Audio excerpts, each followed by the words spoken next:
Peggy 16.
Alone for a while, I've been searching through the dark for traces of the love you left inside my lonely heart, to weave by picking up the pieces that remain, melodies of life, love's lost refrain.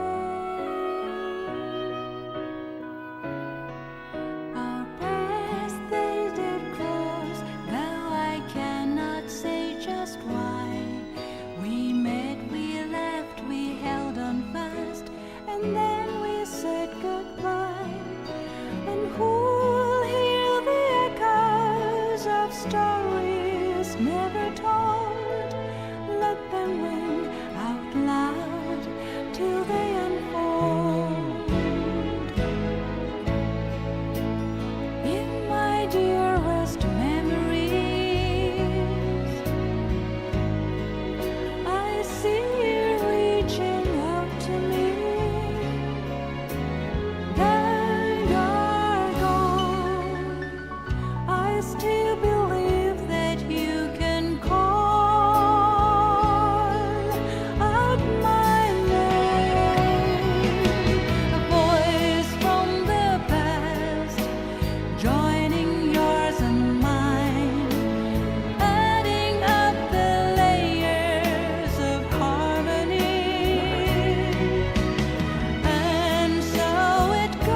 I feel quite hungry!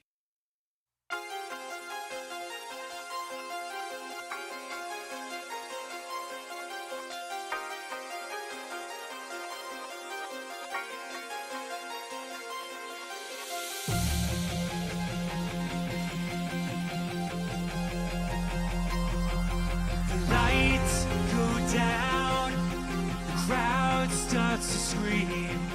You can feel it in the air, electric energy. We're revving up our engines, and the dam's about to burst. I've just got a couple of emails that I need to knock out first. We're all backstage, about to start the show. Just gotta do a few things, then we're ready to go. So get ready to be ready, to get ready, 'cause we're almost about to rock. We're gonna make you scream eventually. Just wait and see. Now get ready to be ready, to get ready.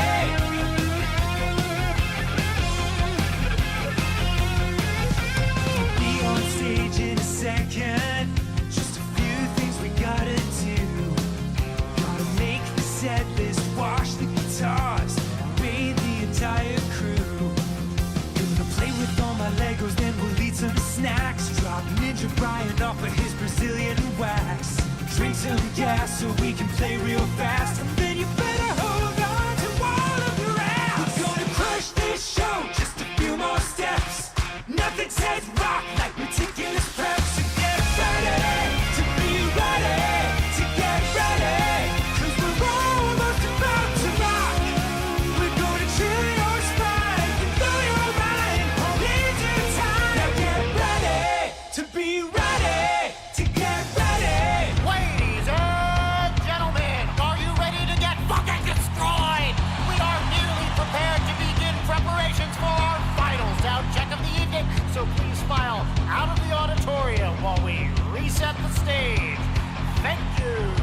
For those about to rock, please hang tight while I find my socks. Gonna crack your skull like an aftershock. Just gotta call my broker and sell some stock. So get ready to be ready, to get ready, 'cause we're almost about to rock.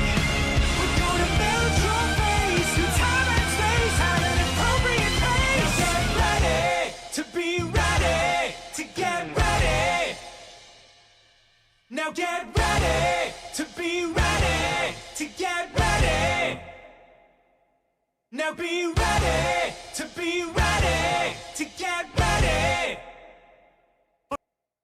I feel quite hungry!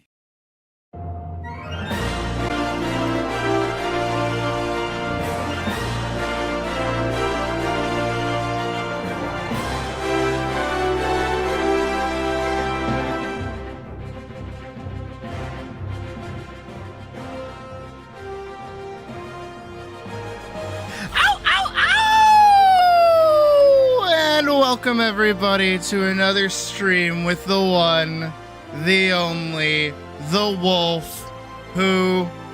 I feel quite hungry!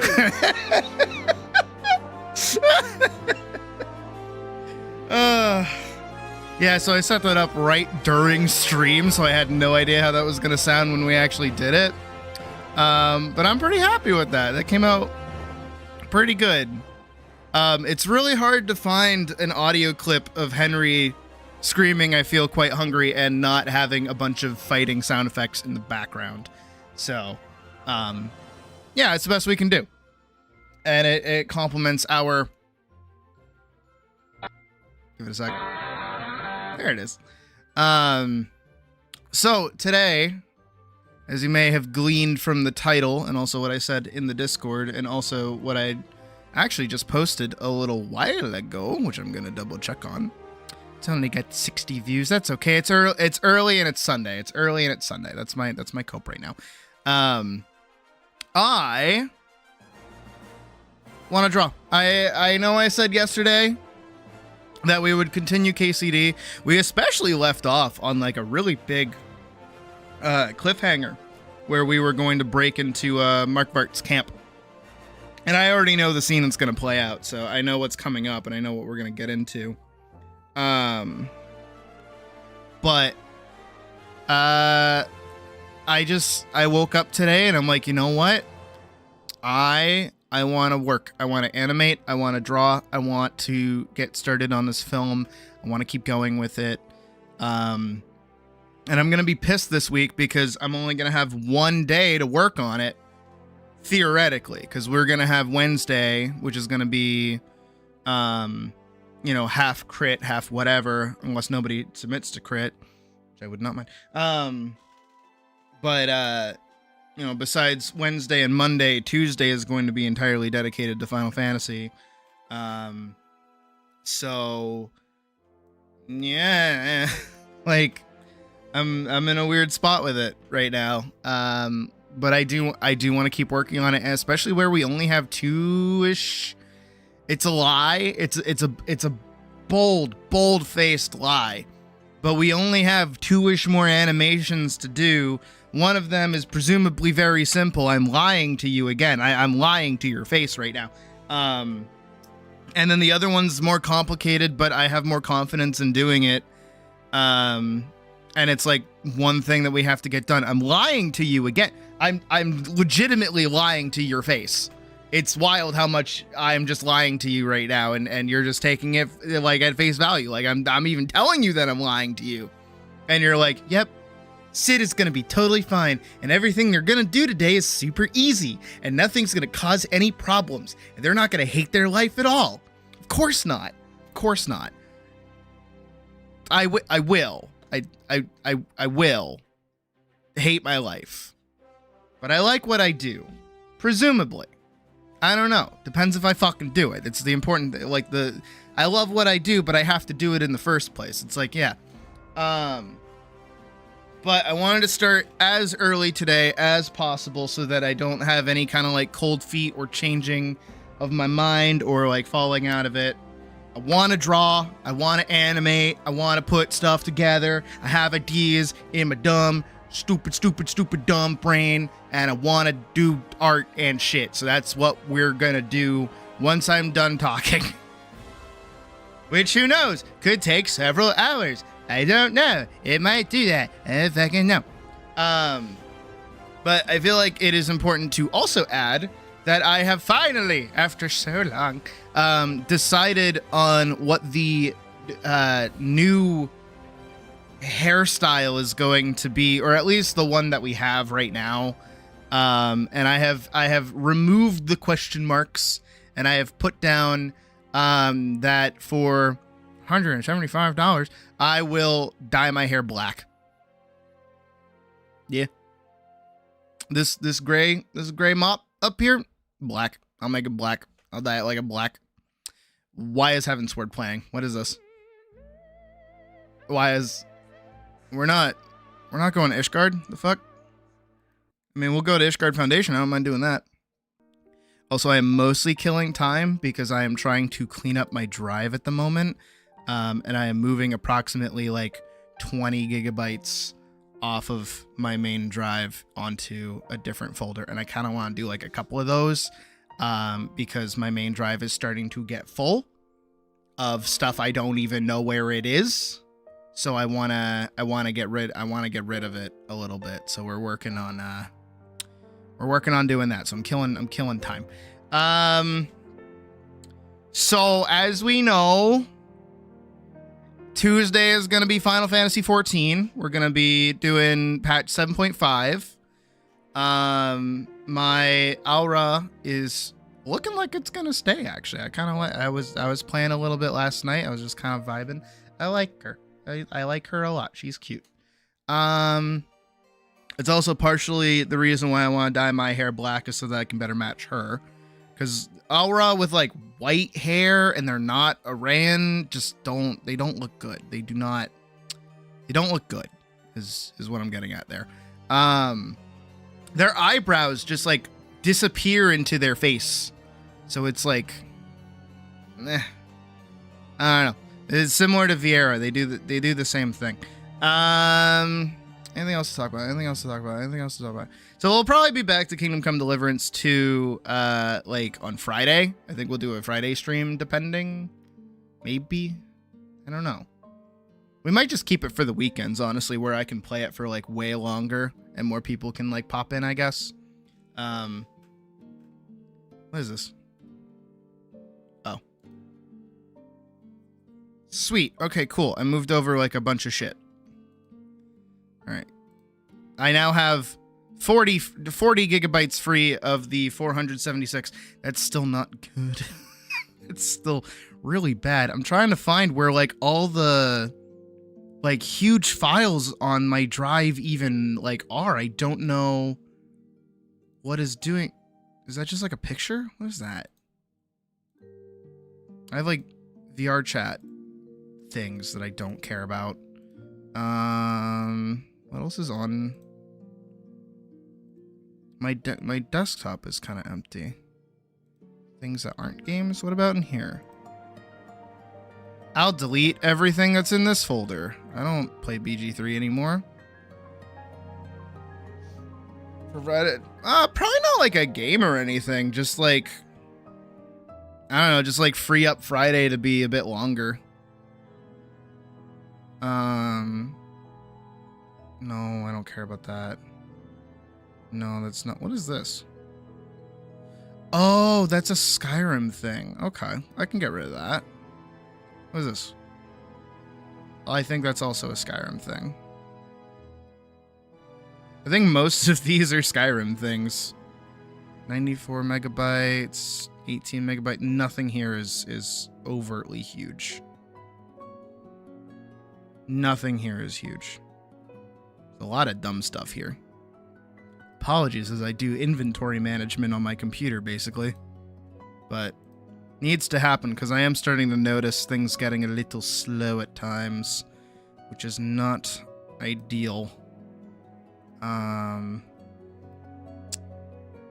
knows how much shit on here. Like, I don't even know what it belongs to. Do I have any, like, games that I've installed on my, like, regular C drive that I just do not care about anymore? That's the thing, again, is, like, I don't know where things are. I know there are things, but I don't know where they are. Where are you? Anyways. So, today, the plan is, well, we have a few things to get done today. For the animation. Step 1, we have to give our Dark Knight the overhead where he like brings his sword all the way up and smashes it down, right? We got to do that. We got to do that with the cool effect and all that. We managed to finish last week his lunge. I actually have right here. I'm looking at it right now. I will not show it to you. You'll have to wait with bated breath. But we did manage to finish his lunge, and it came out looking okay. And then we need to do the overhead, and then basically he'll be done and ready for the fight. Elise, on the other hand, is missing a singular, one thing, one little animation that I have not done for her yet. Can you guess what it is? This is the audience participation part of the stream. Well, I set up the poll to ask you what outfit I wear today.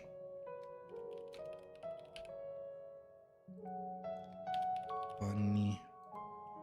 Normal. None. Teacher.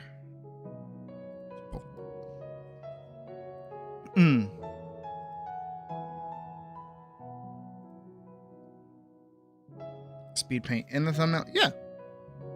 I mean, it's already on YouTube. You just mean like the post itself? Oh my god, everything's Bunny's winning out for once. That's nuts. Why is Bunny winning? Bunny never wins. Nobody wants to see the bunny suit.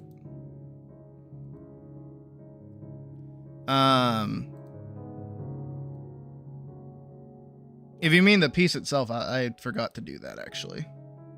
Oop, oop, oop. I will do that right now. Get out of here, 14. I did not mean to click on you. There you go.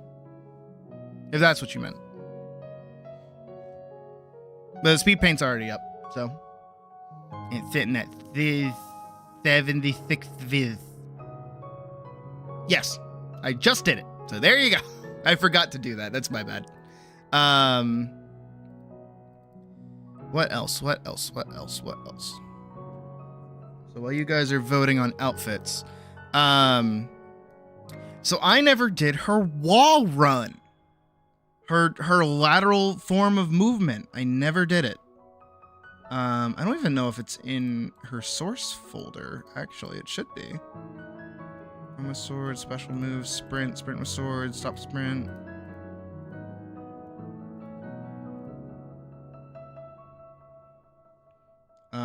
No. Does not look it does not look like it's over here, so I'll have to open it in Paladin New. Here we go. This should be it. Money suit is still winning out. Nuts. We have 7 votes. We have 11 viewers, so that means 4 people still have yet to vote.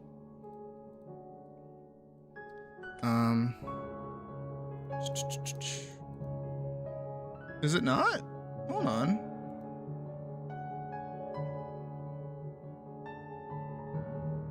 Right.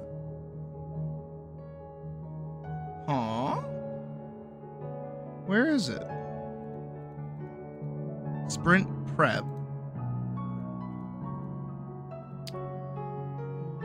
Idle base, use item base, health item, prep, crouch repeat, crouch animated. Vault, use items, sprint, stop sprint, sprint, sprint with sword, special move, slides, run with sword, run, lunge, jump, jump half, jump full, jump falling. Where did her wall run go? No, I'm not kidding. Hold on. Hold on. Let me scoot out of the way. So I'm looking over here specifically, like behind me.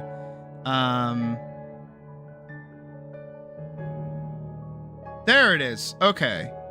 We found it. Oh my god. I was so worried for a second. Alright, and then we got... Yeah. Swoop. So this we have to do for her here. Starting on this frame, basically. Boop, boop, boop, boop, boop, boop, boop. And then we have to do the falling aspect of it. And then we have to do this kind of like bound bit to it. Where she swaps sides. See what I mean? So this is what we have to do for her today. So she has a lot of work to get done. I mean, it looks cool when she does it. Go. Move out of the way again. She does approach that wall a little slow though, admittedly.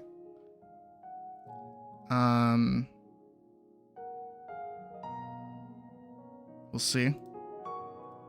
The vote is still going strong. 4 more people are left to vote.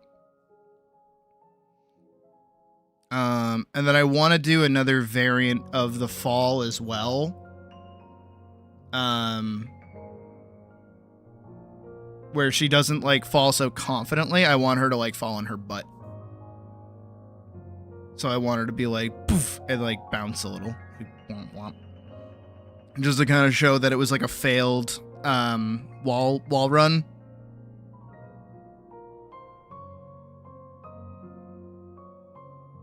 And then I just have to do these 2 frames for her swap, because then it goes right back into the base of the wall run.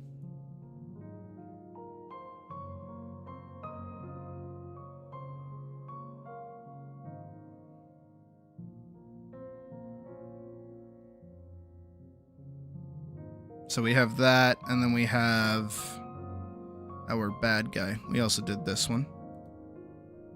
There he is. Let's see him for a sec. I feel like that's pretty good.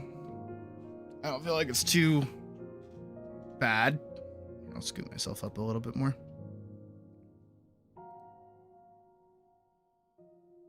All right, executive decision. Y'all voted.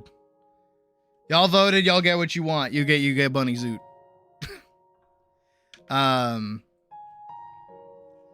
So I just got to do probably like 3 frames for him doing like a big overhead and some like special effects to show that it's like special attack. And then we will go over and we'll work on this a bit more. I do have to give her like clothes and things in this one, so. And no one voted for none. Damn. No one voted third party, it seemed. And then, yeah. There we go. And then I can combine as well the vault animation to give her the like getting over it kind of bit that she has here.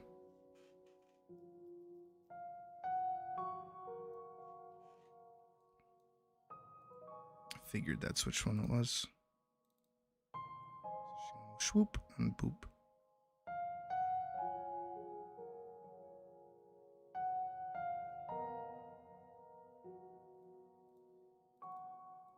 Did she get that? Oh, yeah.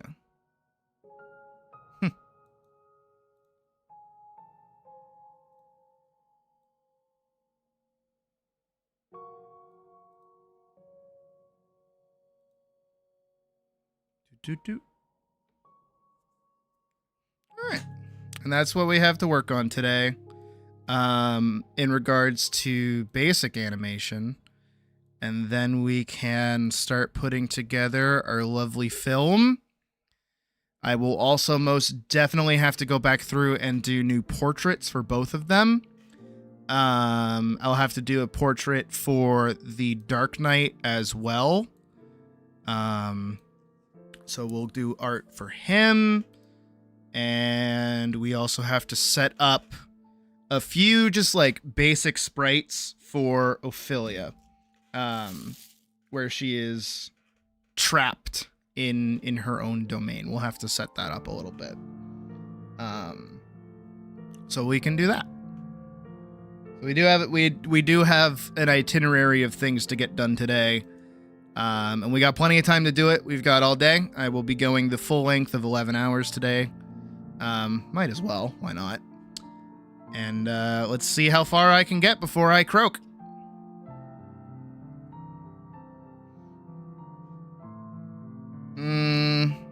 I'll wait. I was gonna say, and I'll take a swig of wine for good luck. I'll wait. I'll be good. I'll be good today. Let's get started with that overhead. So we're gonna do 8. We're gonna call it DK. Crushing Strike. And we're gonna go find his base stance. Here he is. And really all I'm gonna do here is just kind of copy Elise's posing. So I'm gonna put her over to the side. Where is she? There we go. But I'm just gonna map it to him this time instead. So I'm gonna for my own sake, I'm gonna rename this layer, not that you can see it, DK. And I'm gonna rename this one Elise, and then I'm gonna add another one, and then this one's going to be Sketch. I never really label my layers until we actually get into the film itself. Purely hello? Hello? Adobe, I hate you. Adobe, I hate you. Yeah, so we're gonna go for this kind of like above head angle.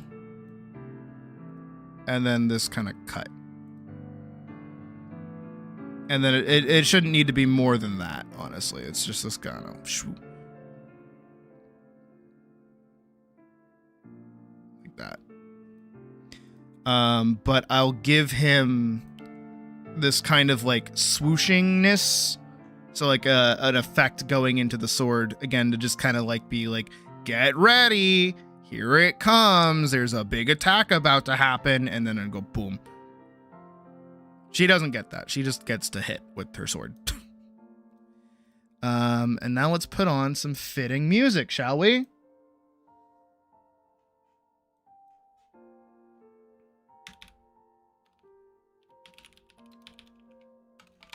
Let's do this one. Because I was listening to FF16 music earlier.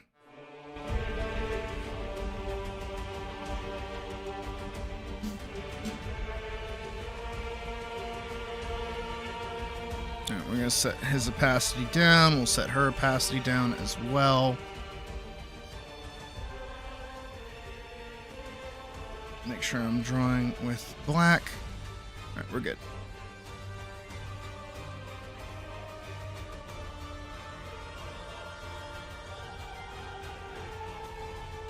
I'm going to lower him a little bit because his legs are going to be a bit more out.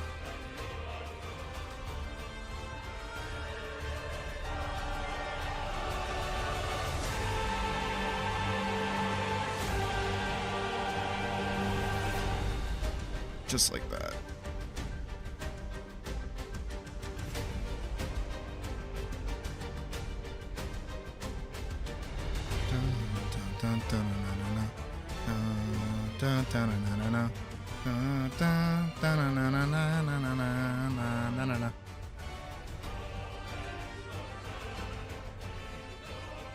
Big sword.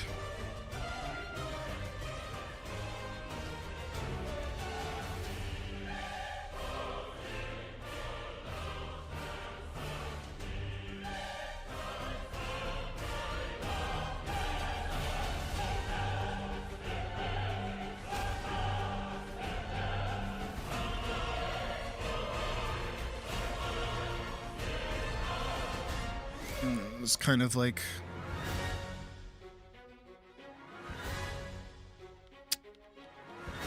it's actually kind of hard to do this. Put his head like here, his body like there, hips like there.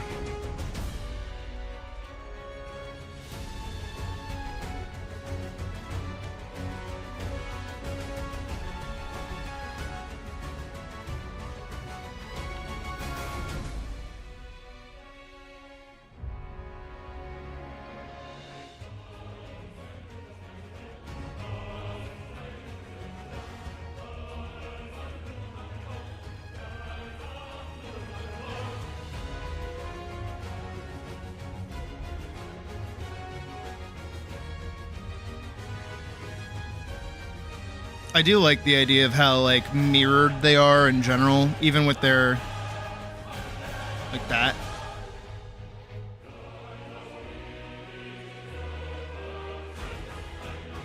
Mostly the only thing that changes there is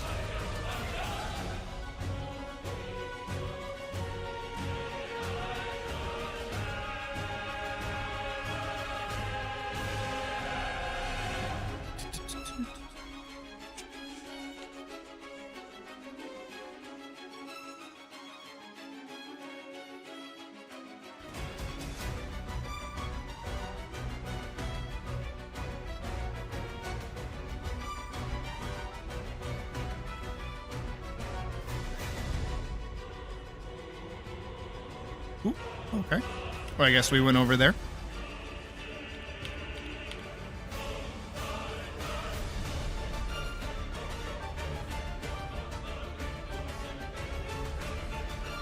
And then I will do one extra frame of returning. So that's 4 frames for just the guy.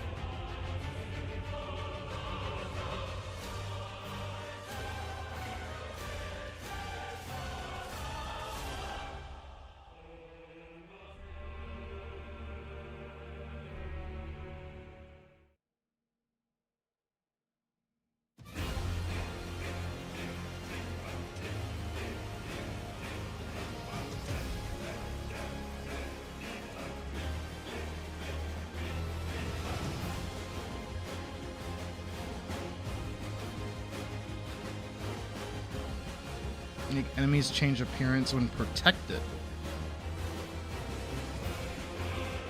I mean, that's how you do it.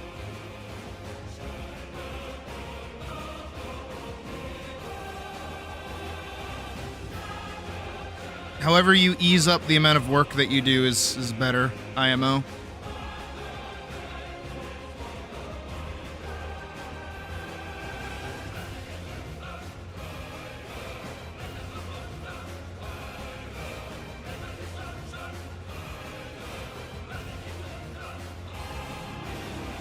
I know she'll attack faster, but...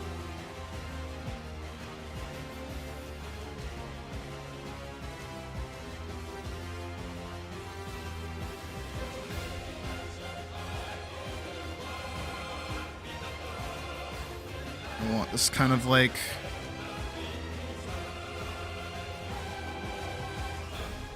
four quadrants in... the sword.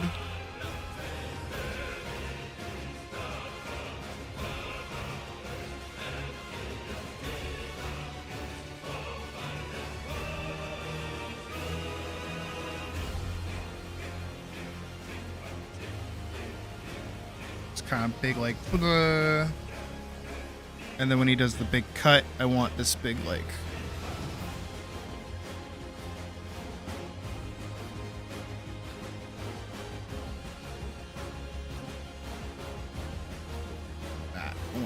huge effect. Fucked up. I fucked up. I fucked up. Right there.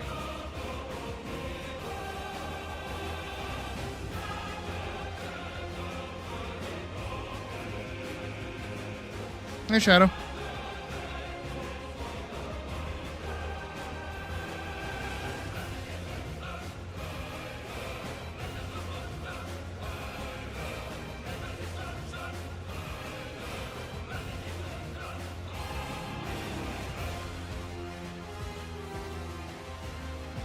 Some leftover effects up here like that.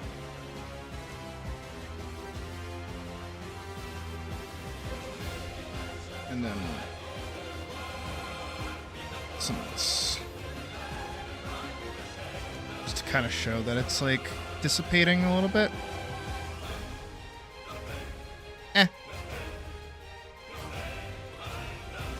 Let's see.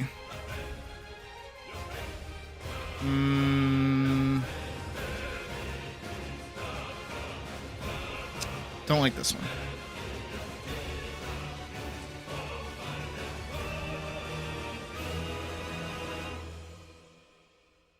Maybe further out? You can probably tell I'm not an effects animator. Maybe M. Nah, I don't like that one either.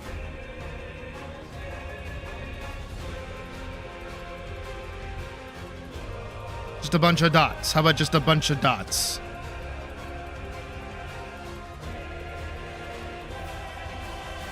That's even worse, actually.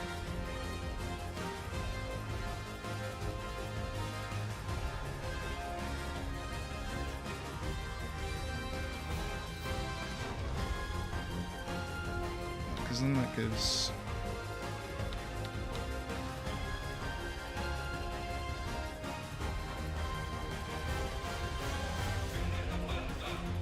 Try that.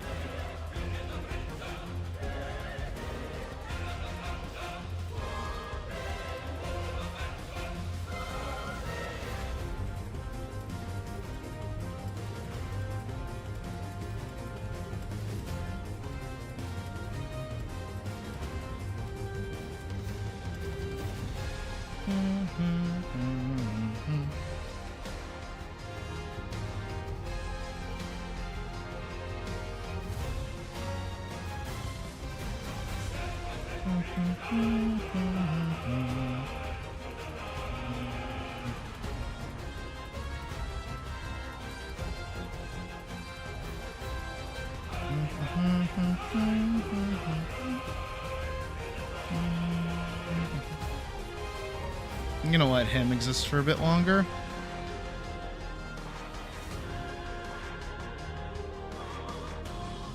Don't like this.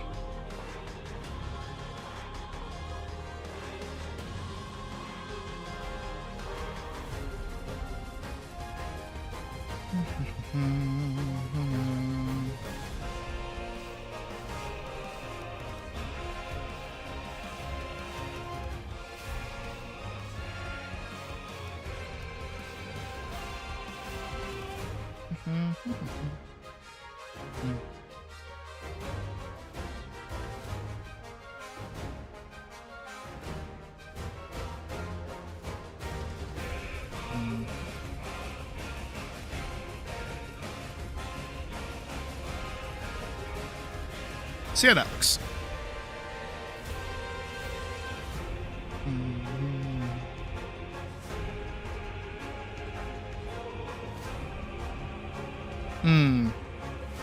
That's a bit better. Put these on ones. Because I want to keep it within this.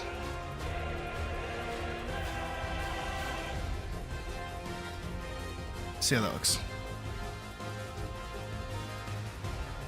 It's not bad, actually.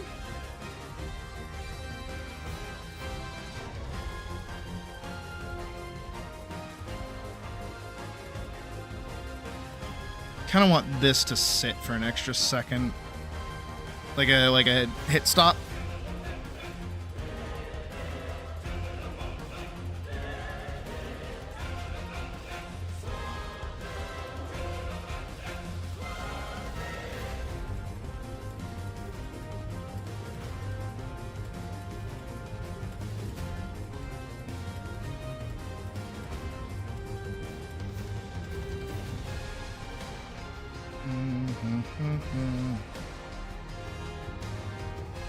Bring all those closer together.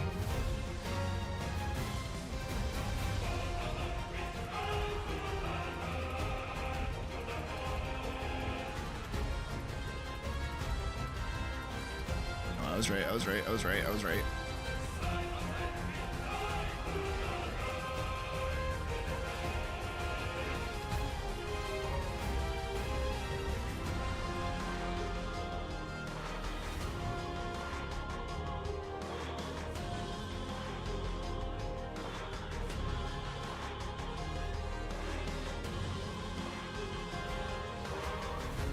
Just make that longer.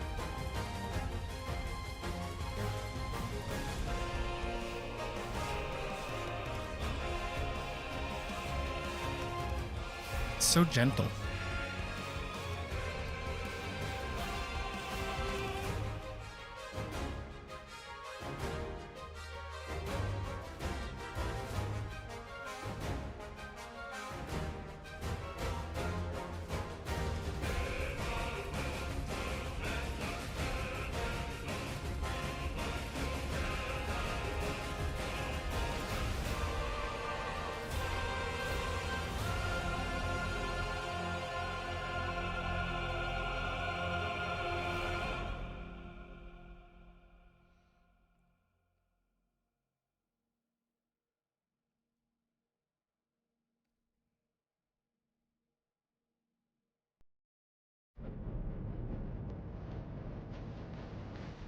And the stream's claimed. Okay. That's alright. We'll take it on the chin.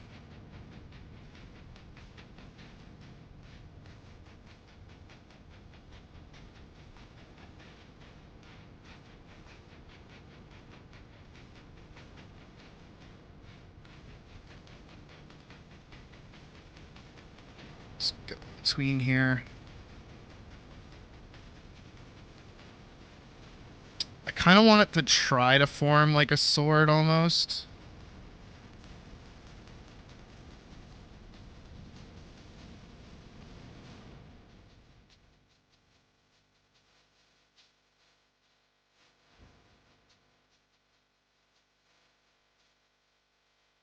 It's trying to do what she can do later, basically.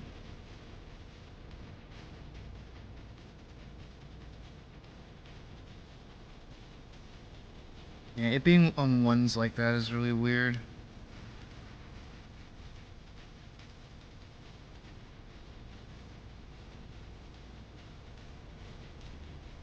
That's okay. Life comes first before stream.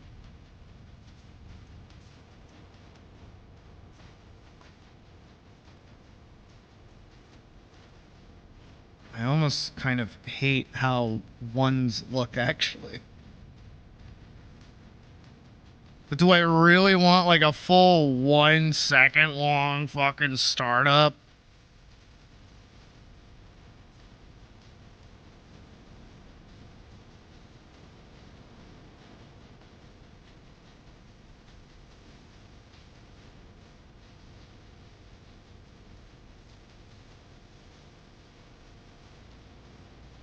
Get rid of this here.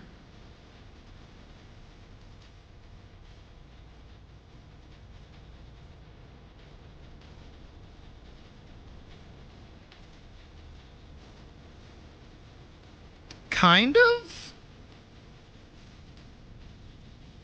Here, I'll get rid of this one too. The beginning, bringing them to the beginning. I would compare it more to like...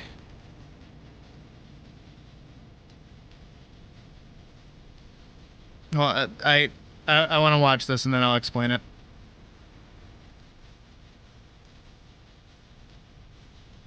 That sits for too long. What if I do that? How's that gonna look? It's gonna be an off frame, but maybe I can do something with that. I mean, at that point, just get rid of it. You know what I mean?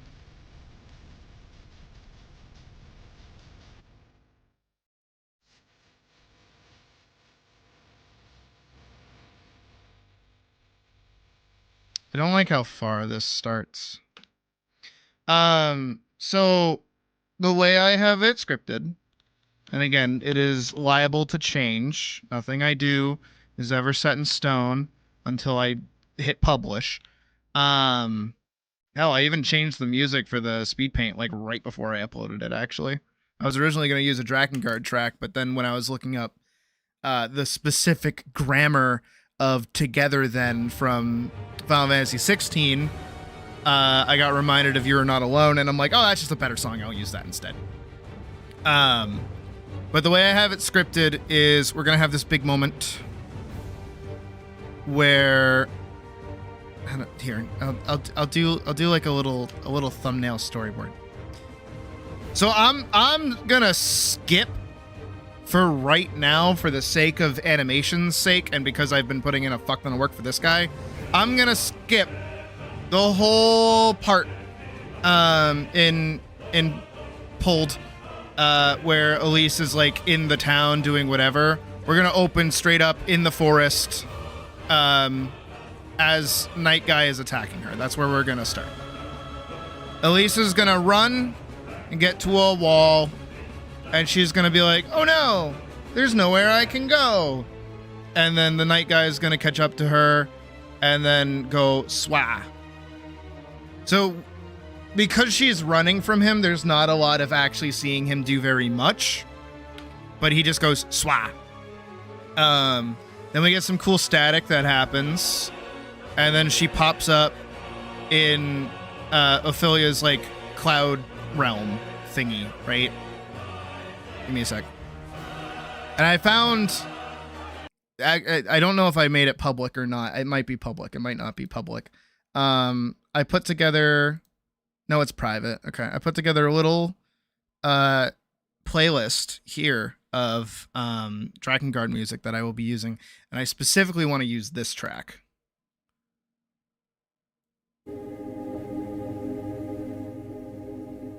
For when she's in here, right?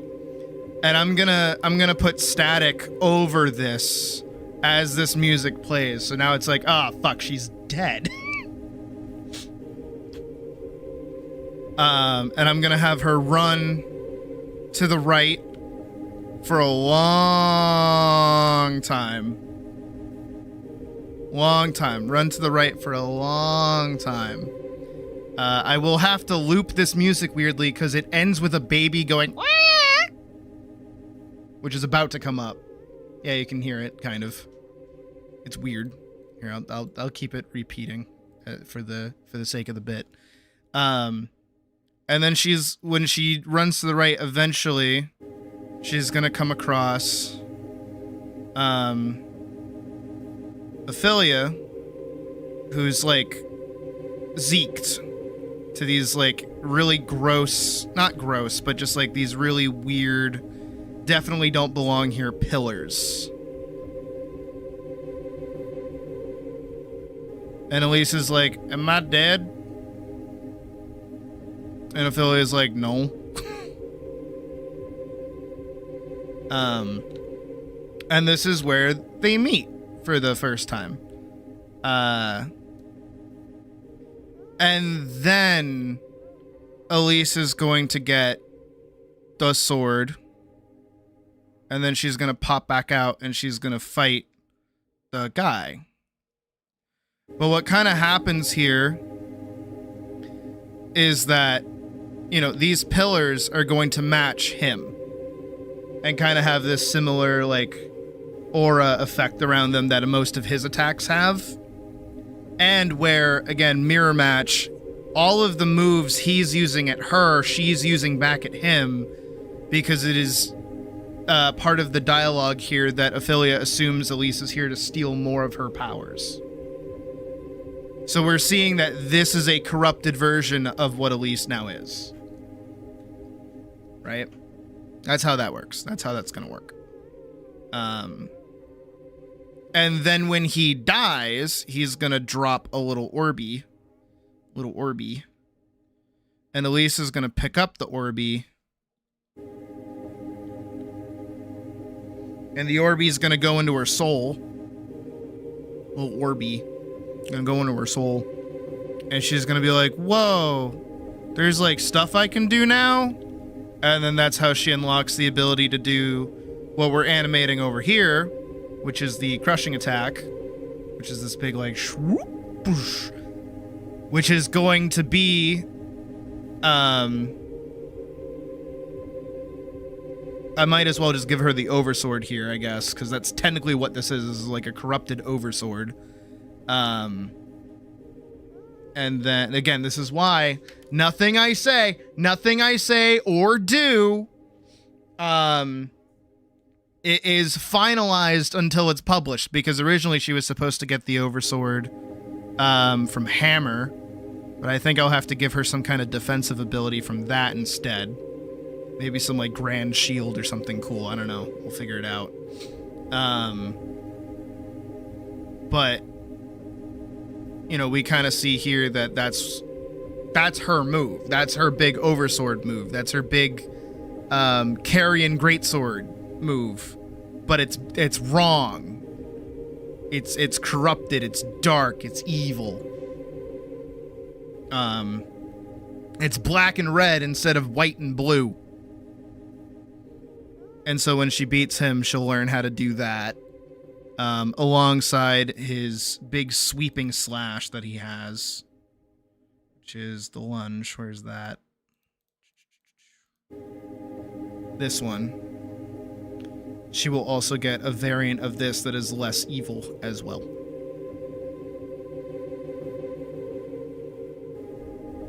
What? I don't know. I'll have to figure out the animation for it. But that kind of like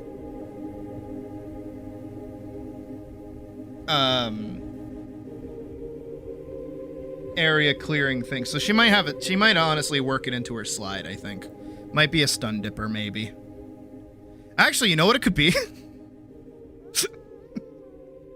You know what it could be?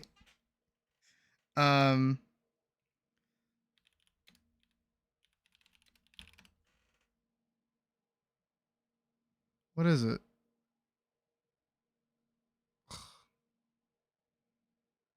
Hold on.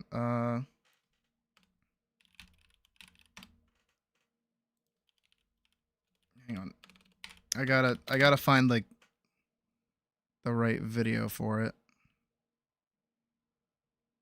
Because I forget what the actual move is called.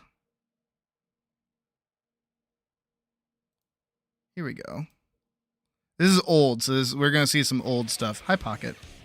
Strongest at close range. Make use of his special moves to close in on the opponent. Come on. At fixed intervals, gradually extending the range of attack, Come on. range movement, and, if blocked, Come on. give flame feint. Gets into Okay, the yeah, move, yeah, yeah, instant yeah, move, yeah, the move. yeah. Not Volcanic Viper, not the one I'm thinking of. Soul lunges Not Bandit Revolver, not the one I'm thinking of. leaping up into Not Bandit Bringer, not the one I'm thinking of. Not Wild Throw, not what I'm thinking of. Soul charges towards the opponent. Night Raid, that's before it. delivering an uppercut. You can increase the distance traveled by holding the attack button when inputting I'll give her a this. before delivering an uppercut. You can increase the distance traveled by holding the attack button when inputting I the will give command. her a It is that. a powerful move that can avoid the opponent's high-profile attacks and leads into combos on hit. However, Which, honestly, makes sense now that I'm thinking about it. Here, this is how my brain works, right? Is that for Night Guy, you know, a lot of their moves are kind of like mirrored a little bit. So when she attacks down, he attacks up.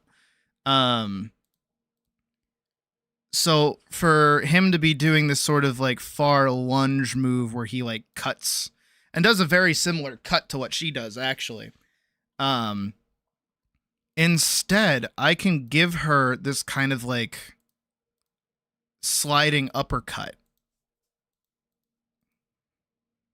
Night Raid Vortex.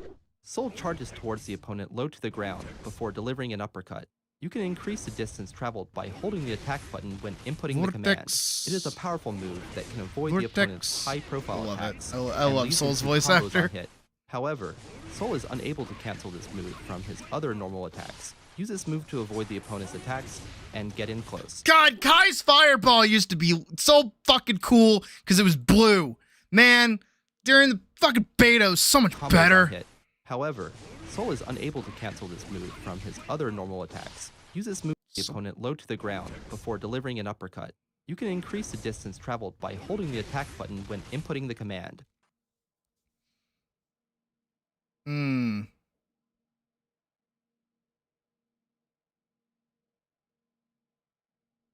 It is a powerful move that can avoid the Okay. You know what? I'm gonna change it. I'm gonna change it because how I've been referring to it. So I'm gonna put back on music. How I've been referring to it. I'm looking for good music to play. Actually, I do want to. I want to see if I can play this. If I get yelled at, I'll stop. But I want to see if I can play this song.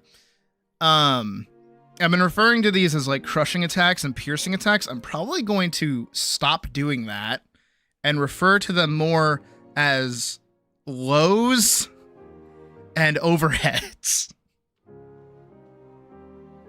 I think that's what I'm going to start calling them. I think I do actually have to lean into the fighting game aspect of it because I am building a lot of this off of Guilty Gear because I like Guilty Gear.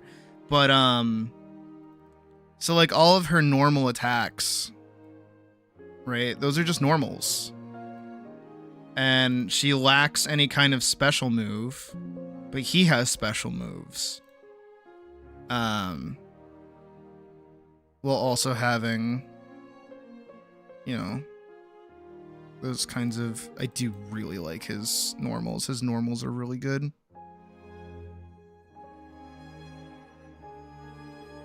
But that's just it, is now he has special attacks. So he has a high and he has a low, which now makes sense because Elise can go over a low and she can also block an overhead with her hanging parry, which is right here. Spoop, spoop, spoop, spoop. Where'd she go? There she is. Good little hanging parry.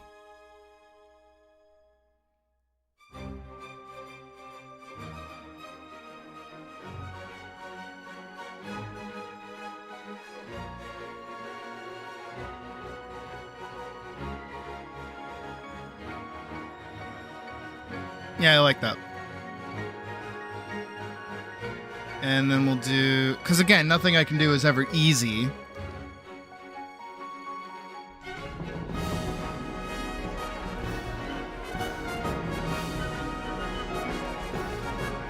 Where am I going? Oh, I'm going here.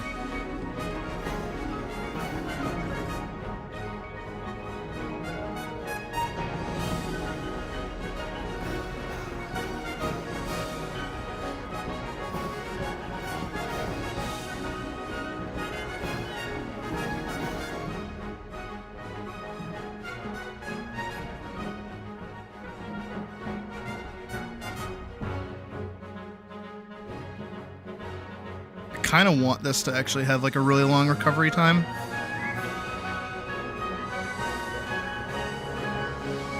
Dun dun dun dun dun dun. I want to see how this works. Okay, we did not get yelled at for playing that, but we also do not get yelled at for playing Berserk music, but then I get yelled at for it later. Oh. Let's do this one.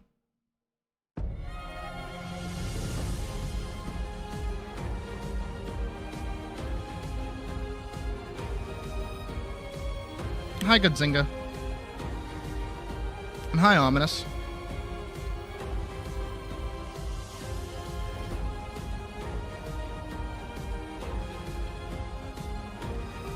Okay, I like this one because it's like a hit stop. Those are good. This one can kind of lose these like lines though. You can get rid of those. And then we'll also have to make his cape, you know, flow in the breeze after this cut so that people get distracted by the fact that he's not moving.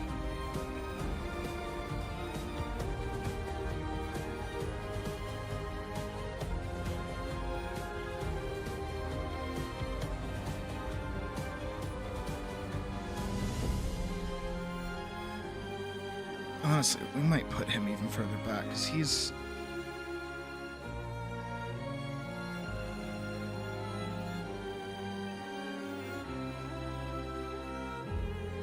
really not selling that like big lean back, you know what I mean?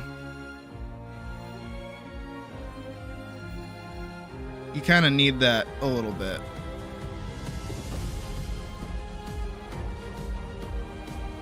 That might be better.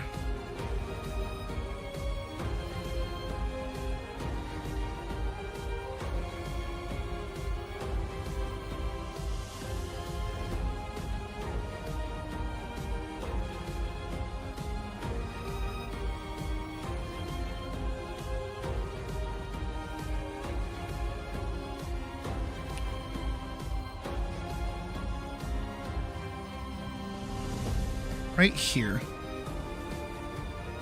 I'm also going to change how this effect looks, because I would rather it kind of be like a fire that's coming off of it, like this.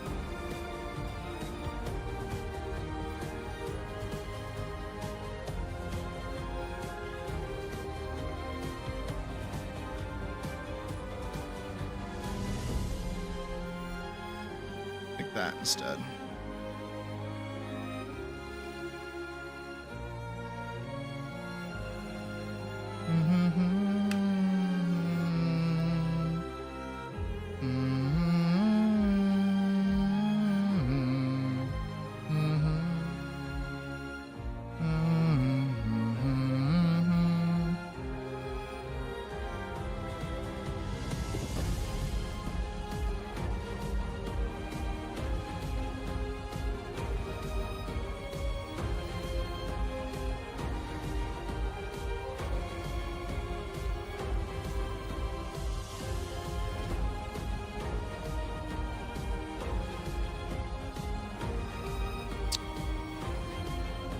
You know what?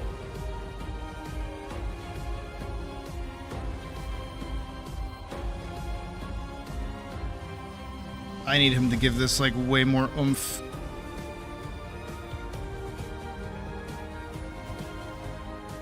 He lacks a lot of oomph.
What if I did like I actually did like a thunderclap slash or whatever?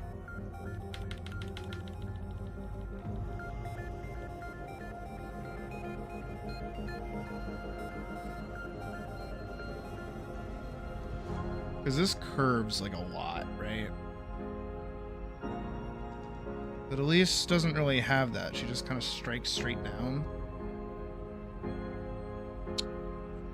I just erased his head by accident.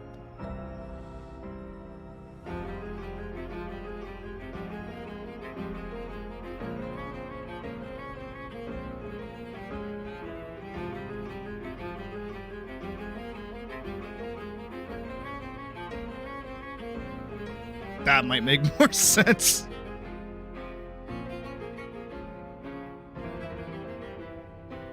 That might be cooler.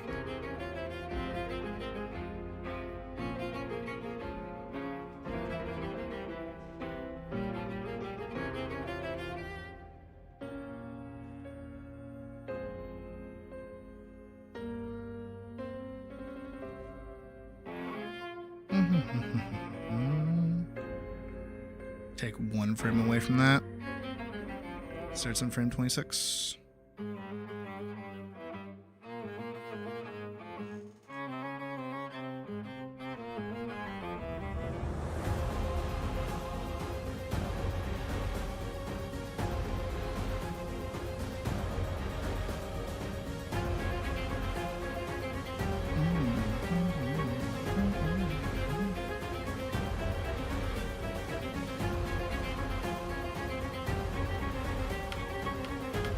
Bring that back.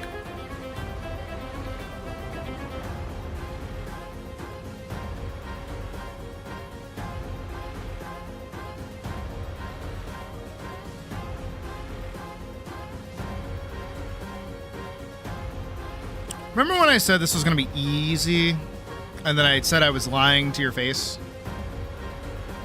I was not lying to you about me lying to you.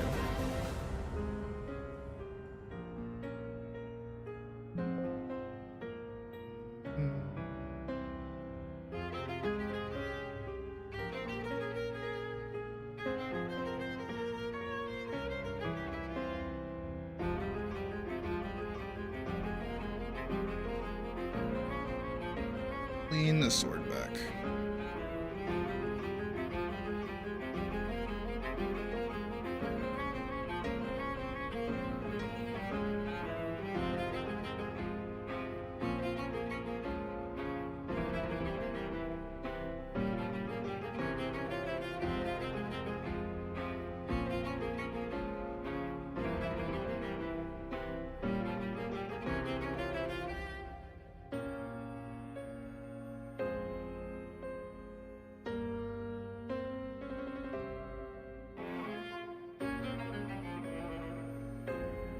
Go nuts.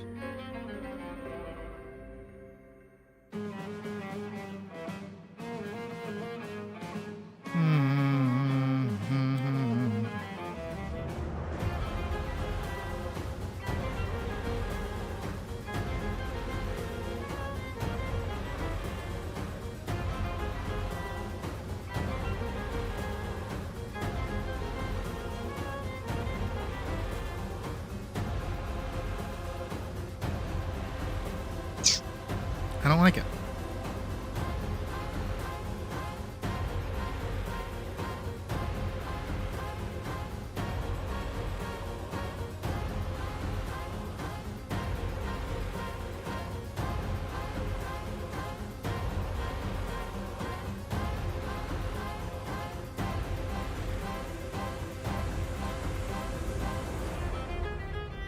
I just need like a little bit more here or something like that.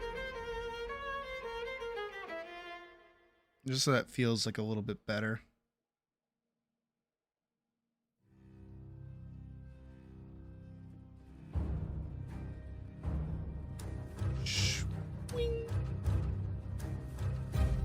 Alright, it's a full 30 frames.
The other way around.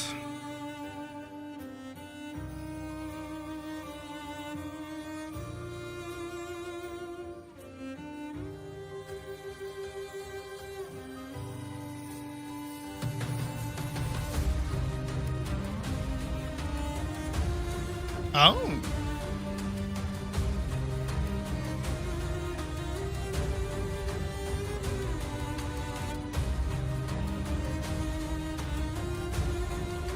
I don't hate that. I don't hate that. That comes out faster now. I like that better. Because my question was like, hey, if he's just like sitting there charging his attack.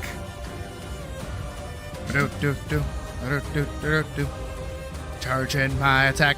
Like, why doesn't she just like walk away? I need this to be like popped out like mid combo, next to no reaction available besides blocking. You know what I mean?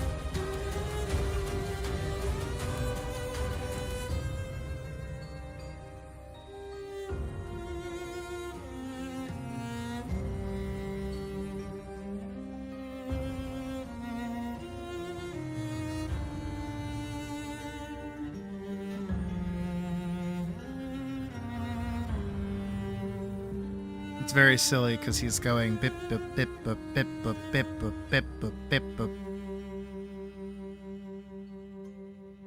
But I think that should be good. I think that's what we want. Sucky thing is I'm gonna have to draw individual frames for all of his capes, but that's okay.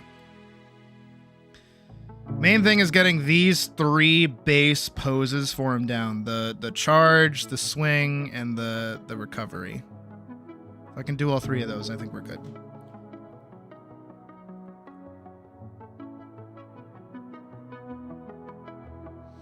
I might even do a little bit of techno magic in the terms of squashing and stretching him.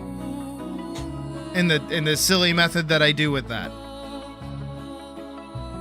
Just to kind of sell the impact like a little bit more and give him a little bit more moving.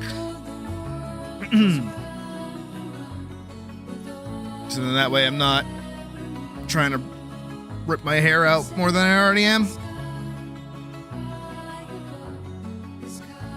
I'm gonna go in and very quickly kind of base out where all his little details are. Go in with a little thicker of a brush.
I will have to draw in the handle. I keep wanting to say scabbard when it comes to the handle. I don't know why I keep doing that. This is not what it's called.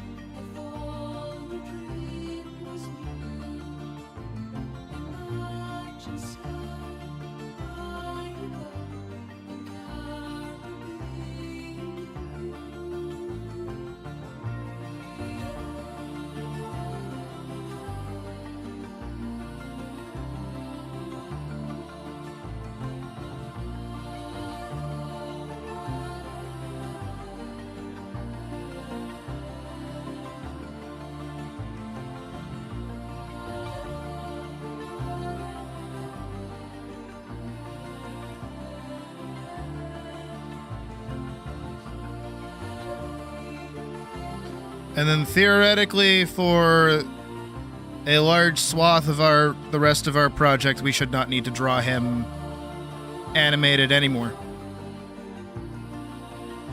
Besides when we do his death scene, then I do have to animate him.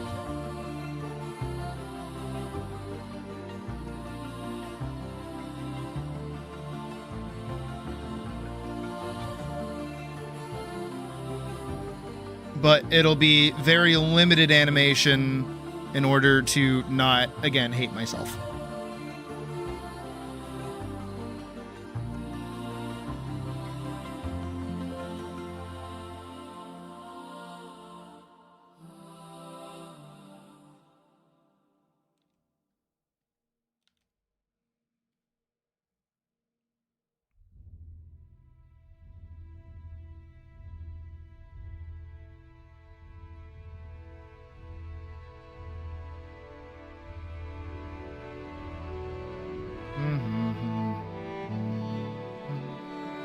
Actually, I have a better song that's from KCD that would fit this moment better.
right, I think we're ready.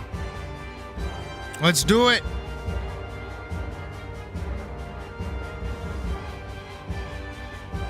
If I can get this to work, please. Thank you.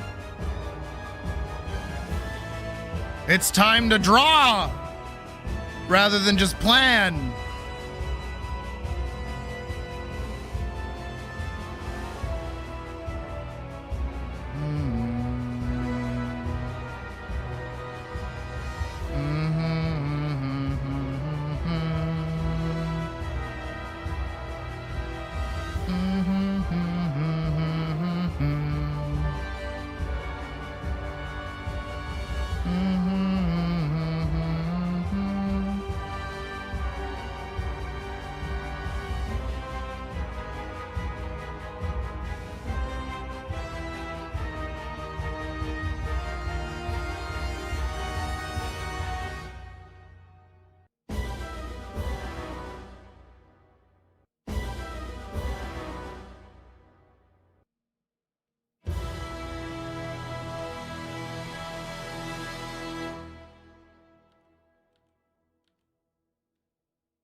What could be that? Oh. I mean, this works too.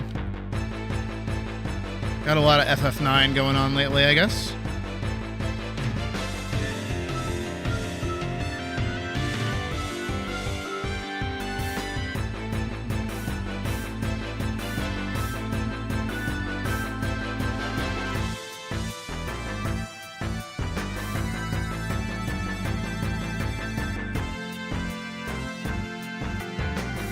Not that I'm gonna complain. I like FF9 a lot.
I don't have one.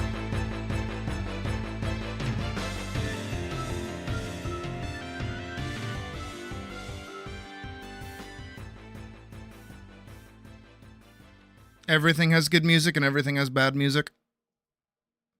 Well, except for Expedition 33. Expedition 33 only has good music. Speak of the devil.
I don't know what that sounds like, but all right.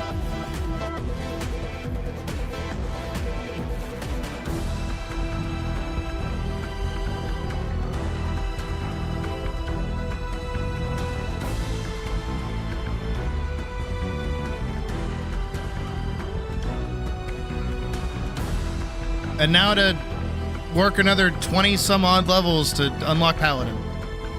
Or Berserker, if that's your thing. When they get added. Kisef, please give me the update soon, please, I'm begging. Give me an excuse to lose myself in your game again.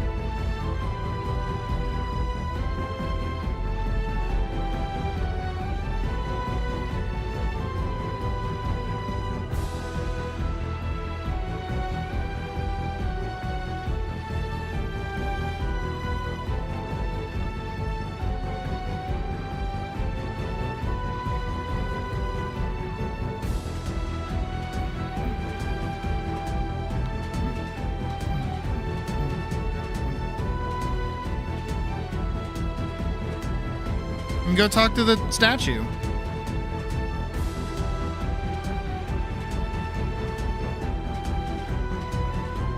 You know the portals in the back of the sanctum? You go back there. And you go talk to the statue. And they're like, hello, give me so many badges and I'll give you the book. And then you read the book and then you get like one ability.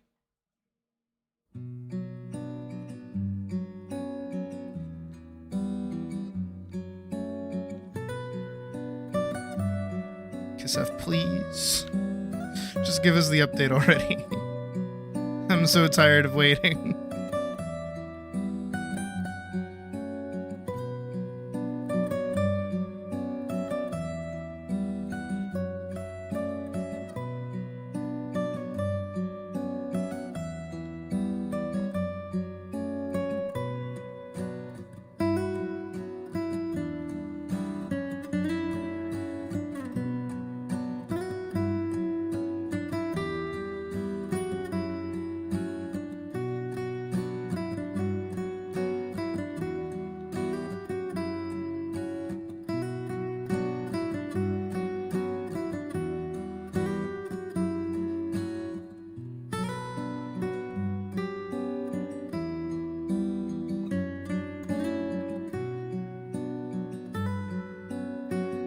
I hate how wiggly my line art is. I wish it wasn't so fucking wiggly. Still hate you, Adobe. Will never not hate Adobe. The hate for Adobe is strong.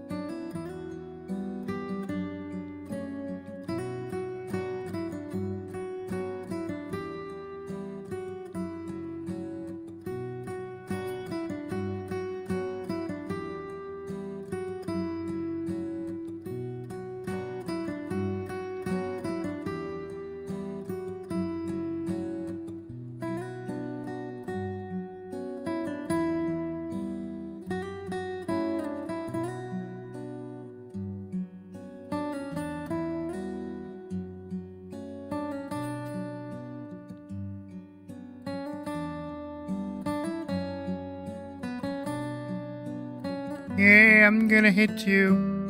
I'm gonna hit you soon. Here I go. I'm coming to hit you. I hit you.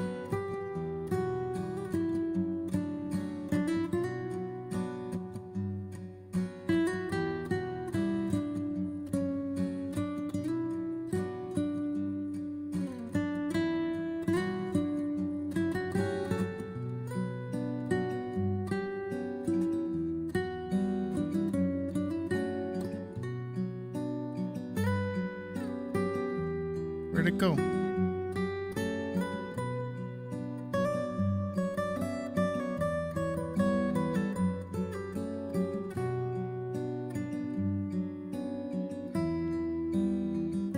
It's that fucking Elden Ring bit with like Margit.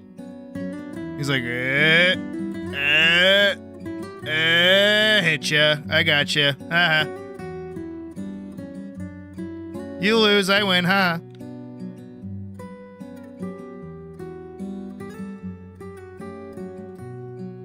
Is this too easy for you?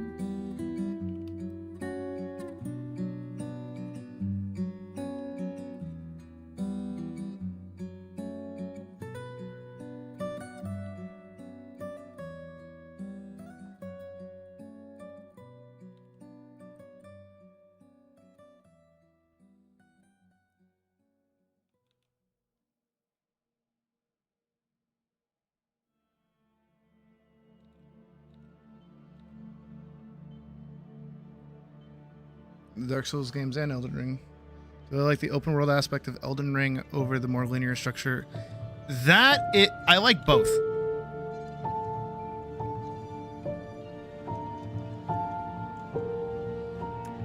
I honestly like both. I like Elden Ring's open world for like what it is, and I like how well structured and like, you know, cool a lot of the zones in like Dark Souls can be.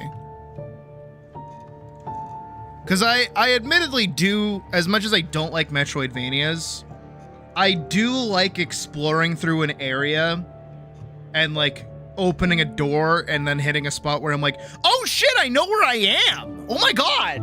Wait, I know exactly where I am. Oh, wow. This leads back here? That's so cool. And Elden Ring kind of has those moments at times, but it's like only in the grander dungeons. So for me, that kind of feeling is lacking, and I like that feeling. Especially in something like Dark Souls, where it is supposed to feel like this is a place. Like I'm not just exploring, you know, a variety of locales. As I'm a guest in Disney World, I am actually an explorer going through a place that I am technically not supposed to be. I like that. I like that a lot. But I am personally getting tired of how many open worlds we've been having over the past couple of years.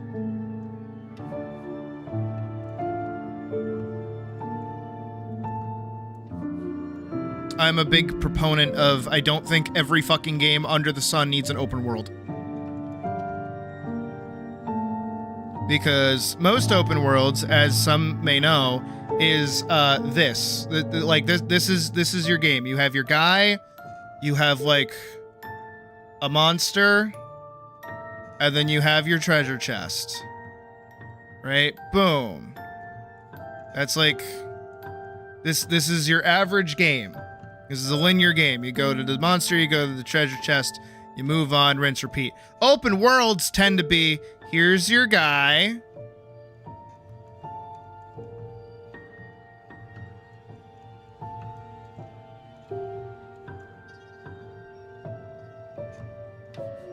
There's your monster.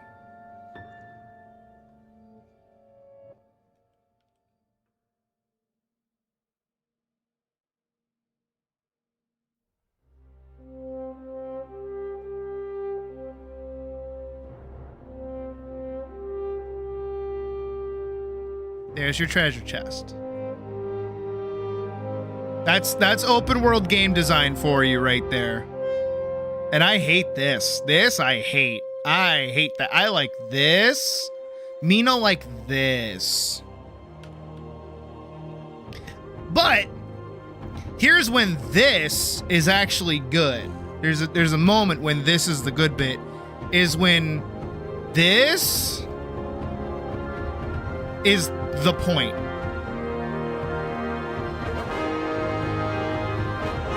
This, not the point.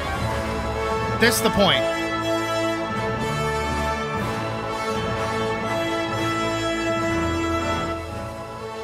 Lowering that. Think about going to Elden Ring and think about how daunting its open world can be. No, I agree, honestly. Especially for one of those things where it's like, oh man, I can't wait to restart. It's like, no, you have to do everything over again.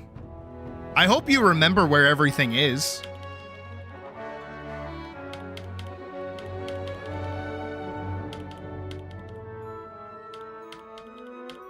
I don't know. For open world games in general, you can only, in my opinion,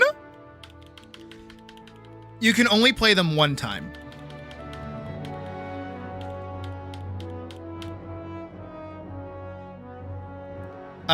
Because after you play them the first time, you know them. The fun of an open world game is getting to explore and see an area and walk around spaces and feel either culture or, you know, atmosphere.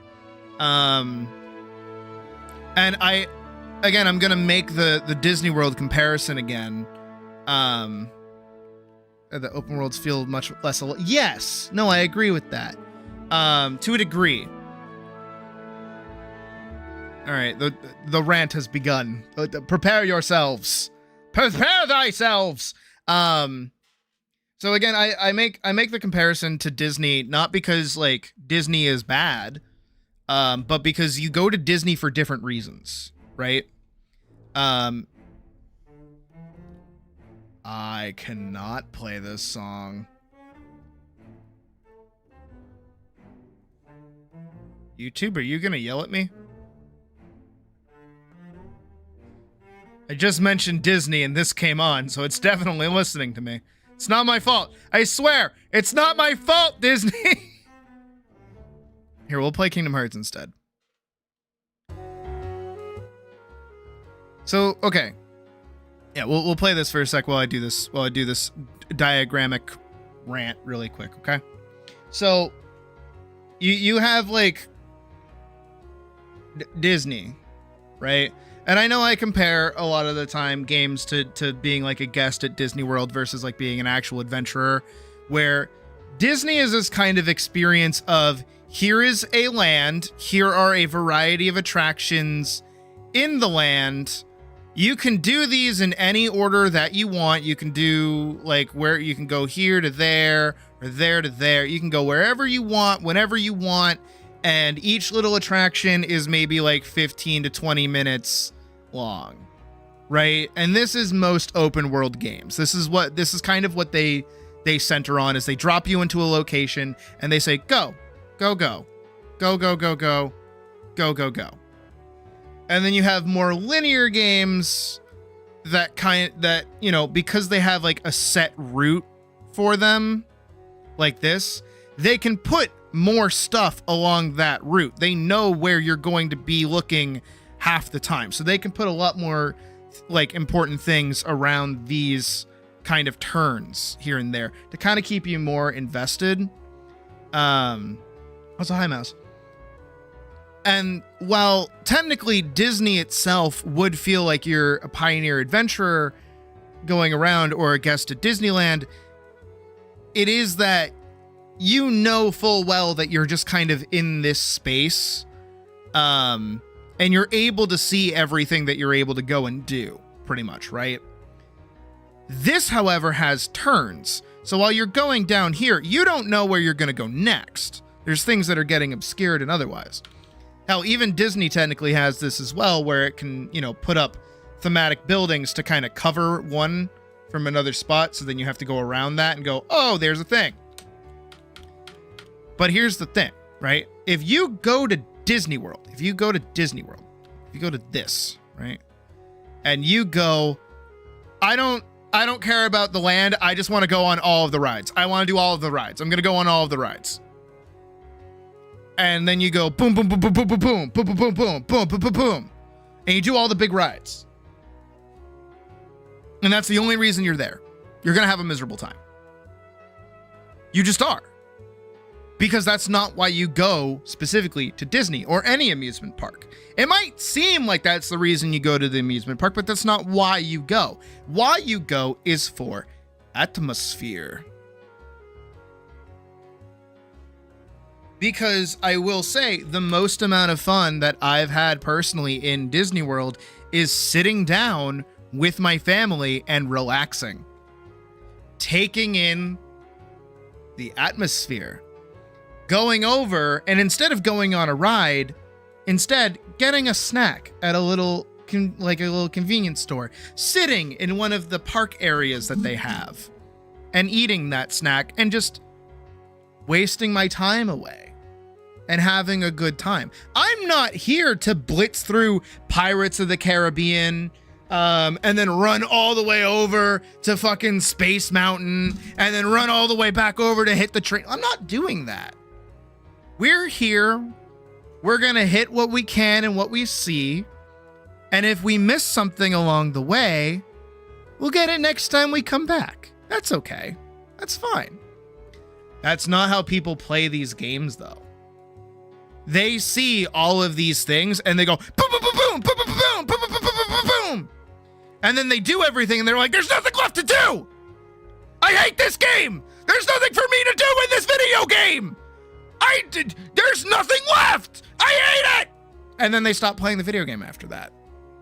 And this is why I hate open worlds, is because what they do is instead of focusing on this bit, which is the atmosphere bit, they focus on these bits, which is the gameplay-y bit. And I don't like these bits because I'm not here for these bits. I'm here for the atmosphere-y bits.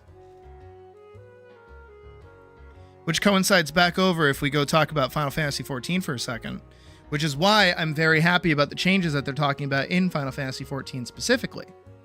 Is that Final Fantasy XIV said, you know what? Public fields suck. There's not a reason to be there. After you do your quests there, there's no reason to be in the public fields. We are going to fix that. We are going to, what is that? Fix this part of the game. Because so far they've been focusing on these, which are the dungeons and trials and other little things.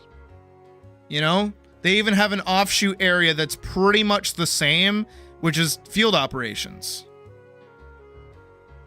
Right? Where it's this, but fake, with more stuff to do.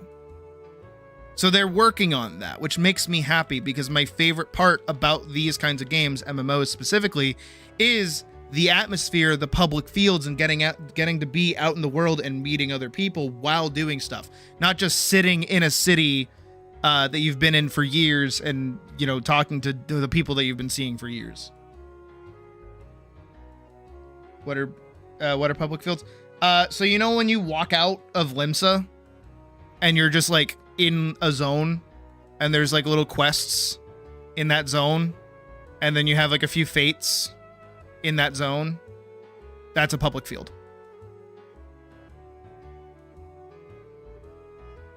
And there's like little monsters you can go fight that are just like chilling or whatever. Public field.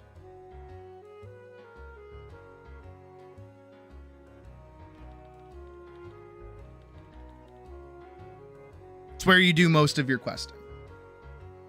No,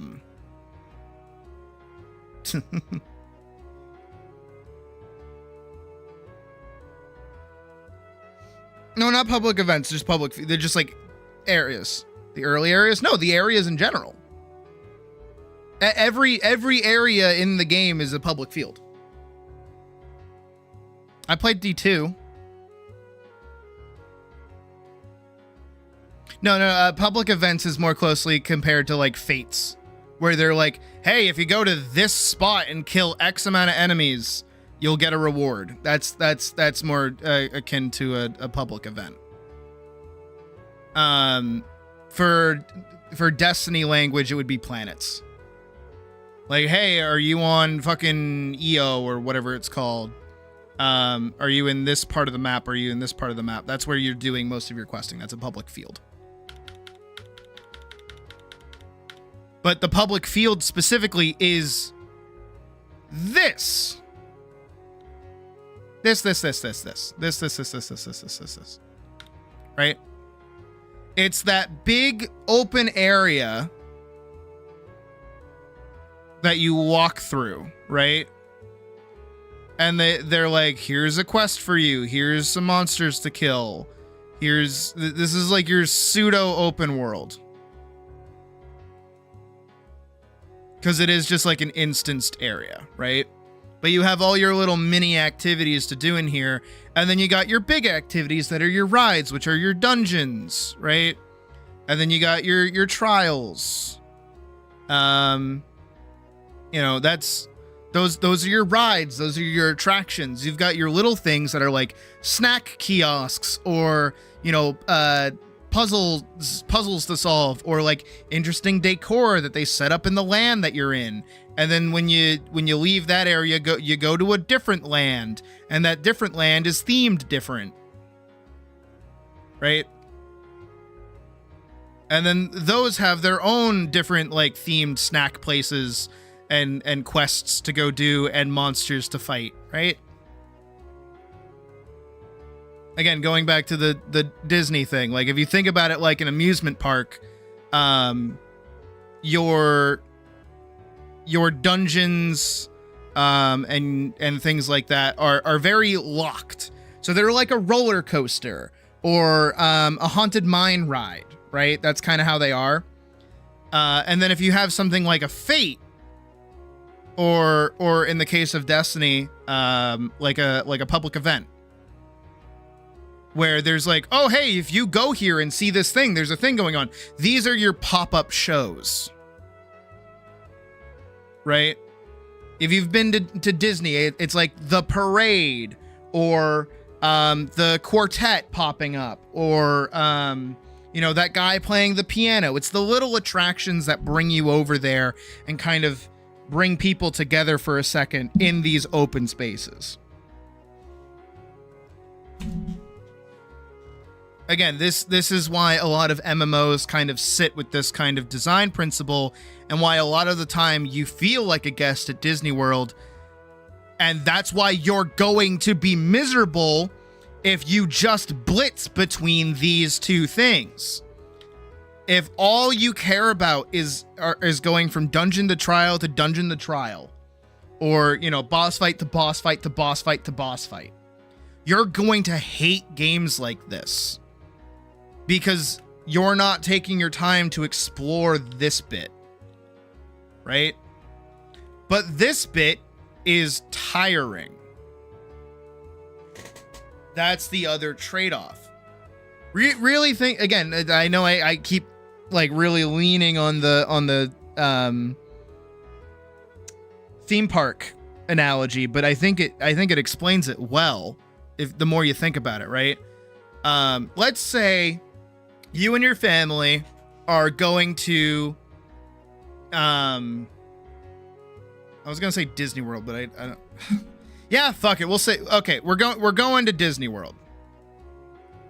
Right? Hooray, we're going to Disney World. We love Disney World. Yay! I know most people probably haven't been to Disney World, but imagine you're going to Disney World. Happiest place on earth, several years ago, no longer. It is rotten to the core with TikToks and people who just make content and fucking FOMO shit. Anyways, you're going to Disney World back in like the early 2000s. Huzzah. It's peak heyday. And, you're going, you could either go with yourself, or maybe you're going with a friend or something, but you're probably just going by yourself. We're going to say that. You're going by yourself. You're going, and you've got a ticket for one day. Right? You've got a ticket for a park for a day. Here's your park, right? This is where you're going to go. This is your little entry place. And then you've got like a little attraction here, a little attraction here, a little attraction here, a little attraction here. You've got a big attraction here, big attraction here, big attraction here, medium attraction here. I'm going to put medium right in there. Another thing there. And then you've kind of got these little spaces in between. Right? Like a cell. It's like a little cell. So, you've got your ticket. You've got one day to do all of this. Huzzah. But you don't have a full day, because of course you don't. You still need to presumably sleep. You need to get breakfast. You will also presumably need lunch. You'll need dinner. You're gonna spend a full day in the park. Okay. We're gonna say this is Magic Kingdom. Okay. You're gonna spend a full day at Magic Kingdom. Whole day. So you got to sleep. So you're gonna wake up at some point. You have to then travel to the park. Right? So travel, sleep, breakfast, lunch, dinner. The park also closes at 8. So we're going to say closes at 8 p.m., right? Fireworks at 7 p.m. Fireworks will last an hour, yada, yada, right? So you're here and, you know, you sleep. So let's say you get up and you finally make it to the park at 12 p.m., right? So you make it to the park. So now, technically, if you want to catch these fireworks, you have 7 hours allotted in the park, right? You have 7 hours allotted to the park. Let's say all our big attractions take 1 hour.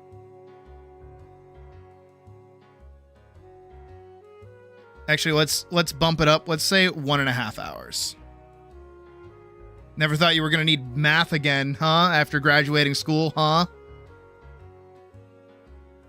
Right? So all of these big attractions take an hour and a half.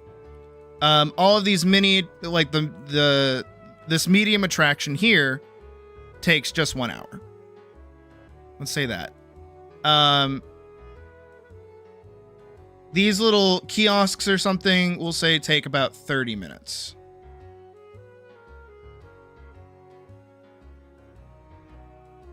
Right? All of these take about 30 minutes. And then let's add like an arbitrary, you have like 30 minutes in between each activity.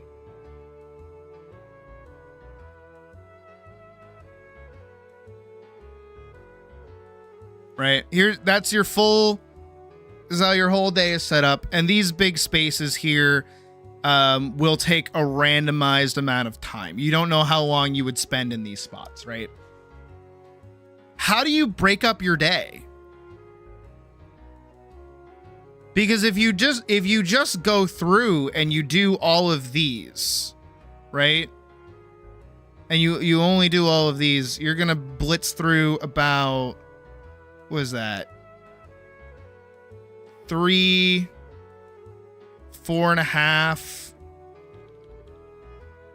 That's gonna be 5.5 hours already. If you just go through and do all of your big attractions, right? That means you're only gonna have about the ability to hit 2 of these. Not even, actually. Because these, you have 4 of these. So then you have to wait 30 minutes in between. So you actually went over. If you were to do all of these attractions, you would go over because of the arbitrary 30 minutes in between. I totally forgot to include that. Right? So really think about that. If you're just running between each of these activities, you're skipping so much of the park. Can you really say that you got your money's worth if all you did was spend like an hour and a half? And here's the big thing. You spent an hour and a half in line basically to ride something for maybe 2 minutes. The longest ride at a Disney park is 15 minutes long. That's Pirates of the Caribbean. Planning all this out. Exactly. Doesn't it? But this is how people play these video games. Is that they just go, oh, look how many big things there are to do in this game. I don't care about all of this. None of this bit in the middle matters. I'm going to go from here, here, here, and here, and here. And then those pieces of content are fun, but they're not like, you know, they're taxing. They take so much time that they prevent you from doing other things. But if you sacrifice, maybe we don't do this one. Maybe we don't do this one. Let's do here and let's do here. We're only doing 2 of these now. So that means we only kill about 3.5 hours versus our 5 hours. So we have 2 extra hours to go kill. we can go over here and do whatever this random thing is. Maybe we could go shopping. Maybe we can buy like some snacks or something. Maybe we can go see this tiny attraction. Maybe we can go here and see a show. There's a bajillion different things that you can do in this moment that are going to be way more fun as an experience than just going on the ride. Because in reality, the way rides work in most fucking amusement parks is to let you rest for a moment. That's why dark rides are some of my favorite rides and why I like going to Disney World especially, because I like the atmosphere and I like getting the chance to sit down and just be like, ah, as you go through a little ride, which is why I'm able to enjoy MMOs more than most other people, is because frankly, a lot of the time, I don't care about these big rides. I care about all of this. I want to go do this stuff. I want to sit in Limsa Lominsa and just talk to people and hit up my fucking music playing MIDI. I want to sit in Ul'dah and like goof off. I want to do random fucking shit and farm dumb stuff. I don't care about these big dumb dungeons that I'm going to do one time and never want to do it again. But that's where people focus on so much of, like, all of their attention. And to turn it back over into Dark Souls and into Elden Ring, I like a lot of Elden Ring's middling stuff, but this middling stuff is almost as taxing on you as this is. So instead now, you have all these big things, and let's start bumping all these to an hour. Because all their little dungeons are difficult. The game is genuinely difficult. Don't get me wrong. Elden Ring can be a hard game. It can be a punishing game. It has a lot of things in it that, are friendly to the player to make it like a little easier on you. Less runbacks, very good checkpoint placement, all things like that. But that's why that game can be very, very daunting, is that all of those little things are so like time consuming that it becomes difficult just allotting your time. It's almost like you don't want to sink and put effort back into it if you've already gone through it one time, because it is just that vast and sprawling. Okay. Hi, Alex. It's just how it is. But returning to something more like Dark Souls, which is here, is that you don't have to make that planning choice anymore. You don't have to worry about how much hours and times and whatever you have in a day to run around and go do things.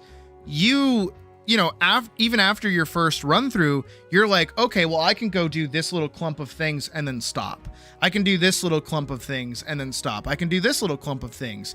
Oh, I have a little bit of extra time. Let me do this clump of thing, and then I'll finish the game. That's way more comfortable for a lot of people to interact with, but that's not what gamers want, apparently.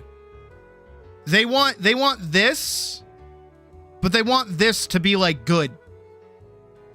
They don't want this, they want this. And this is hard to do. Hell, even in one of probably the best open world games that have come out in a long time, Breath of the Wild. And ironically enough, probably one of the best open world games. It still has attractions built into it. The shrines, where they're like little mini puzzles, and the divine beasts, where they're like little mini dungeons, there's your attractions. They're still in the game. They're still a thing.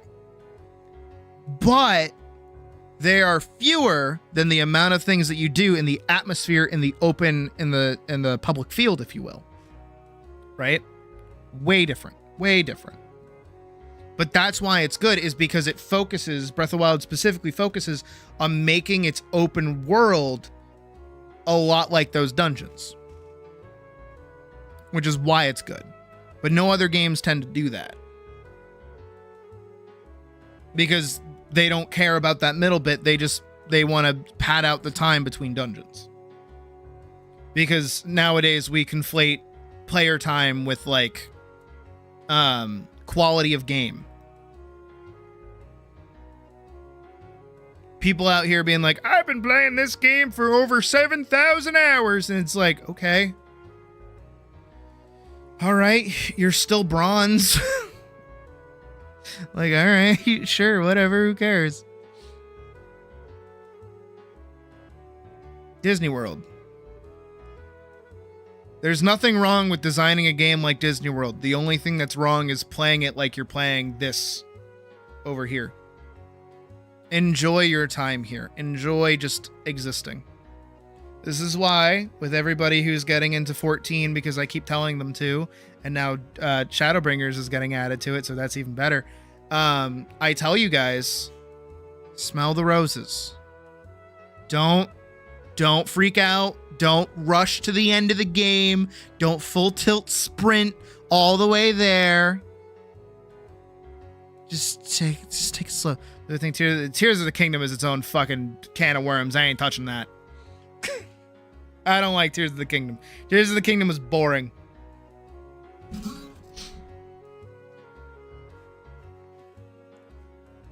I don't like that game. I think Tears of the Kingdom would have been better if it was a like focused more on the story aspect of it, and kept like the Breath of the Wild open world and actually like wrote a good story rather than just like throwing together whatever the fuck they wanted and doing a second draft of Breath of the Wild.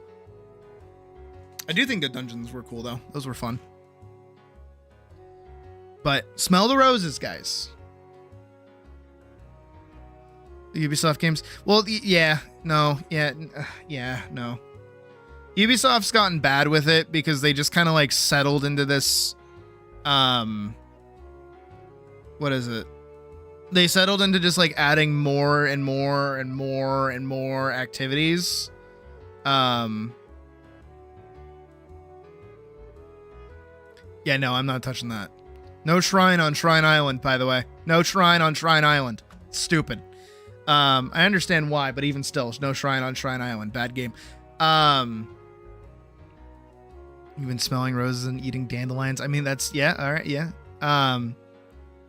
But no, like Ubisoft is probably the worst when it comes to the Disney World aspect, because all they care about is doing the little things. So you have like your Ubisoft map, and it's like little thing, little thing, little thing, little thing, little thing, little thing, little thing, little thing, little thing, little thing, little thing. There's a little thing over here. There's a tower right here to tell you where all the little things are. Little thing, little thing, little thing, little thing, little thing, little thing. And these are all like maybe 2 minutes, right? All of these little things are maybe 2-minute activities. But they're the same 2-minute activity over and over and over again. And then guess what? When you finish this area, there's one directly next to it. There's another tower and a bunch of other little things. So guess what? Get to work, bitch. And this is also why I hated Final Fantasy VII remake. Or Rebirth, rather. Because it did this, but worse. I don't know how you did that, but made it worse. Final Fantasy VII Remake was this, and this was good. We liked this. This was fun. We know the story of Final Fantasy VII. You don't have to change it. Why did in Rebirth did you do with this? Why'd you do that? You could have looked at any other open world game that has been out for like the longest fucking time, and the one you copied was Ubisoft? Why did you do that? You didn't have to do that. No one was asking you to do that. I certainly wasn't asking them to do that. Who said that? I didn't. Who asked for that? I fucking didn't.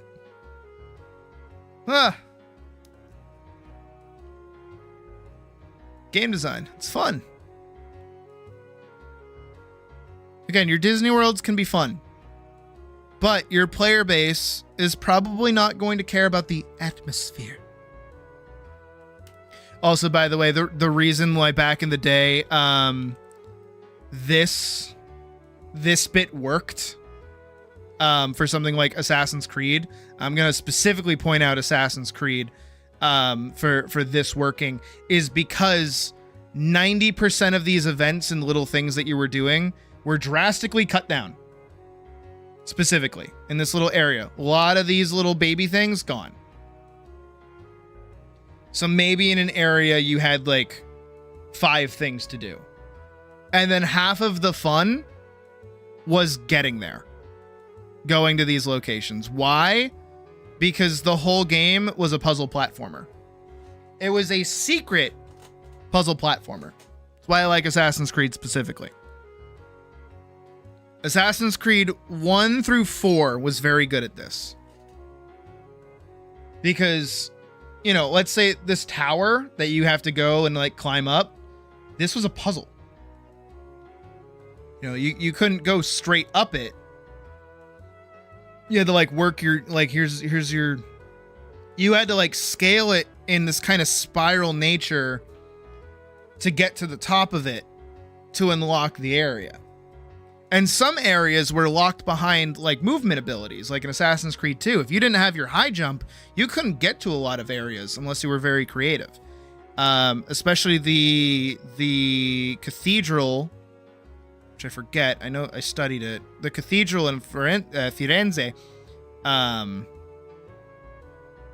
right? You can't climb this at all because it's the furthest thing from all of these different buildings, and you don't have a high jump to get up there. So when you come back, you get to climb it and feel like you've improved. That is called good game design. How do I think The Witcher 3 handled their open world? Better. I think The Witcher 3 did a good job with it. The Witcher doesn't really have this. Doesn't have the tower to tell you where everything is. It just kind of has like tiny little hubs. Like this, they're just the towns and they're all connected. And then here and in between here, there are little things to go off and do. But a lot of the time, this is the important thing specifically about The Witcher, is that these little like offshoot things are, hey, do a quest in this little area. Don't go further than like here. Don't go further than like here. Oh, here's that thing again. Don't go further than like here. Oh, there's that thing again. Oh, it leads you over here. The way everything in The Witcher is specifically like placed out is that you're not going to go very far from where you want to be. This is a small issue that I run into with KCD, actually. I do like KCD and I do like its open world because it is very atmospheric and I like walking around. But a lot of the time, the way a lot of quests feel and work is, I know you're going to go, like, you know, you end up in this town because you're here for a quest, right? And the quest is over here. And on your way over to that quest, it's like, hello, there's another quest here. We would like you to come with us for this quest. And you're like, all right, well, I'm already going this way. So what do you need? Well, we actually need you to go all the way over here. And then you go, oh, well, I'm going this way. I don't really want to turn around and go all the way back from the way I came from. So I'll come back to you. And then you never go back to them. Or at least I never go back to them because I'm like, I'm enjoying this. This too, this is a smaller thing, specifically with KCD, specifically, is that, and this is a me thing, I don't know if this is anybody else feels this way, but this is how I feel. I need the game to like pump the brakes for me occasionally, right? I need them to put their foot down on the brake a little bit and be like, okay. The story needs to like be boring for a second, okay? We're gonna make the story boring because now you're gonna be bored, so you want to go do the other things that we've provided for you. Go do those things. Go off and do those things. We're gonna stop. We're gonna stop being interesting for a second. Go do all the other little things, right? KCD no do that. KCD main story very good. KCD story so good, me want to keep going. Me no want to stop. Me think about KCD main story when me not playing game. KCD story good. And also too, every time like a quest ends in KCD 2 specifically, it's like it's ramping up. I'm sorry. How am I, after we have just stolen the silver from Sigismund and are awaiting him running us down, going to walk away and go help some old woman with her like shrub garden? What? No. I want to know how this continues. I don't want to stop. Don't say this is a critical point as like, you know, you're hyping up this storyline here. You can't be doing this to me. Which is exactly what it does to me. But going back to the Witcher thing, the Witcher does that very well because most of the places that quests are in places you're already going. It's almost like World of Warcraft a little bit. World of Warcraft kind of has this hub mentality as well, where it's like, all right, here's where you're going to get all of your quests. All right. And because you're getting all of your quests in this area, you're now going to go out into this bigger area and do all these quests. And now while you're out doing all of these quests, there will be other quests along the way in these specific areas that you're going to. And then all of these turn-ins will happen when you're coming back from those zones. We do not require you to go anywhere further than that, which is helpful. Witcher technically does the same thing. Witcher also has like a lot of non-turn-in quests as well, where it's just kind of like you stumble across like a dungeon or a collection of monsters or something, and then you handle it. And it's just like, hey, you did the thing. Good job. And that's it. That's all you needed to do. It was just a nice little distraction on the way to wherever it is that you're going. Witcher's open world is very good. I think actually it's probably it's a good study tool for anyone who wants to get into like more open world game design. Also, look how much we've drawn since we've done our little goofball up here. If anybody's trying to get into game design, I highly recommend looking into the construction of White Orchard. White Orchard is probably the best starting location in any video game ever, I would say, because it introduces you to pretty much every single piece of like anything you're going to need as a Witcher in one area. It is like the perfect starting zone. It gets you involved in the story because you're immediately in this kind of area where you understand both sides of a conflict. You are already there to, find someone, but in order to find someone, you have to do work for people. Those people need things to happen for them. Then while you're, investigating that, you're meeting other people that need help or going places that need help. And then you're getting weapons and armor and things that make you stronger. And then bada bing, bada boom, you're now kitted out, ready to fight the boss of the area. And then you do, and it's like this cool sprawling across the whole zone almost fight. That's really cool. That's a really good starting zone. But here's the thing, is that most people look at that and they go, I don't want to sit here in White Orchard.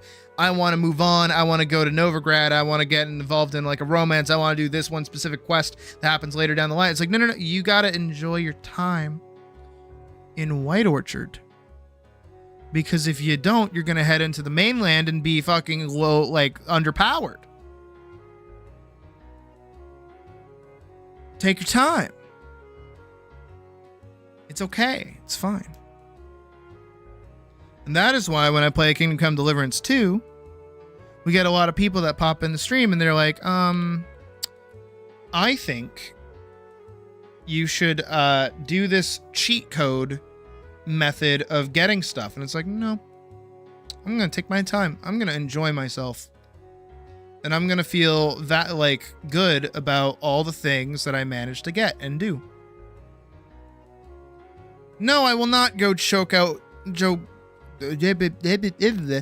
I'm not gonna go choke out that guard for his good armor when I can just like, you know, put myself in a challenging position and feel good about myself when I walk out of it. I do in fact control the buttons that I press, and I want to press good buttons, and I want to take my time, and I want to smell roses, because I don't know about you guys, I like flowers. And not only just that, this is a quote somebody said to me like forever ago. Do not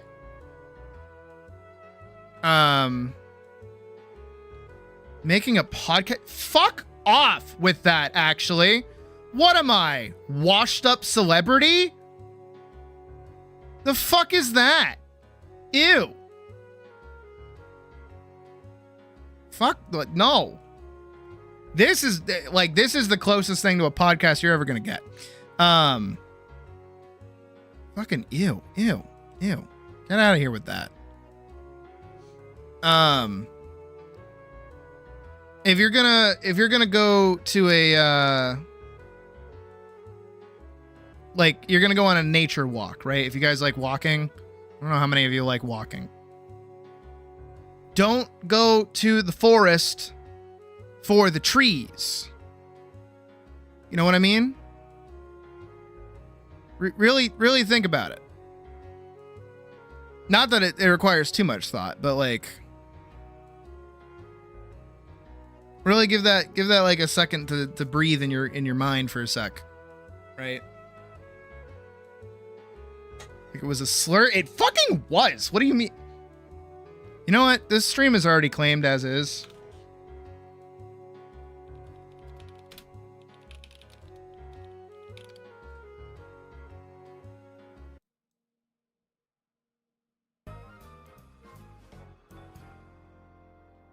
Hey, you think homeless people ever have sex with each other? Probably, but I don't want to think about it. I know for a fact they do. I spend most of my day breaking up in-progress homeless sex. I bet it stank. Oh, it stink all right. So, we talking group stuff or just one-on-one? Oh, anything goes. Whatever you can fit under a tarp. There's a major hotspot behind the dumpster at the Cheesecake Factory. Hey, what's up with the menus at the Cheesecake Factory? Why they gotta be so big? Yeah, and why does their menu have ads? I go there for dinner, not to shop for appliances. Hey, you know what, guys? This right here, this rambling, boring conversation containing already made before observations, this could be a podcast. It's actually not a bad idea. Really? A podcast? Don't you have to be some sort of whiz kid to do those? Definitely not. Anyone with a computer can make one. Well, that's it. We're anyone. Let's do a podcast from right here in the booth. Who's in? Yeah, sure. I rest my case. And I closed the fucking web browser that had YouTube open, so I need to pull it back up so I can put on music again. Jinxie's situation got even worse. God, I cannot tell you how much I don't care. But we'll definitely listen to why it got worse later when I am bored and playing 14. God knows I will. I need... Yeah, I'm really testing music. I'm really testing YouTube today. Let's do this one.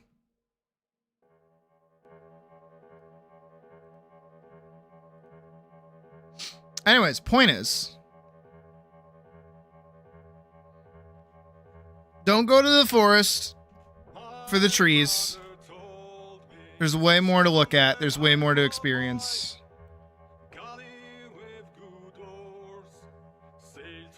Go fucking watch, what is it?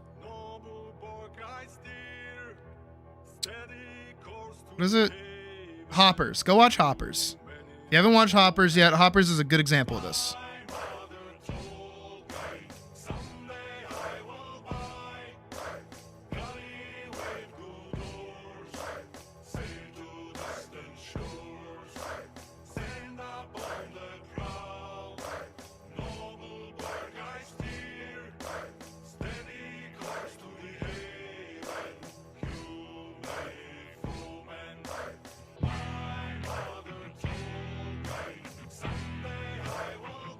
I remember how much it blew you away that there, like, hills exist.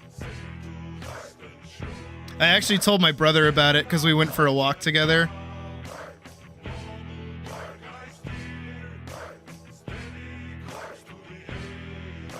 And I was like, yeah, no, like, I have a viewer who went to North Carolina. It's like, shit. Something that we just take for granted up here, I guess.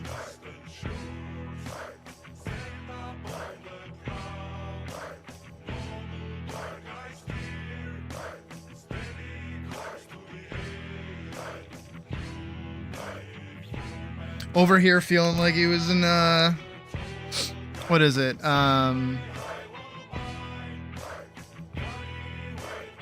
What is it? Hobbiton, that's it. Feeling like you're in Hobbiton. Like, whoa, look at all these rolling hills. It's like a slight incline.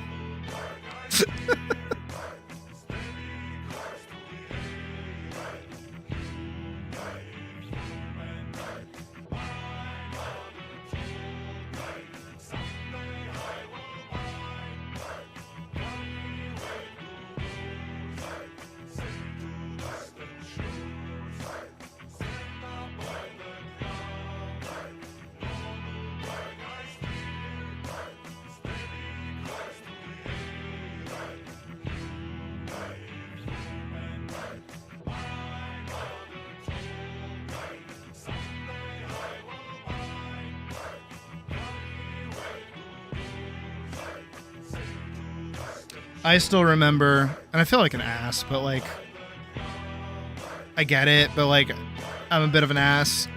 I went to go, me, Puck, and her family, like her mom and her stepdad, like, we went north to Mohegan Sun. Is that north? Where is that? Mohegan Sun. Where is that? That is up in Connecticut, so that has to be north, right? North of me? No, south. Oh, we went south. Connecticut is below me, in fact. All right, good to know. So we went south.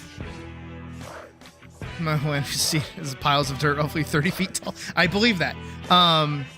We went to Connecticut. And we were staying in this Airbnb, basically on like a golf course almost. So, you know, her mom like opens the blinds and is like, wow, Sid, Puck, look at how like beautiful this is. And it's just like a field. And I'm sat there and I'm like, I grew up around golf courses because my grandmother played golf and I lived in golf course country. So like I'm just looking at that and I'm like, it's just a field. I don't see what's so great about it. Like it's pretty. I've seen prettier though. What? And Puck's like, you have to realize my mom has like never left the city. So for her to see that much amount of like grass in a single line, it's like, yeah, perspective, yeah. I also tell the story of when we were in Florida, and the first time it snowed down there, and we were at like a beach, and there were a bunch of kids, and they were losing their fucking minds, and we're a bunch of Northerners, we're like, dude, fucking who cares? It's fucking snow, whatever. But my mom talked to one of the kids' moms there, and she was like, this is the first time in their lives they have seen snow in front of them. It's like, oh, that's so weird. And then also, technically, we had this moment again, craving to touch clouds with both feet on earth. Dude, just come up to Boston, man. I'll take you to plenty of great hiking spots. Don't you worry. We'll have a good time. Have some kind of family emergency or something up here so you get an excuse to come up here or something. I don't know, something stupid. Come up here for A&E next year, maybe even.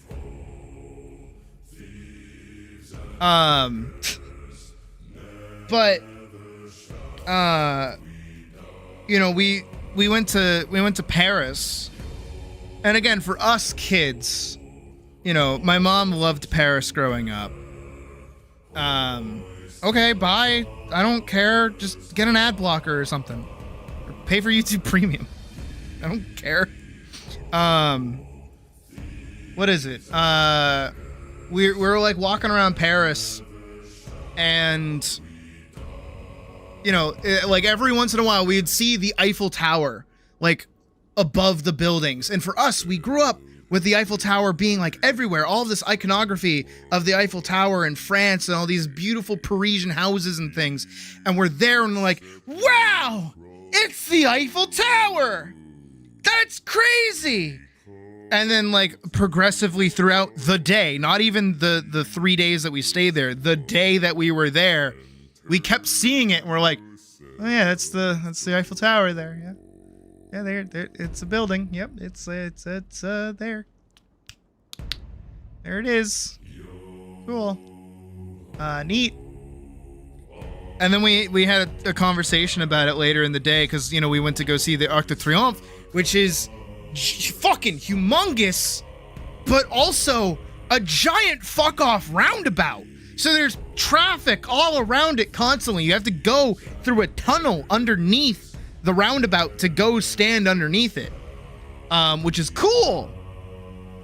And then we kind of had this like sobering moment of just like all of those cars, all of these cars that we see here are just like people that live here and do not give a flying fuck that they are within a stone's throw distance of one of the most recognizable pieces of architecture and also a giant monument to architecture.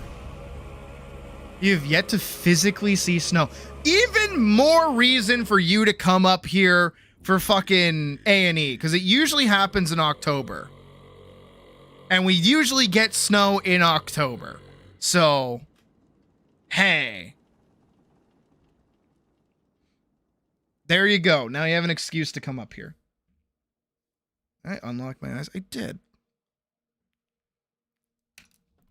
But which one's this one? This one.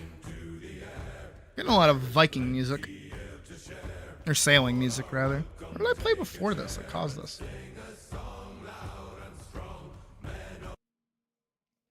But yeah, I think that's kind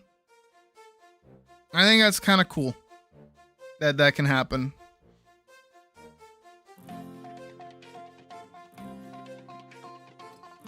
How did we get talking about that even? I don't even remember how we started this conversation, honestly.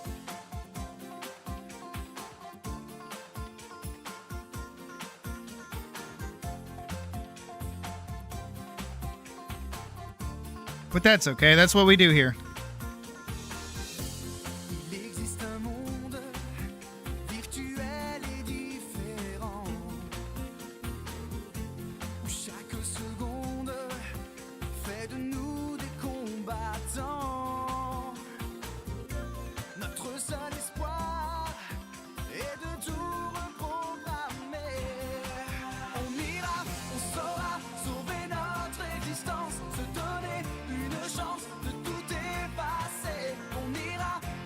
Oh, right, forests, stuff. Go explore, yeah.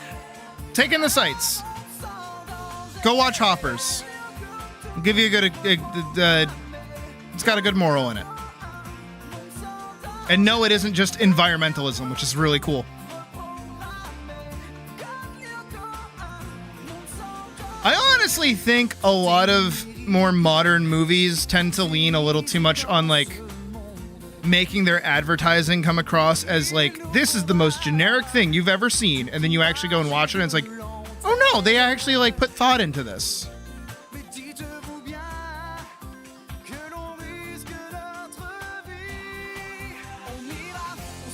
Psyched to see tree. Yeah, that sounds about right. That sounds like how it went. Yeah.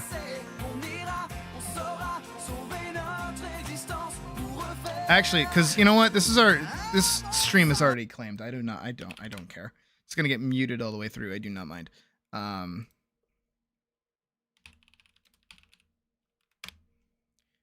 If there's anything to get you, like, to convince you to watch Hoppers, it is this scene.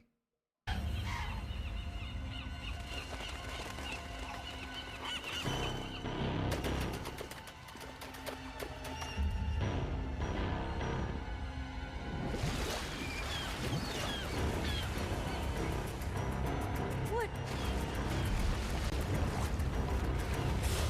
Oh my. If there's any reason to go watch Hoppers, it is this scene specifically. It's an apex predator! Oh, it's Diane! You guys, she's actually, like, super nice. Hi, how are we today? Could you just, scooch back a little? Yeah, oh, perfect. Yep, that's him. All right, everyone, let's try and have a good, clean squish. Beaver, I suggest you leave the vehicle. Wait, you don't have to do this. It's a misunderstanding. Be back in a minute. So yeah, if you need any more convincing to go watch Hoppers, I cannot help you.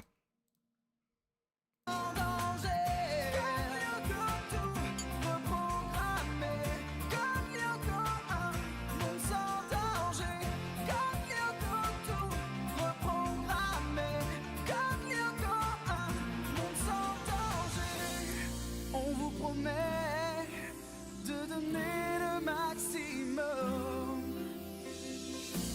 contre la menace et de sauver tous les hommes. On ira, on saura I remember seeing that, like, the seagulls, like, dive into the water. And me and my brother, like, looked at each other. Oh, there it is. There it is. YouTube's yelling at me.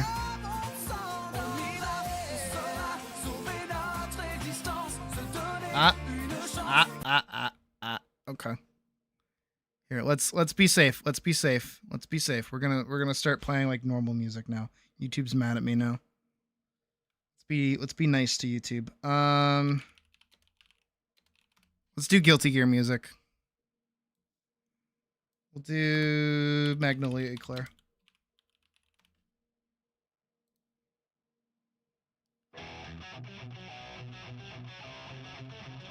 What is it saying specifically? Let me read it. Maybe temporarily block. If you plan to continue, please assure your channel to their allow list. Okay.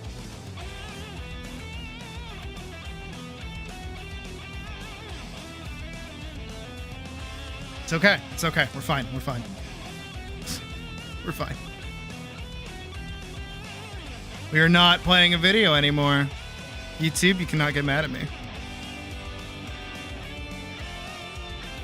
We'll just have to be on our best behavior for the rest of the stream. It's okay.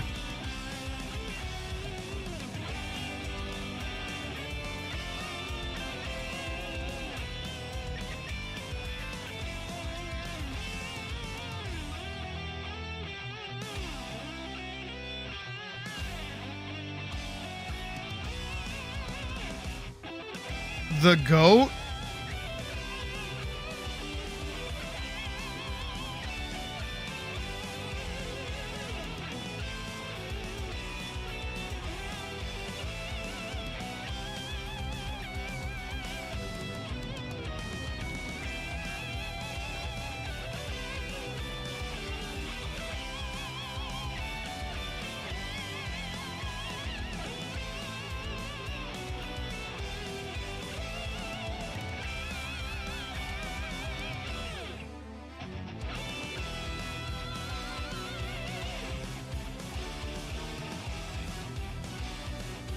Wait. We gotta do the little fin.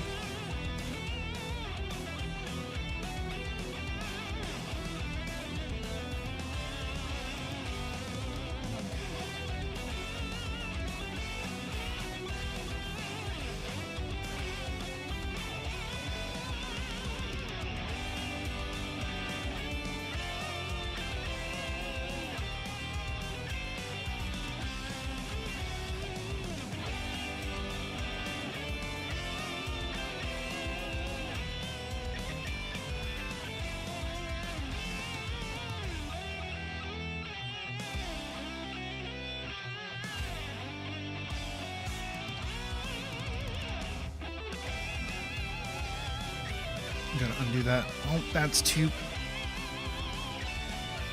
There we go.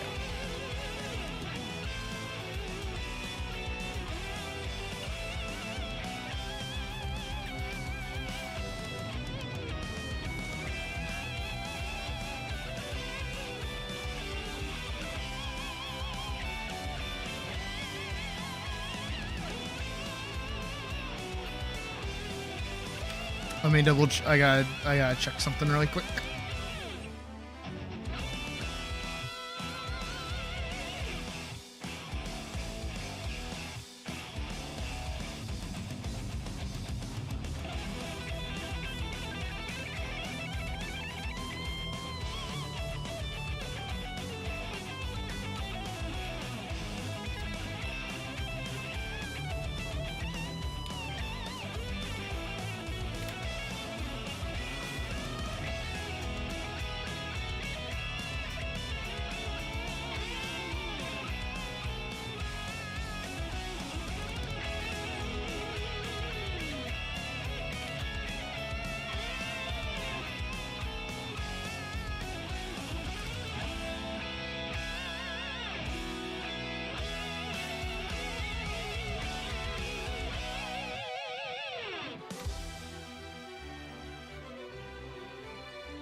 Sorry, give me a second.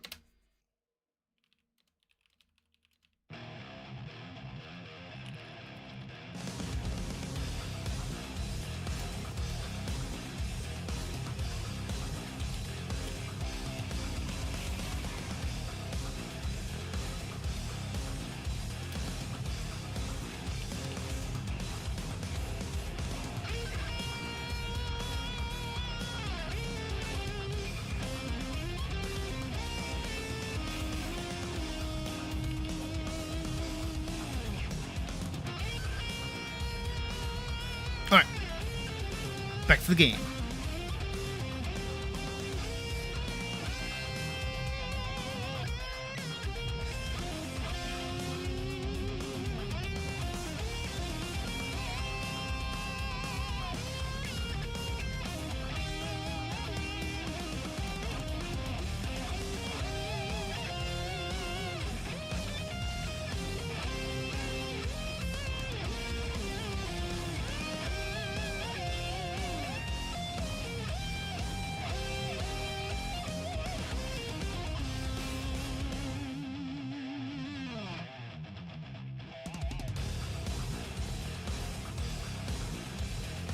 Hold on.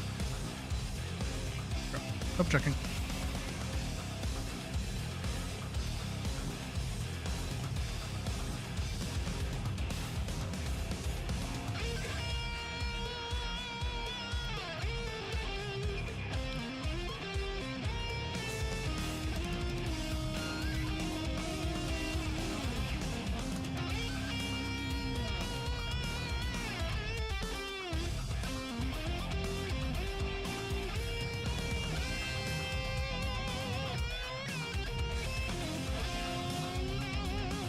Whatever.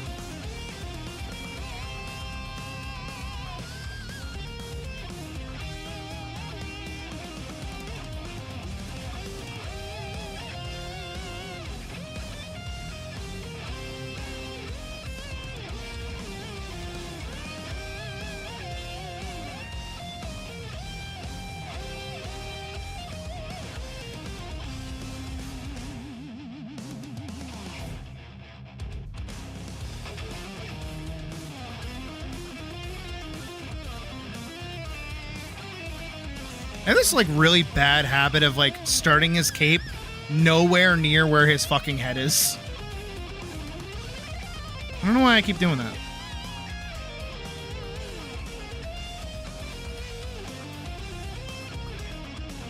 Anyways. I'm gonna hit you. Look at him.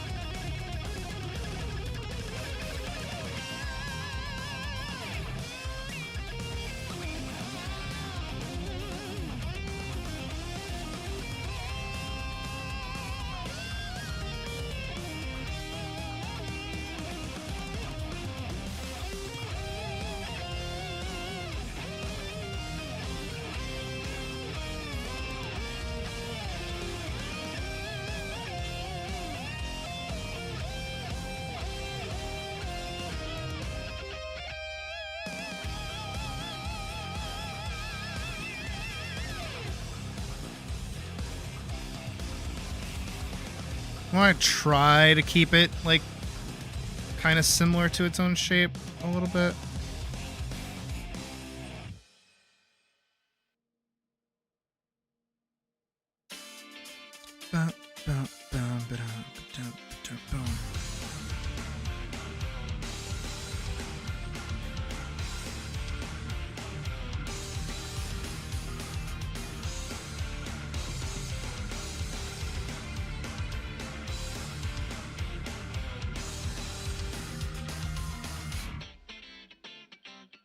Warm in the day, have a good time. Cool in the night, have a good time. That's what I keep on saying till I lose my mind. Feel like a bird in the sea breeze, shine like a moon in the night sky. Can you believe it till the end of your life? Go with some bags into a room. That's enough for satisfaction. Ready, know how to have fun. No need of explanation. It's worth nothing. It's worth nothing. For each other. It's worth nothing. Nothing.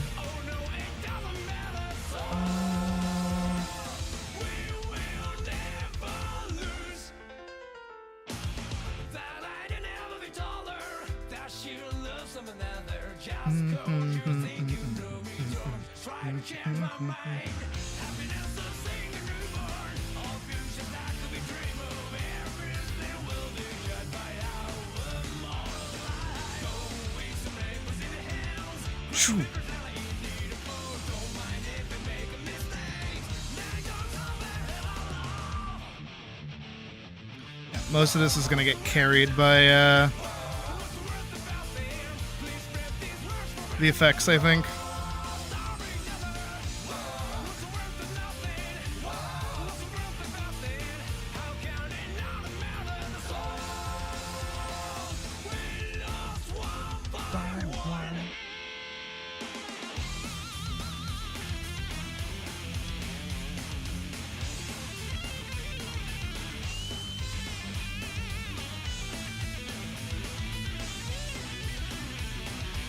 Solidify it.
See what I did.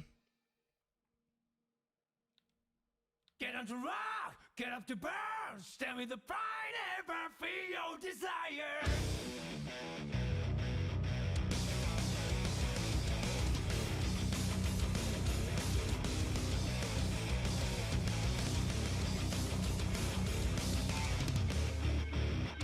I think it's cool. One day I noticed that my life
I mean, in all technicality, this is probably my most not safe for work outfit I have.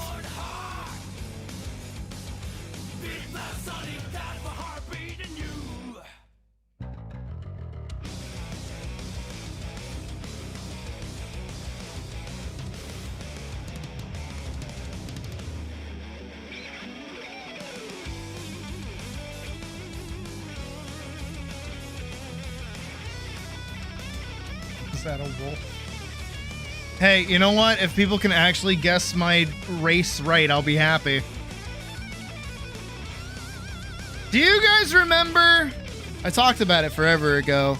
I had like an expose video made on me way back when I first started streaming. I wasn't even like cracking 1,000 subscribers at that point.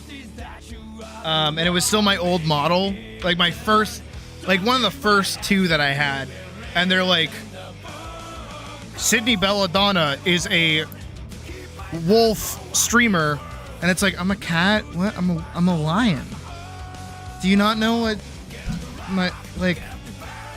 I got.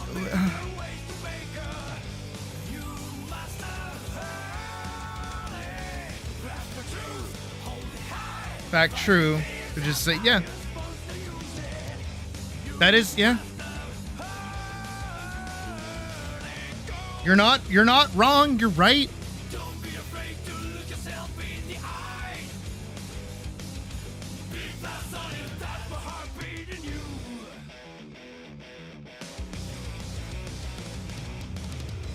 No, I don't want to do that.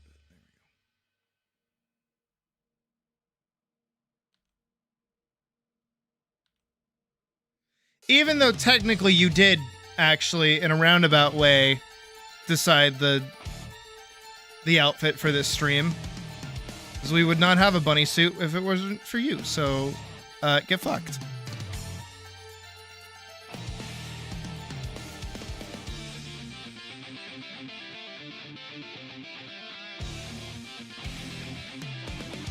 You made this bed, now lie in it.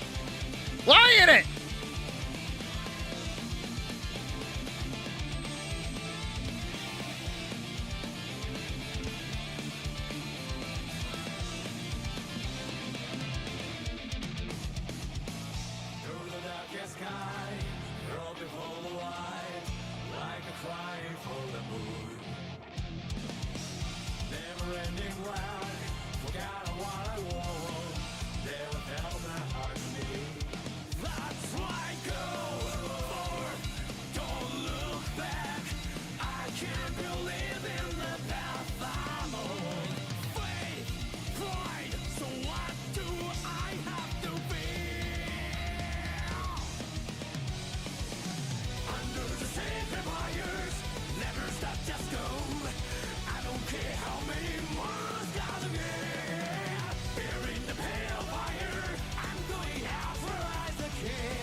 burns my eyes. What a strange descent. Sound becomes hot again. Never-ending wide. Forgot what I want. Is this Arcadia? I don't know what's right for the world. Oh, I may have lost my way. There's no reason to doubt it now. So I do. All right, now I can add. We'll have to do the effects after. But now we can add the sword.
It's hard to breathe. It's out again.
And so, all together,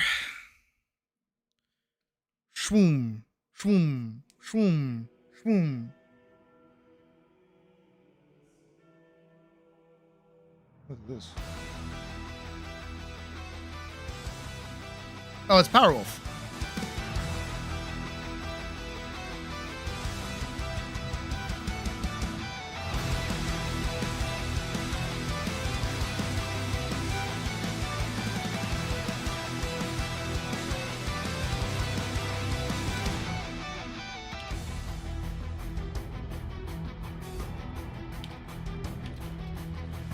Long ago in a time of twilight, 7 sins, 7 hearts on strife. Lost away in a storm of rivals. Stay safe at night, come home alive.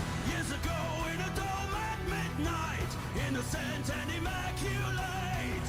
For the hands on a holy altar, a masquerade, all of fate. And on her way to hell betrayed her cries. Then she went dancing with the dead. Lost the Lord and the spirit to sanctus raving. Dancing with the dead. Fell in love with the temper of twilight. Lost and evil powers. Long ago on a tale of moonlight, painted lines of the pentagram. Holy words all along forgotten. The spell is cast, the dread is done. Hail a go to the night surrender. By the glow of the morning star. No way back from the night, remember. All merciless and sinister. And on the way back home forsake the skies. And she went dancing with the dead. Lost to Lord and the spirit to sanctus raving. Dancing with the dead. Fell in love with the temper of twilight. Lost and evil powers. Dancing with the dead. Lost to Lord and the spirit to sanctus raving. Dancing with the dead. Fell in love with the temper of twilight. Lost and evil powers.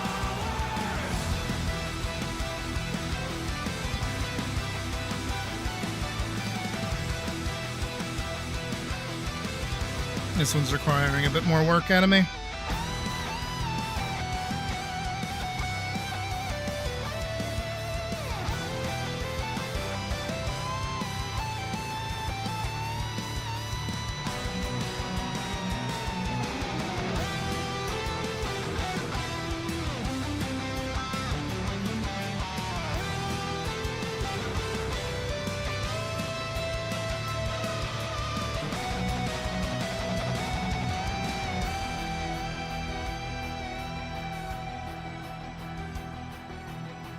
Long ago on the skies of starlight, read the words of the secret rites. Lost our soul to the darkened fire. We burn alive for all the time. We all are dancing with the dead. Lost our hearts to the spirit to sanctus praying. Dancing with the dead. Fell in love with the temper of skylight.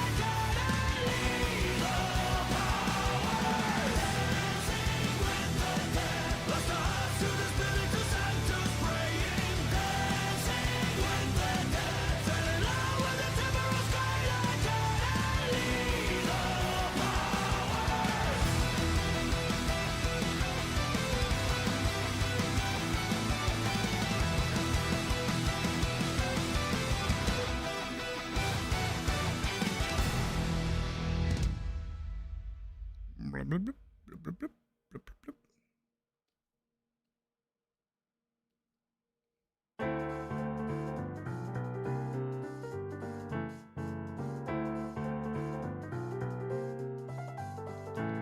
took me 10 years to find the answer to something. No. I forgot. This is too, like, jazzy. Let's do this one instead.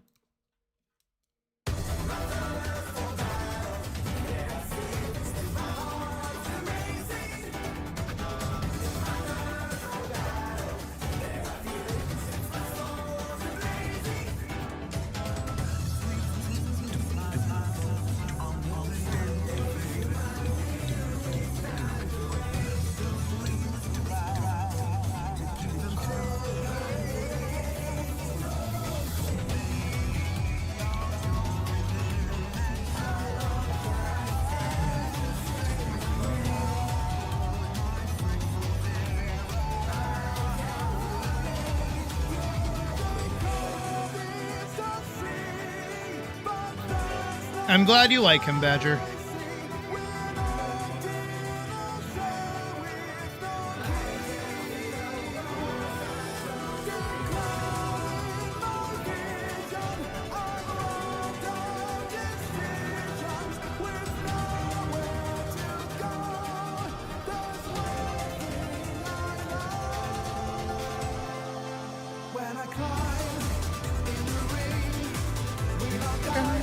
That's when I realize that I'm free. This is me. This is who I was meant to be. They're my claws. They're my fangs. Sing, it's the thrill of the fight. And I run. And I howl.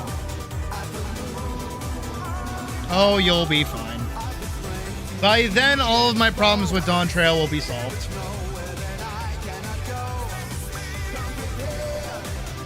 So by proxy, you will have no problems.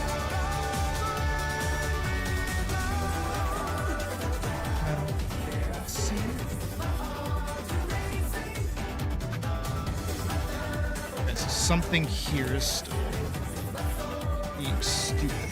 Oh, I see it.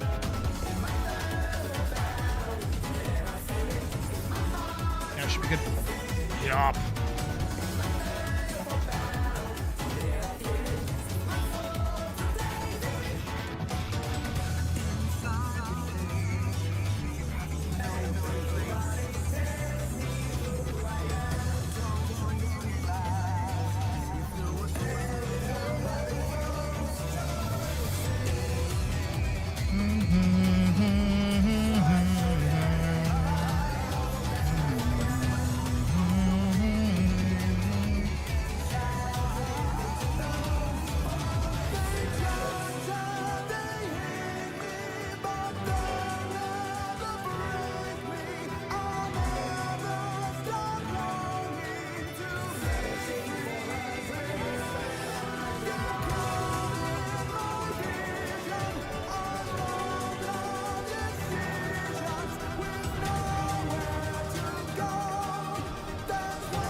No, she's great. And then you hear her open her mouth, and then you're like, She was even good, like, in fucking, Endwalker, too. She's just a different character now. But I do also love her design. I love Wuklamot when she's not talking. About her father's piece, specifically.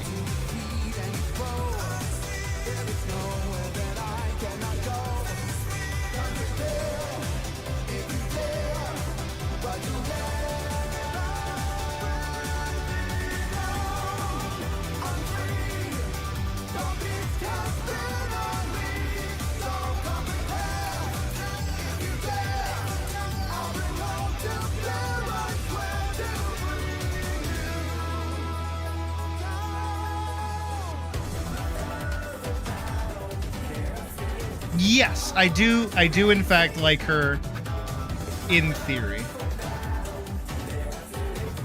That is a good way to put it.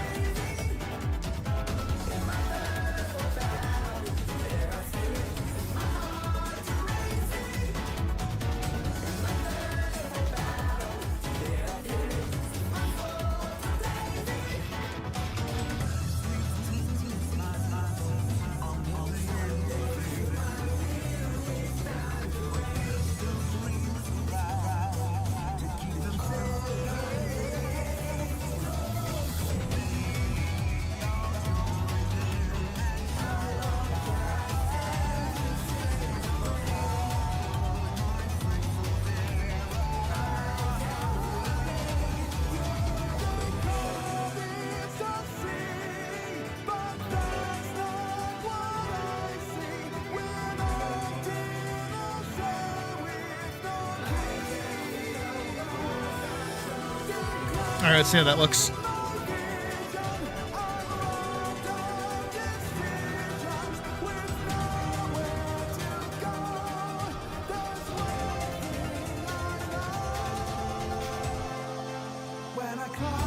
For this.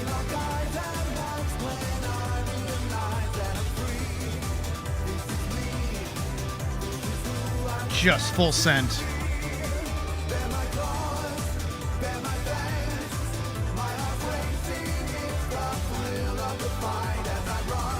Nope.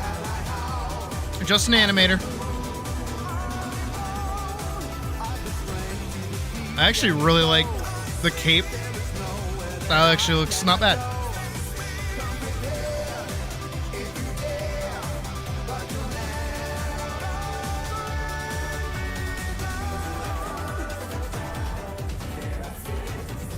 I think right here, I need those long lines to get like way smoother, like way smaller. Shoop, shoop.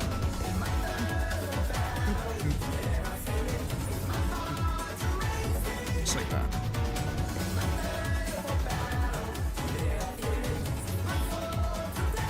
That's not half bad.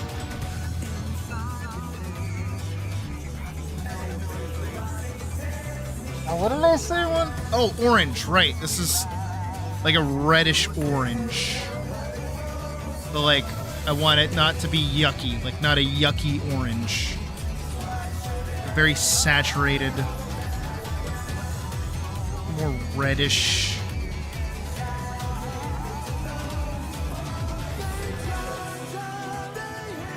They're more of a pink. The dark.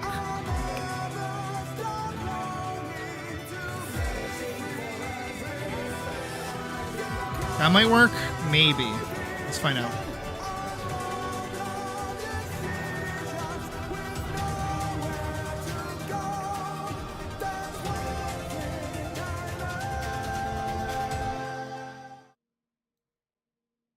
See it without the. Once upon a time.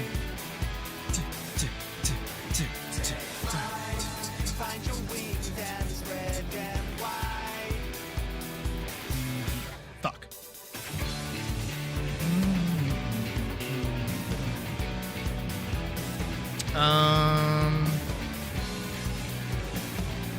What's this one's code? Got it.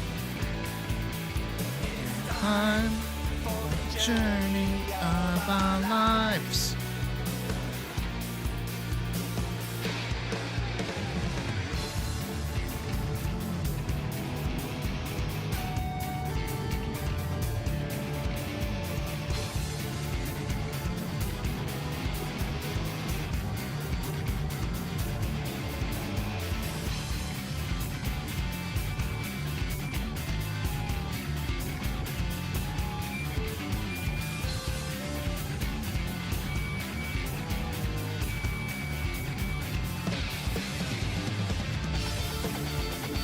Yes, pretty much.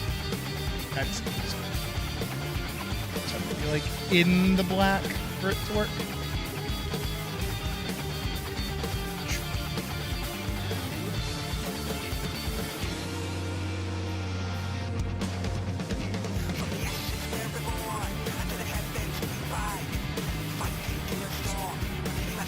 All right, let's see how that tracks up against her. Where does she start doing it? Like right here.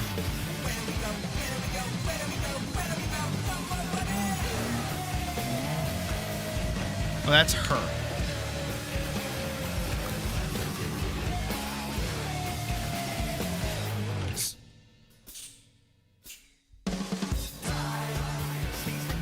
Clear those.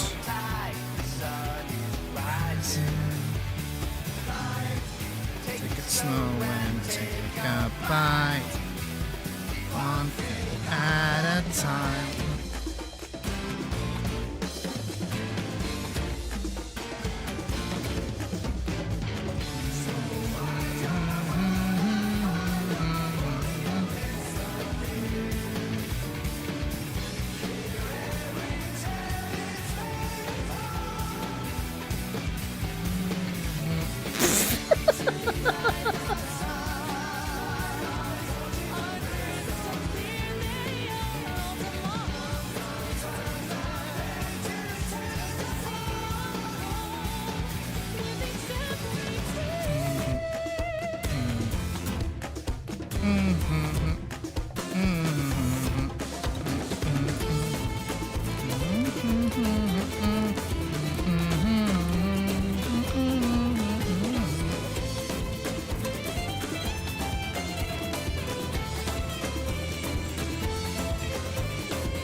I need her to sit in that like a lot longer.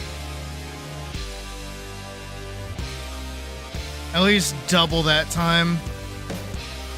And send her like way further back.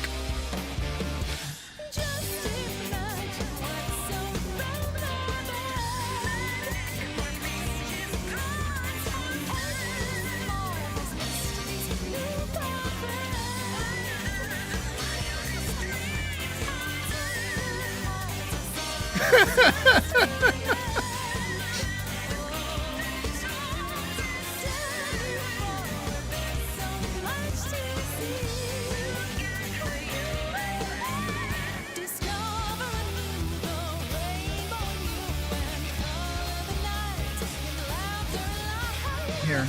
Not to kill the momentum, but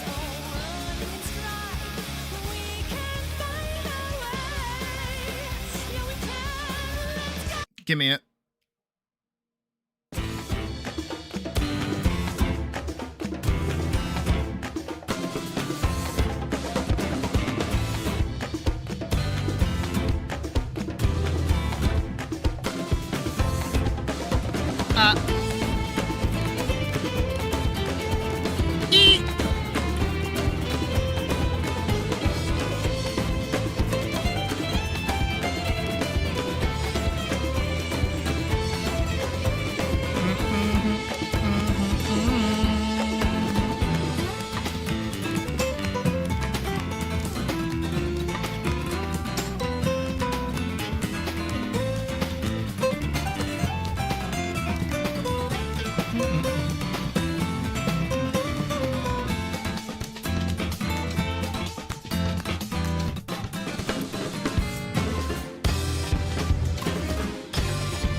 Bum bum bum bum bum bum bum bum bum bum bum bum bum bum bum.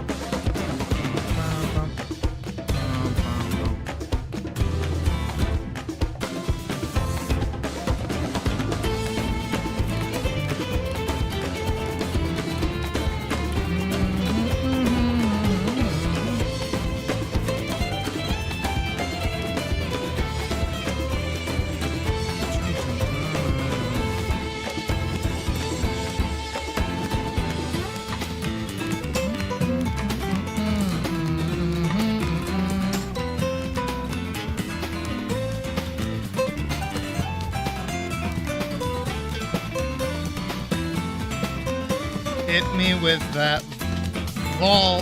Where is it? There it is.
Just like giving him a head pat. No, she can start there, it's fine. We just need her to like land all the way down here. That one, pop, pop that. Drop that down right there.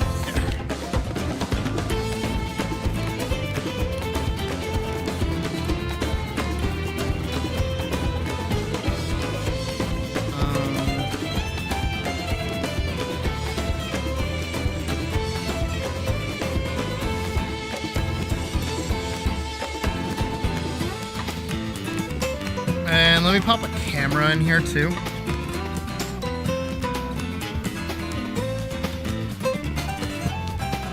There we go. So now we have a bit more room to look at what's happening.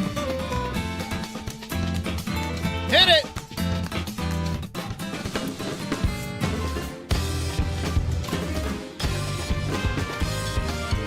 It's not bad.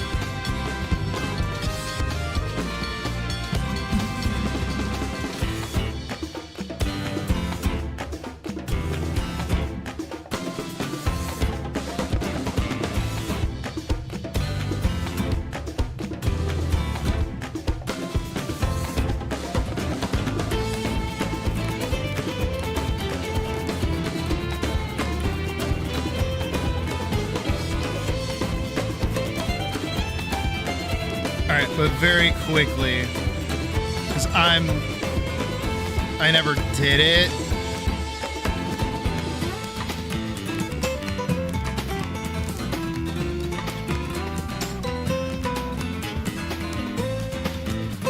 Yeah.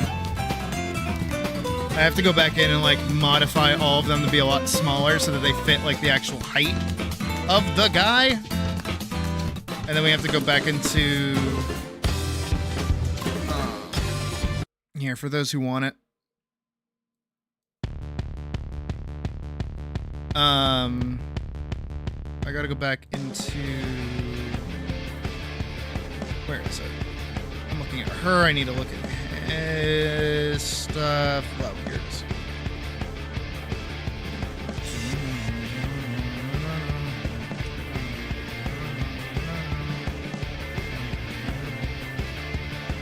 A lot of him needs to be like shrunk down, like a lot. Grab everything.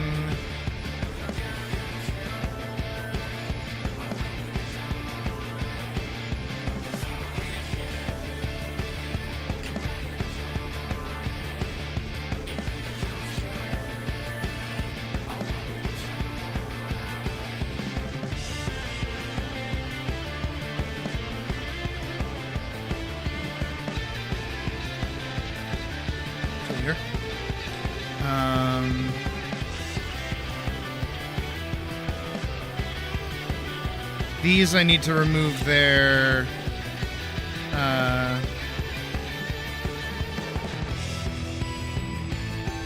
move motion tool.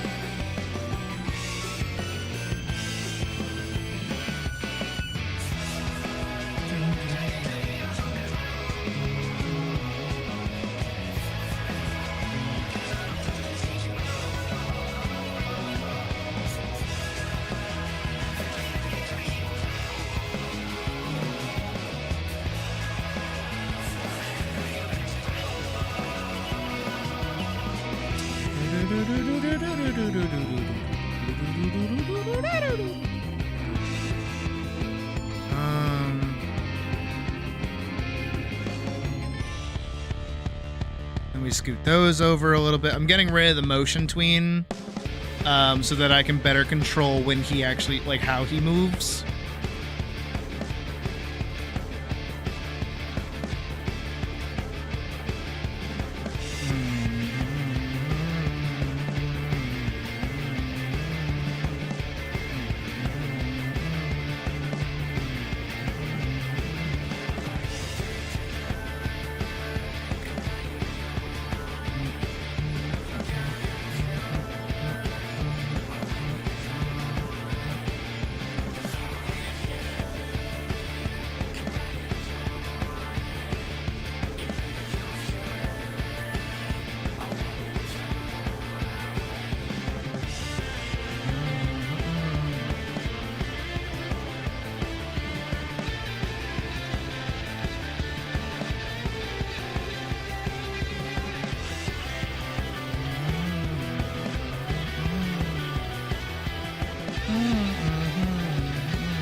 frame.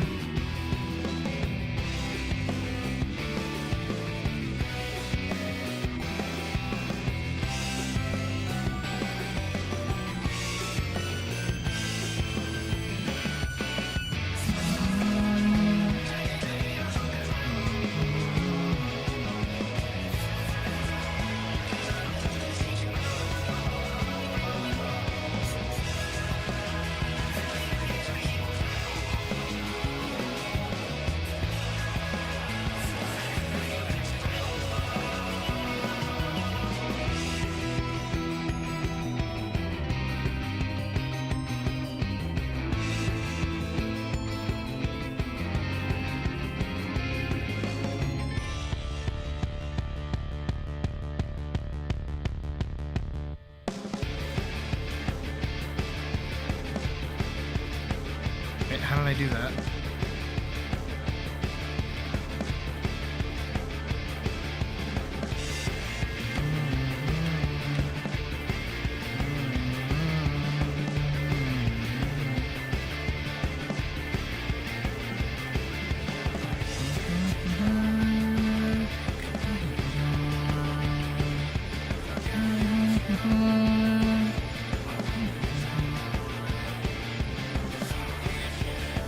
There we go.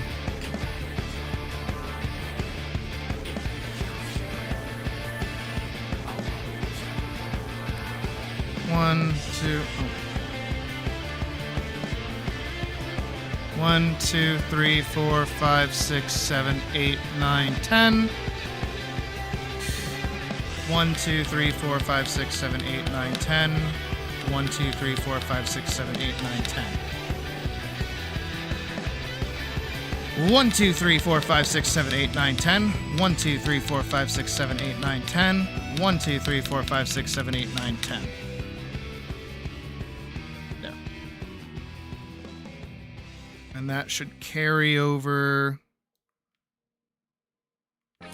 that, and that pose, and then his standing pose. There we go. So all together, I give it like a little bit of space.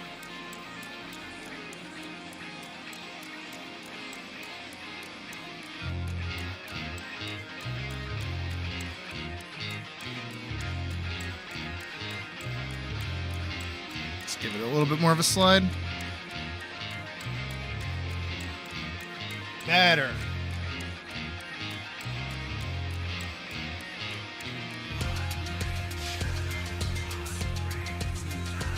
There we go.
All right, let's see how that looks.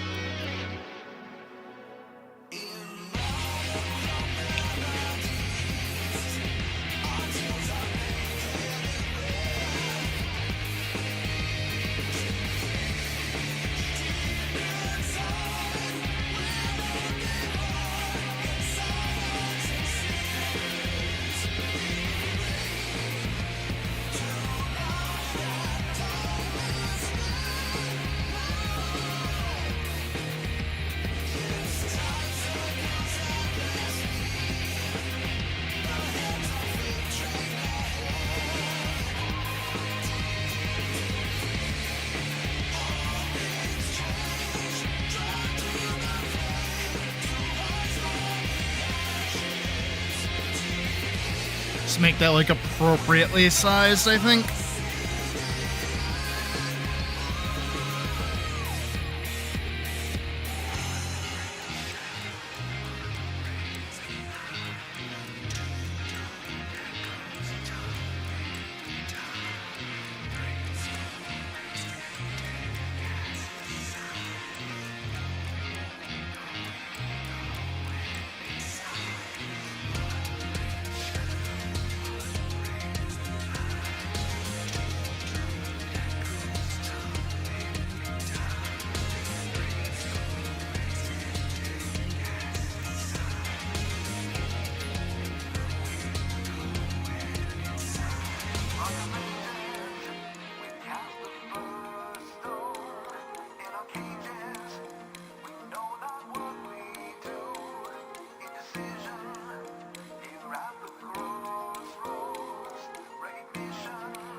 I do feel like I need like an in-between frame here.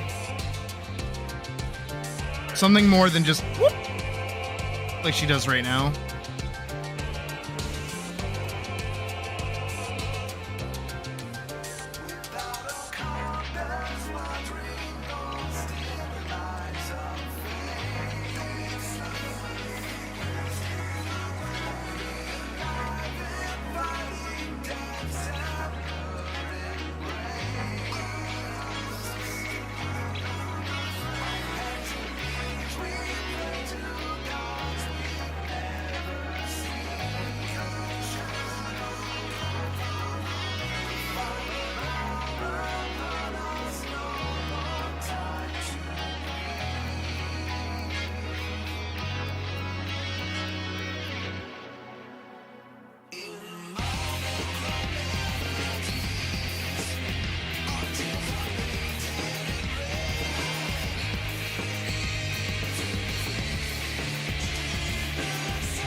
That might actually be kind of good.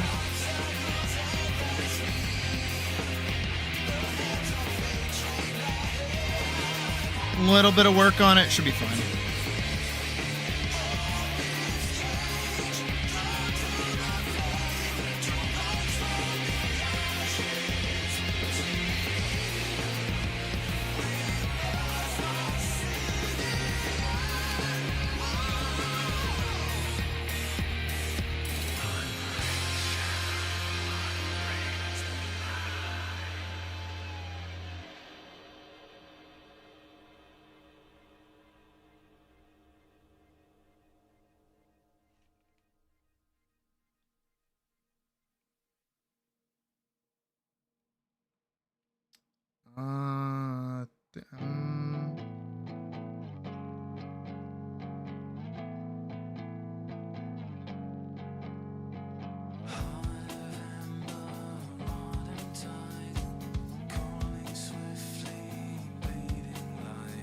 How many?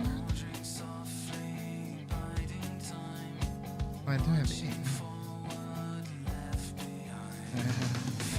Math hurts.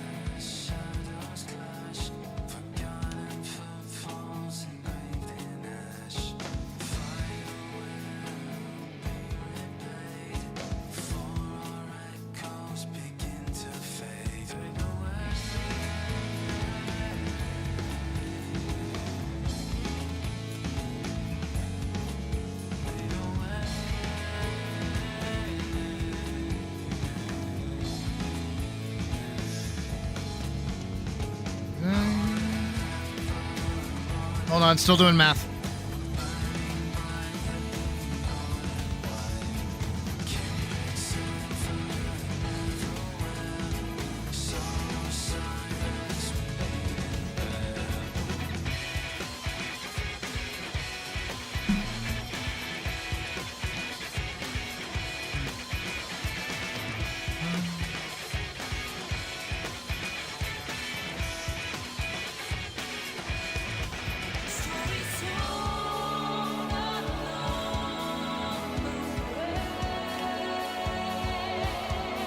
There you go. Math has been done.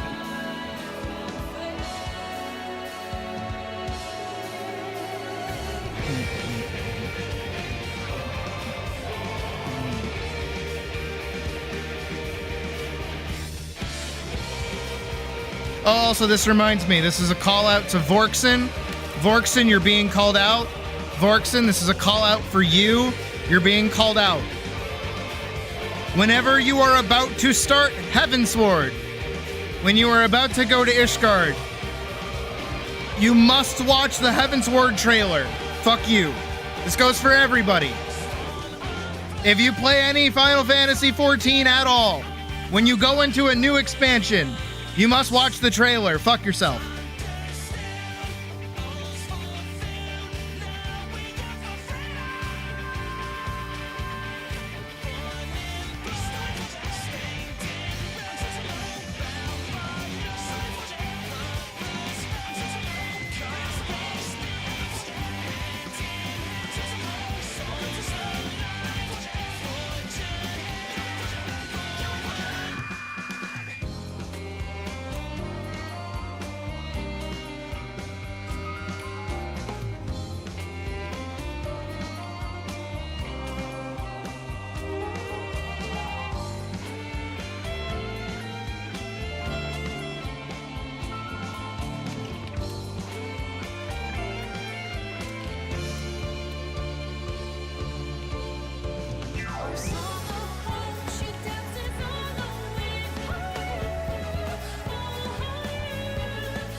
As Day said.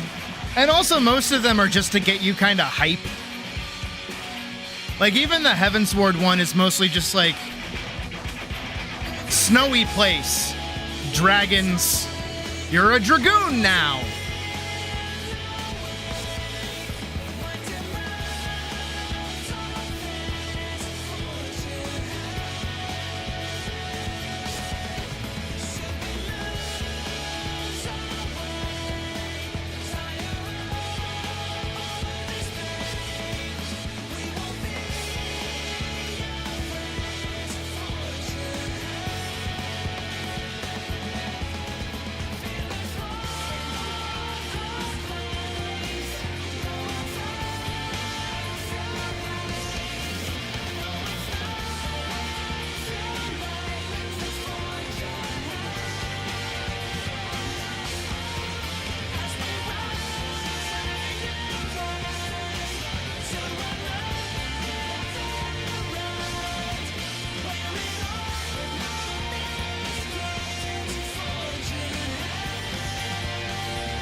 Good, you should.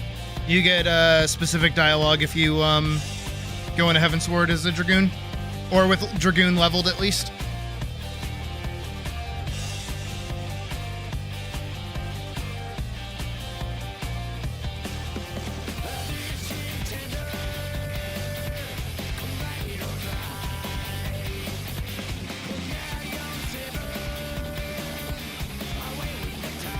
You will, don't worry.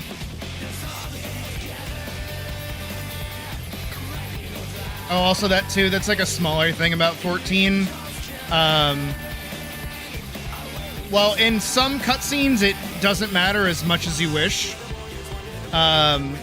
Sometimes in cutscenes, they will actually refer to your job or what class you are. Like, hey, if you're, you know, going through a cutscene and somebody gets like mortally wounded or hurt, you playing as a healer will have you attempting to heal that person during the cutscene. And some characters will even like specifically point out like, oh, you're trained in an art from a location that you haven't been to yet. That's cool. Little things like that. It's neat. I like 14.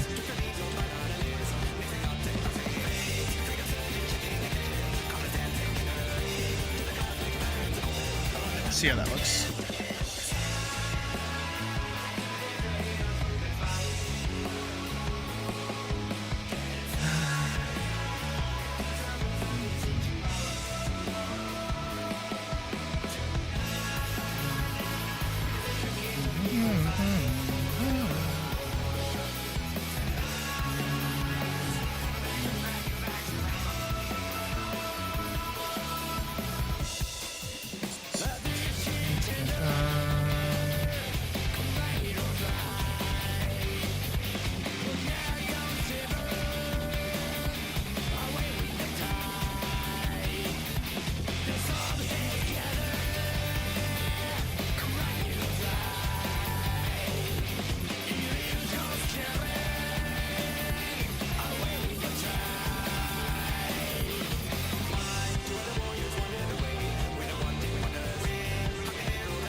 Foot itchy. Why my foot so itchy?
Bum, bum, ba-dum, bum, bum, ba-dum, bum, bum, ba-dum, bum, bum, ba-dum.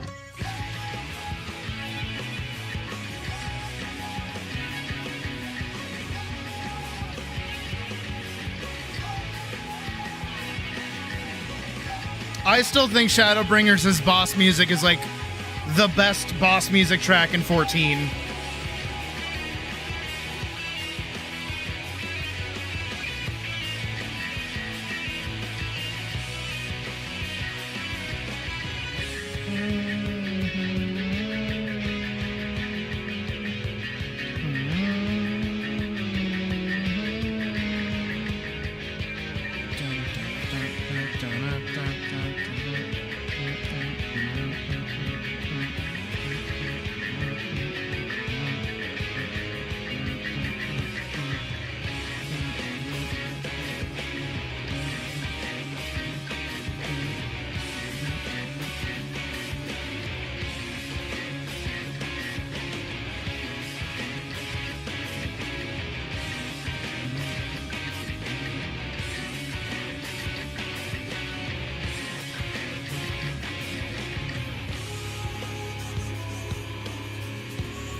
I wanted to move that over.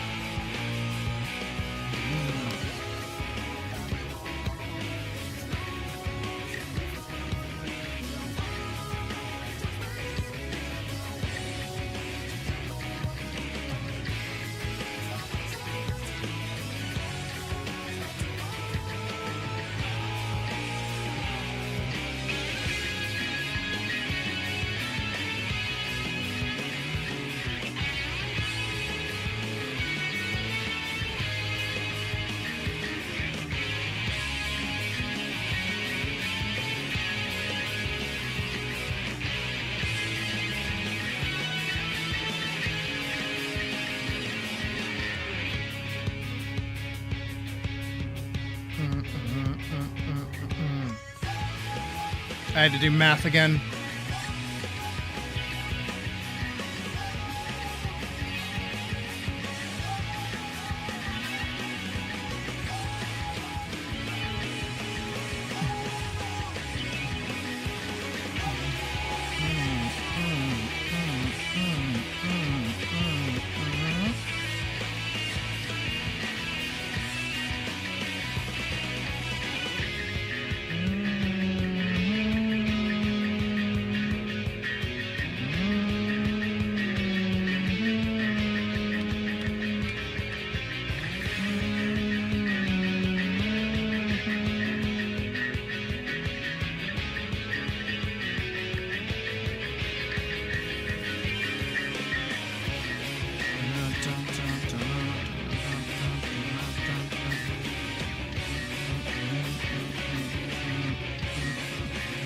See you.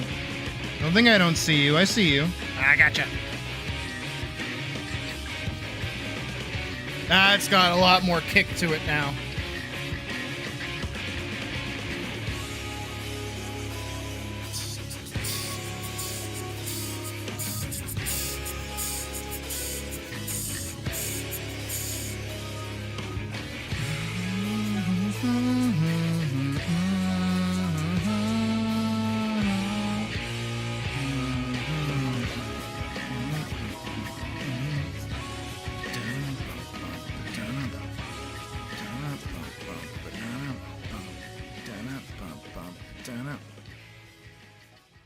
That's nice. No, I like that more.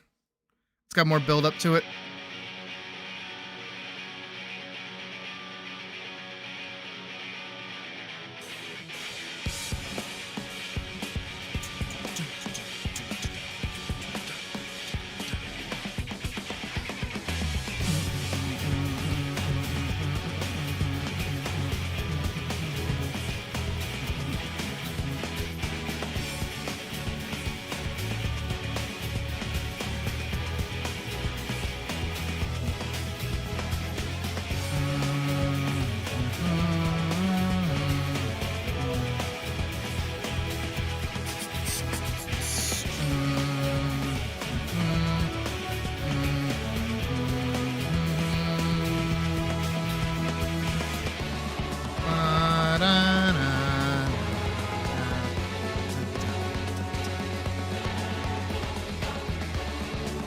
Me. I'll just do it. I'll just have to like heavily modify my voice.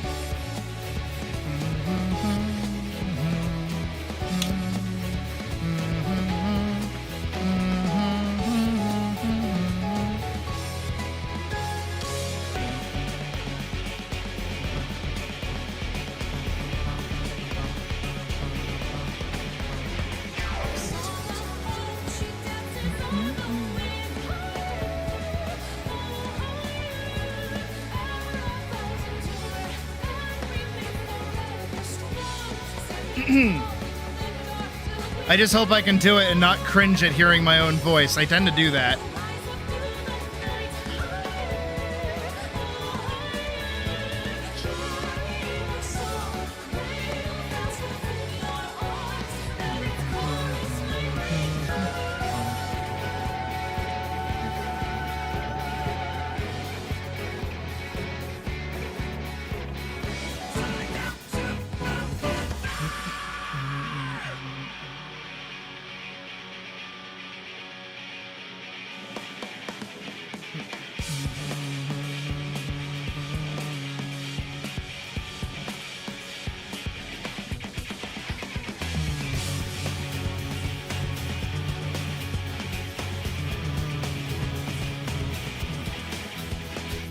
Oh, it's not that I hate listening to my voice, it's that I cringe when I hear myself voice acting.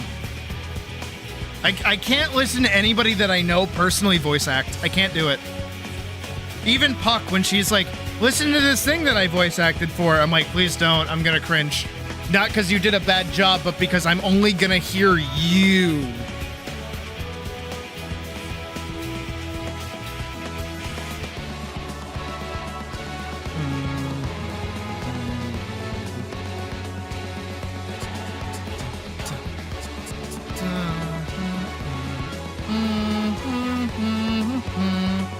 And he goes all the way over fucking here.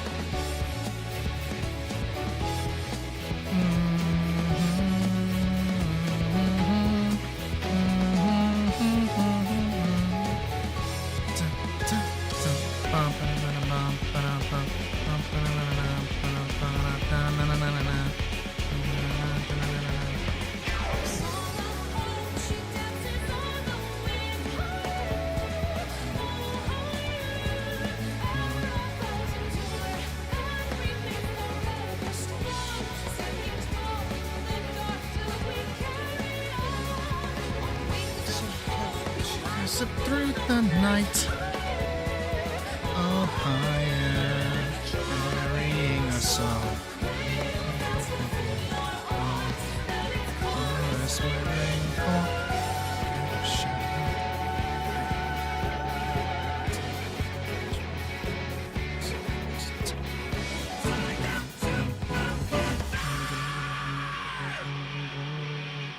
do I own a blood? Nope. I'm not a stereotype.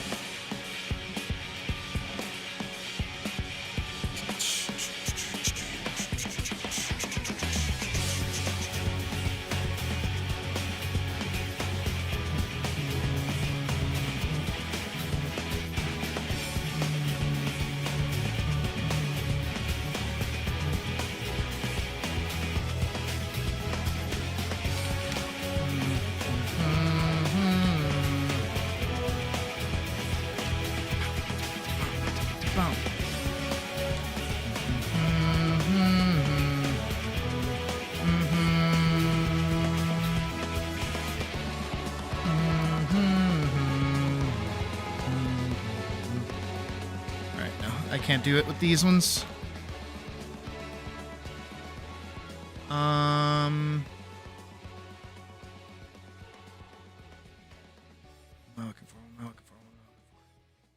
Is it under random bullshit go? It's not under random bullshit go. In Z sources? It's in Z sources. Drive in your soul. It's calling you.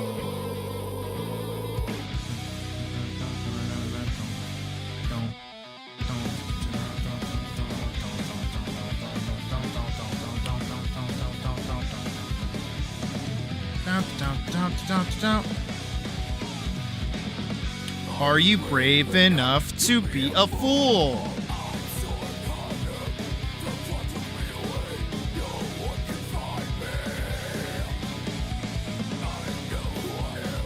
Oh, hold on.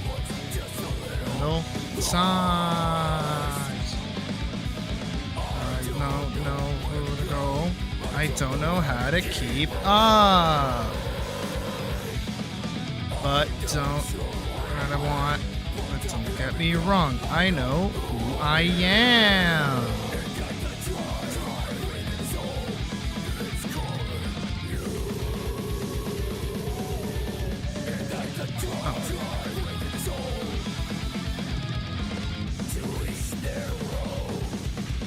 Buckle up. Yeah, too late, my baby.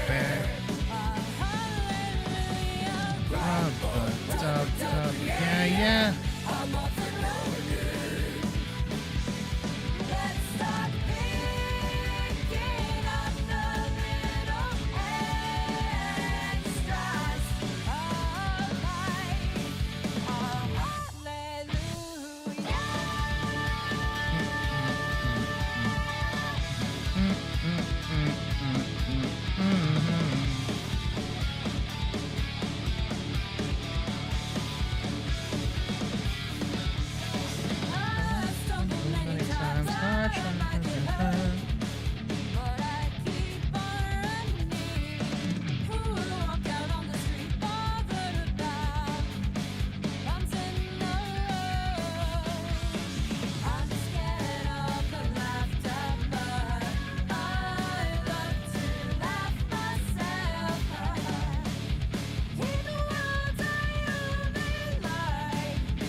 How does she do that?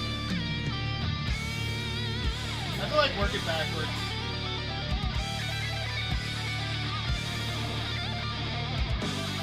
Alright, that would be... Got it.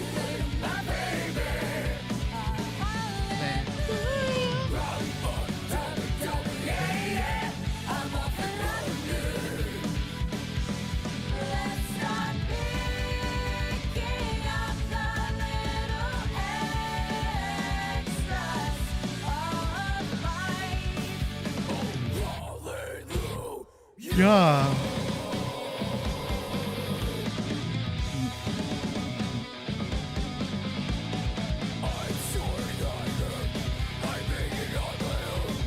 I'm the center of attention.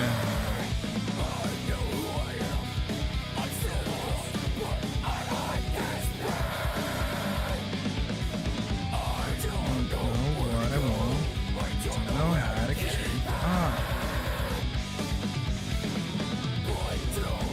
Get me wrong, I'm having a great time.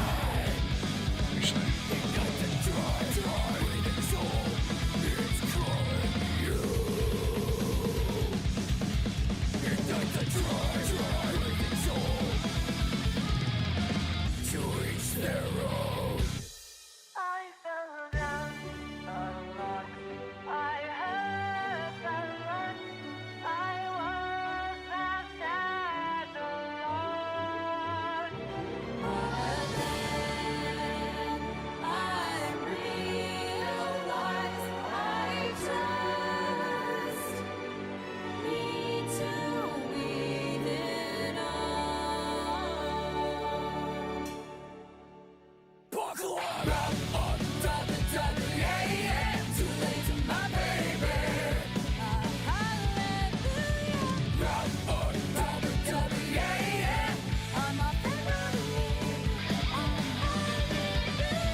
into drums.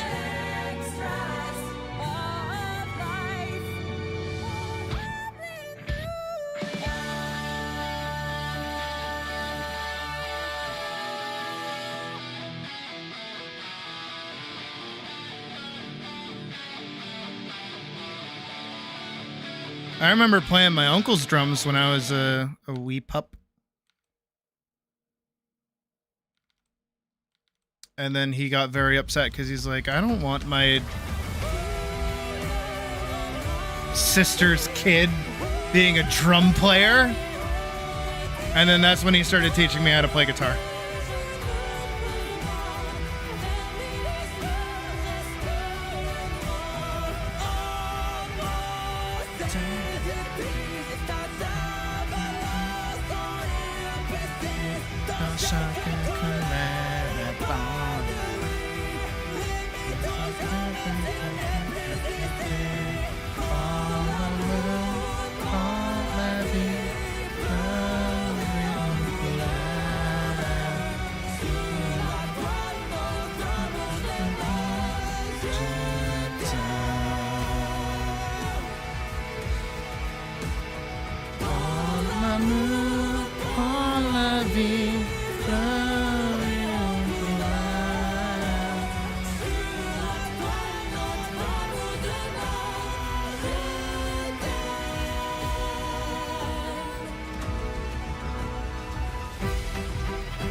I mean, it probably just looks weird because I can't see the blue glow on this frame or this one.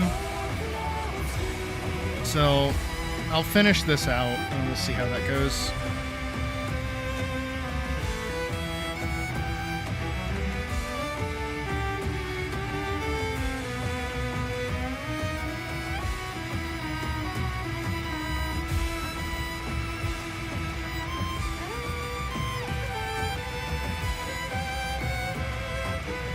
Just Frankensteining this together.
Dun,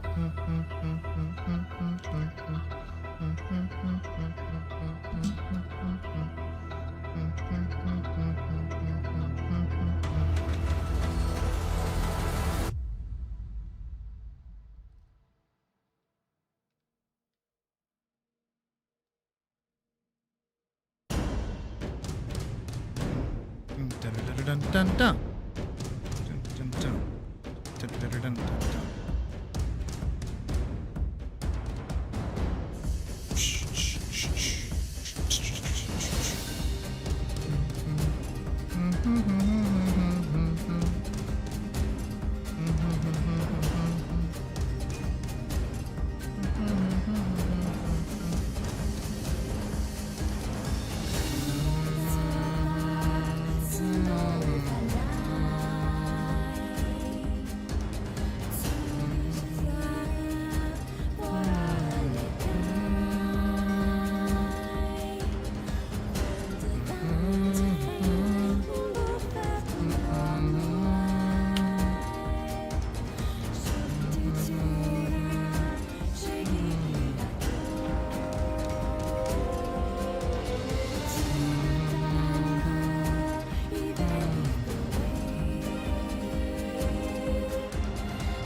Now, if I'm doing this,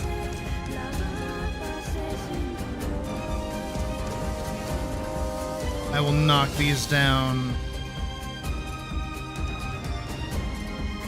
to 2s. Because I think it'll look better.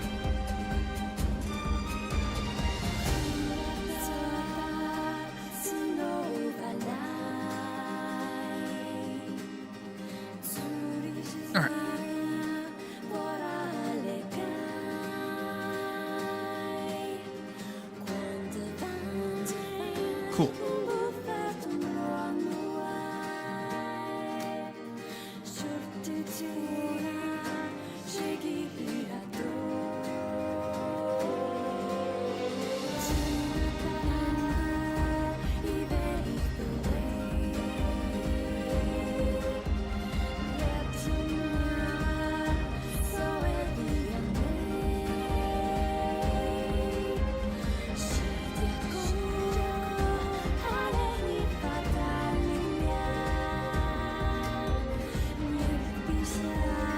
Way sooner.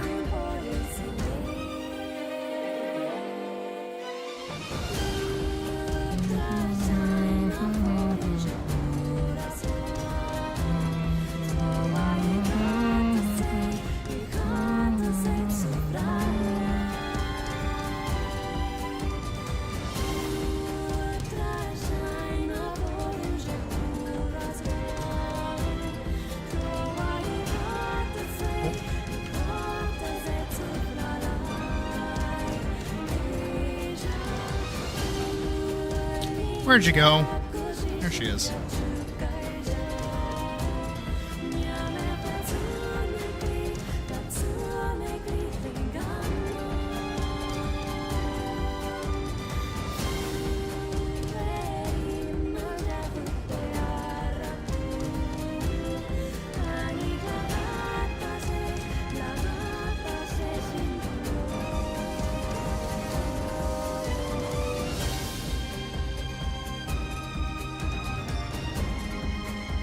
There's no escaping this. She's stuck.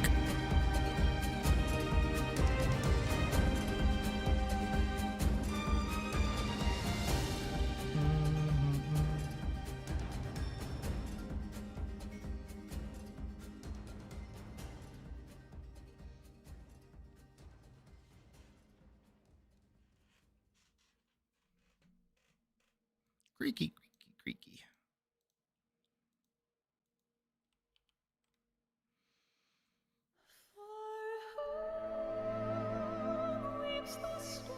Here.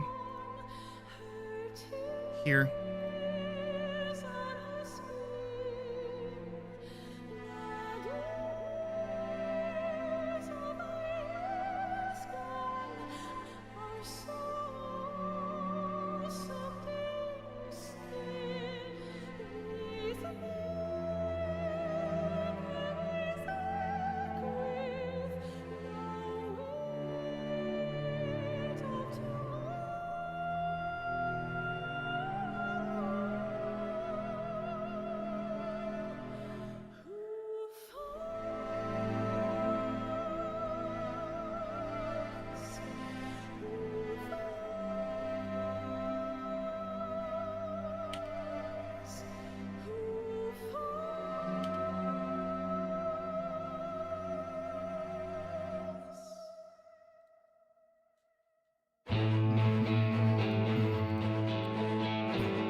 There we go. Go nuts.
That's better.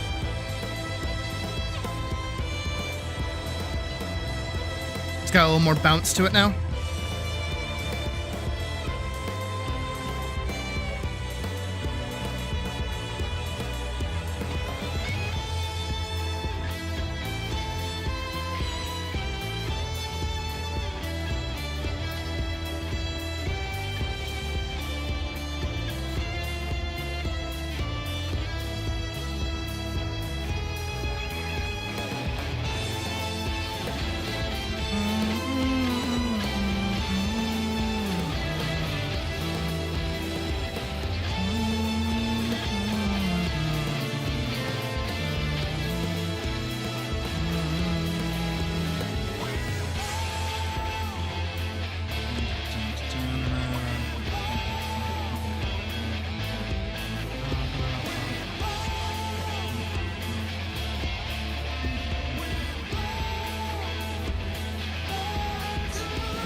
Just throwing this together very, very quickly. Throwing this together very, very quickly. Throwing this together very, very quickly. And we got forces. Even better.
I'm loving this.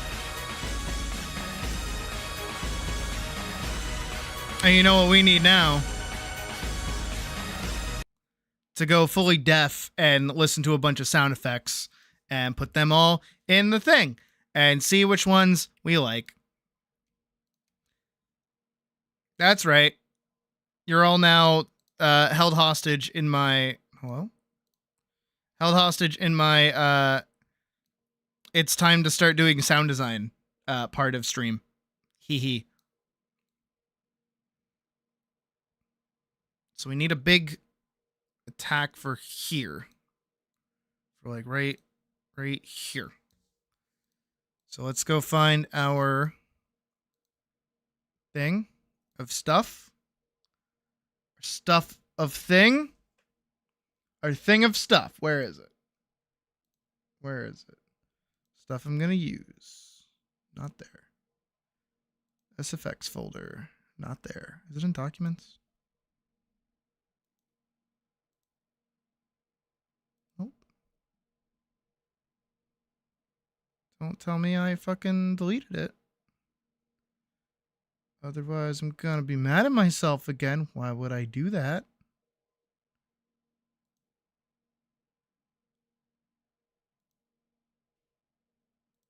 Not there. I mean, this one's just called Atlas SFX, but... Did I put it in here? Where the fuck did I put it? Wait. No, I know where I put it. I remember where I put it. 2025. Right here. Sound effects. Found it. Found it. Okay. So we have a bunch of pseudo regalia sound effects. Let's give it a listen. No. No. No.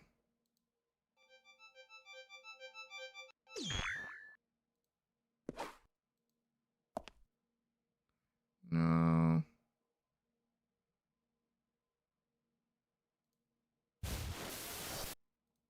No. Okay. So nothing there. I think we're going to be grabbing from Atlas today. So let's see. What does this sound like? Maybe.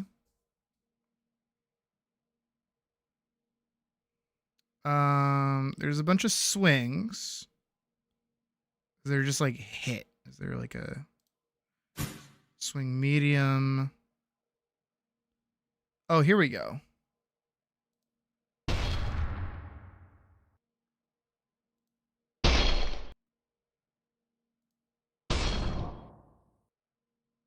Where's this one?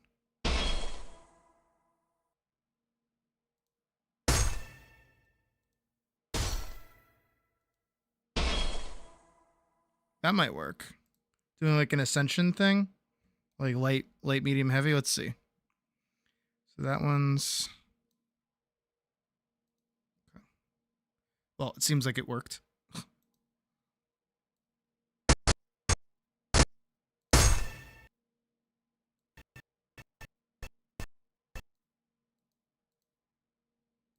Right here. Average.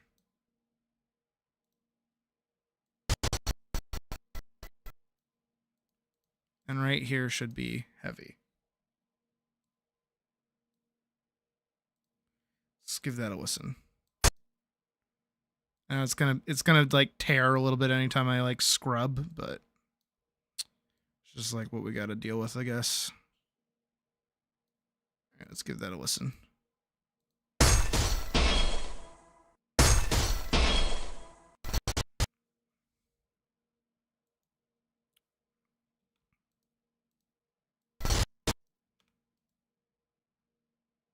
Can I? Yeah, hold on. We're gonna reverse it. We're gonna reverse it. So this one is going to be the average. This one's going to be the light. see how that goes.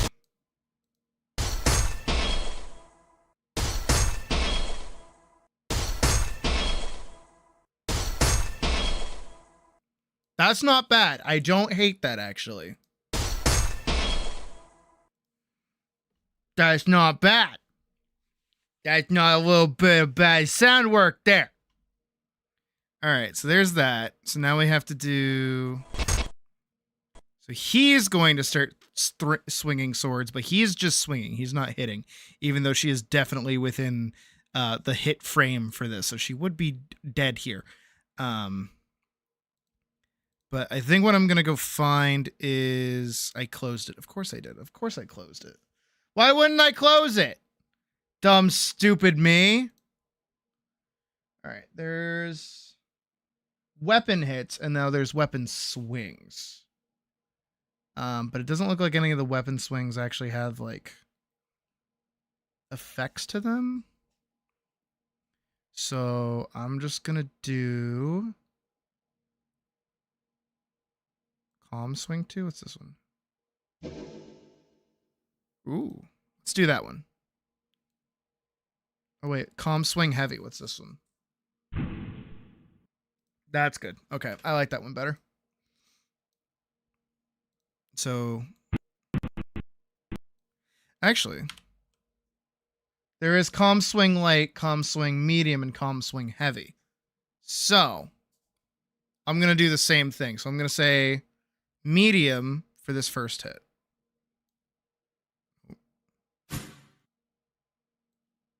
Medium. Yeah. Light for this second swing.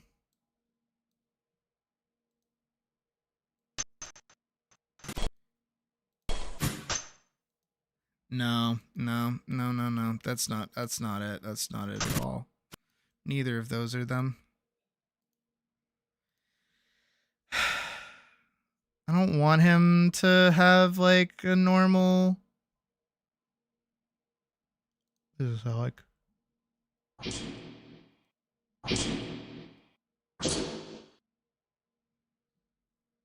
Okay. Yeah, we'll use the polearm swing. So, polearm swing 1. So now it sounds like...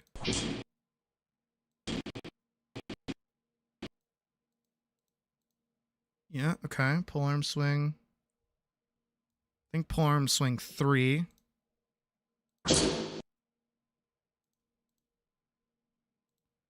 Then right here be polearm swing 2. So it works a little bit backwards. Don't close that. All right. Go.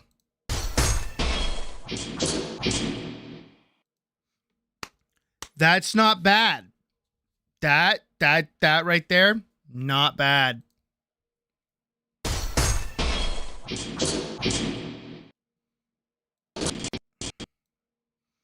We will need an extra line specifically for her sound effects because I'm going to do another Sybil slide sound here, which I do actually have over here. Skidding? No, slide. Copy. I'm not going to worry too much about her like footprints for this. So all together. So you couldn't even hear it, really. That's okay. Now she's got her far slash that hits here. But, because it's not working, it's not going to have the same, like, oomph to it. So I need... Is there a parry? What is this? No. One day I'll do my own Foley work. One day. Not today. Today I'm stealing. I'm okay with that. There's cast, there's bell swings, there's... Okay. Parry. Block. Com block hit. Okay. A break.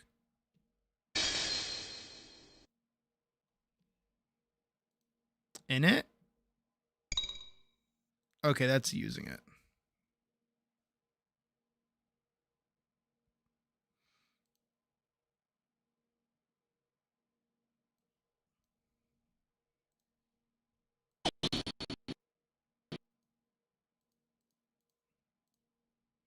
And then break. That should have like a good sound for it. Okay. Go nuts.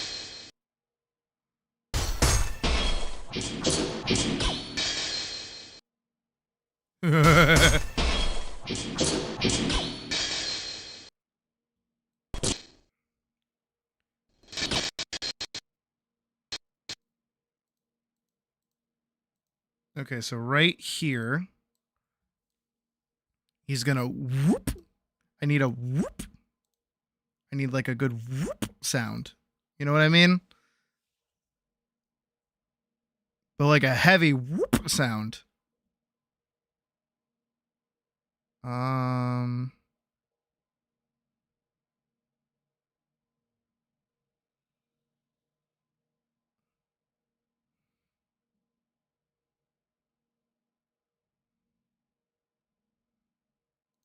about this one?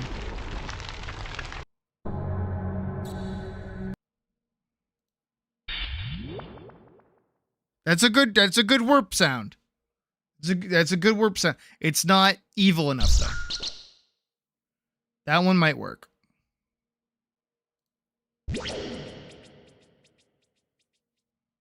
Yeah, let's do that. It's not evil enough. Let's be evil.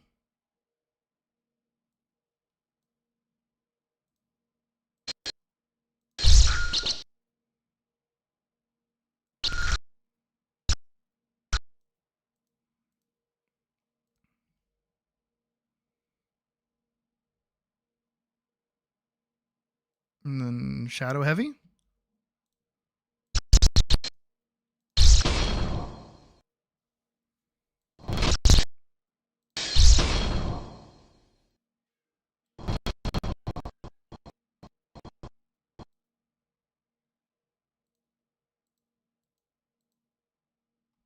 Hold on, I'm noticing.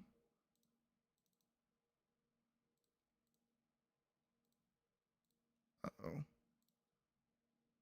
Might not go good. Yeah, I figured. Why is that black?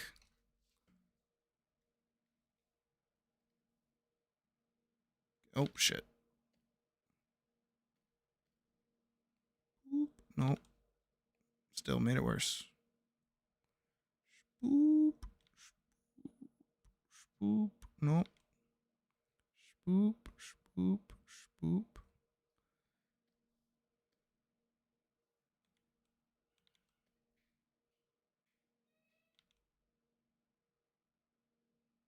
There. To there. To there.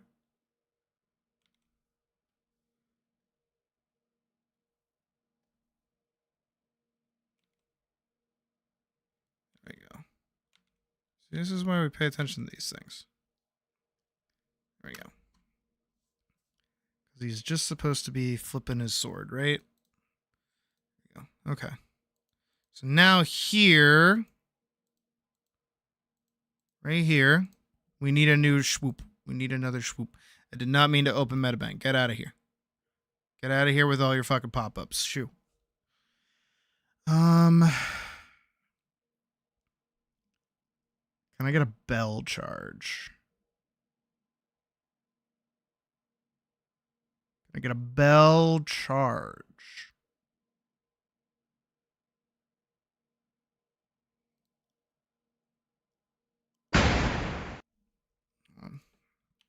Bell.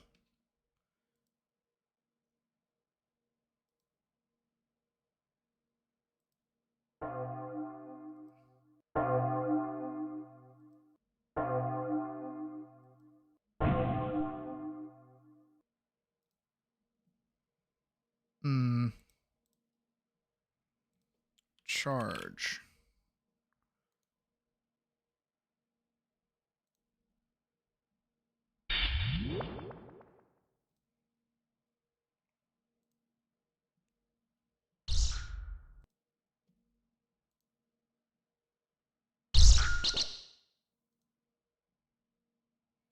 We're gonna do the scepter charge.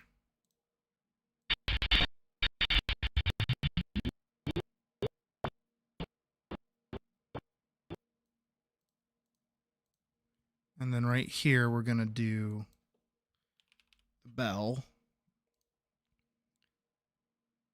Bell swing 2.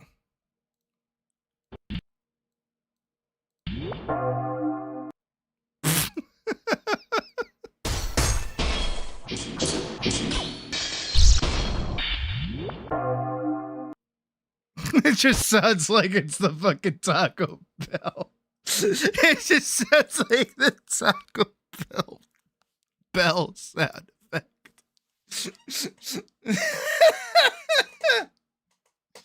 Oh.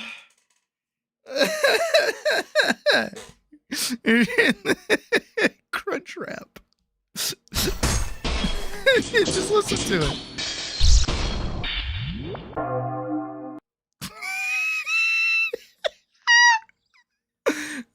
It's just a Taco Bell theme.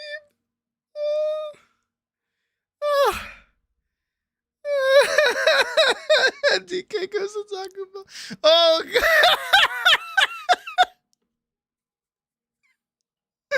That's gonna be this film's fucking Gallandeer, the 30-man shredder. And My Shiny Teeth and Me. Oh fuck.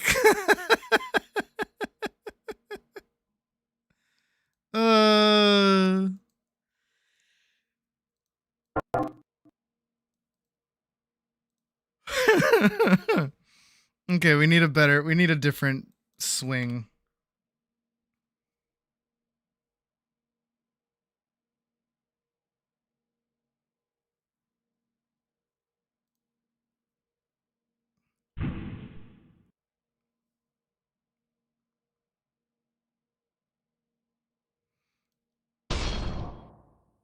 I mean that. Those are all hits. That's the thing. None of them are just like empty swings.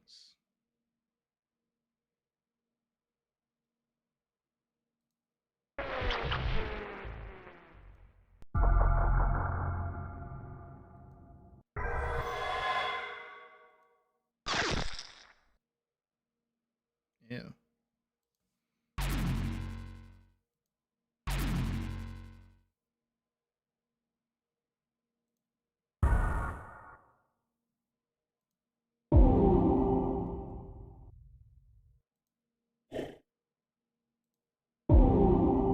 That one sounds actually kind of cool. I'm cool with this one.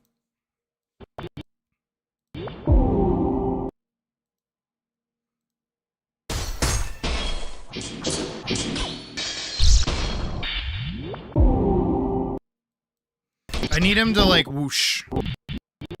Because he doesn't really whoosh. Elise also needs her like. That's another one of these that I can steal.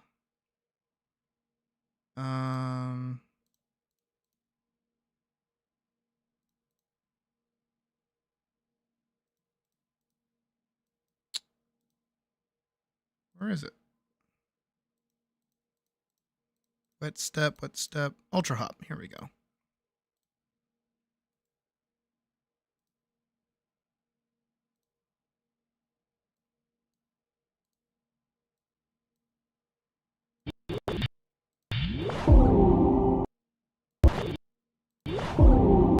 You can kind of hear it. It's kind of there.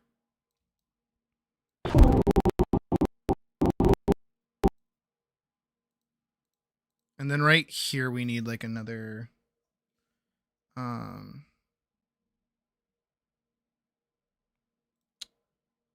actually go back to Pseudo-Regalia.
Hmm. I should have used that one for one of them. That's okay, though.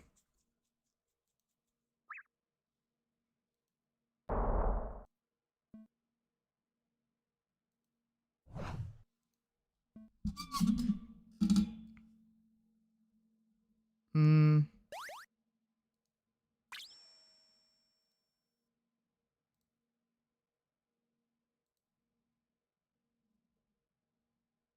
Got a bunch of voices from Atlas.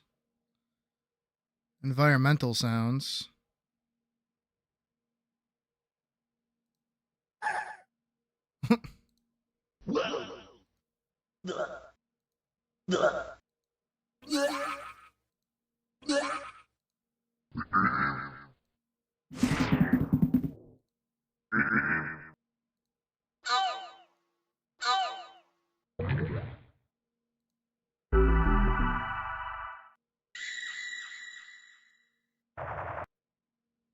These are fun. I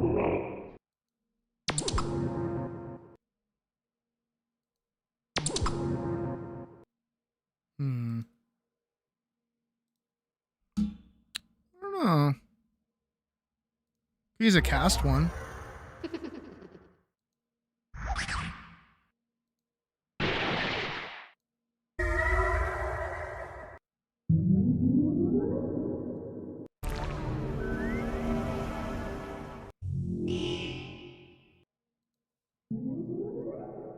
Those are scary.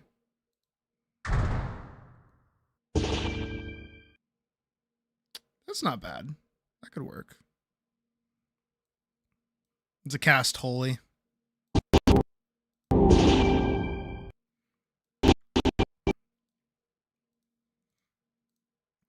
And then we said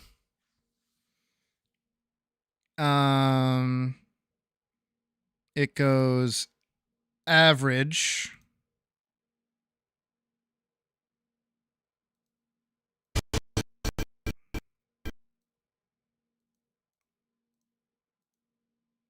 Average to light. Where are they? They should all be here. Average to light.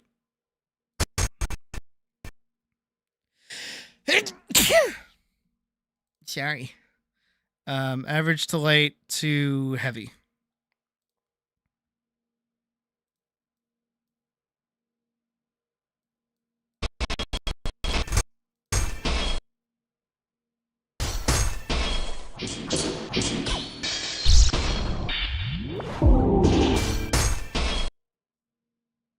Okay. I'll give this just like a little bit more space so that this sound can kind of dither out a little bit more.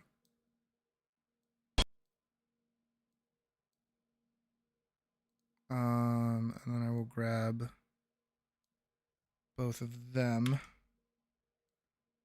and put them both right there.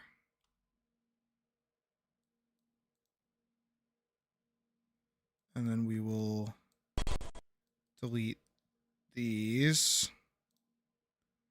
and then clear this keyframe.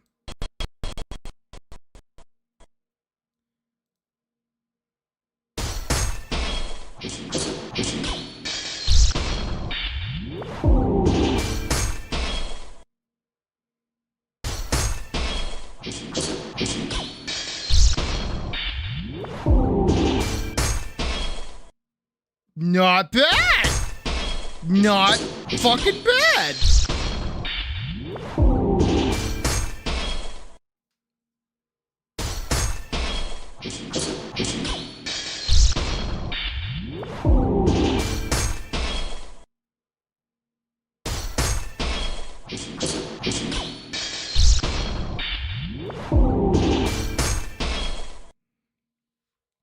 You know what?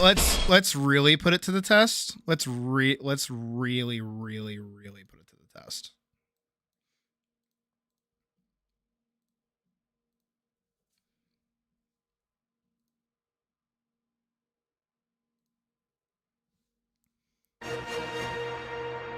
Was this one I wanted?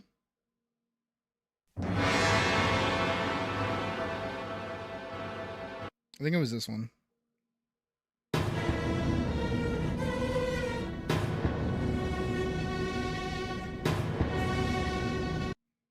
Maybe it was this one.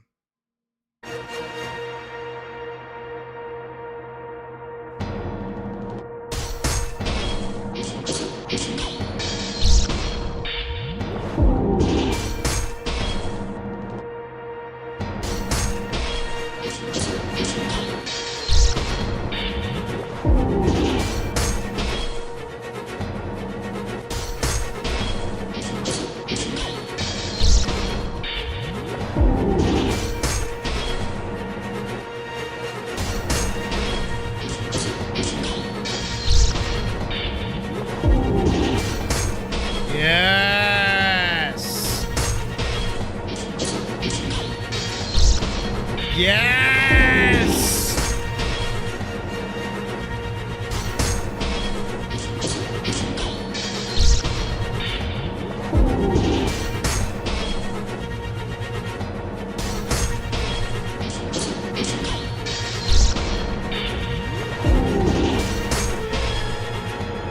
Yes! This is what I live for!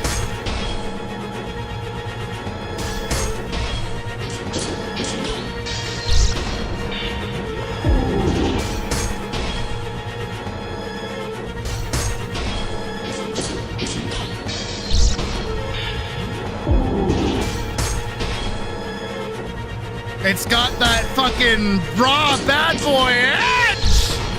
Yes! That's what I'm talking about.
It's that fucking manic,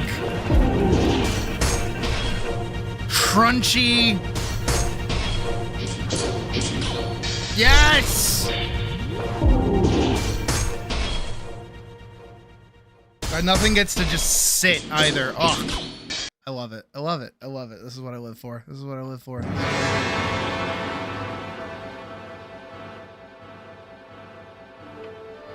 What's the one with the drum beat? Is it this one?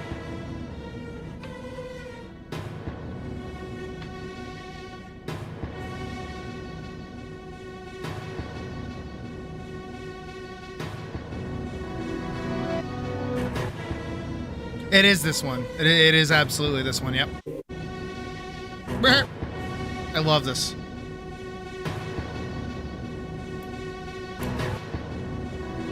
Give me the fucking drum loop. There it is.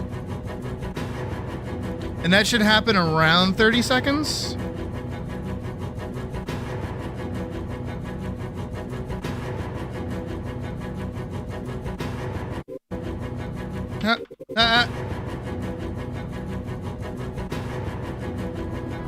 Yes.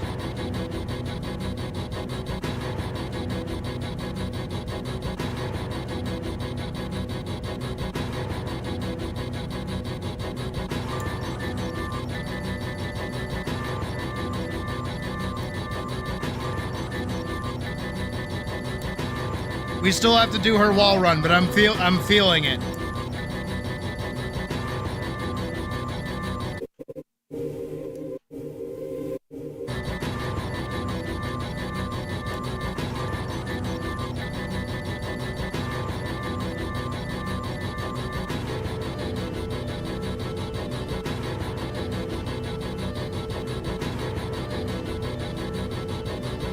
Like, can you, like, where... You can see it, right? Like, this is Elise running away.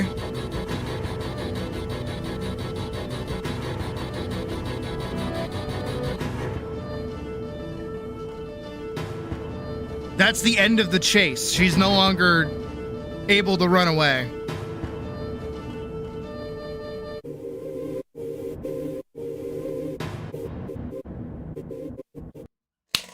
That's so hype. That's so hype. That's so hype.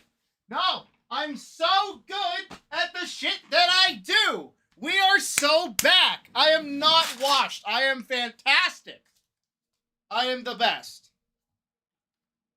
No, I'm not. I'm like okay at best, but like still like fuck like yeah, come on, man. I'm so good at what I do. I can see it in my mind's eye. My stupid fucking mind's eye. I got it. That is hype. This is hype. I love this. A minute and 30 seconds of running. Running for a straight ass minute. Oh. All right, here. I gotta step away for a sec, so I'm just gonna leave this on, and I'll be right back. I'll be right back. Enjoy watching this over and over again. God knows I will.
I'll save your brains from fucking Drakengard.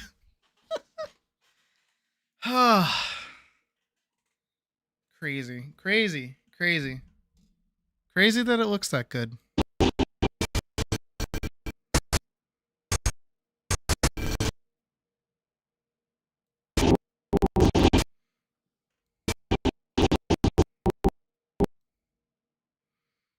All right. There we go. Oop. I did not mean to hit save as. I just meant to save it. That's nuts. So we've got this one.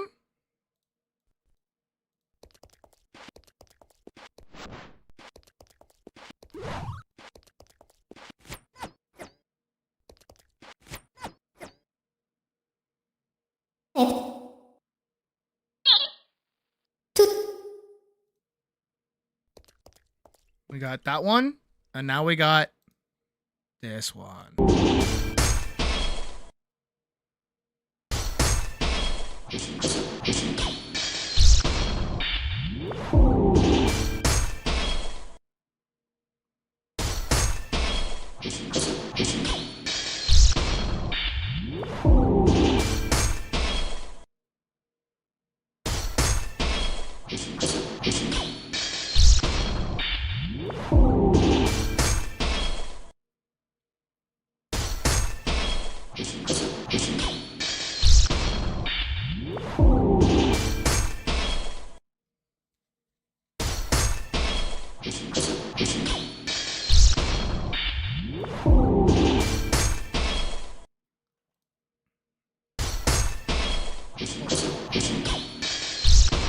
Is overhead.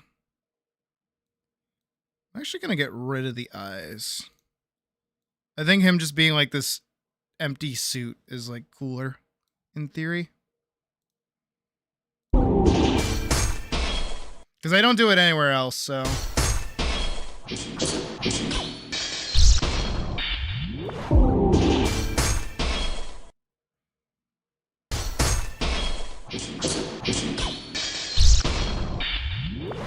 Can I actually... As a GIF? Can I export it as a GIF? It's going to take a second to process, but that's okay. All right, so we have a few things to do now, technically. We have a few different routes. Okay.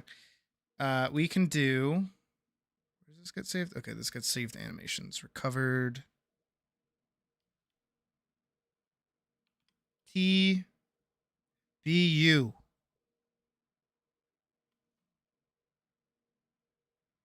We can save that.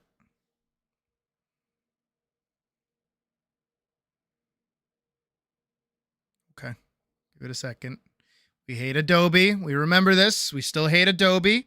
We will never not hate Adobe. Okay. Then we do the same over here. I'm lagging a little bit. It's starting to hit me.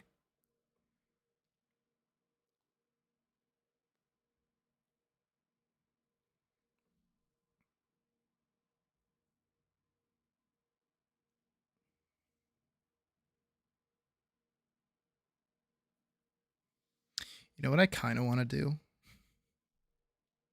Kind of want to do like a loop of Elise running in this area, like a separate one, and then do like the like test of the audio for the song that I like, this one.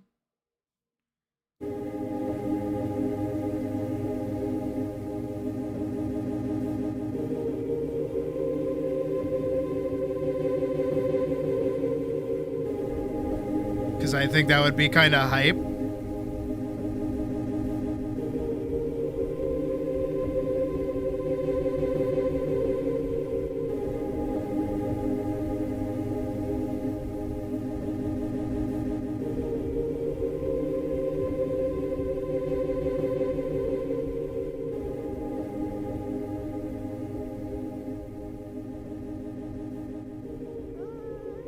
Okay, but we have to get rid of the little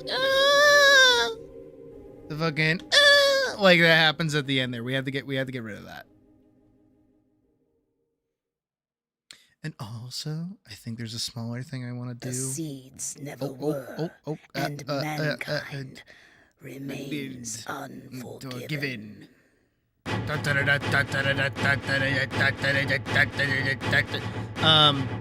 So because we have both of these files, I technically want to do a little bit of fun work here. Because a lot of the time she's like smiling.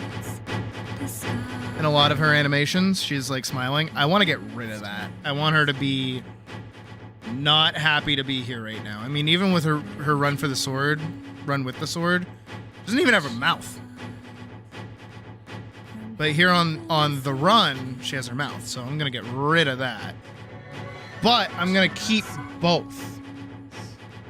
So I'm gonna do one with no mouth, and then one with mouth.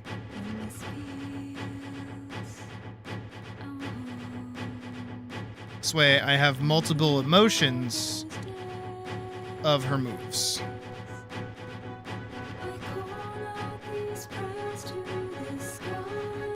Because I'm sorry, her running for her life probably does not result in her needing, like, you know, a smile. Same thing with her idol. I'm gonna do run neutral, and then idle neutral.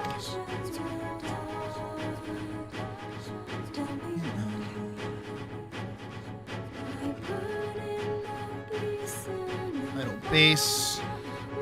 So here we can get rid of them.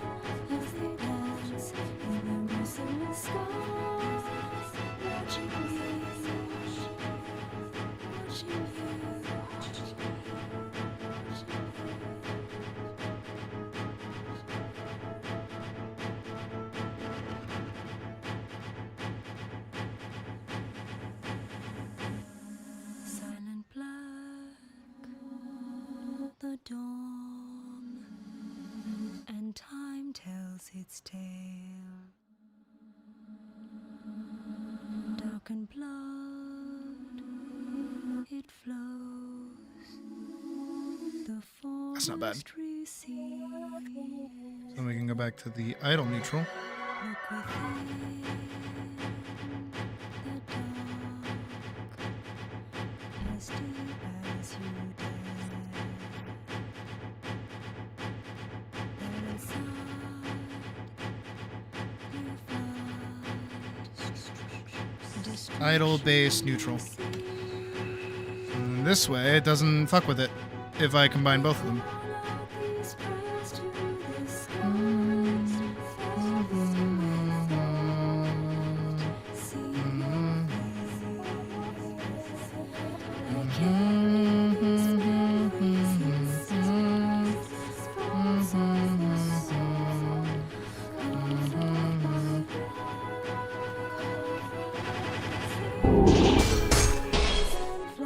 Nice.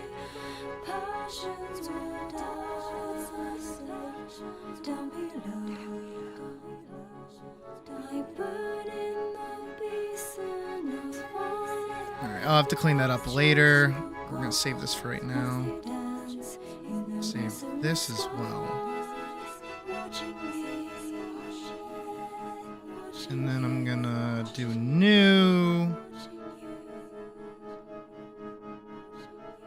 Bada bing, bada boom. Ship this back, hit this. Go back here, open this up, grab.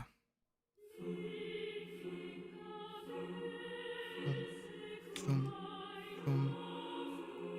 That. Good.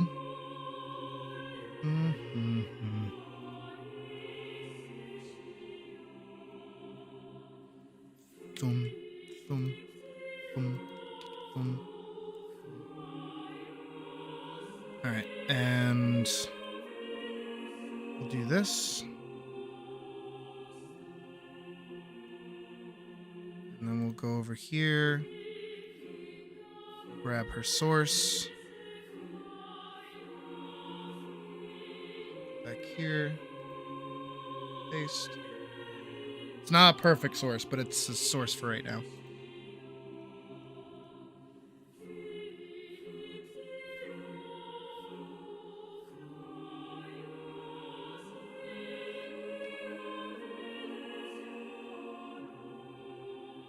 This does say ally, so she will get it. I've never in my life called her like Allie or anything like that. She has always been Al.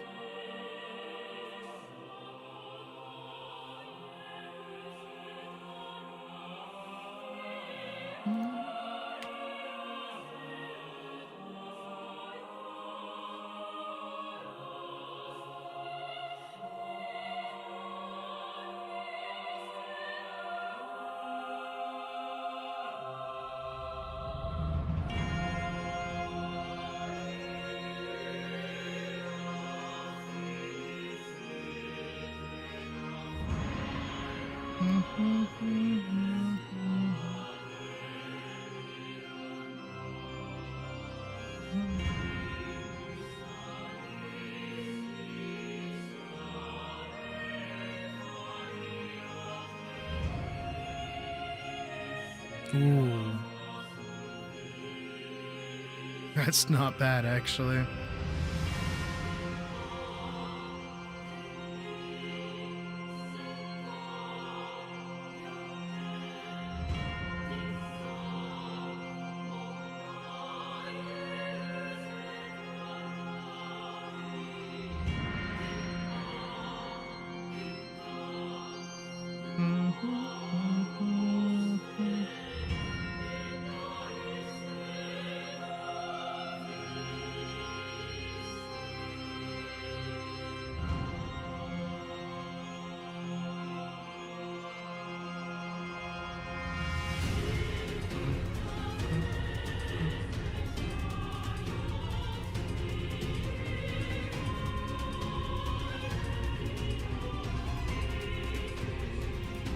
Hi, Ghost. I'm alright. Run neutral. Here we go. This one will be up here. Center it.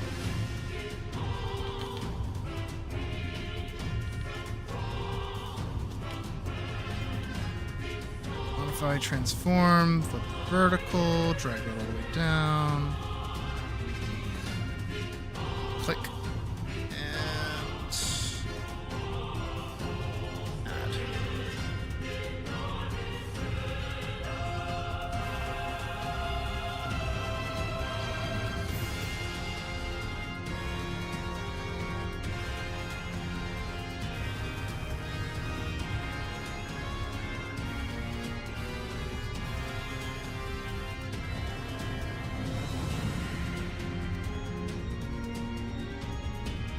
10 seconds.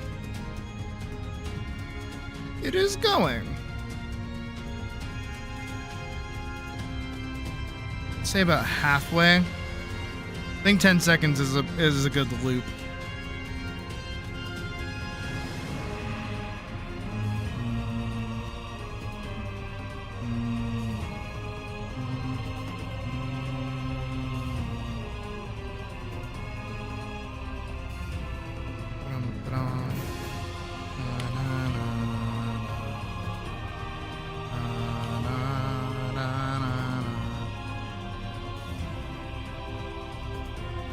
Clear keyframe.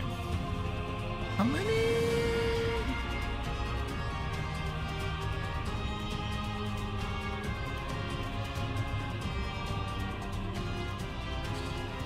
How long is her idle? 36 frames.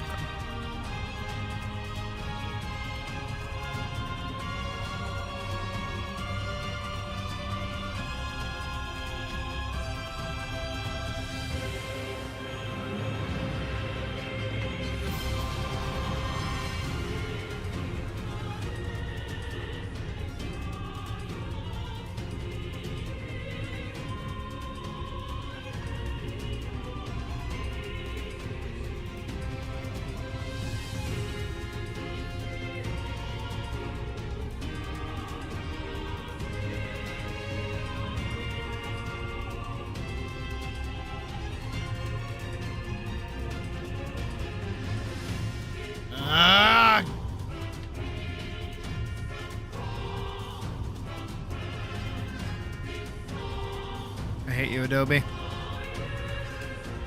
Even when you do something that should technically benefit me, I still hate you.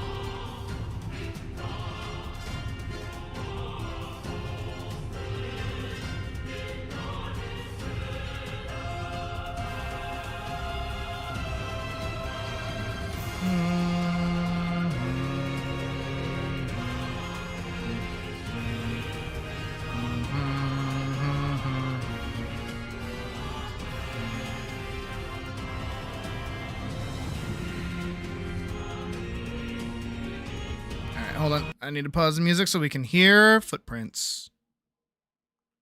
As we go.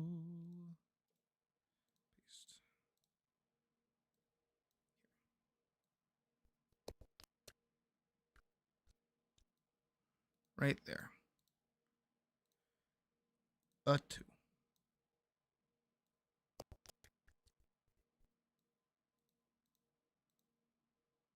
A 3.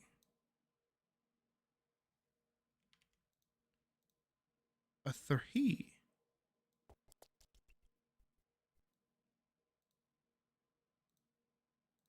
A 4.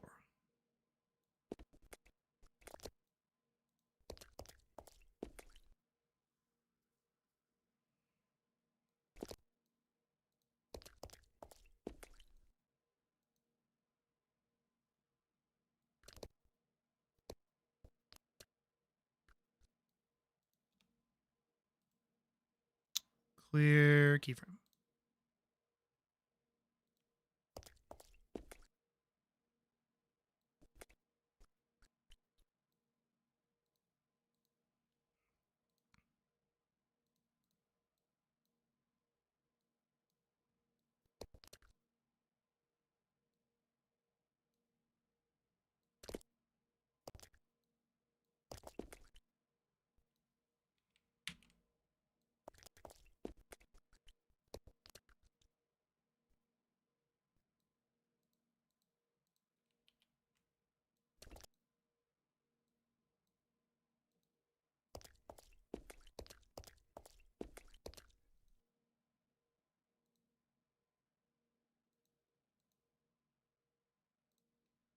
I'm going to throw this on anyways.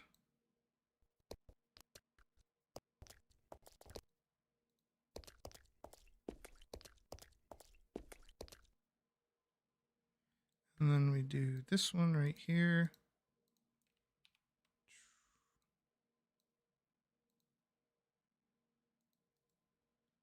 Clear that keyframe.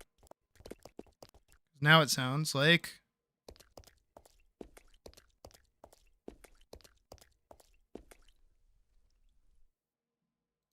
sweet. We get rid of that. So now we just have this like 10-second loop, right? You know, she like looks around.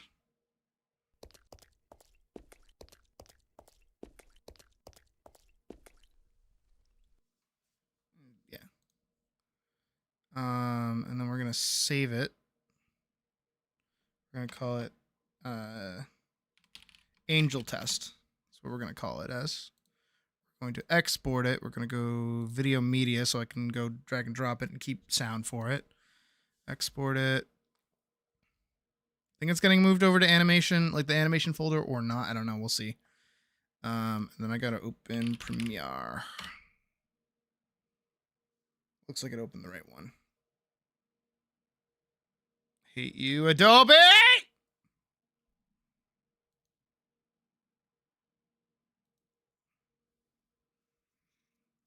All this shit that you gotta open. New project. We're gonna call it Angel Test. True. Angel Test True. That's what we're gonna call it. I'm gonna skip this bit. I'm gonna open this bit. We're gonna go animations and Angel Test. Drag drop. Drag drop. Right? Boom. Then we're gonna go find that track I was talking about before, which is this one.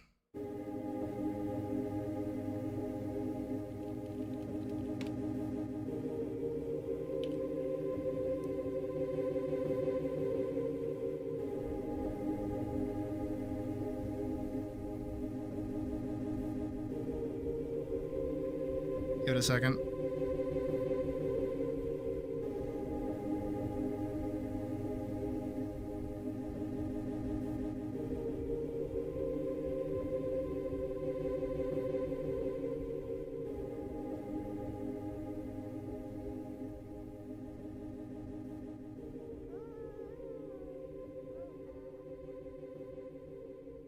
Close that. Pause that.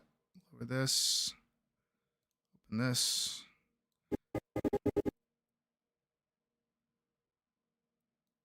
Go here.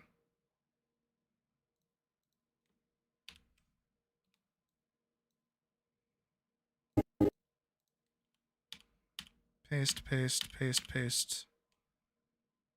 Good. And then I want grain noise. There it is.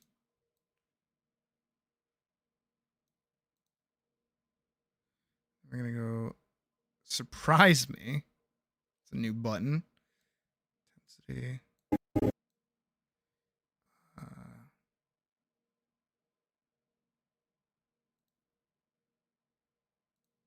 No.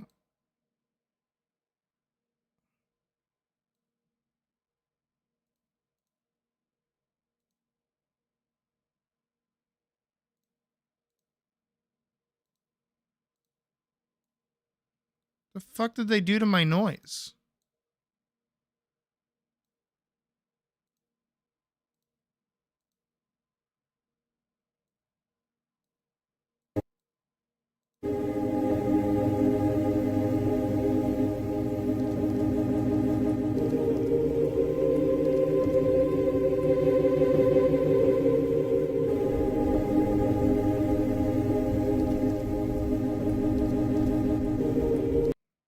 Okay, that's actually kind of metal.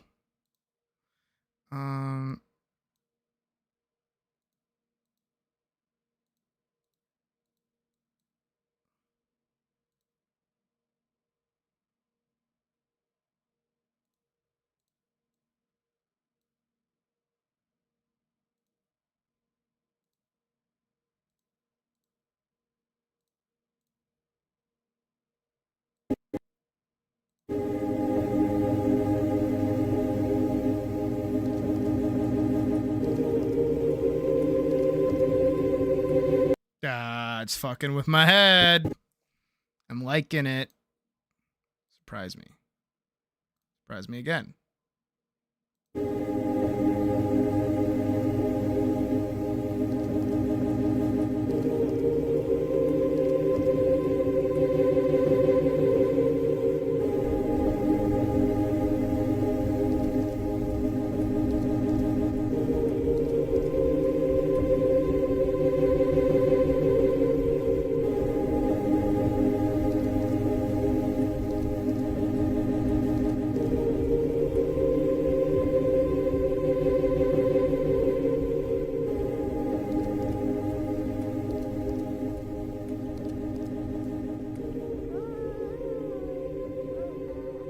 Alright, so that's the part that I want to see if I can't get rid of.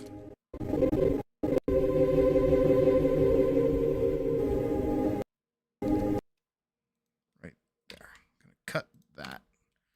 Copy this. Paste it. And see if I can't, like, fade it back into itself. Let's see if I can't do that.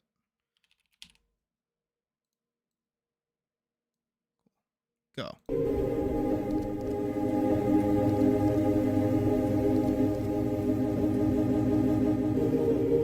Perfect. Mwah. Beautiful.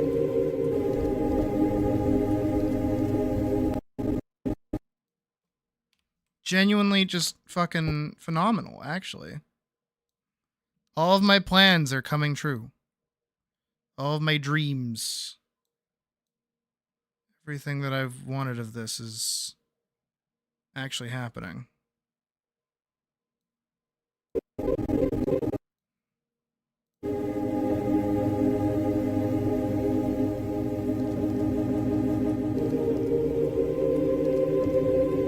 I will probably have to edit this that she's like actually moving along, so it doesn't just feel like she's, you know, standing still.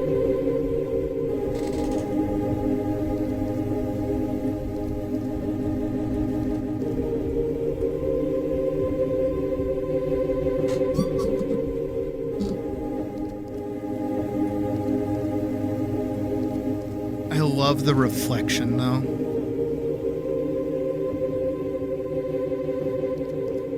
And that's probably my favorite part.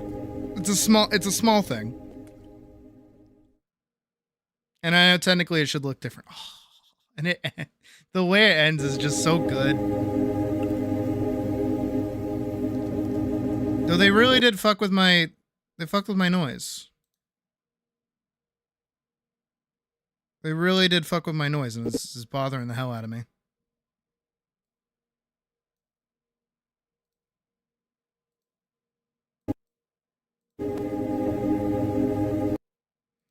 So what I'm probably gonna have to do that I don't want to do is for these black bars to show up. I'm probably gonna have to do all of the portrait animation here, which I don't want to do. I don't want to be doing that in Premiere. But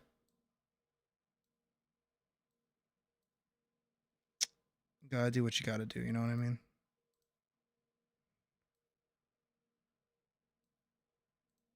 Screen. Kind of like additive.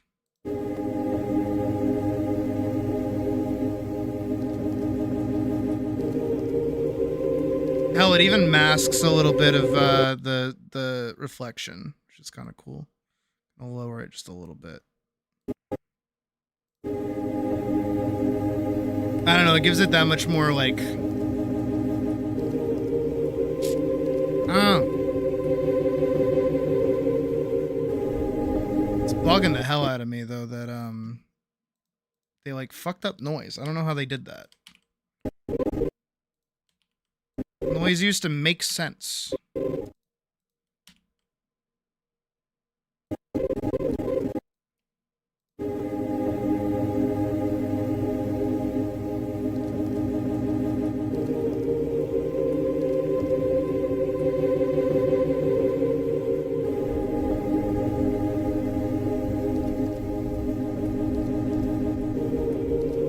Yeah, it's growing on me. It's growing on me.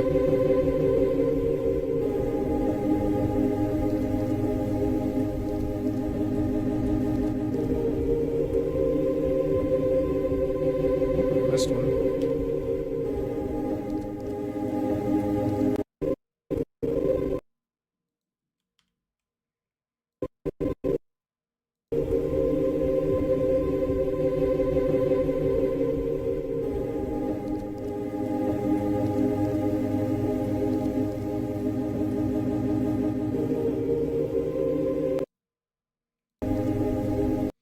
I like it. I like it a lot. I'm gonna save it.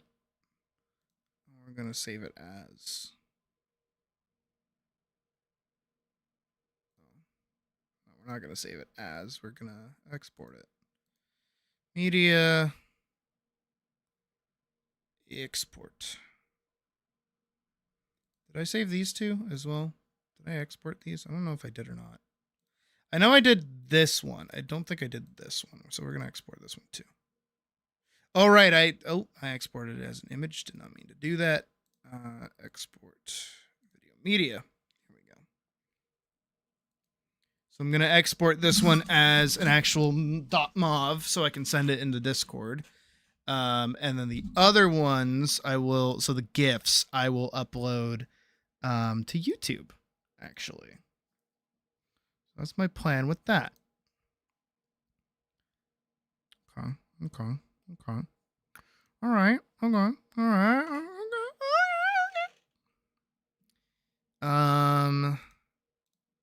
will upload these now. And then we got to figure out what we're going to do next. I know wall run is like a thing. I know wall run is technically a thing that I should do. And I said I needed to do it today, and I haven't done it yet. So I should do it. Most of you are expecting a but. Sadly, I am only presentable from the front, so I can't really do that. But let me send along these.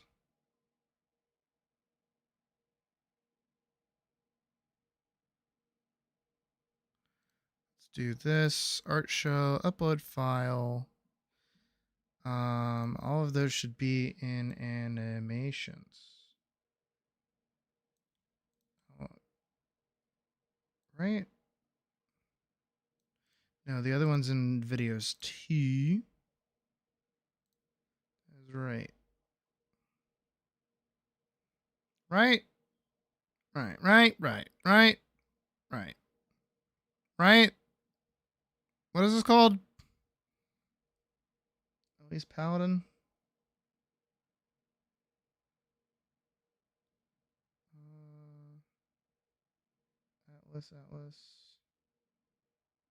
Atlas Final.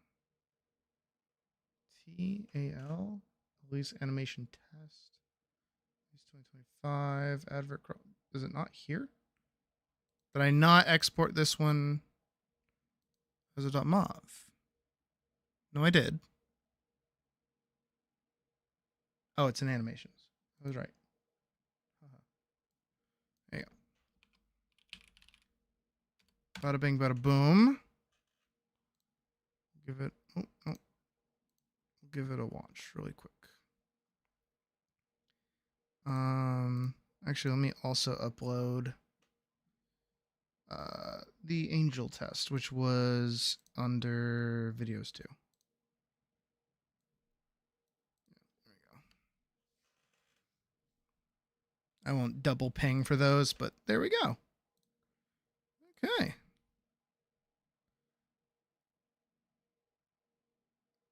The last episode of The Amazing Digital Circus be in theaters first. So I'm like torn on it, admittedly. Because on one hand, that's really cool.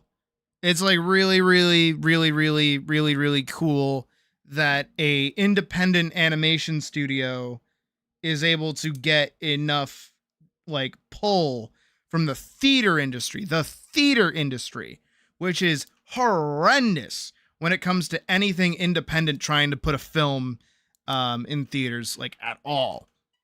So for that to even happen is really cool.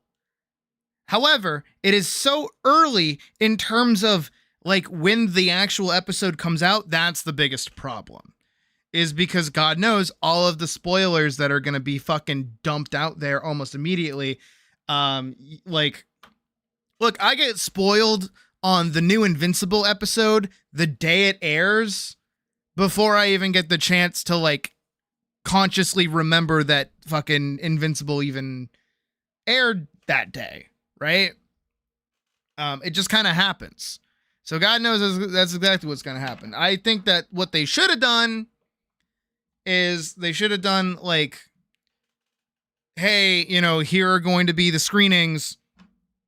And then as soon as those screenings start, they upload the ending. That way it's like, technically you are watching a premiere in those locations. However, you're not. You know what I mean? Or even just like a day after. Give people like a day to like not touch the internet. And then the day after upload it or whatever, you know? Everyone's going to be talking about it. I don't know why they did that as like a thing, but I don't think it was a very smart decision to make the two releases so different, if that makes sense. Hello.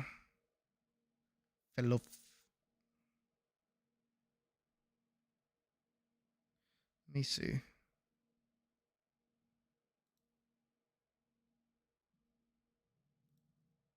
Oof.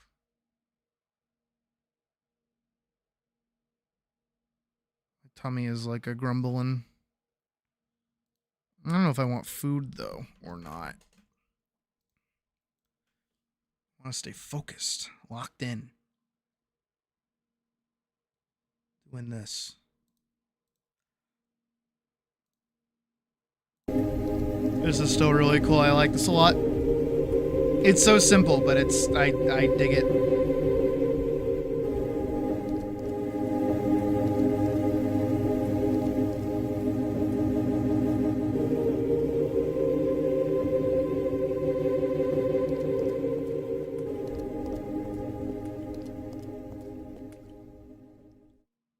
I might change the footstep sound effect though. The wet step is kind of silly. Exactly. Like, hey, you know what? If people want to like pay money to get in, but also it's not like a worldwide premiere because it's airing in a variety of different theaters. You know what I mean? Like, it's silly.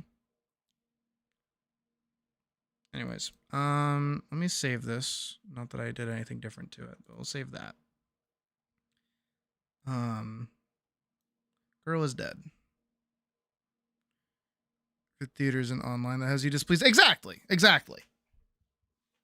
Like, I don't think you'll see anybody else disagreeing with you saying like, oh yeah, no, the Amazing Digital Circus is well known for having a community that totally doesn't mind spoiling everything and constantly talking and bullying each other. No. What are you talking about? Ah, you fucking goofball.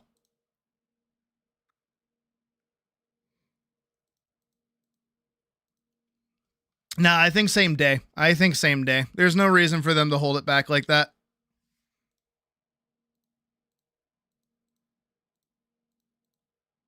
Because like, hey, if you're gonna watch that, if you are going to like fight to get tickets to go see the ending of the Amazing Digital Circus in theaters, you are a rabid fan. That's not even like me shit talking anybody in particular. That's like, no, that's just how that is. Like, you are that obsessed with that series that you care that much, right? Oh geez, my tummy is going nuts. But that's just it. Is like, that's why I don't want to go. You know, I bet if I talked to Puck about it, she'd be like, oh yeah, yeah, we can do that. And I'm like, You know why? Because I don't want to be in the same room with all of those kinds of people. Not in the mood to do that anytime soon.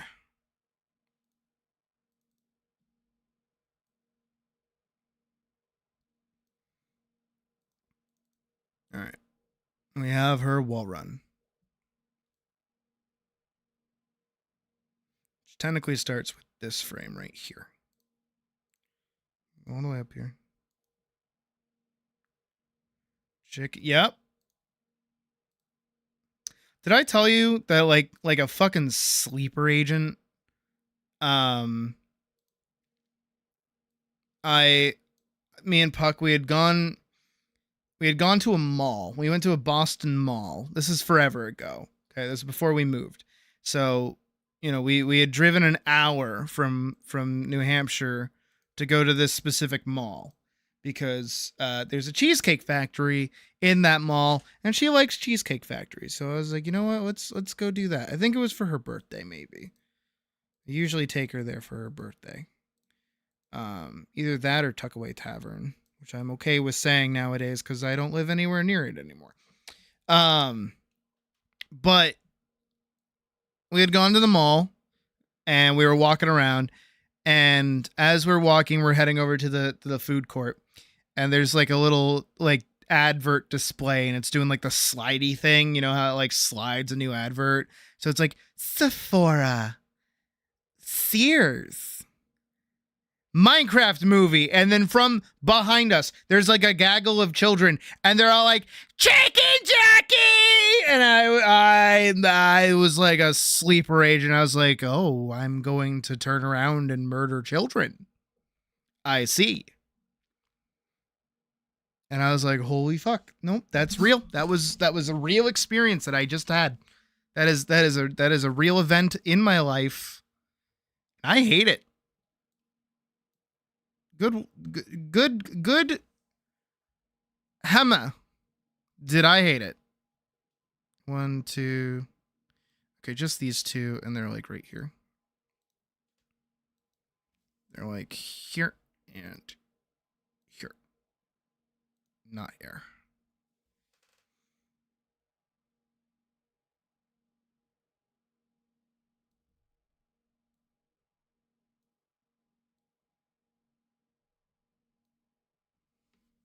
You know what? As cute as this one is, which is where?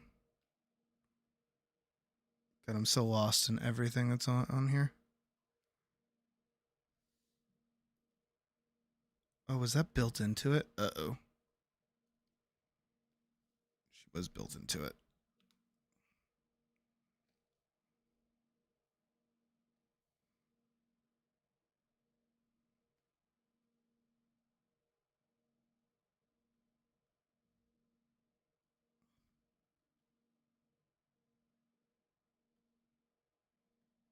Bump.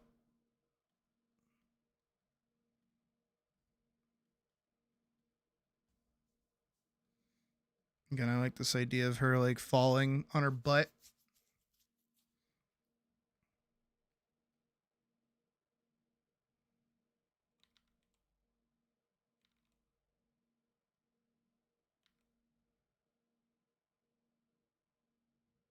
And she's like, eh.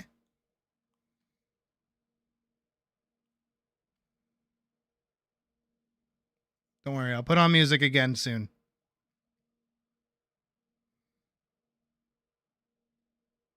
I'm just sketching this out a little bit. You're like, boom.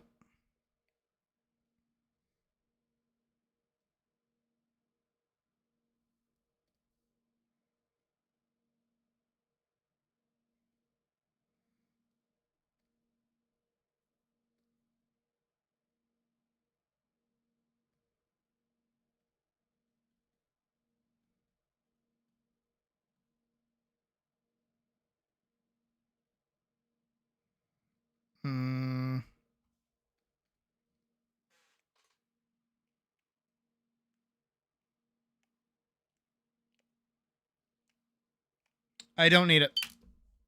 I don't need it. I definitely do not need it. She doesn't wall run. Like at all for a while, actually.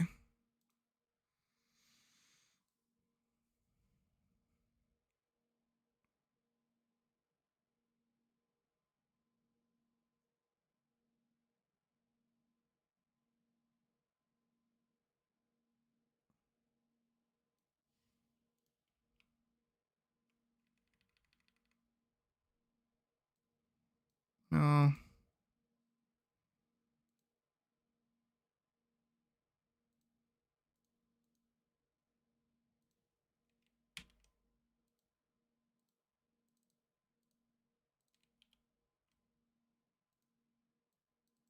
Hold on.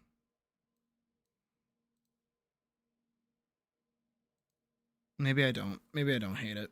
Maybe I do it. I should just do it. I should just do it. I should just do it. I should get it over with. I should do it. I should get it over with and do it.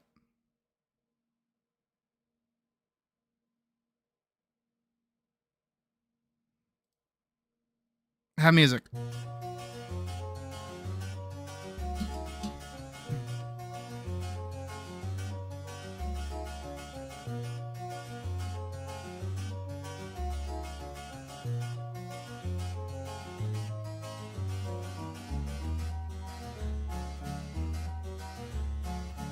Golden brown texture like Just do it, forehead. Just do it. Just do it. Just do lays it. me down with my mind. She runs throughout the night. No need to fight, never a frown with golden brown. Every time, just like the last, on her ship, tied to the mast, to distant lands, takes both my hands. Oh, that's it. Never a frown with golden brown.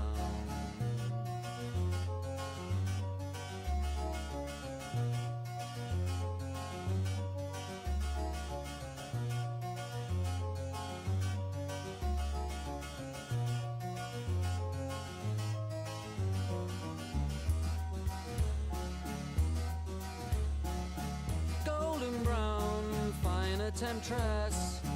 Through the ages she's heading west. From far away, stays for a day.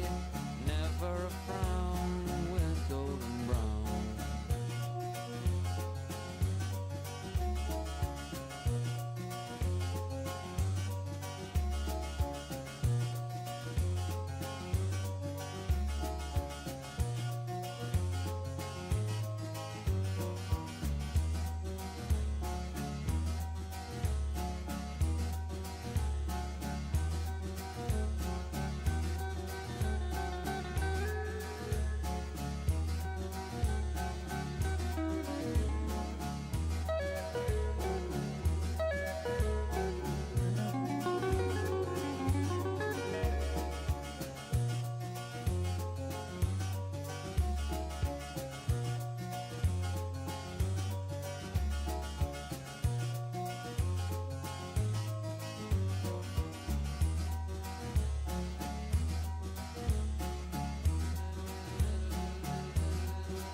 Starts like right here.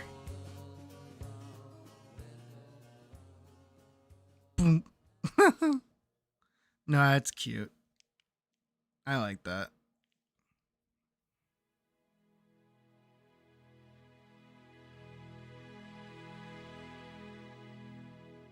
Boom.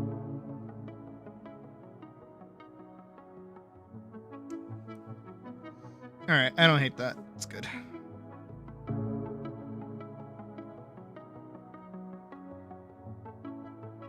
Oh, right. I just copied this over.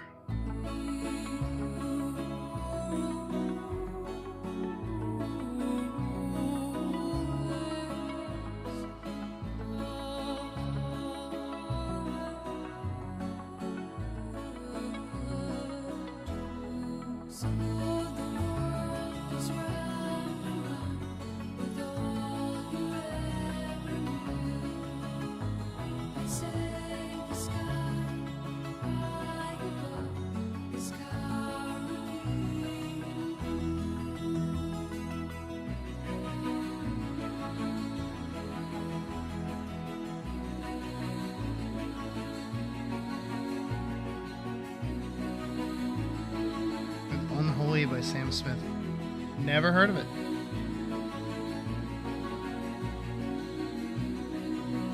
What was wrong with the lyrics of it?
Like the blonde stranger from Jimmy Buffett. But instead of being tongue-in-cheek about it just being a generalized blonde stranger and both of them are whatever it is, both of them are cheating.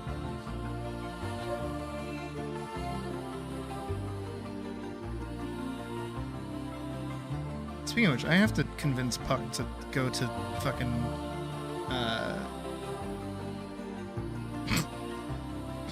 Margaritaville.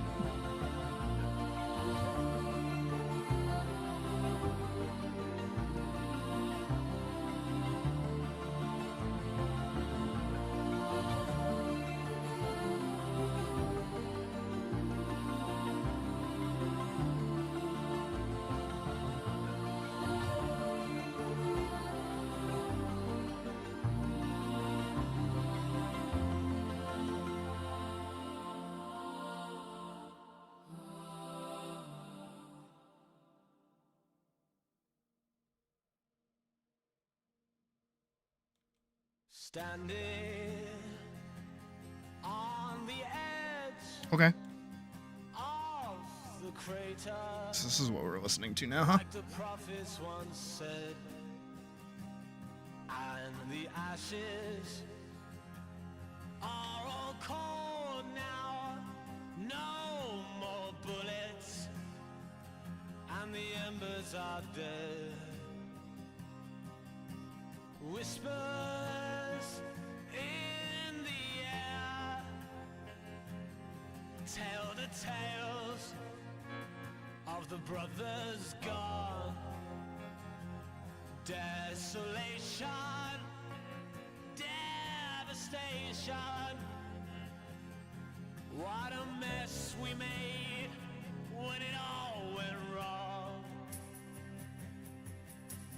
Watching from the edge of the circus for the games to begin. Gladiators draw their swords, form their ranks for Armageddon. I think so.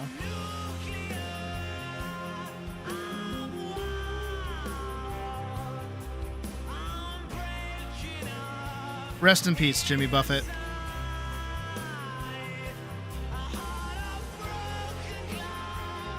Me and Puck almost went to go see him in concert, by the way.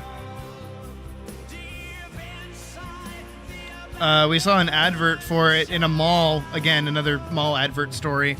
But we saw that he was on tour. And we're like, oh shit, we should like do that. And we just never did.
Look at her.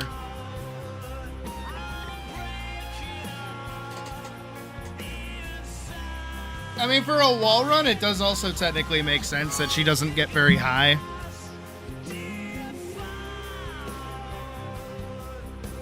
But that's where the wall run kick comes in.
Yee. Look at her. Dumbass.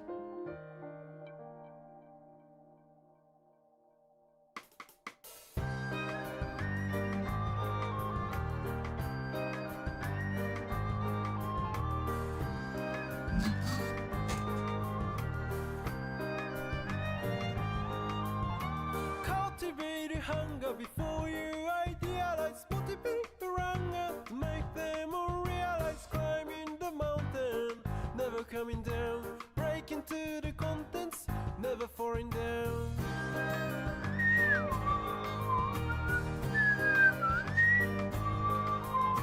Knees too shaken, like I was Where sneaking out the classroom. my phone? But a back door, I ran up it twice on. But I didn't care, waiting is wasting for people like me. Don't try to live so worse. Don't cry, cause you're so right. Don't try with fake so fierce, cause you will hate yourself in the end. Don't try to live so worse. Don't cry, cause you're so right. Don't try with fake so fierce, cause you will hate yourself in the end. You say dreams are dream, I will play the fool anymore. You say, cause you got my soul. Take your time, baby, your blood needs slowing down. Reach your soul to reach yourself before you gloom. Friction of fear makes shadow. Hold on. Nothing.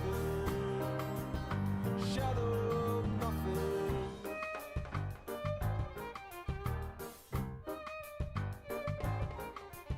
Still a blind, you see when you roll, cause there's always straight way to the point. You see, don't try to live so worse.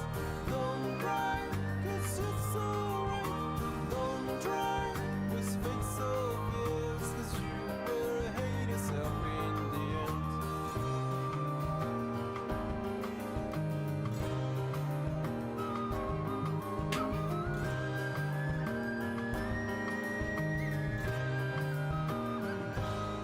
Hold on. Don't try to live so worse. Don't cry, cause you're so right. Don't try with fate so fierce, cause you will hate yourself in the end.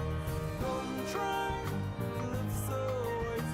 Don't cry, cause you're so right. Don't try with fate so fierce, cause you will hate yourself in the end. Cause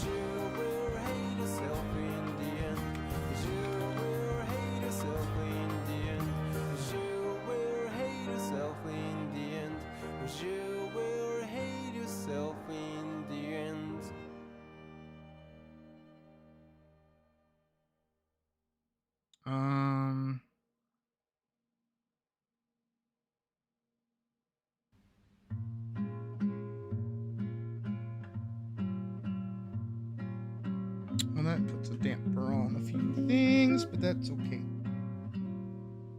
Days seem sometimes as if they'll never end. Sun takes its heels to taunt you, but after sunlit days, one thing stays the same. Rises the moon.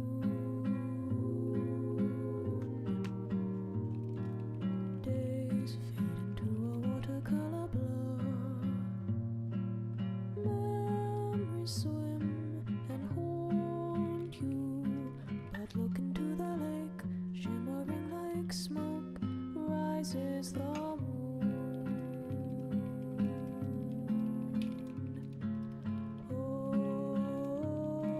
Close your weary eyes. There we go. I promise you that soon the autumn comes to darken fading summer skies. I wanted to check this. This is what I want to check. Not bad. And let me wince in pain really quick. Days pull you down just like a sinking Second. ship. Floating is Well, it's not great, but it's not horrible. but tread the water, child, and know that meanwhile rises the I want to get drinks, oddly enough. days pull you up just like a daffodil. I should get food. I should. I am hungry. Rooted from its garden. They'll tell you what you owe, but no, even so rises the moon.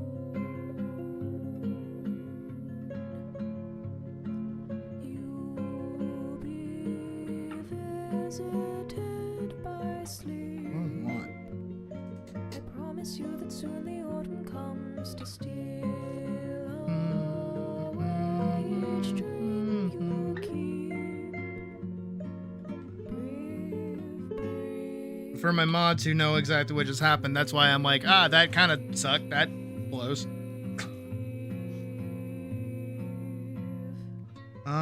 Ooh. I'm getting those. I'm getting those. I'm getting those. I'm getting those. Haha. They're back in stock. Yeah, hey. Like 4 of those. They have my Calypsos, which are lemonades, and they're really, really good. Snack. Ooh. If only that wouldn't get here in, like, melted condition. They have those, Oh, if Disney already didn't hate me today, Disney's gonna hate me more. Did you guys ever have those, like, strawberry shortcake, like, popsicles when you were in school? They're not really, are they, like, popsicles? They're, like, cakesicles. They're like ice cream. They're ice cream. That's what they're called. It's fucking ice cream. Me, dumbass. Trident Vibes? What the fuck is even of that?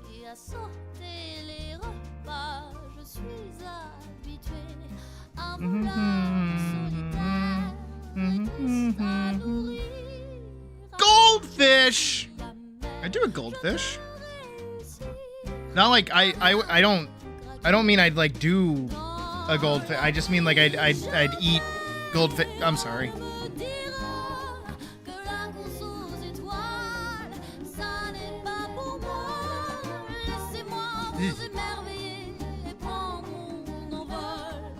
That is not worth. Oh, it kind of is, as long as I don't fuck it up.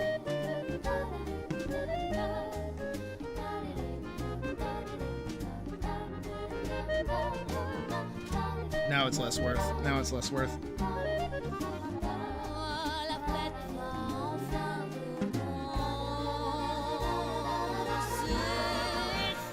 I'm taking off the goldfish. I don't want the goldfish anymore.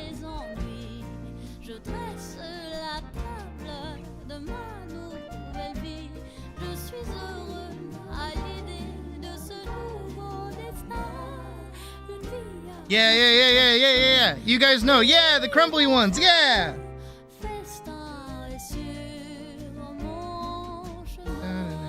There we go.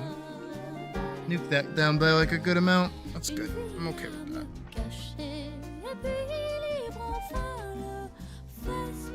Don't conflate DoorDash with errands. DoorDash. Okay. Let's get animating. Let's do it. Let's do it.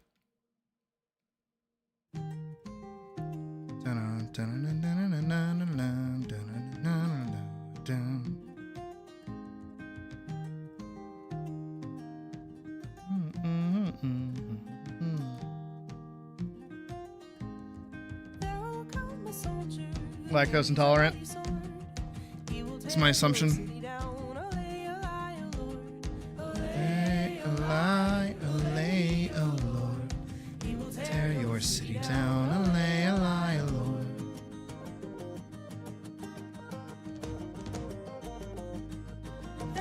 Come a poet whose weapon is his word. He will take you with his tongue. Allay, oh Lord. Allay, oh Lord. He will slay you with his tongue. Allay, oh Lord.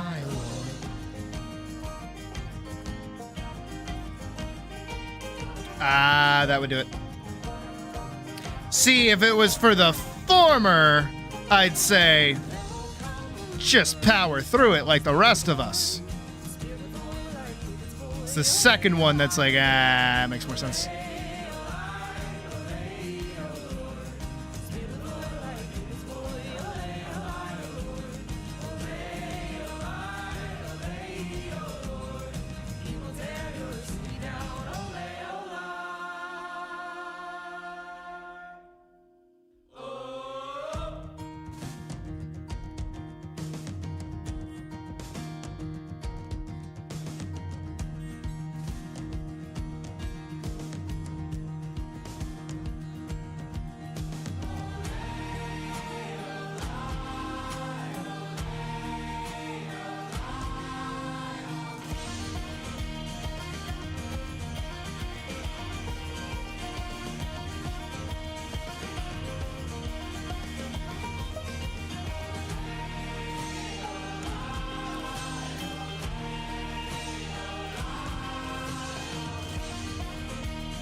Where's my phone?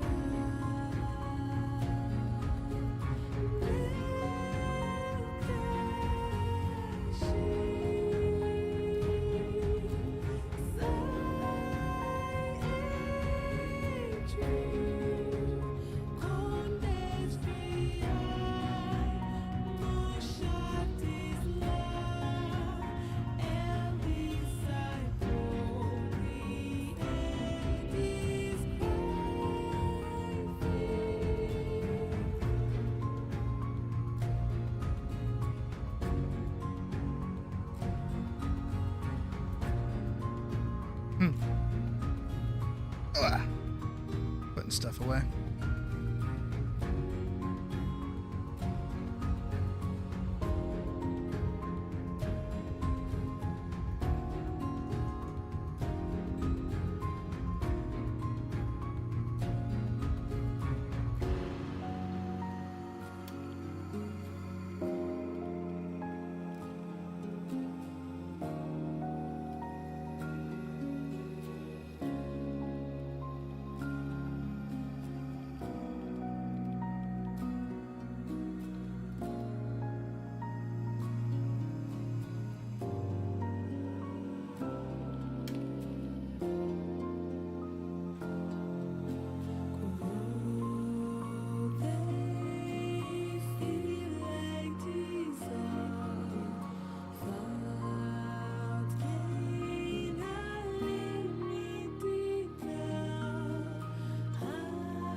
Sorry, give me a second.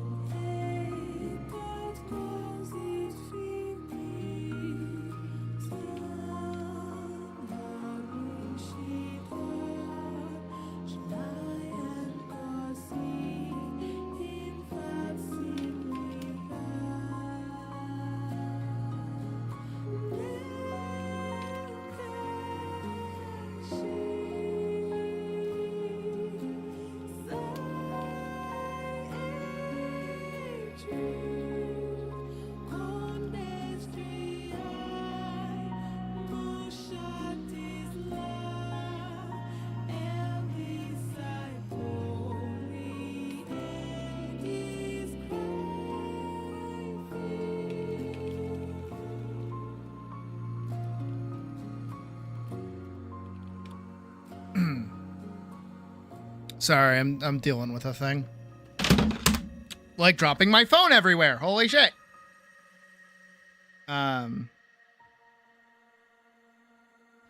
Just bear with little old me.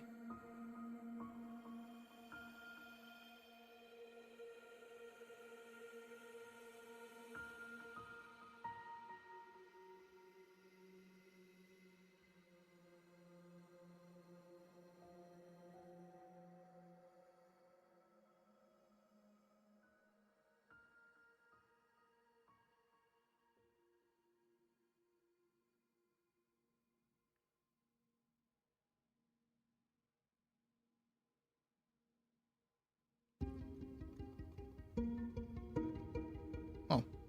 Sucks to suck, I guess.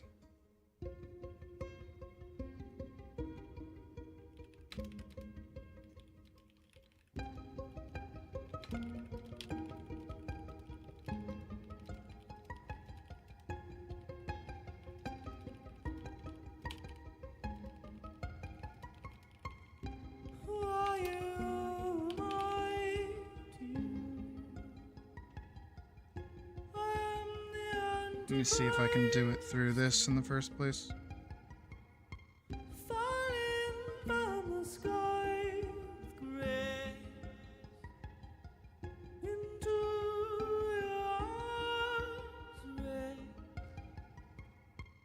Lucid lovers, me and you. deal of matchless value. I was always quick to admit defeat.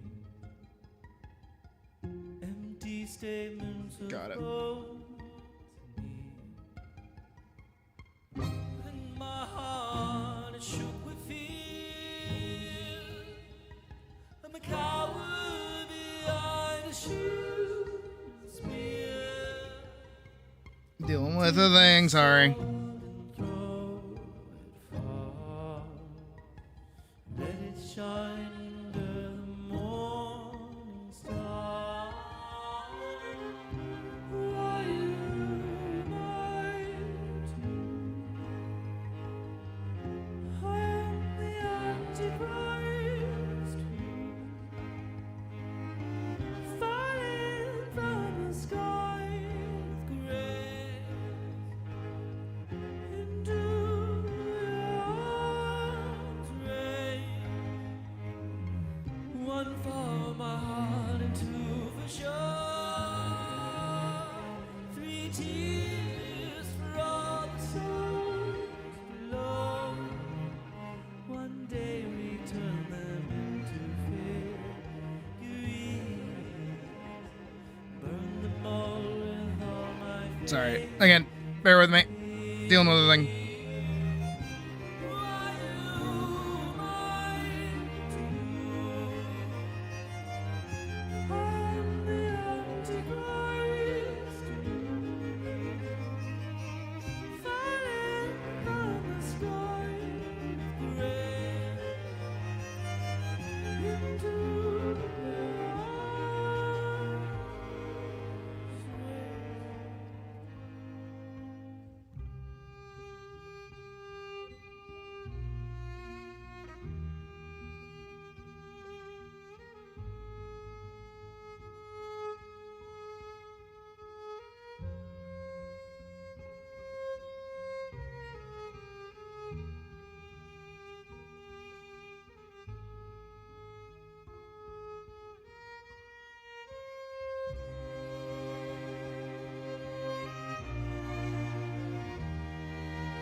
I'm the Antichrist,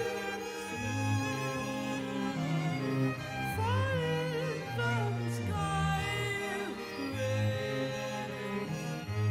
into your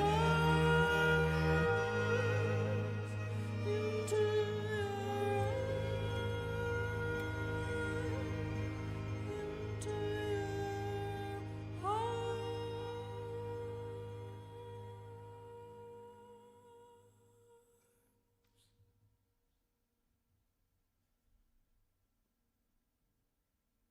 Again, sorry, I'm doing a thing.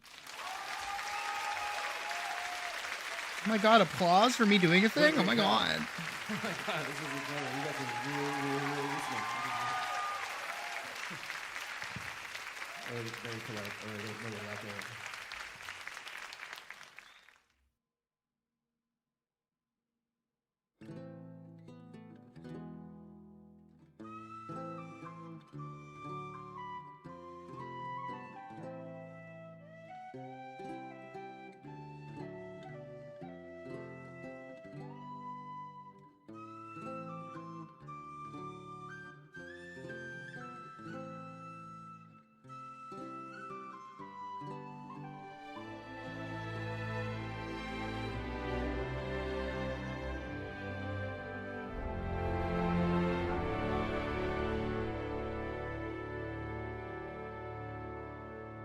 Oh.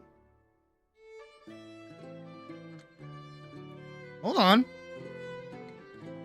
I think my Angela plush is here. That was entirely unrelated. Holy shit. Give me a second. I'll be right back. Watch this.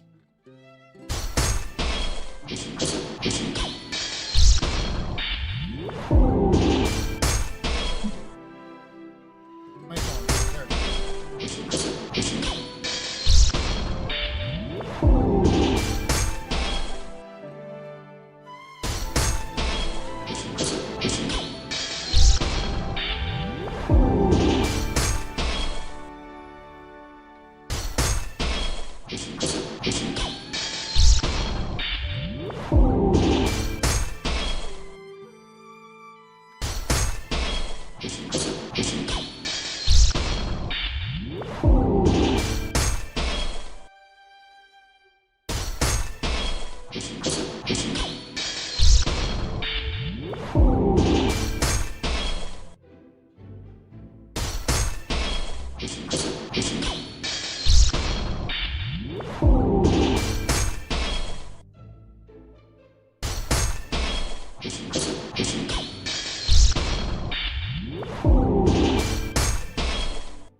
He's so small.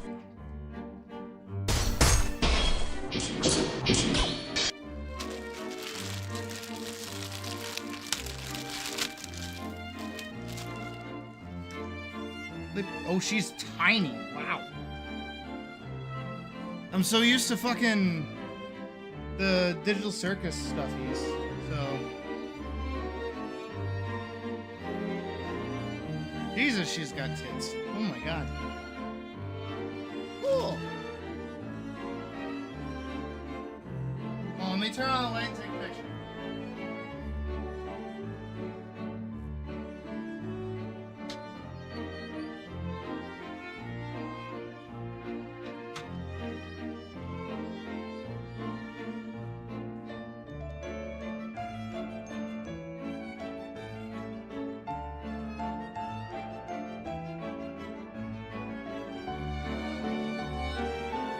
And my DoorDash order is here. Brilliant.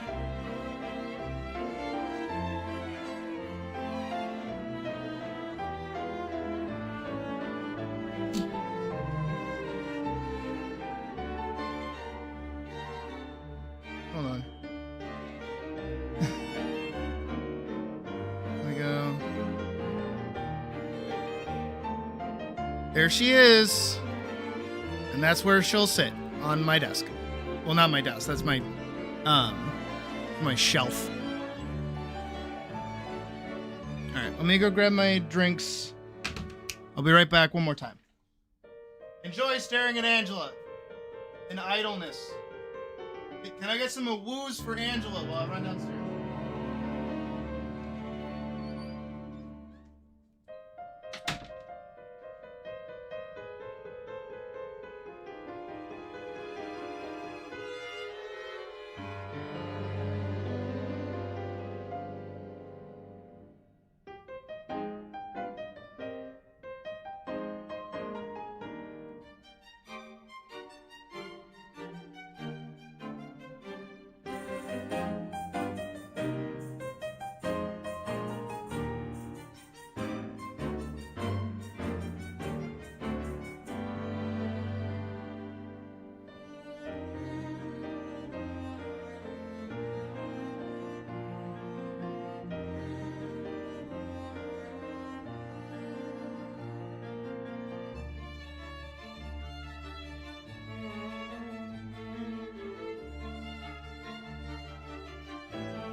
stairs. I'll never not hate stairs. 5 stairs. No, teriyaki. God. Stairs. That's why she wall runs, so I don't have to animate stairs. Fuck stairs.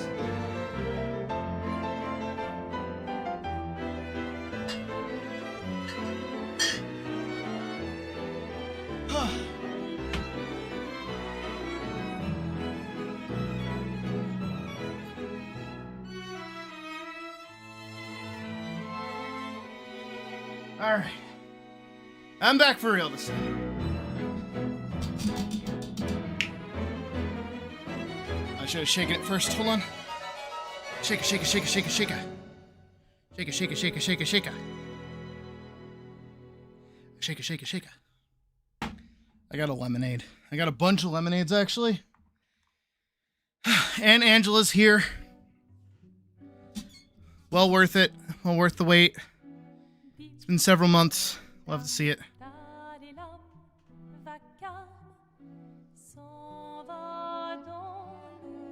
Oh, I needed that. Oh, I needed a drink so bad. Okay. Back to this. Yeah.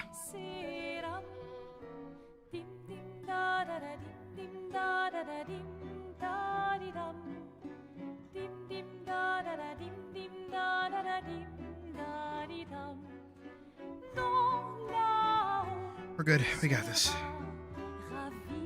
I'm a little sweaty. Because I did run up the stairs, run back down the stairs, run back up the stairs, run back down the stairs. So I'm getting my aerobics in today.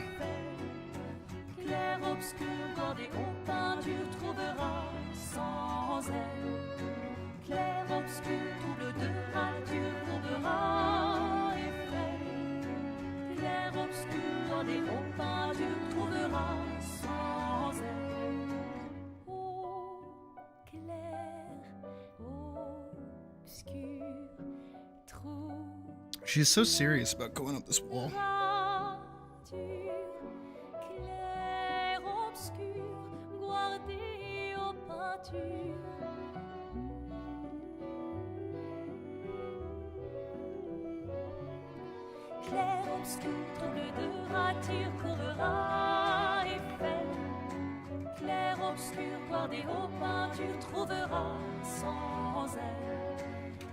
I'm gonna try this teriyaki Slim Jim. I've never had one before. I've had a Tabasco one before. That was miserable. And a teriyaki one? I don't think I've had one before.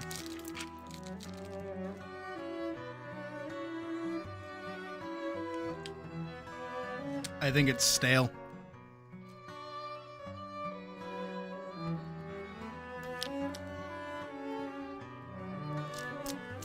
Yeah, I'm not eating that one.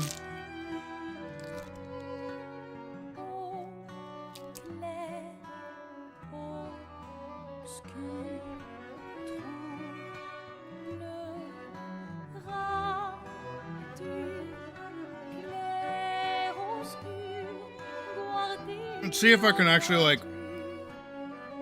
Oh, yeah. Oh, yeah. The teriyaki one, by the way, expired July 13th, 2025. And the normal one expired January 4th, 2026.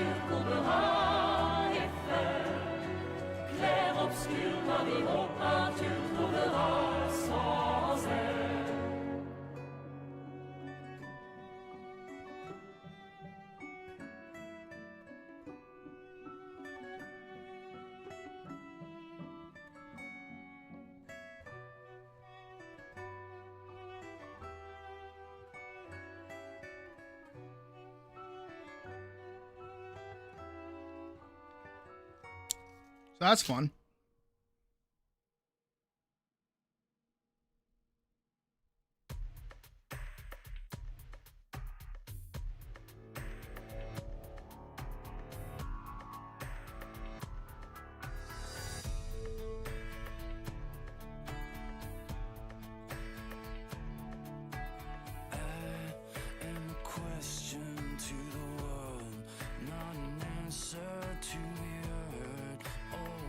Anything. that's held in your arms. And what do you think you'd ever say? I won't listen and wait. You don't know me. I don't think I will. They don't like me. Be what you want me to be.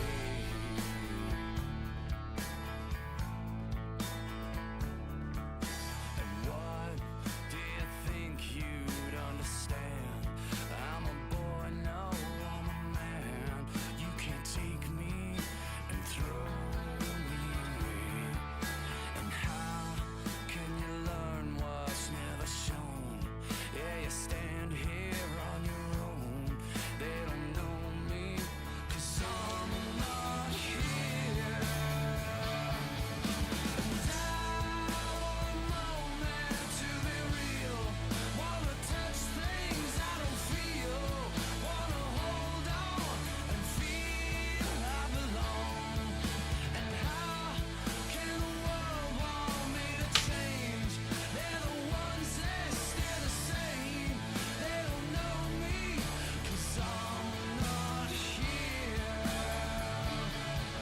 And you see the things they never see. All you wanted I could be. Now you know me, and I'm not afraid.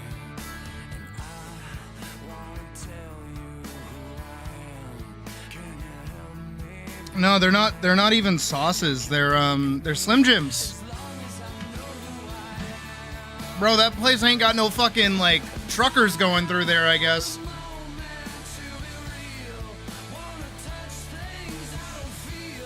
That's annoying. That was like my food, but okay. I guess I'll just have a liquid diet today. That's fine.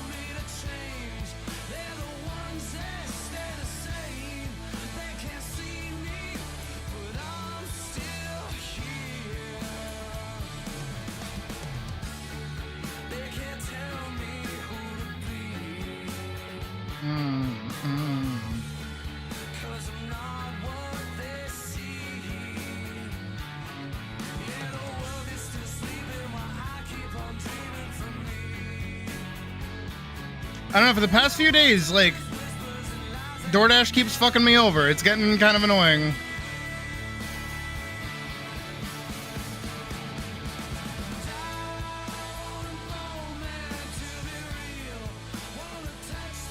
Mm-hmm. And that dog is still down there, too.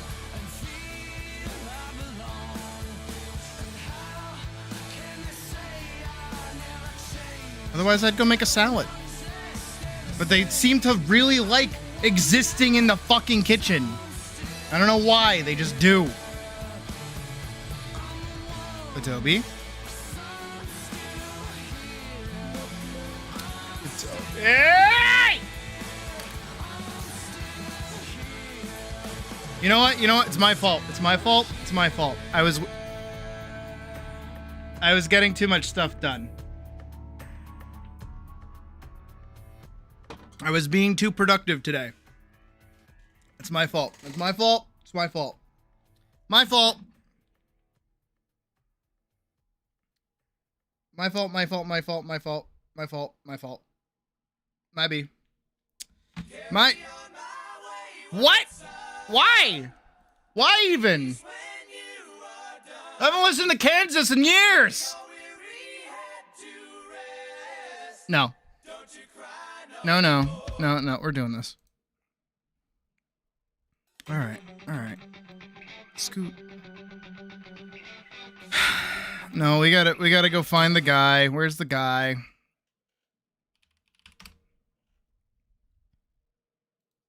Close Adobe. Where's my guy?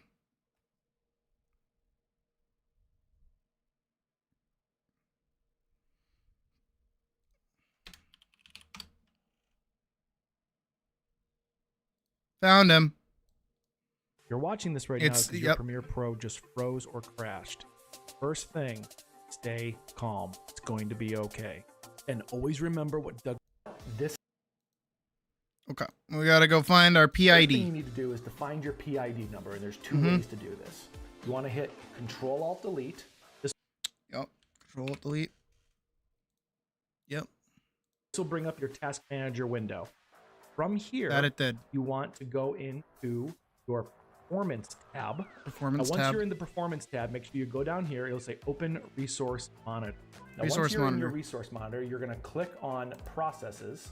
Processes. If it's already open, cool. Then you're going to click on image, and that's going to alphabetize all your processes. Already done. You're going to look down and find Animate. Adobe Premiere Pro. Which I have it right here. Sometimes it'll be in red if it's crashed. 154. Mine isn't crashed right now. It's not showing as red. 168. And you're going to look right Hold here that the for me. PID number. Now mine is 11272, but I like things Task to kill. be say kill.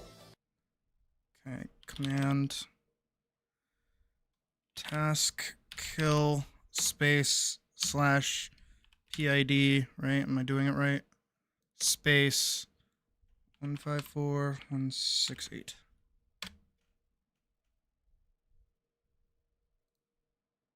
Yes.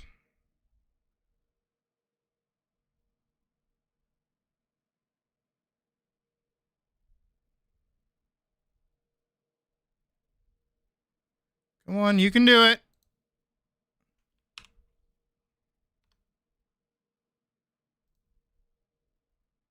Come on. You can close now. It's okay. You can do it. I believe in you. Please.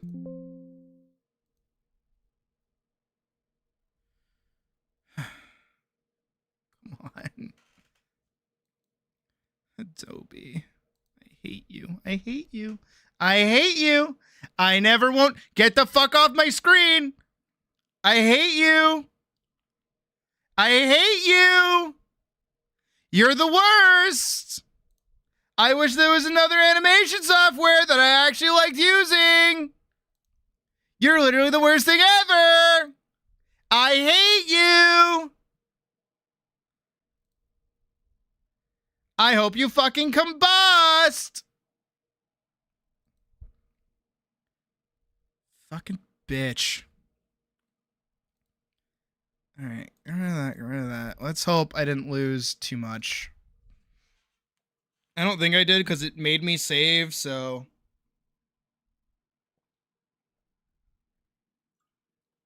Adobe, I still hate you!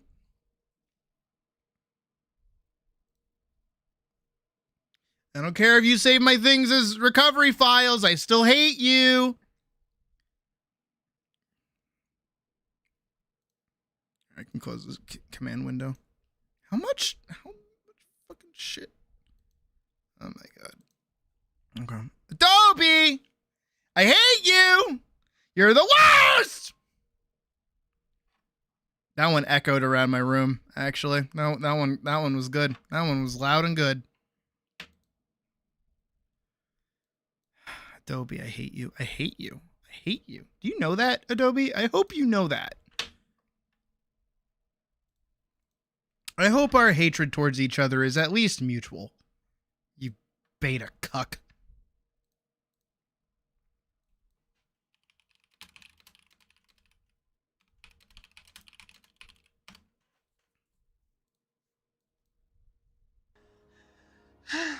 Be gone from me now.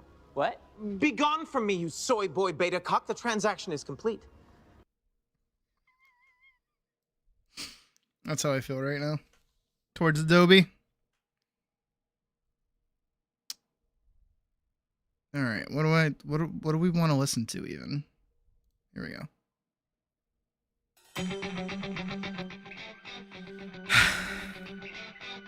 I hate you. Adobe, I hate you. Never forget that, Adobe.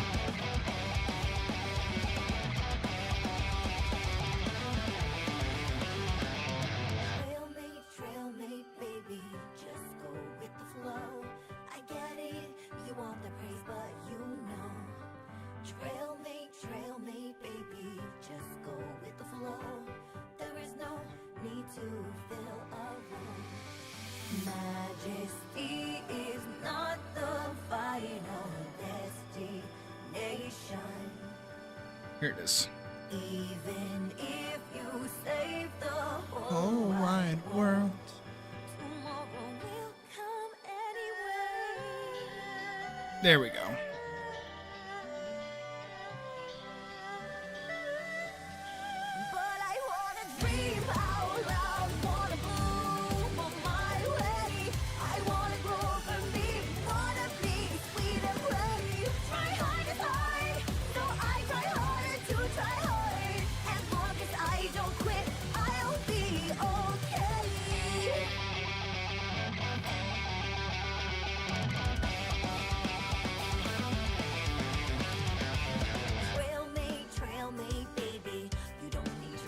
Now, can't stop the moon rising, am I right? Trail mate, baby, go ahead and rush. Your stars will fade either way. Majesty is not the final destination. Even if you gain the wisdom of God, you'll get hungry.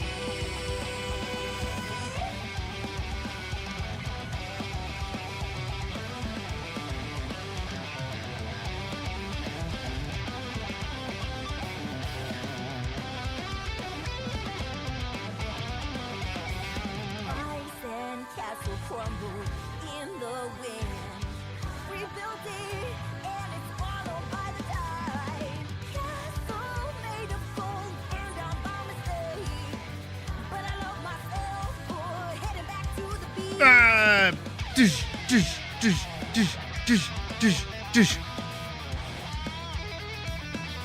Looks like she's like headbutting.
Her tail is small. I have to remember that.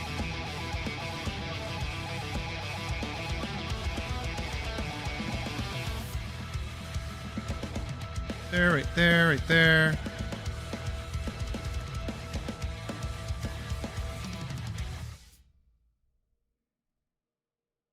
Very small tail. Sometimes I forget she has a tail.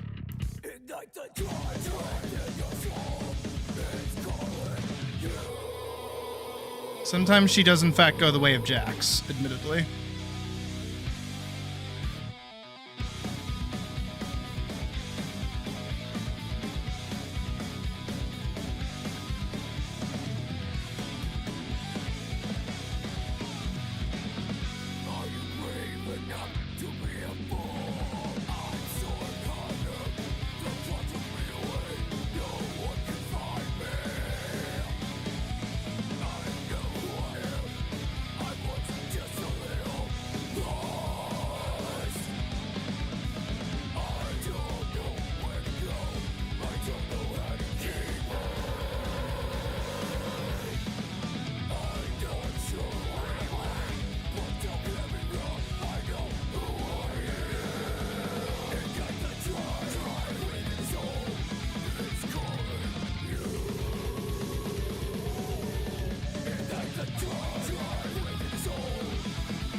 Oh.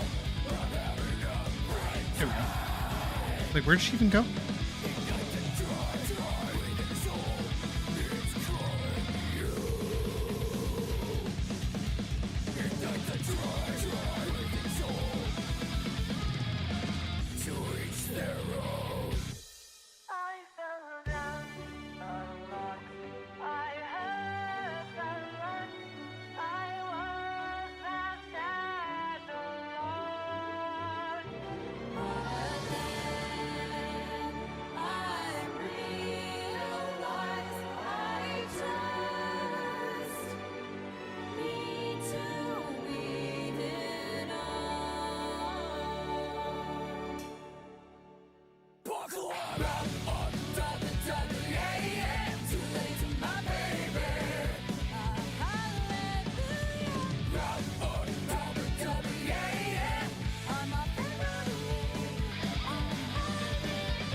Almost done, oddly enough.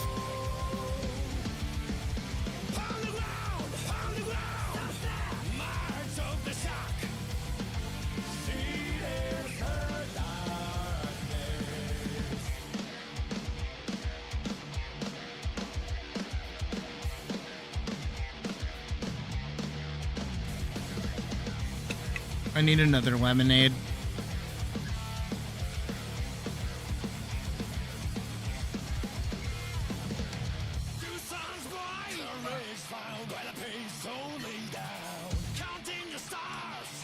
I will say, though, I am trying to cut out soda in general. So I've been drinking a lot of teas and a lot of lemonades lately.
Oh, no, go get back in there. There you go.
Shake it, shake it, shake it.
Where am I?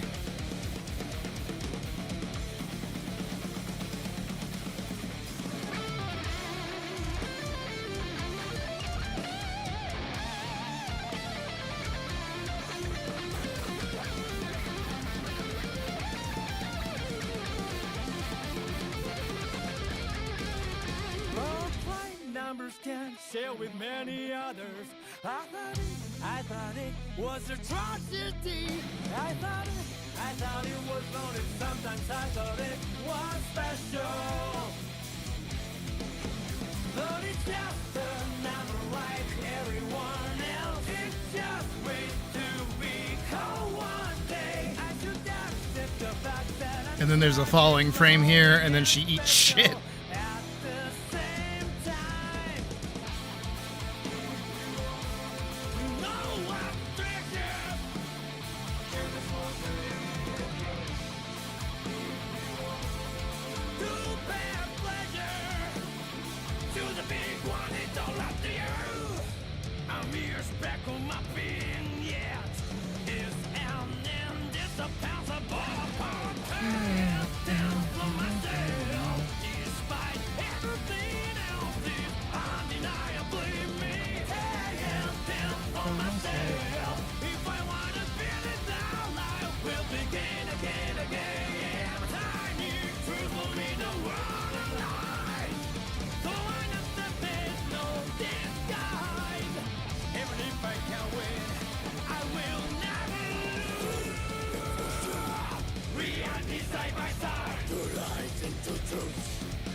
forgot to give her tail there.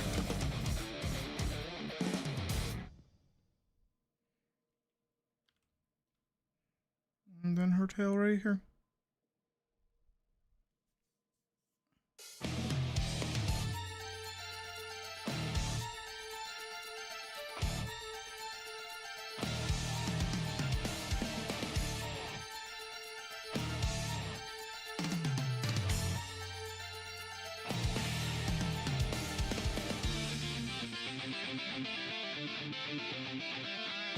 You just got Lalafell? What do you mean you just got Lalafelled? Lalafell.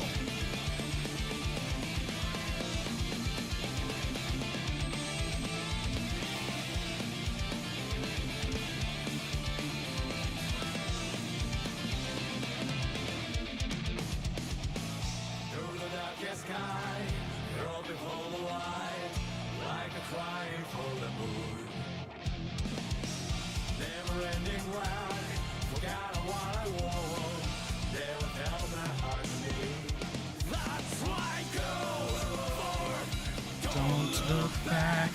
I can't believe in the path I'm on.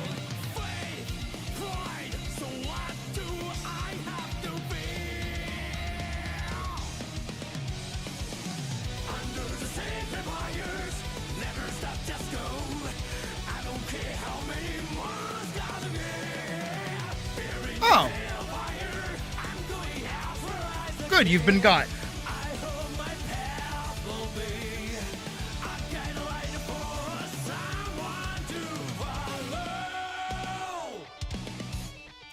You have been granted good RNG. Go do some difficult content or something.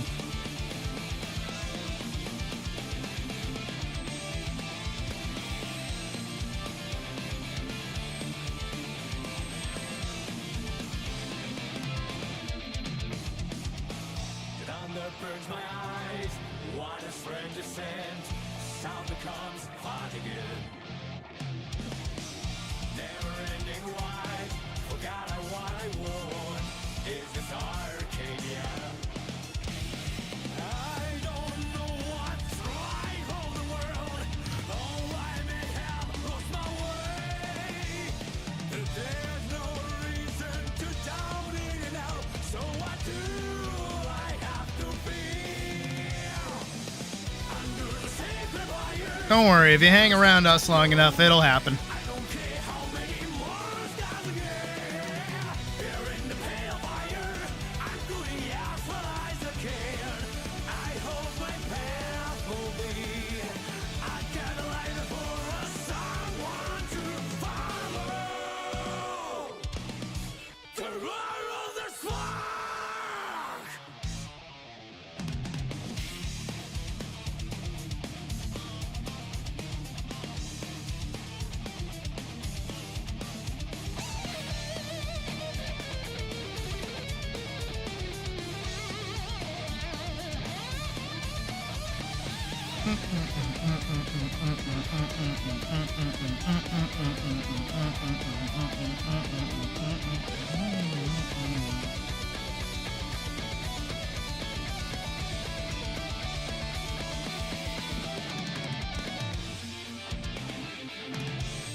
Dragoon is very fun. Before Samurai, before Viper, before pretty much every expansion, I played Dragoon, and Dragoon was very fun.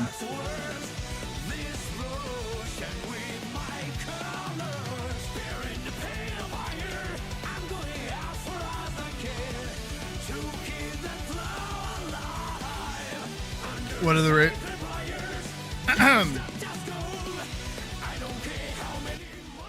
So there are only a cash couple of stereotypes that are tied to characters, or races rather. And it mostly centers, as you just said, Hull, male Aura are creepy. They are creeps. They are weird. They are dude bros who cannot take themselves not seriously enough to, like, not just hit on women all the time. They're weird. They're creepy. Like, every time I've interacted with one, their entire MO is to hit on you. It's weird. The other one is actually Lalafell players, which is, if you run into a Lalafell, there is a high chance that they are probably one of the best players you will ever meet in your life, or a total goofball. One of the two. Lalafell players tend to be very, very, very, very, very good at the game. And have probably been playing for years. Catgirls also technically have one as well. Where it is just every single one of them is played by a dude. And when I say that, I don't mean to discourage people from, you know, expressing their gender identity or anything through a video game. I especially do it. But what I mean by that is that if you ever run into one who is, like, trying to date you, which is, again, I know a lot of these are kind of, like, turned over into dating. I know it's weird. But if you ever run into one and they're being, like, super flirty and super all over you, and they're being super cutesy and ooh-woo, they're a dude thinking that you're a lady and trying to bang you. It's also why they're kind of cagey around male-ish characters, but they will be all over femme characters all the time. Viera don't tend to have one. Viera are pretty normal. Elizin are rare. Nobody plays an Elizin. It is very rare that you'll see one. If you do, they are probably a role player and probably a racist role player. And I don't mean that in the sense that they hate, you know, our races. I mean, they're like they play Ishgard. They hate people that are not from Ishgard. Which tends to be racist role playing. What else is there? Femme Rose tend to be the most friendly people you'll ever meet in your life. Male Rose tend to be some of the best players as well. They're up there with Lalafells.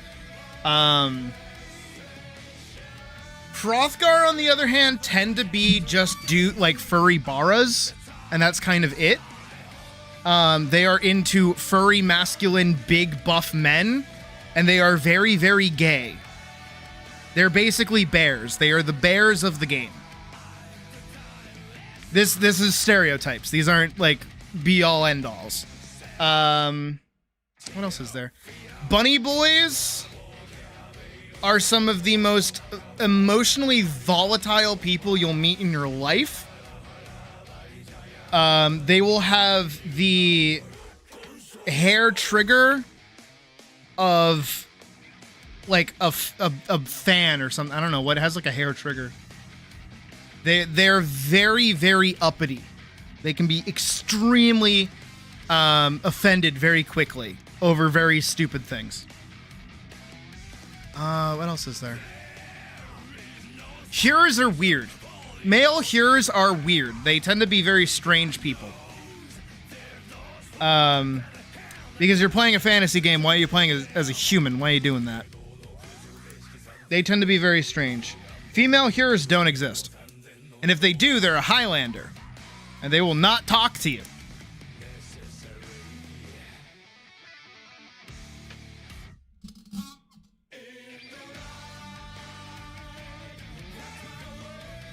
And then, it's kind of it that I can think of right off the top of my head. Like, in comparison to the ones I've run across in Elden days.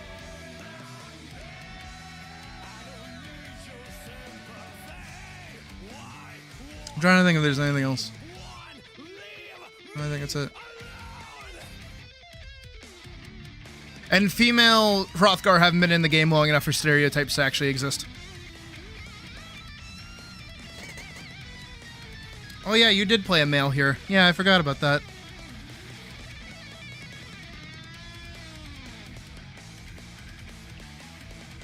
Female Aura are very much up in the air. I will say that. I will say one as someone who is playing one right now.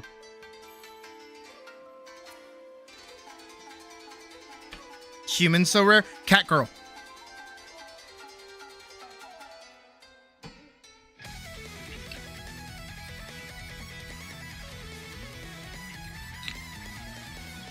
And okay, so here's the route, right? So I don't know how much you played around in the character creator before you made your row, but yours have two groups. They have Midlanders and they have Highlanders, right? Now here's the thing, is that if you're gonna play as a Midlander, just play a Miko. Just do that. Just play a Mikote. Why not? The only difference is that you get ears, you get better emotes, you get better voice options, and you get a tail. Hell yeah. Why not? And if you're going to play a Highlander, it used to be a genuine toss-up between, oh, do you want to play as a Highlander or do you want to play as a Row? Right? They're the elves of 14. Yes. They're necks. That's why. Right? Kind of a similar thing to here with the Highlanders and Row is that if you want to play a more shapely character, you go Highlander. If you want to play more rigid but like buff character, you go Row. That's kind of how it works, at least in regards to females, right? But now Highlanders are trumped entirely by femme Croths. Basically doing the same thing here. Why are you playing the boring human character when you can just go be female lion with better emotes, more updated stuff, getting constant support right now because they're the newest race and because there's so few of them? If you liked Highlanders, you're gonna like Hrothgars. If you liked Rows, you're gonna go like Hrothgars. You might as well play them because they're the best of both worlds. You don't have to pick between the two.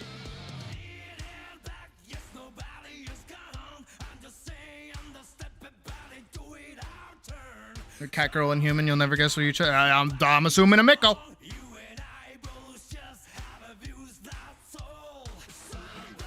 But here's the thing about Mikos, right? I know I gave the stereotype that it's like, oh, these are all played by dudes. That's like the only stereotype that I have because the Miko population is so fucking huge that they do not have a singular stereotype. It's no different than like furries, like actual furries, right? Where it's like the furry community encompasses so fucking much, it's impossible to like pigeonhole them into one fucking thing. Because if we like, you know, draw like a diagram, right? This is Mikos. This is everything else. That's the player base. That's how it is. More often than not, you will run across more Mikos than you will anything else. They're the most common race. Which is ironic because technically in the lore of the game, they are the rarest race.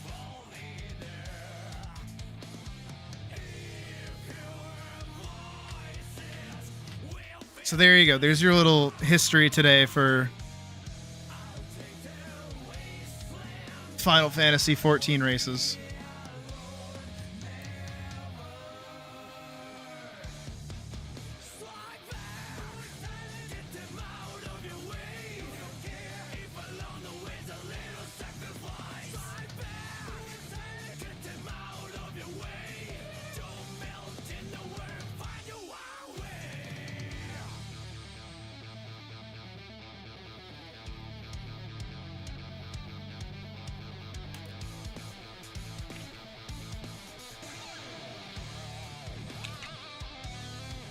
But it's because they're pretty much the best race.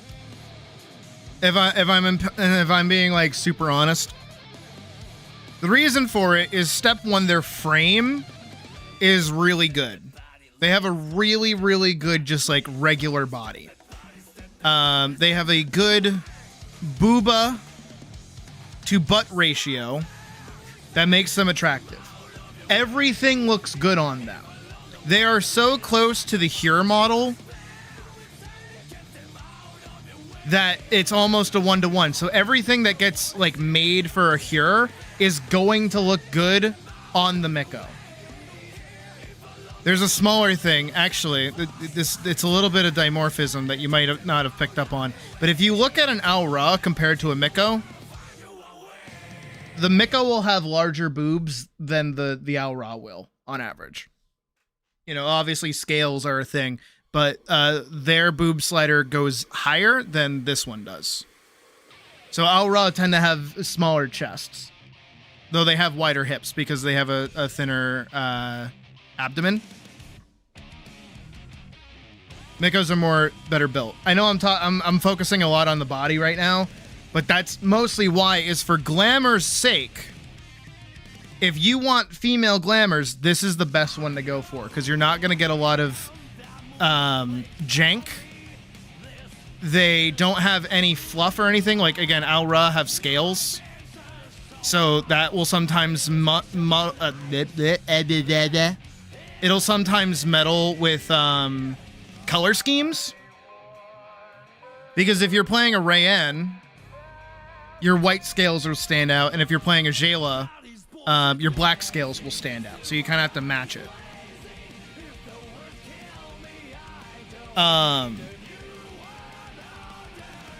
Mikos also have just like better jiggle physics in general. I'm not kidding. I'm being for real, but that's just because they have larger chests.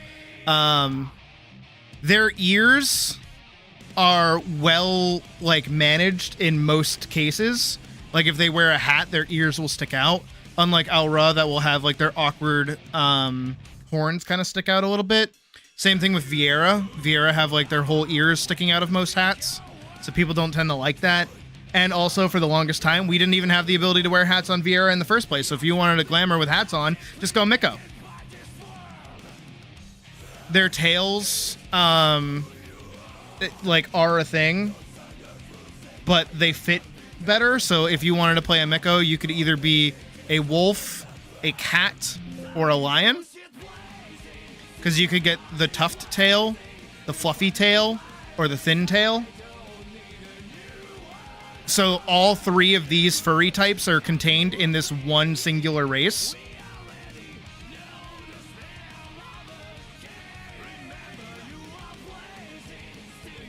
What else? What else is there?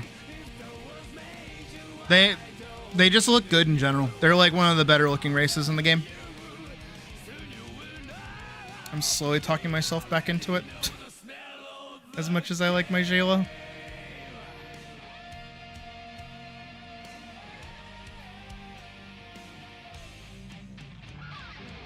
Koopa would laugh. Koopa would kill me, actually.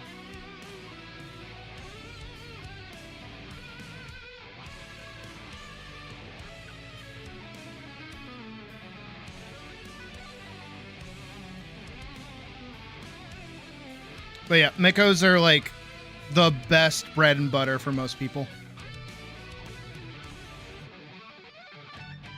Exactly, that too. A lot of them are a bit... So the other thing too is just body stature in general. Because all human characters kind of have this like that straight up stance, right? Whenever you load into the game, by the way, this is for both male and female, by the way. I know I'm talking about chests a lot, but it's for both male and female. If you load up the game and you go into the character creator, look at the Midlanders for both like Hures in general, like both male and female. You'll see them do this kind of like stock standard standing pose. They're so fucking boring.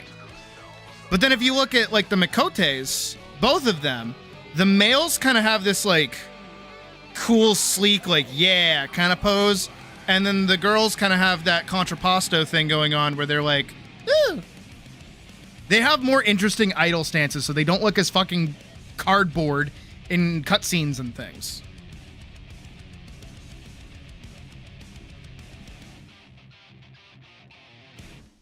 Can't you see I'm blazing? Still my heart is blazing. If the words kill me. And it's kind of true for a lot of the races as well, as most of them don't really have like interesting idle stances unless you do C-pose.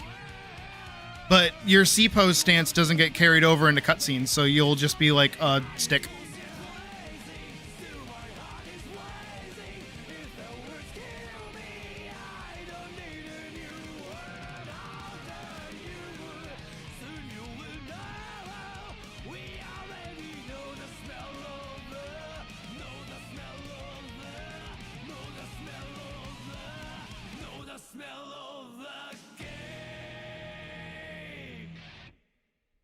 But there you go. You have been educated on the races of Final Fantasy XIV.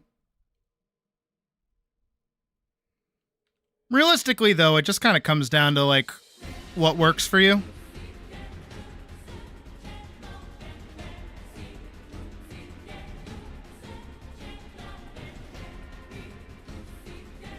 Don't let anyone's stereotypes stand out to you or anything like that. Because obviously, playing as a Lalafell does not mean you are going to be the best player ever.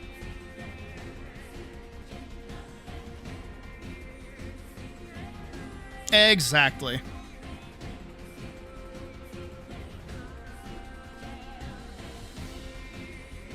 Also, all of this is coming from the resident Fanta addict, by the way. So, like, of course I know all this shit and I understand it. Because these are the things I weigh when I change races.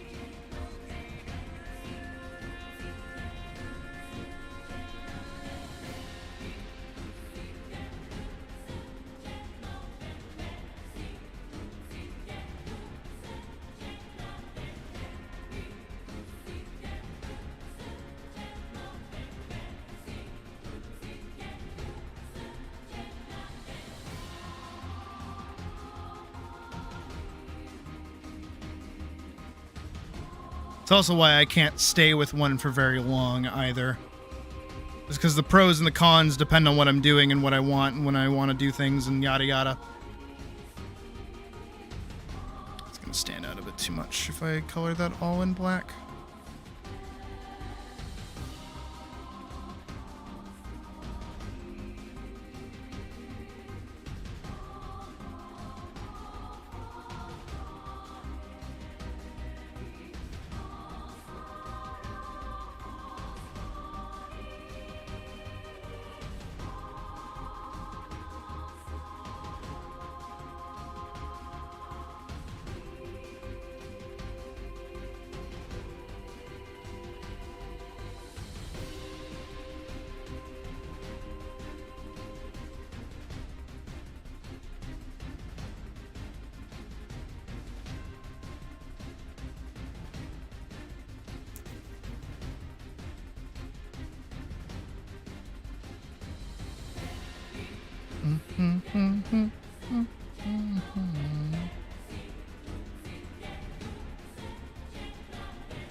I do look forward to doing the near raids with you guys, though. That's going to be a lot of fun.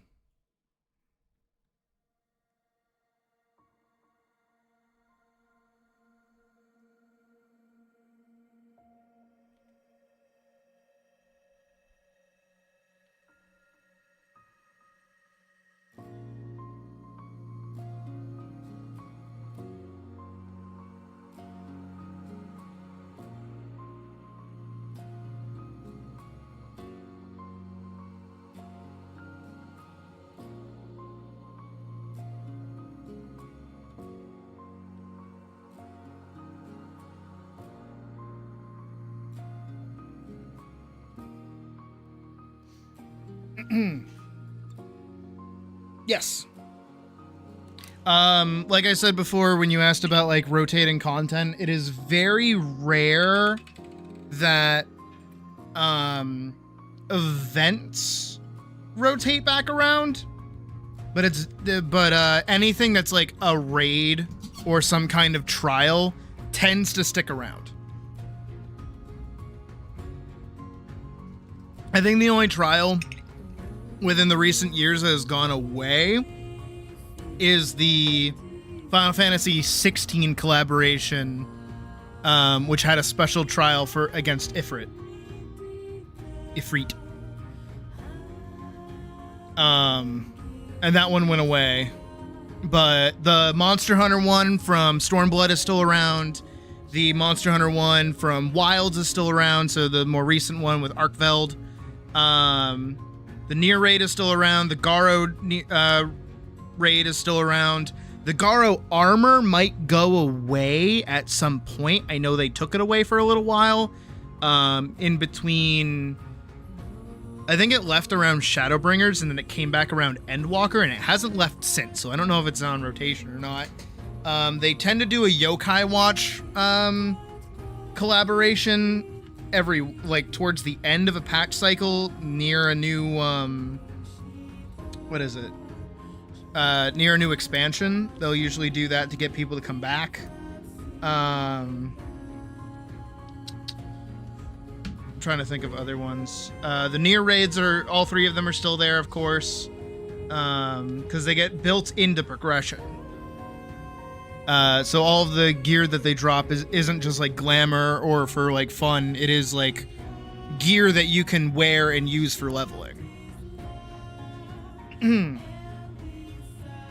No. And the only reason why they nuked 1.0 is because 1.0 was bad. And the game was too much for them to keep running. So imagine if, like, instead of comparing it to, like, well, I'll compare it to D2 and D1. Think of if D1 released, like, it came out fresh out of the gate, first Destiny, boom, and the game was garbage. And I don't mean haha funny garbage. I mean the game was just bad. You know, the gunplay felt like shit. None of the bosses really worked.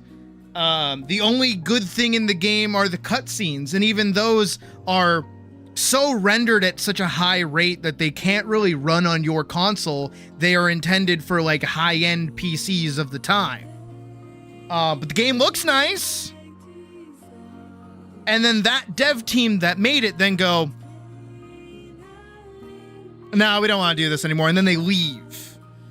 And then instead they hand it over to somebody else. And that other person's like, we can't keep this going, but we can't get rid of the game. So let's restart. Let's clean slate. Let's clean slate it. So then the 2.0 is technically the start of a whole new game, just using the same title. And as Yoshi P has said in the past, Nightmare. Can I find it? Because, be gone from me. It was, yeah. Yoshi P on Classic 1.0. I think I got his delivery like dead on. It's almost been a decade since Final Fantasy XIV 1.0 launched, and many years since anyone has had a chance. He knows to exactly play it. what they're gonna ask. Would you ever consider bringing back a limited amount of servers with some version of the 1.x series for players to experience it? He doesn't need the translation. He knows exactly what was asked.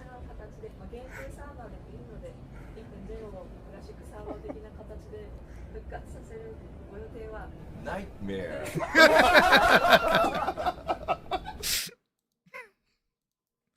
Yeah, so they've asked about it, but if even Yoshi P is like, he's not pulling the World of Warcraft. You think you do, you don't. He's just like, that's a fucking nightmare that none of us want to deal with. I mean, hell, you can even feel it in modern day FF right now, how much spaghetti code there is in that fucking thing. Because it was built on the bones of a shit-ass game. So many silly systems in that fucking game exist because of 1.0. And they don't know how to fix it.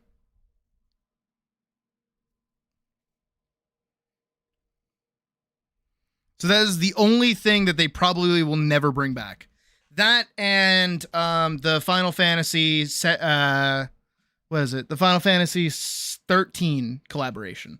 I don't think they'll be bringing that back around again. Just because you can buy everything off the MOG station. But they probably will bring back around the Final Fantasy 16 collab. Because they did that with the Final Fantasy 15 collab, actually. 15? Yeah, 15. Because you could get the car again in wherever it is. The Golden Saucer. You can get the car there. I forgot. Which I have. I have the car. And I got it during the original run, so bleh. Trying to find music.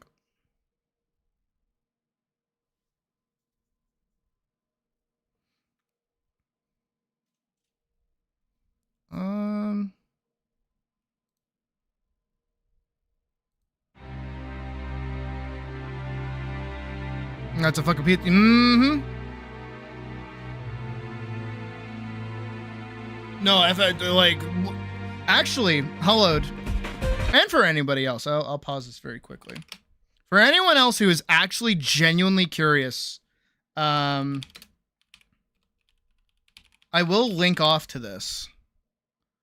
There is a whole documentary. It's an hour long. There's a whole documentary about 1.0 and they got two of them. About 1.0, them replacing 1.0 and the start of 2.0. And even the decision behind it. And they are directly, as you can see here, interviewing Yoshi P. So this isn't just like speculation. They talk to the they even have Koji in here. And Koji explains like his whole history of getting involved in Square in the first place. This is a really, really good piece of information. So I will link it in the Discord for you guys to give a watch. I'll post it and share other people's stuff. Good video to watch. Because they go into everything. There's a lot.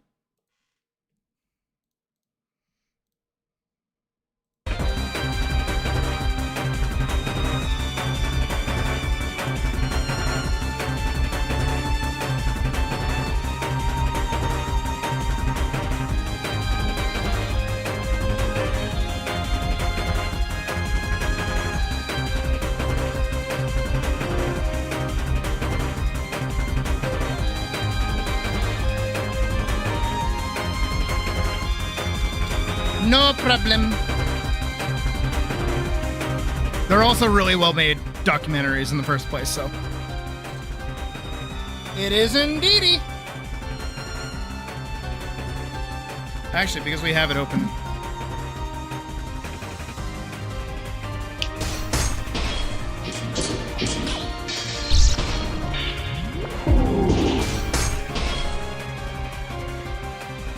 Again!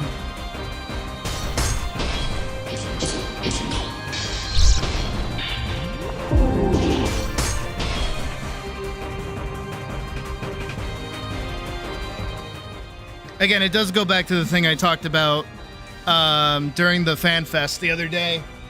That is, Yoshi P and the team don't feel like corporate devs. They feel like people. Yes, they are devs, and yes, they are corporate, and yes, they are beholden to corporate, but they don't feel that way. They feel like people. They're people that play their own game.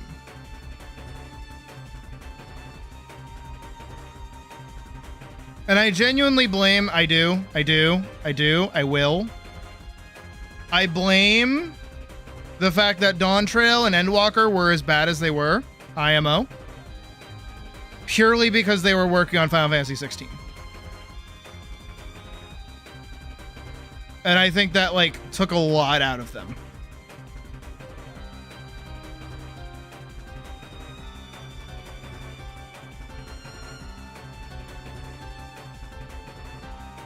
Because Creative Business Unit 3 is the same dev team that put together Final Fantasy 16 in the first place.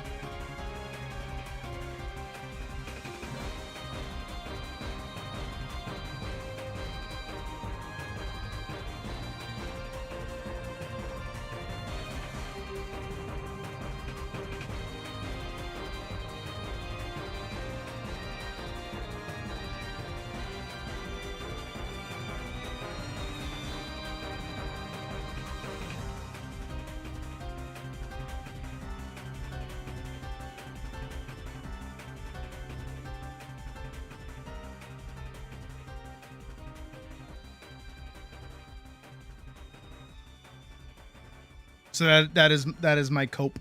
That is my cope for why Dawn Trail and Endwalker were bad. Not that Endwalker was bad per se. It was just like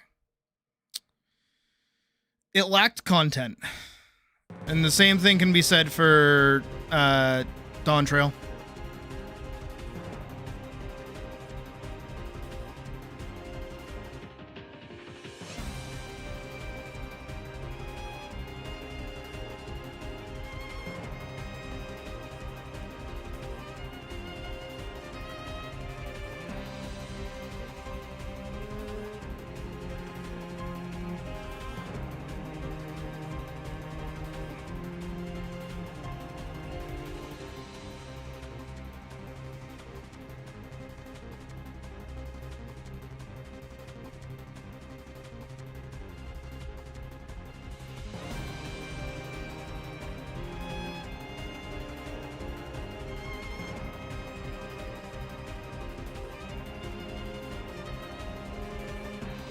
They promised us Animal Crossing and gave us Menu Simulator instead.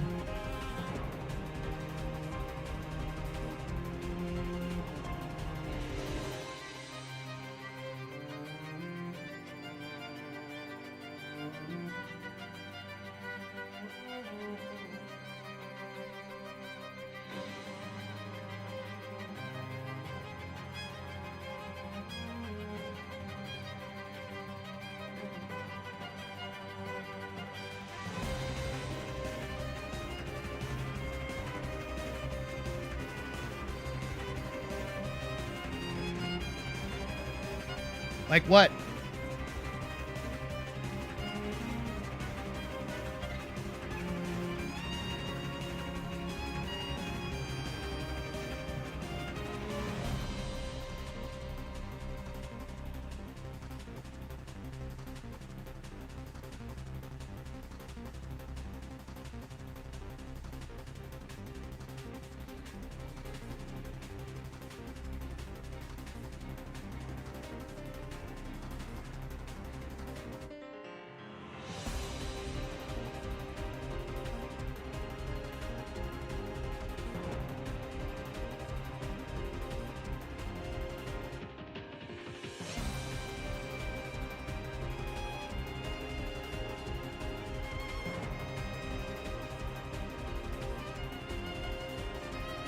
It doesn't even have a trial series.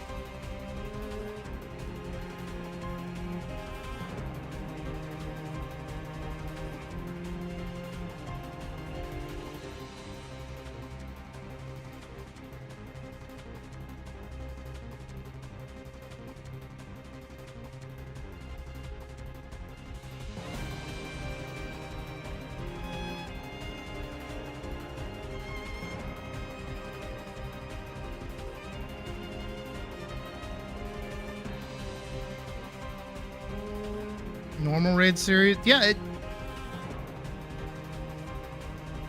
Up. You can't use half of those actually. Anything any other expansion has, you can't really like throw in there. Because those are just like, we're gonna get them, of course.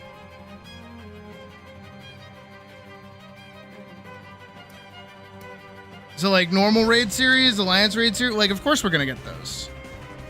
But yeah, our trials are baked into the MSQ. We've had MSQ trials and a trial series at the same time.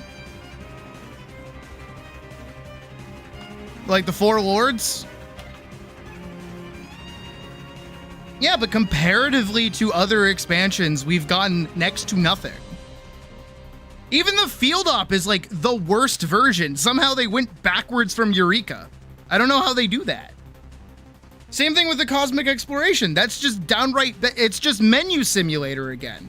I don't know how they had something as perfect as Ishgard Restoration and then ruined it. I don't know how they did that.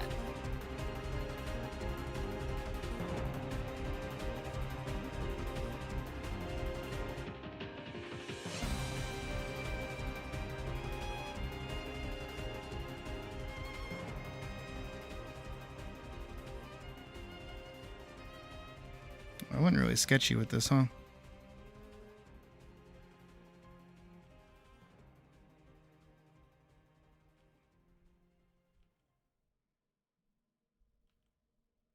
Endwalker also pays for it. Well, I mean, Dawn Trail also pays for Endwalker's like lack of everything.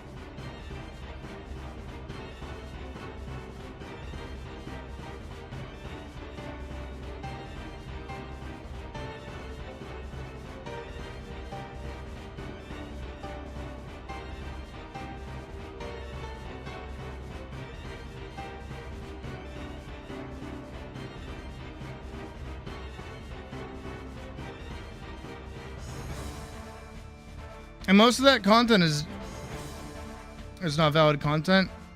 No, it's not that I don't want to do it. It's that there's no reason to.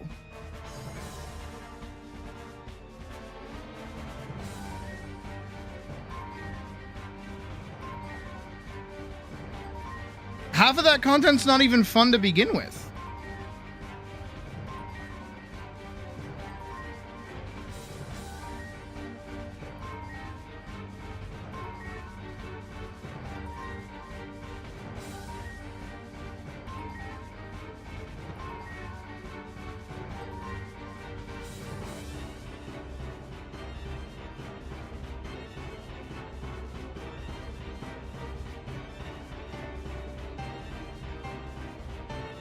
Hell, does Occult Crescent even have like its own dedicated like raid?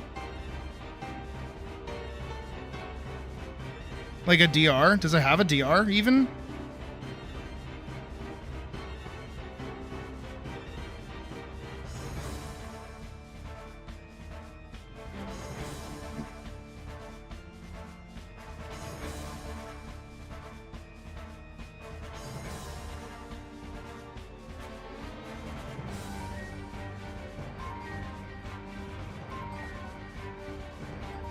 No, that's its Castrum.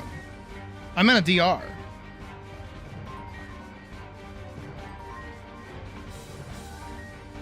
And even then, like, don't you need like a whole party for that? You can't just like random queue into it when it pops?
No, it would have already happened. That's the thing.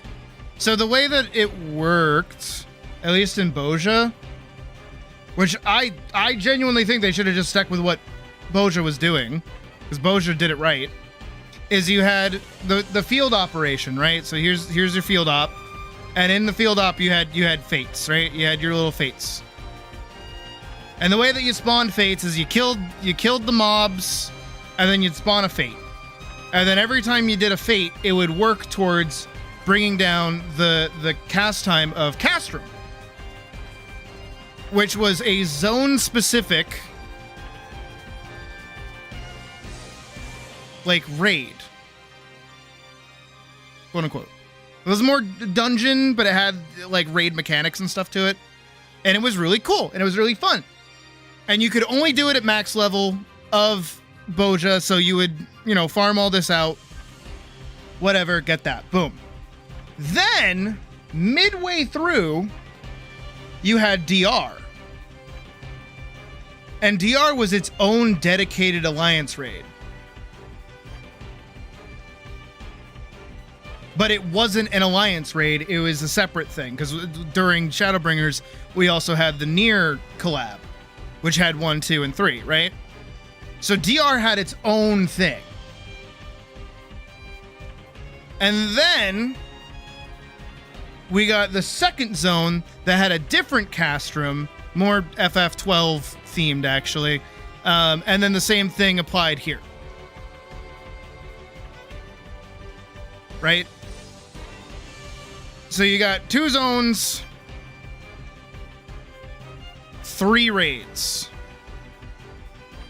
This was on top of the 3 alliance raids. This was then also on top of the 4 quote-unquote weapons. Technically you had the 3 trials, but Sapphire weapon was its own thing because it was vehicle combat. You had all of that.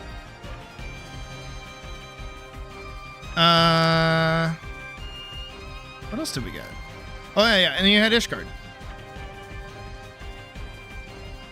And the way Ishgard worked was fucking phenomenal. I don't know why we didn't just copy that back over. Ishgard had 2 zones. One was the diadem. And it was basically a collection of, like, little floating islands and things, right? And you would just kind of do, like, a whole circle and gather the whole time. You would just circle around and gather. And then all the things that you would gather would work towards giving you points and experience. And then you could take all those items and then sell them on the market board. And then that market board, those items on the market board could then be bought and used by the people in the second zone, which were all the crafters. And those crafters would then buy those items or go to the diadem and like gather them themselves, which actually made Gil flow through the game. It was like really good. And also all of the gear. Oh, hi, Hikari. All of the gear and all the stuff that they were making as crafters was just like in the crafting menu. No fucking levies required. None of this shit. None of that.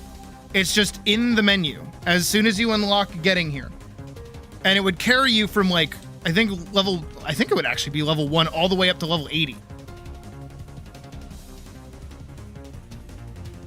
So the loop was to go to the diadem and like gather all the stuff that you need to level your stuff. Anything that you wouldn't be using, you would then sell. Use that guild to buy more items to craft better, then go back into the diadem and do a whole loop.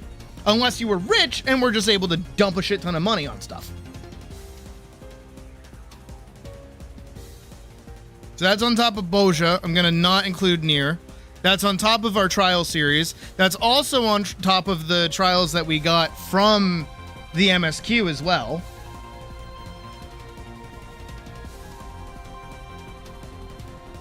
And Shadowbringers just had like good content. I don't know why they got rid of it. I don't know why they did that. I will never understand why they did that. Hopefully they understand why they did that, because I'll never understand it.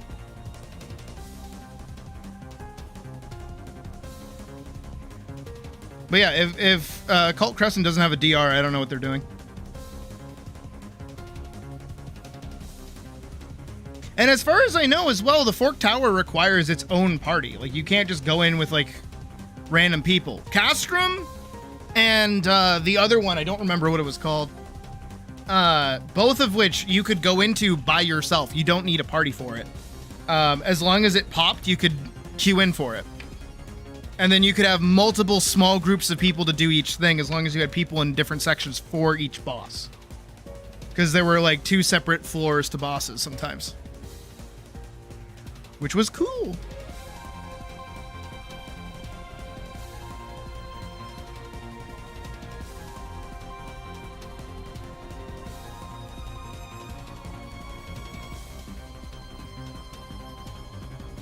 Which is where I come from in my perspective when it comes to 14 and otherwise, is like where I have been playing it for years upon years upon years upon years. It's like I've seen the loop. I am not blind to the loop. So eventually I get really bored of the loop. Fix a lot of queues in theory. Yeah, only in theory. I don't know. It's the other end where the more we become like a homogenous community across our data centers, the more easier it is for people to not know each other on each other's servers.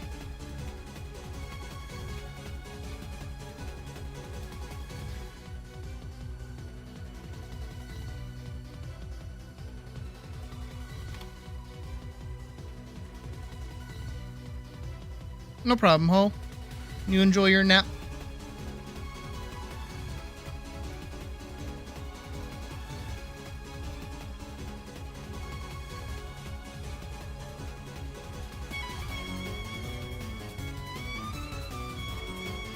Well, I'm trying to give you my perspective on like why I don't see the content we have as of right now as very good. I'm not saying you can't have fun with it or find it good content. I'm saying that, like, comparatively to other things that we've had in the past, it is extremely lackluster.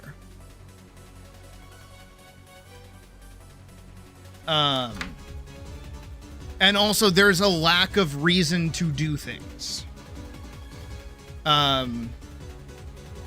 Because really, if I sit here right now and I say I'm gonna go play Final Fantasy 14, what am I gonna do?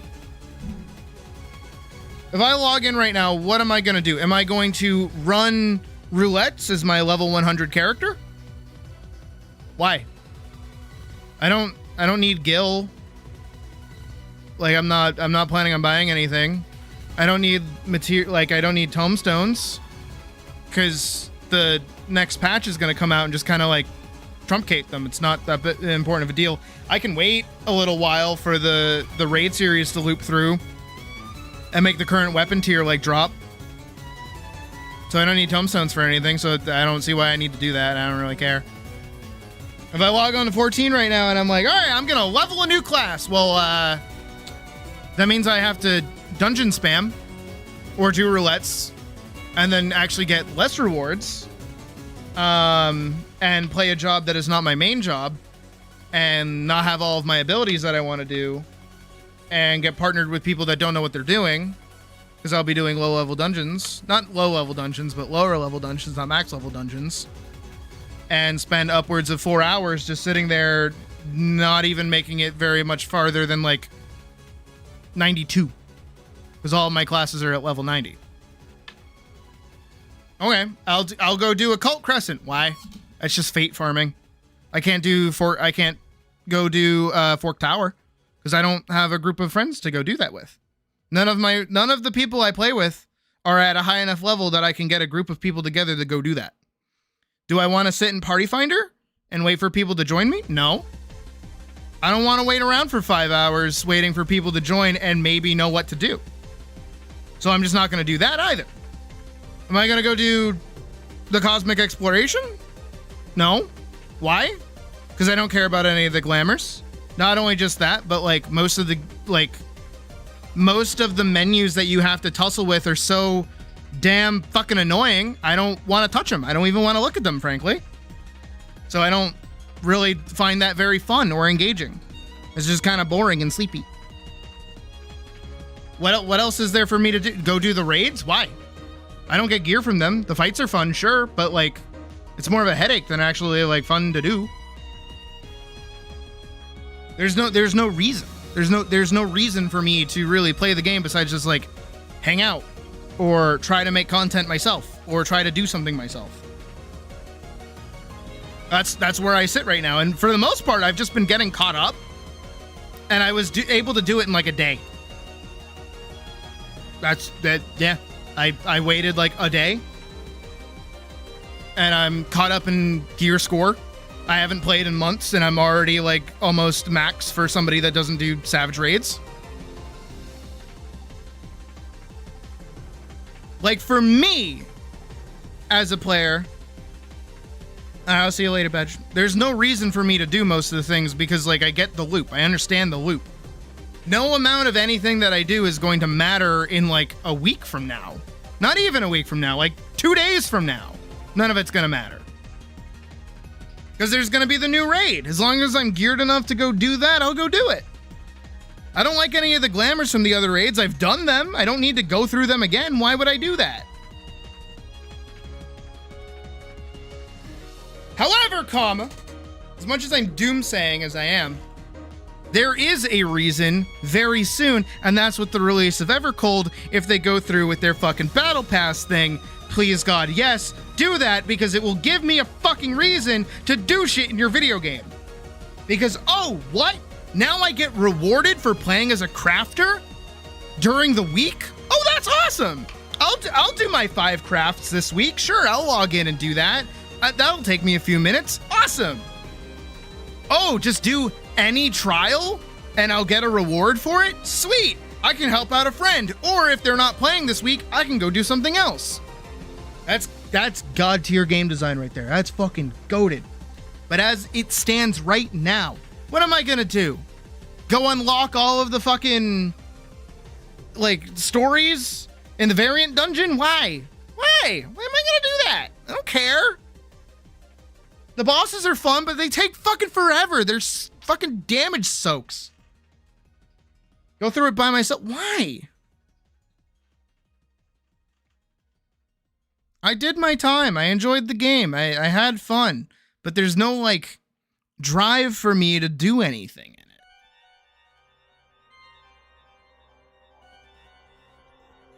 And if you don't feel that same way, that's totally fine. Like, I'm not saying that you need to feel this way. You need to think the exact same way that I do. Cause this is it. No, because I am a burnt out, having played this game for 10 odd years. I have been around. I have done my time. I've seen the loop. Completed a lot of relics. I've done like 3. I'm good. I'm done. I don't need to do any more than that. I'm fine. I don't even like the way that half of them look even. And I wouldn't use it over my fucking current sword, and God knows I'm gonna make it halfway into Evercold and then replace it. Like, I don't need it.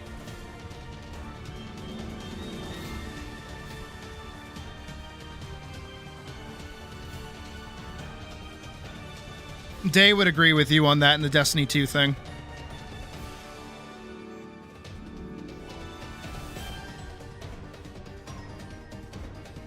Again, and bringing up Day, that's the bit. Like, because me and Day get into this very frequently as well. Because Day is having a good time in Dawn Trail. They're having a very good time in Dawn Trail. And they entirely disagree with everything that I say. And I'm like, look. This is your first time being current in the game. You're gonna have fun. Have fun. Go do all the cool things. Go do it. I'm not saying that there's not things for you to go do that are cool. I'm saying that for me, I know what's gonna happen next. I don't feel like pouring my time into something that I don't care about or find value in is worth me doing that. Actually, this goes back to what we were talking about earlier today, which was this idea of how like MMOs are kind of built as Disney World.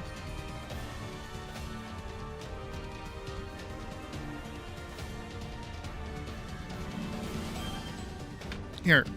So if you take Disney World, right? We're gonna do this, that, little things. All right, this is Disney World. Welcome to Disney World. We're at Magic Kingdom, right? Here, this is Pirates. This is Space Mountain.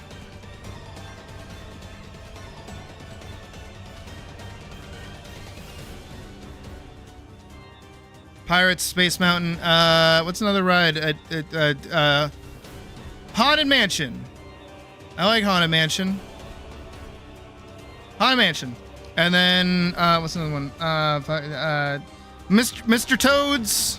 No. You know what? I know exactly. Peter Pan. Boom. And then I'm gonna say this is like random shit. So let's say this is Disney World. This is me. All right. This is me. This is little old me. And then we'll say this is you. I'm gonna use your. This is you, right? This is your first time to Disney World, right? This is your first time ever being here. You've never been to Disney World before. Awesome. What do you want to do? Well, you want to go on Pirates. You want to go over to Space Mountain. You want to go on Haunted Mansion. You want to go on Peter Pan. These are all a bunch of cool-ass rides that you've never been on before. You want to experience them all. Hell yeah. Go do it. And then you do, and you ride them all. And then, you're walking through and you're stopping at snacks, and you're like, oh, this snack place is really good. And then you stop over here. Oh, this snack place is awesome. And you go over here and you're like, oh man, I don't really like this snack place too much, but hey, at least I know for now. And then you go over here and you're like, oh man, this one also kind of sucks too. I don't like either of these places, but I did like these two places. And then like you further your opinion just like a little bit more. Like Peter Pan is kind of meh. It's not like your biggest thing ever in the world. Space Mountain was cool as fuck. You love Space Mountain. Space Mountain's awesome. And then Pirates is also cool. You really like Pirates. And then Haunted Mansion is kind of like, it's nice, but it's like not like a priority for you, right? And that's your first time ever being here. Good job, right? You got a full day in at Disney. Proud of you. And then we take this whole trip away, right? And then year 2 rolls around. And you go back to Disney. Well, now that you know in year 2 to avoid these two places and to avoid Peter Pan, you're just not going to do those anymore. They're still in the park, but you don't care about them as much. You're going to ignore that side of the park. So now you're just going over here. This is your whole little section over here now, right? You like Pirates, you like Space Mountain, you like Haunted Mansion, boom. Right? Awesome. You like these places. You even like these little snack spots over here. Perfect. But this one changes. This year, this one changes. And now you don't like this one anymore. But that's it. You still got all the things that you like. You still went here. You realized you don't like it anymore. It's not as good as it was last year. You're like, whatever. You still had like a really fun time going here. Year 3 rolls around. You go back. Now you're like a little more tentative on this one. You're like, it was bad last time I was here, but you know what? Maybe I'll give it another shot this year. And then you go on to Pirates, and actually Pirates is not here at all. It's down for maintenance for the entire time that you're here. You can't go on Pirates. It's just not there. And you go, oh, okay, well, that's fine. And then you go over to Space Mountain, and Space Mountain's fun. You're like, yeah, Space Mountain. But you've done Space Mountain 3 years in a row now. It's kind of like, And Haunted Mansion, you were never like too sold on entirely. So it's like, You're kind of missing Pirates like a lot. You're like, damn, I wish I could have gone on Pirates, but it's down for maintenance. It's whatever. It's fine. You still got Space Mountain. You still got your Haunted Mansion. You tried these snack places, but now 2 of them suck. And you're like, Well, that kind of blows. Year 4 rolls around. It's year 4 now. You're going back to Disney World one more time. Pirates is back up. You know, Pirates is back. Hooray! And Pirates is really fun. You're like, yeah. And then, you know, Space Mountain is a little more because now you've been on it 4 years in a row. Haunted Mansion, you're not. You don't like it anymore. It's old. It's boring. It's the same old. And you've gotten burned by both of these places before, and you're not really feeling it this time. So you don't go to either of them. So now all you do is 3 things. Right? And that's over the course of say 4 years, right? I hope my example is kind of coming across. And played a lot of Endwalker PvP. Endwalker PvP was when they redid entirety of PvP. Going a little pessimistic. No, I'm being realistic, actually. Because this is a stand-in for myself. I'm saying you as an example, but this is what I've already gone through. If we go all the way back, right?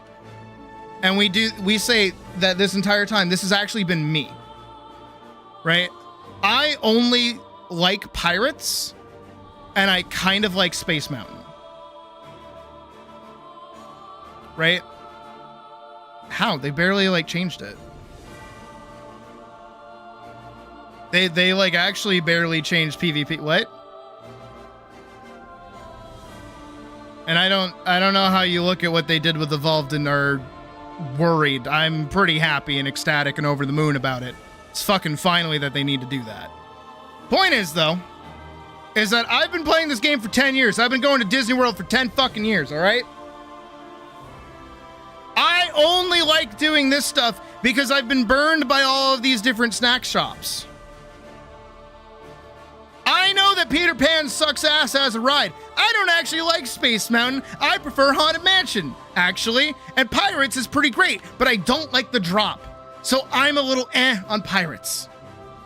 But if this is your first year or your second year playing this game, you're still gonna have a great time because there's all of this cool stuff. And not only just that, but guess what?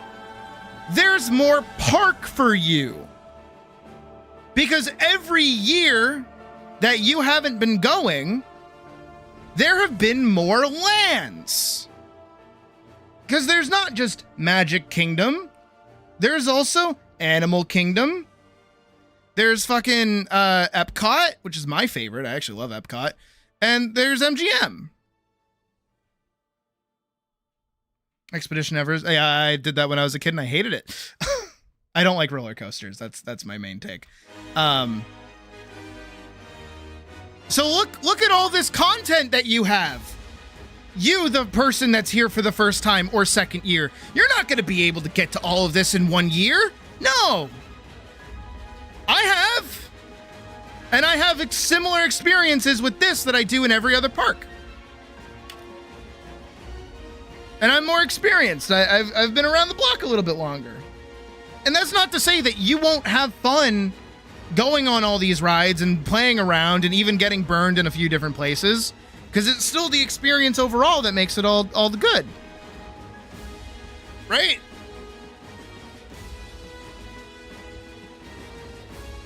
But now we're gonna keep going with this kind of bit, right? So we're gonna pull everything back.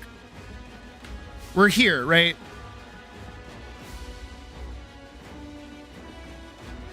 And now we're gonna zoom way in on us, right? And you know what? We're gonna throw one more in. We're gonna throw in one more ride. Splash Mountain. If you know, you know. Right? Hell, you can even throw in like the Frozen ride, because I actually preferred when it was the Maelstrom. I way prefer the Maelstrom. So we're gonna zoom in on us. And now we've gone to Disney World together. You've gone for like a year. I've been here multiple years. And I'm gonna say, and I'm like, we're communicating. We're like, we're talking about like our opinions on things. And I'm like, I think Peter Pan sucks.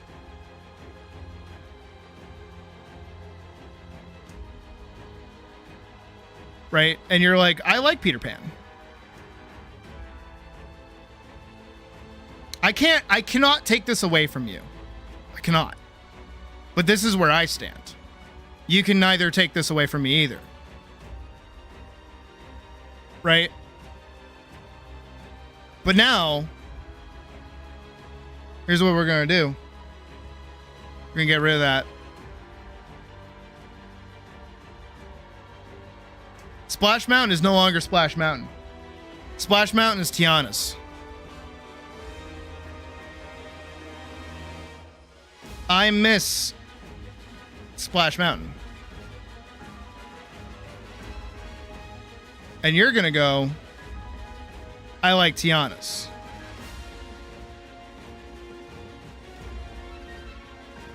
Because you've only been here while Tiana's is a thing. You don't know what Splash Mountain was like. And I can't take that away from you either. And I can't grab your brain and like beam in the memories and nostalgia and the good times that were like Splash Mountain before Tiana. I can't do that to you. I wouldn't want to do that to you. I don't want you in my brain. That's weird. But this is what it turns into as a discussion overall, is that when I go, there is no content that's worth doing, it's because back in the day, the content that was worth doing gave you a reason to go do it. Hey, wouldn't it be awesome if while doing Occult Crescent and farming out like all of your stuff for relics, if like, I don't know, you could level alt jobs? Wouldn't that be cool? Boja let you do that. Why doesn't Occult Crescent let you do that? In Boja, as long as you were level 71, you could take other jobs through Boja. You didn't have to play as your one main job. It was another way to level. And especially with how much farming you're doing, it was a double-edged sword in your favor. You could level and farm out your relic at the same time as long as you had the quest and were doing the right fucking fates. That's how I did it. And it was great. And guess what? While you were doing all that farm, there was a dungeon that was on a timer up north. And eventually you would be able to do it and get rewards and then get cool glamour. Awesome. That's really cool. Why doesn't Occult Crescent have that? Why is that not in that game? They did it before. They had my Splash Mountain, but then they replaced it with Tiana's. Why'd they do that? Why'd they do that?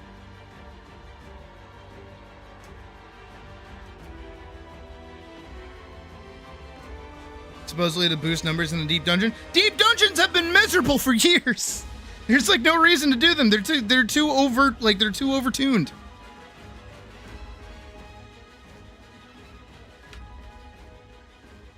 Also, options are like awesome and cool, especially in an MMO. Like I would much rather be here leveling a job and getting and like killing two birds with one stone than in a deep dungeon doing stuff for stuff I don't care about. What can you even get from the deep dungeon?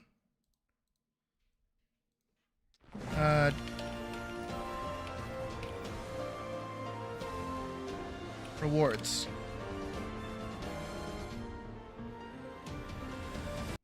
All right, let's see. What can we get? You can get a parasol. Okay. Get a parasol. Recolor the parasol. One haircut that you may or may not want.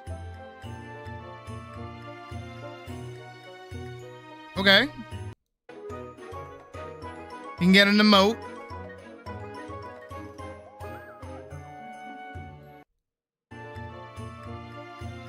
Another emote. All right. You can get a minion. You can get another minion. You can get glamour. But it's very specifically that like toad. Okay. A recolor. Unless it's still the same one.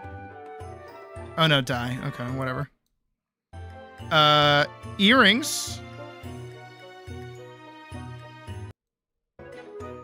Amount.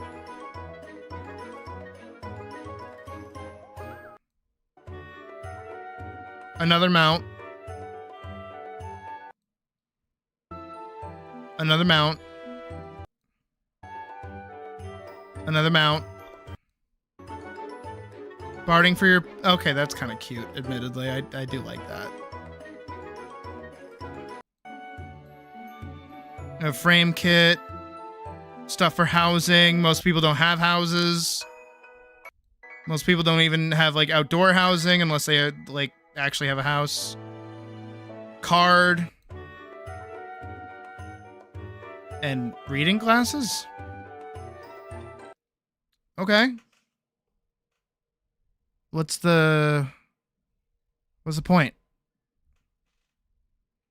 What's the point of doing that? It's not beneficial. Doesn't get me anything.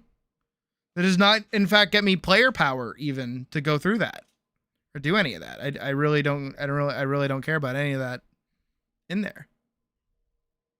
And some people might. Don't get me wrong. I'm not saying like, you know, oh no, nobody should care about any of this stuff. It's just like, and the weapons, they are there. Exactly. There you go. So that's what I'm talking about, is not necessarily that, like, how do you put it? I'm not saying that the deep dungeon shouldn't also include levels. I'm saying, why doesn't Occult Crescent also do that for you? Why can't there be options? Why can't there be a player out there who goes, man, today I sure do want to work towards leveling up my Dragoon, so I'm going to go do the deep dungeon. And then later be like, man, I've done so much deep dungeon, but I kind of don't want to be doing it anymore. But I still want to level my Dragoon. Hey, you know what? I can work on that relic for my my other thing and go do this other content. I will go do that as well. Options. Give the player options. It's not hard, and especially when they've done it before. Again. Oh, yeah. Now what? Exactly. And that's like another huge problem here with most of this.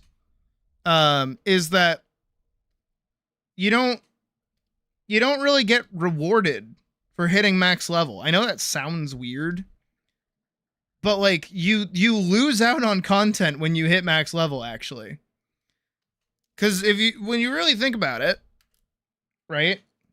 You hit max level, congratulations.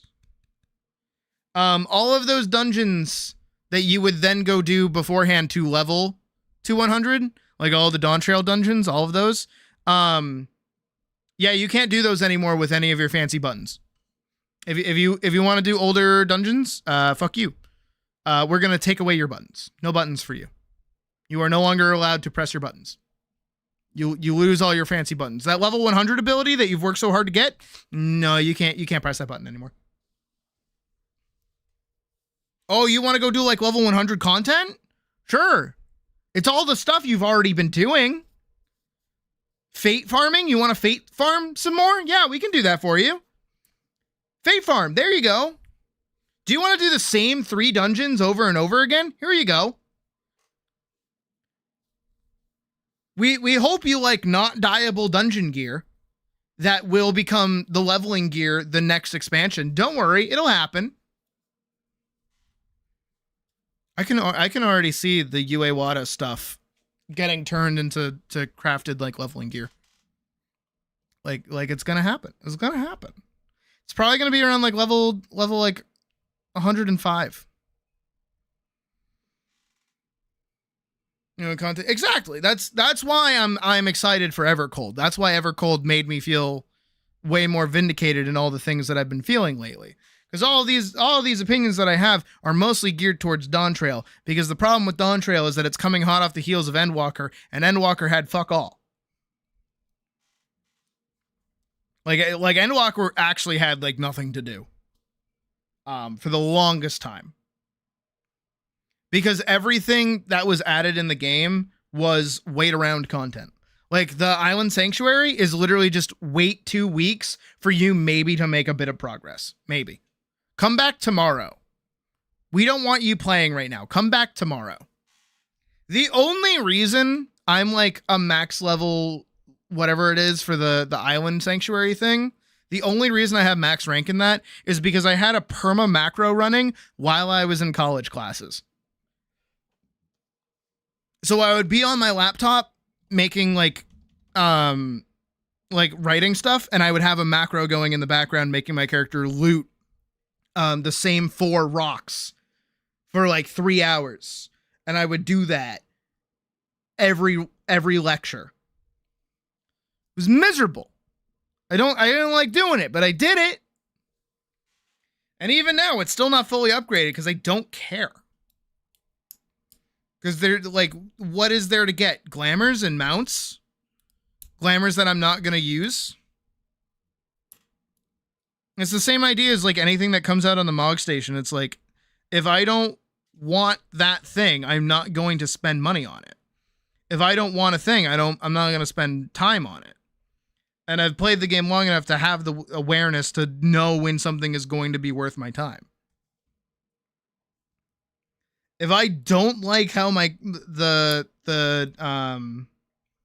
relics look, why am I going to spend time in content that I don't find fun to get a relic that I do not like the look of? Because it's better stats? For what content? What am I doing with that weapon? That's so important that I have it like right now. Oh boy, it's the strongest weapon in the expansion. I don't care. I clear dungeon content fine. I'm not a Savage Raider anymore because I think Savage is like overblown and silly. I really don't like Savage. I actively hate Savage nowadays. But again, if like I'm not saying, not trying to take it away from you guys. If you guys have fun, have fun. But just know, you will hit my point, and when you see it, you'll go, ah, fuck, Sydney was right. Might not happen this expansion. Might not happen next expansion. Hopefully it doesn't happen next expansion. But it'll happen. And you'll go, ah, damn it.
I actually really like this. It's really cute.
She fell down.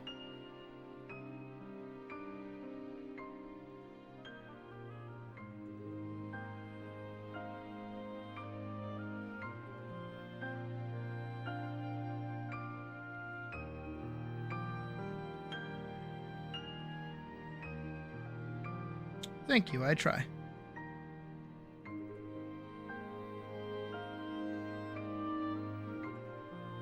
Alright, now we can do... Well, I'm gonna hold off on that, because this... into this. Just gotta remind myself to carry those over. And then right here... I need those ones. I zoom out for...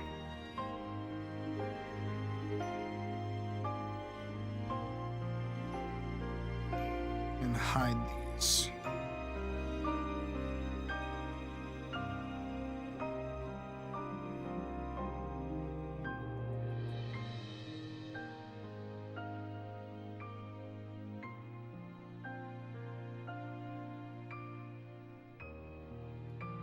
It's about the only thing that she's a failure at, honestly. She is not your typical girl failure, thankfully. She's not like, aha, well, I'm so random and stupid and dumb. Aha, that's my entire personality. Could never do that to my baby.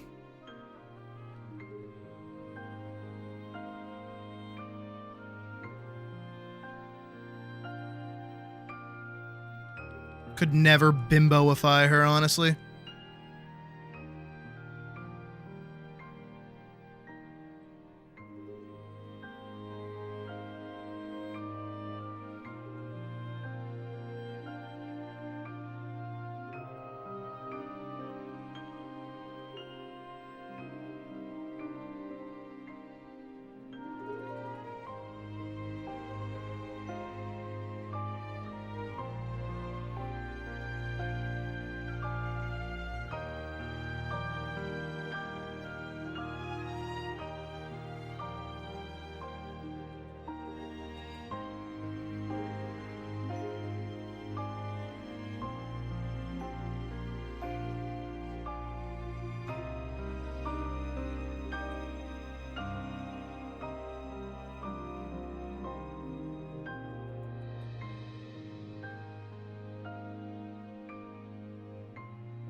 Hit it.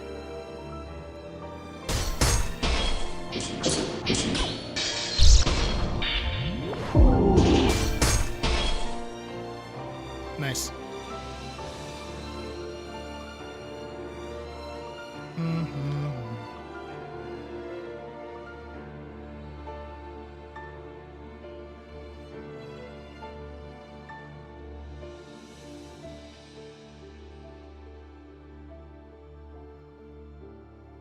I mean, that's why I make Elise do all her flippies and parkour and stuff. Because she's a bunny. One more time.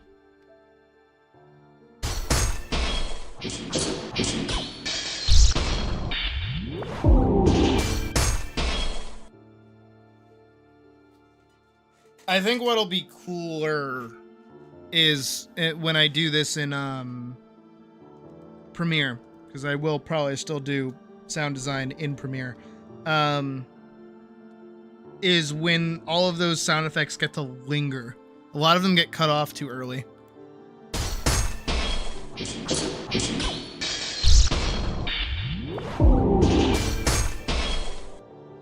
Kind of hear when one takes over and another one doesn't take over.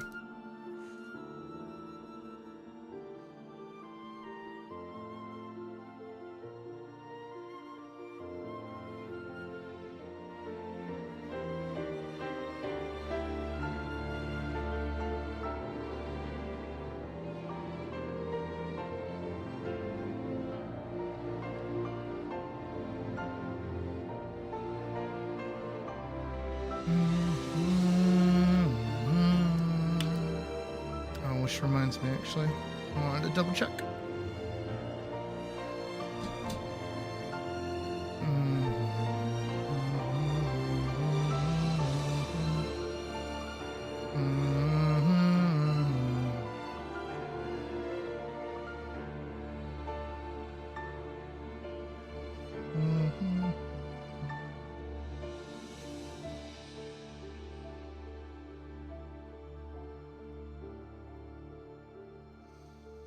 We've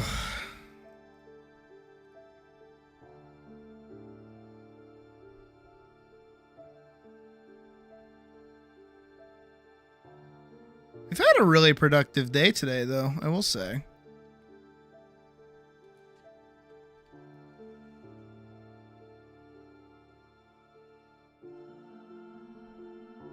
I'm glad I felt inspired earlier, because I'm glad I'm getting all this done now.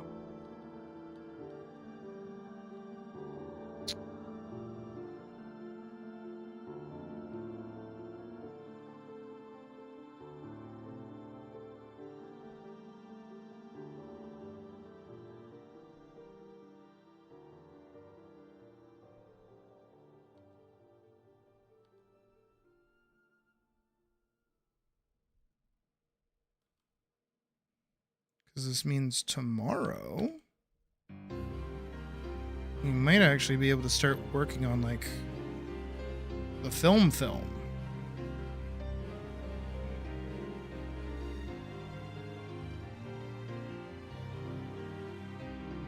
Because today was mostly testing.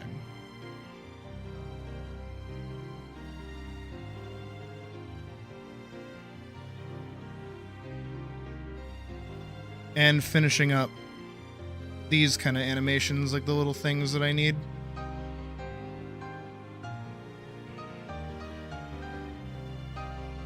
Still a lot left to go, but we're getting there.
If you want to see more, you should go watch the FanFest VOD, honestly. I was over the fucking moon. Screaming my fucking head off the whole time.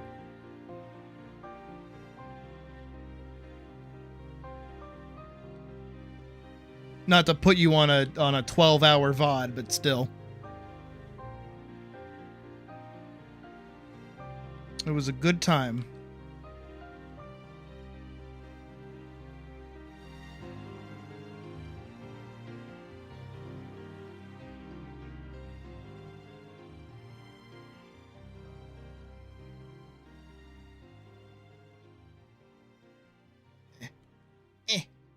Got it. Got it. Do these little lines. Do do do do do do do do do do do do do do do do do do.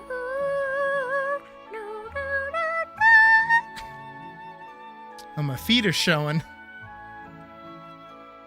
$30 Patreon tier for those. Kind of. I don't think I actually have anything to show my paws.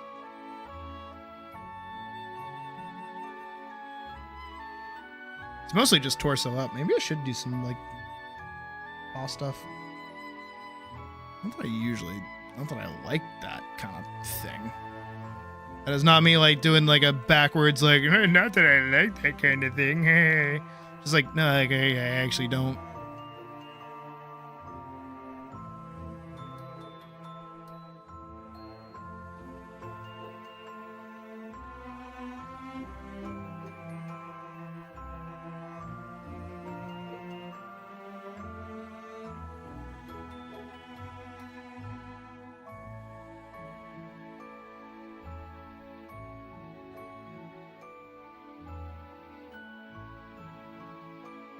What I said.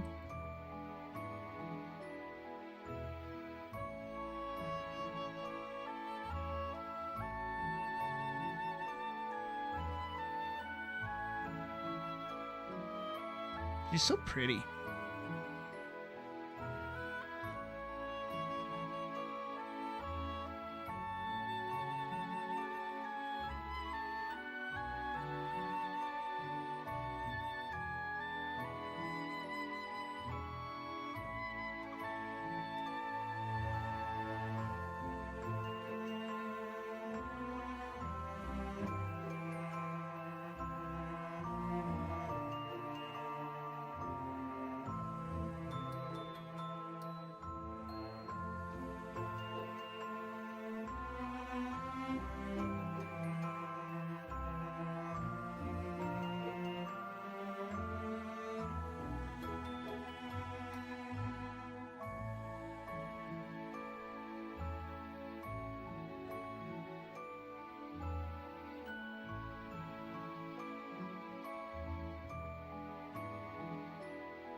Oh.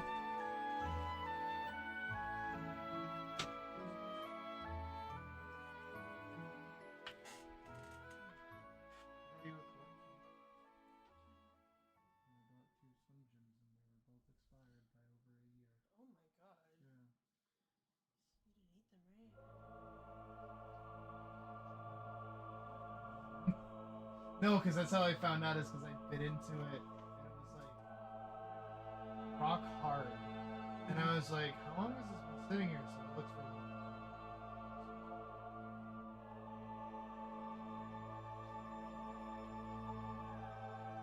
You have to remember, those are sun chips. Those things are comfortable. That shit to be expired by over a year. Those yeah, that shit's been on there for a while.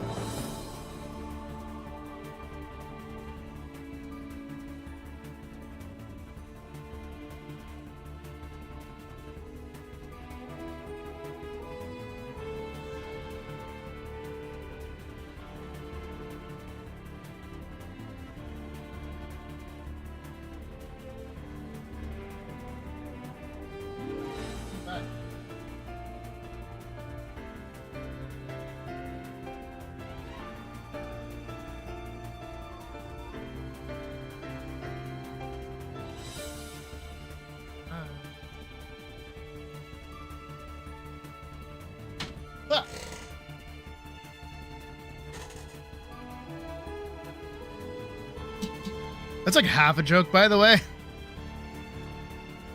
Oh, so that was Puck. She's going to karaoke, I guess.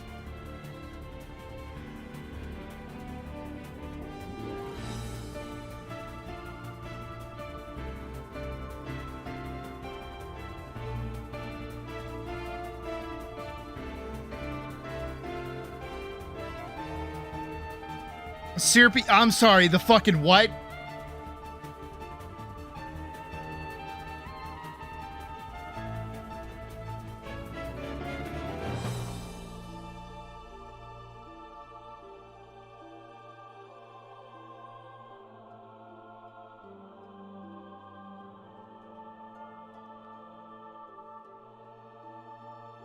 I think I'm over here just like saying, you know, like, oh, I hope you have fun at your karaoke thing, my partner, my darling, love of my life.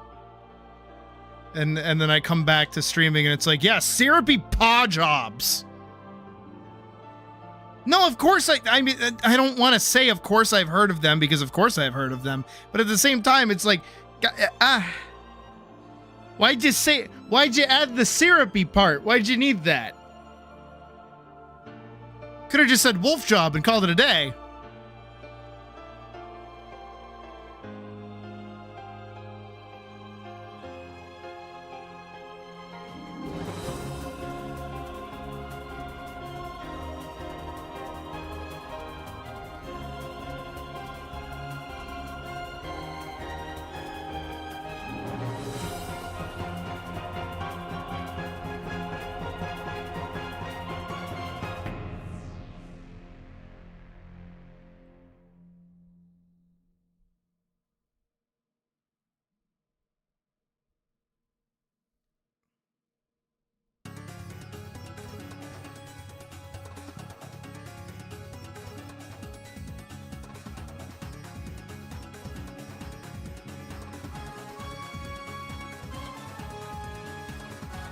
Also, why would you do that to your paw? Do you know how hard it is to get anything out of your paws? I sure as hell wouldn't be doing that. I paid good money for those paws. I ain't fucking putting syrup on them.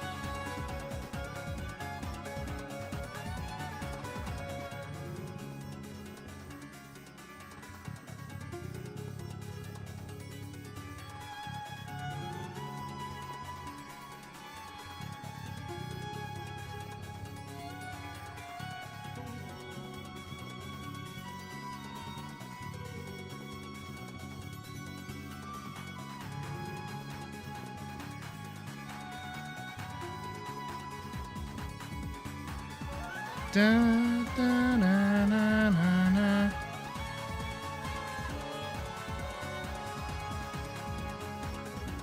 No, don't look at. I'm not. Guys, don't look at that up, please.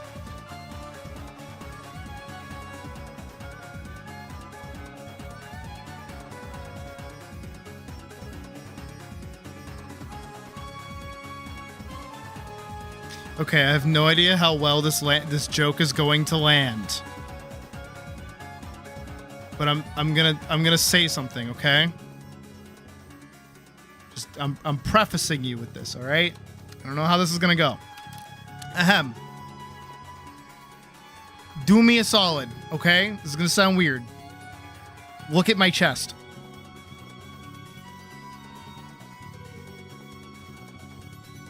Did you do it?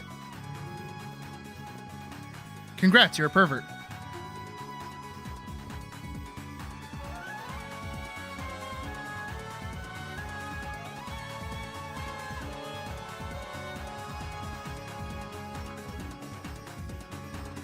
You just followed my order. You did what I said. And you're a pervert.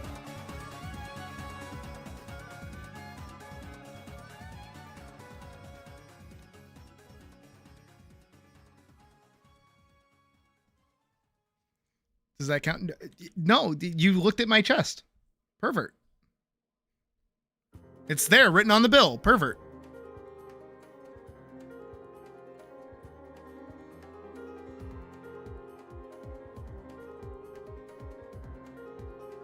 restraining order.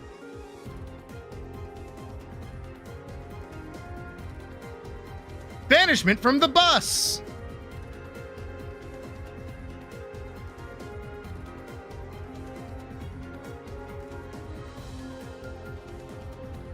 Your name on several FBI wanted lists. Take your pick.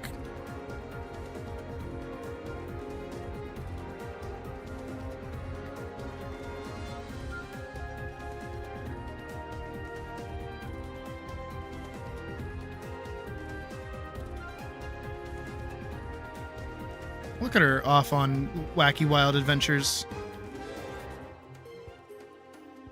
Yeah, I didn't. You fell for it. And you fell for it.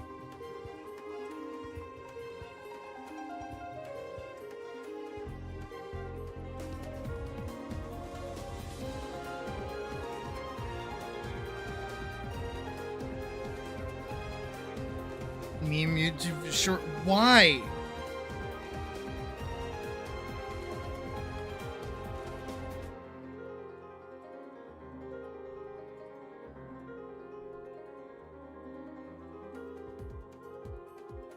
Yeah, you guys fell for it. Why'd you do that? Why'd you fall for it? You literally fell for it.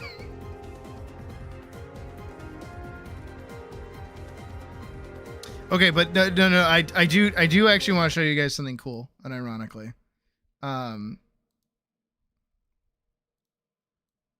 it has to do with this, oddly enough. And it's really cute, the thing that I did, actually. So actually do me a solid, and again, look at her, I don't know what home page is. Oh God. Look, unironically look at her chest, right? Specifically like right here-ish, right? Do you see it? Do you see how much of a pervert you are? I got you! I got you again! You dumb motherfucker. You listened to me again, didn't you? You looked at her tits. I bet you did, you fucking pervert. You fucking weirdo. I gotcha. No, but no, serious. On a serious note, right here, like the way that I like shaded her tits, it looks like a heart. Do you see that? I'm not doing a bit this time. I'm not doing a bit. I'm like actually not. No, I noticed this earlier when I uploaded all the shorts. Like right here is like a heart. It's really cute. I like it a lot. I'm not doing a bit. I'm being for real. You can admire her tits. I don't mind. I was being an ass. But I am genuinely showing you. Okay? And if you don't believe me that I'm doing it, you can look up the Easter message yourself and look at like her collarbone to where her cleavage is. You'll see like a little heart kind of form there. On your own time, not my time, okay? All right? Also, we're about to hit 2.9K, which is nuts. Okay? All right? I'm not doing a bit. I'm not doing a bit this time, okay? But apparently I did get a few views.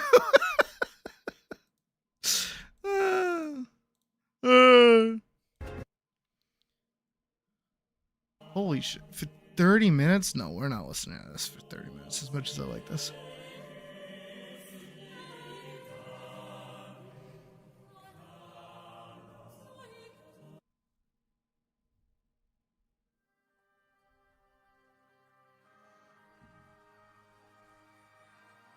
All right, now I gotta color it all.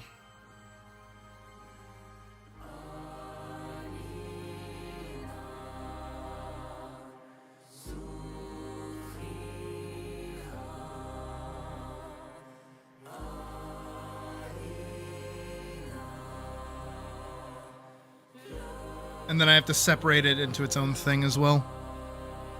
Oh, I didn't draw her ears! What is that? That's toxic right there. That's what that is.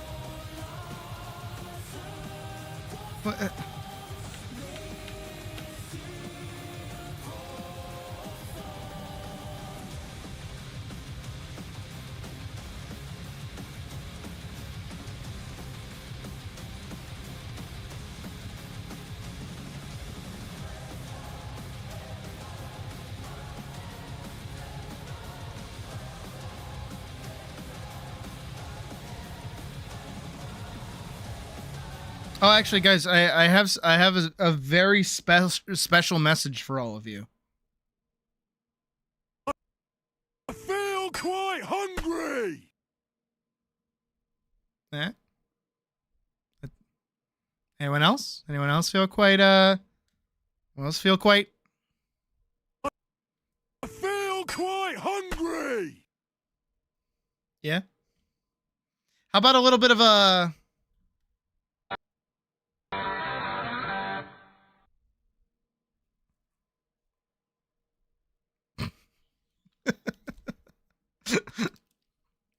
food time?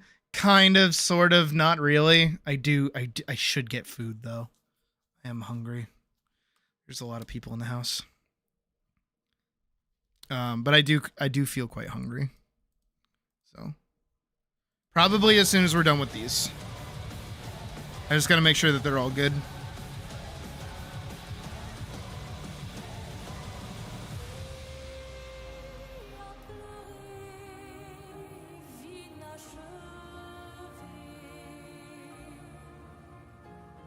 There we go. Go.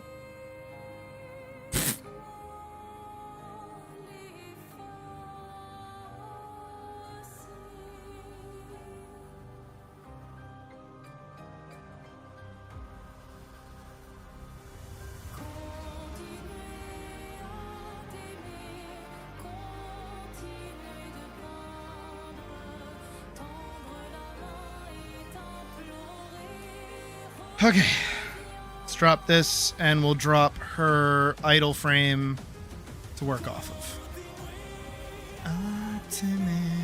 Continue de bande. Reviens.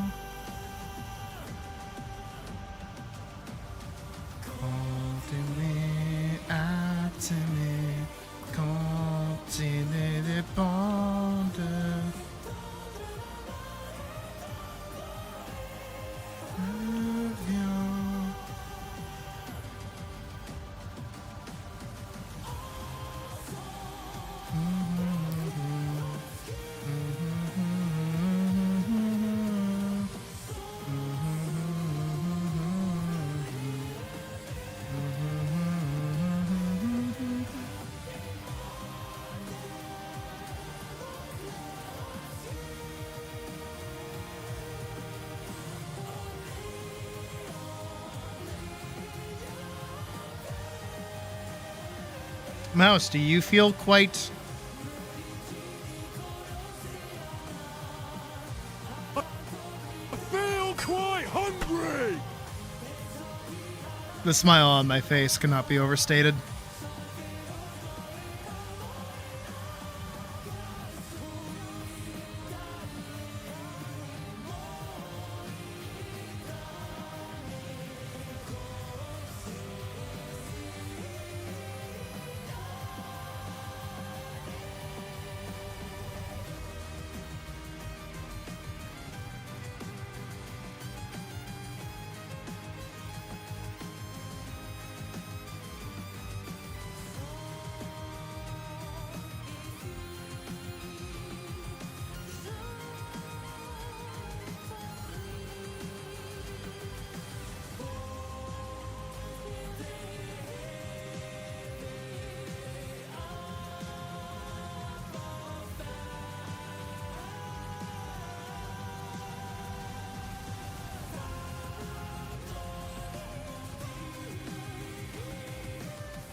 Ooh, I don't know. Maybe he does.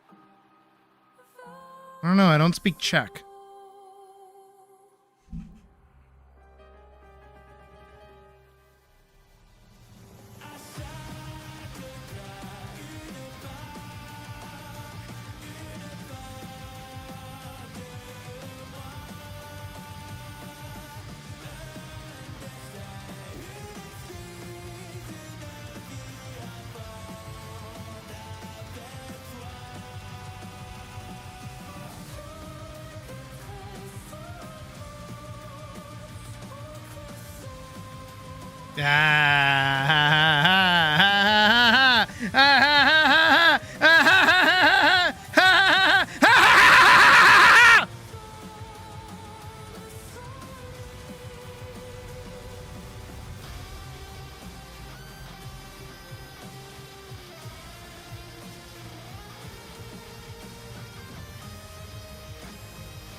You like how I just like went back to art and didn't even like acknowledge that?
I'm actually like kind of locked in for this now.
Mm-hmm. Again, like I said, today has been very productive.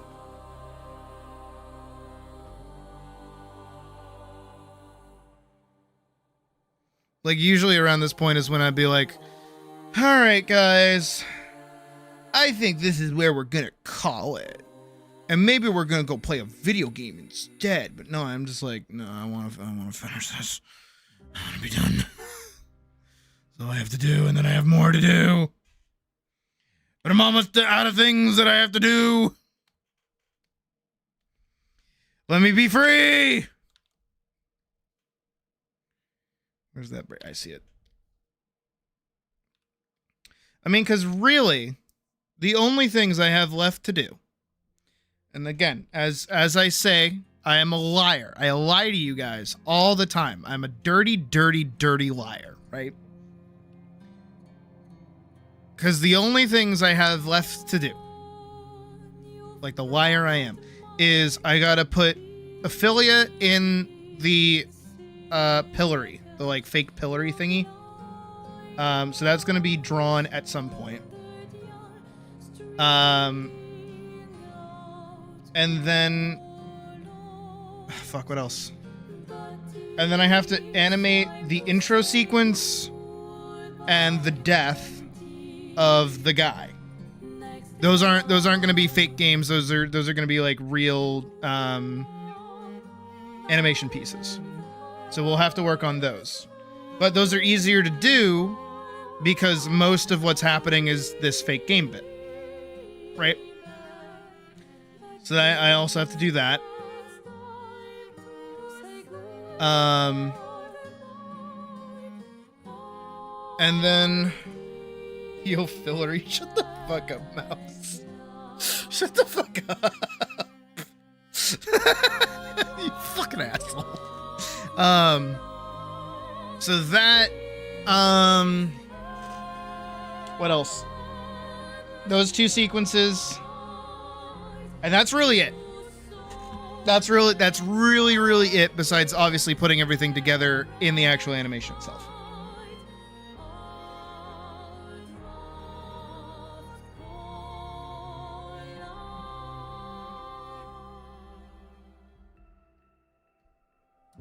Notre voyage s'arrête, nos chemins divergent, alors que l'un s'éteint. How you didn't get my ass? I don't turn that way around. Oh God, that should be a dono thing. Is me shaking my ass? Doesn't matter. Pomni. It doesn't matter if you shimmy ya, shimmy yay, or shimmy ya yay. Could you guys imagine if I had a toggle that was just me like Vine Boom shaking ass? Well, I couldn't shake ass, but I could like turn around.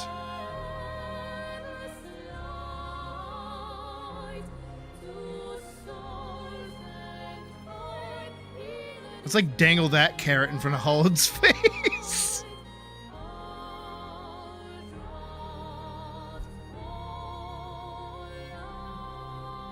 Like its own costume.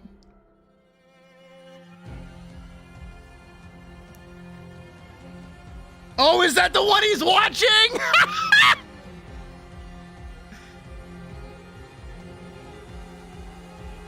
There's no way. I just see.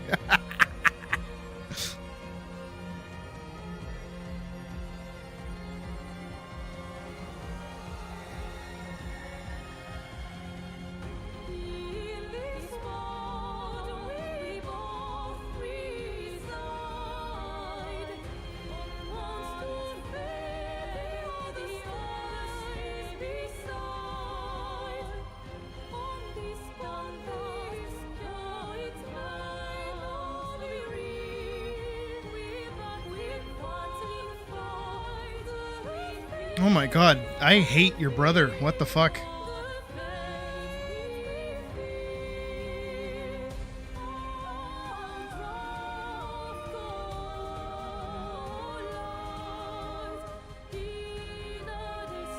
Oh.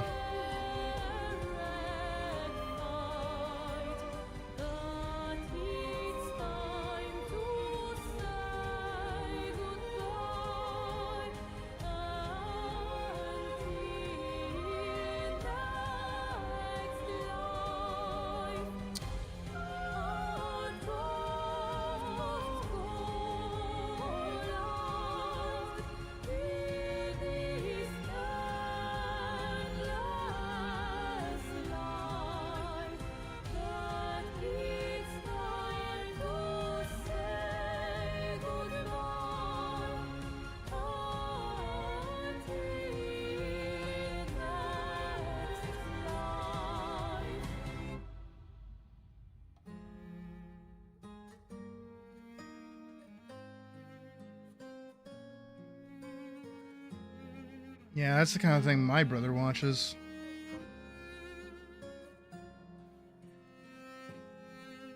No. You don't need to have us share in your pain. We're good. We understand. We empathize.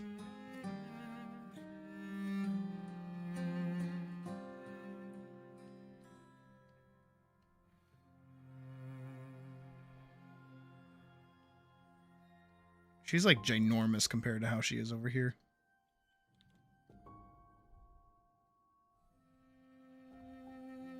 Yeah, I generated Gundam content. That feels like it laughs in the face of Gundam as like a concept. Hijacks the TV downstairs from your grandfather. Jesus. Dude, I hate kids.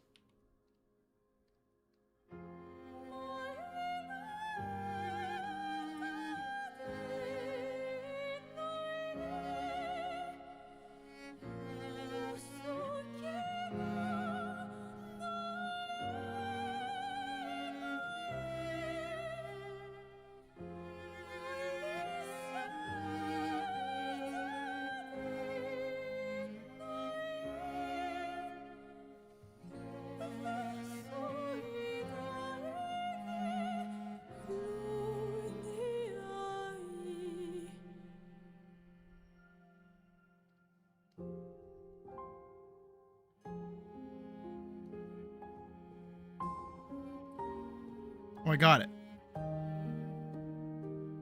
No, I did not get it.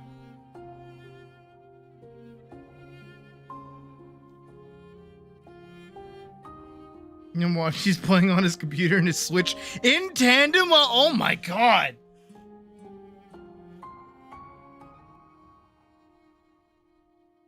And I thought my brother was bad. Holy shit.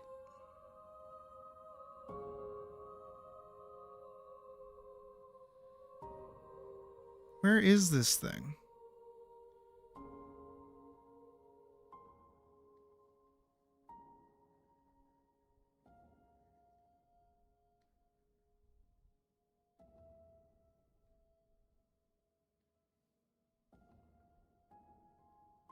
I must have got it. I did. Haha.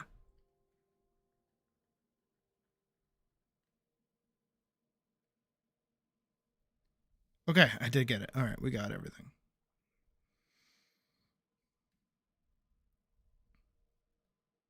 This is technically colored now, so I'm just gonna... No, it's not. No, it's not. It's not colored yet. Hold on. Got a new person in the 14. Goody! Uma Musume and Limbus... Oh my god, never mind. Oh my god. Stab them. I mean, I like Uma as much as the next fucking furry, but even still, like, Jesus. Not gonna play it while I'm playing 14.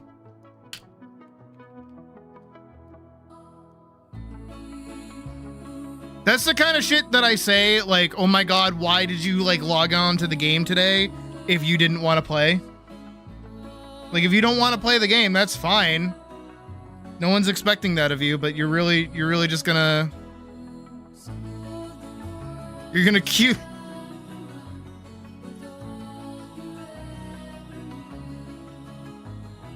Takes more effort to order a pizza than have a baby or some shit. I don't know.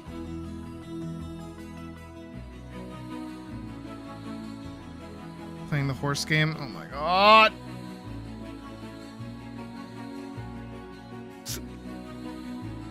No, I'm sorry. At that point, throw them out. Get rid of them.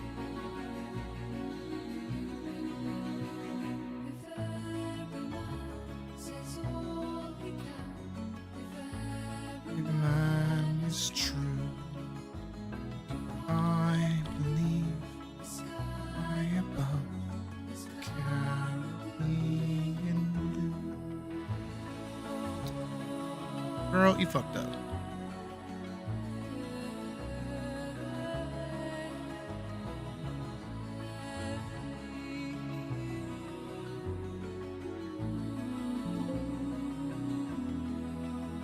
Yeah, no, especially for the vault? No. I'm sorry. That's Throw out the whole child. Get rid of it. Start over.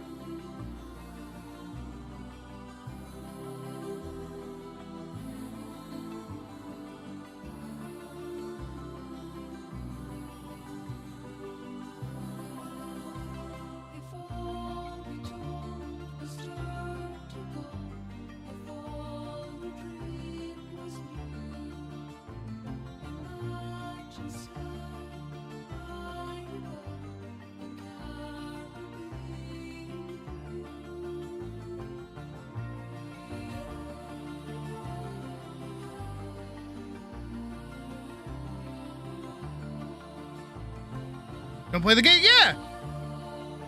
What's the point? What is, like, legitimately the point? Play the game when you, like, have an attention span, at least. I'm impressed they made it all the way to Heavensward, at least.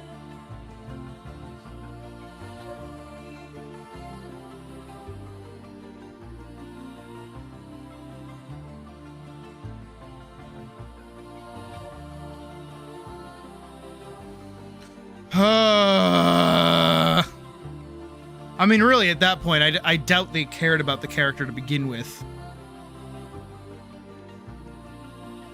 Unless you were pulling the fucking Aaron Hansen bit with like, man, we sure do like this horse, huh? Yeah, I do really like this horse. Yeah. This horse has been with us through this whole game, right? Yeah, let's show some appreciation for this awesome horse. Horse dies. Did I do that? Didn't I do that to you guys at one point? I feel like we were watching something, like a TV show or something. We were watching something, and I'm like, damn guys, don't we love this character? And everyone's like, yeah, no, you're right, Sid, we do love this character. Yeah, this character's so great. And then they died. I love lying to people. Oh yeah, which reminds me, I know Holod's not here, so they care. They've been watching. I know that they've been watching Invincible. But for anyone who has been watching Invincible, you'll know that in the most recent season, or the most recent episode, the end of the season, Mark's little like fucking visions and shit. The first one that hit, because me and Puck were watching it together. The first one that hit, I let her think it was real.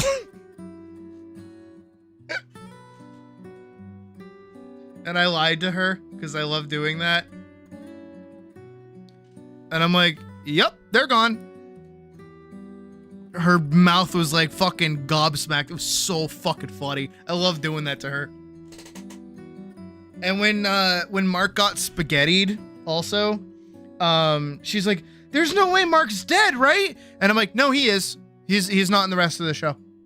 And she's like, what? And I'm like, yeah, no, he's dead. He's gone. And she's like, no, that's not, you can't do that. I'm like, no, he's dead. Oliver's the new main character. He gets the suit. And she's like, what? And I'm like, yeah. Cause I like lying. It's fun.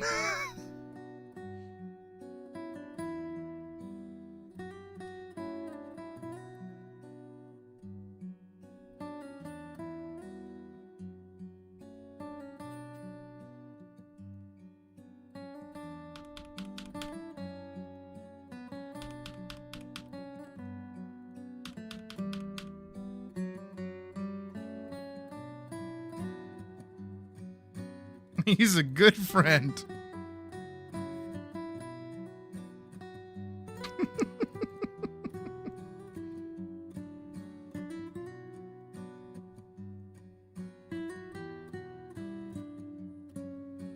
Oh, oops, other way around.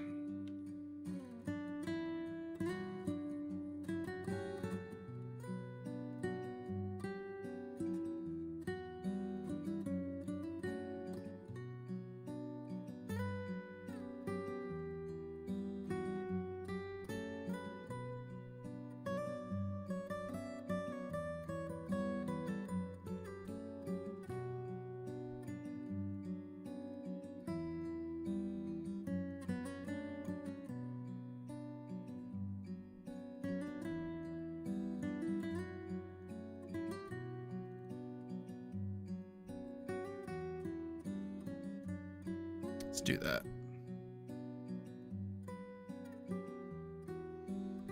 No, I'm not a big Persona fan. I like Persona 4 and Persona 3. And liking is a strong word. Make for a good politician. I think if I get rid of this one, it'd be better.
Dish.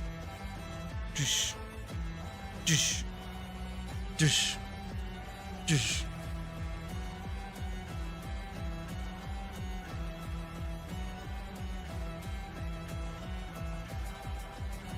I feel like she's got to start slipping a lot faster.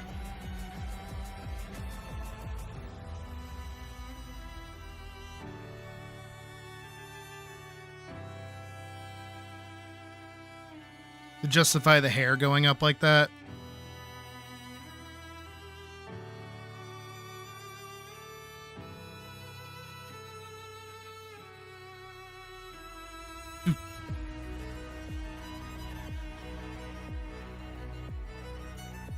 Fat ass.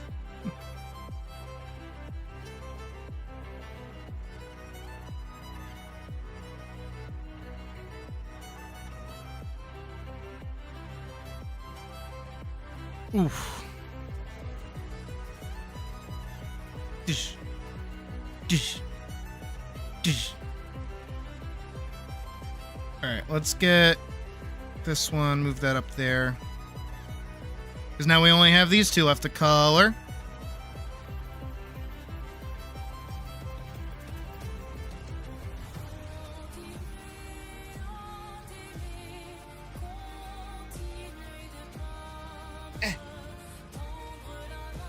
Squeaky toy noise would actually go kind of nuts.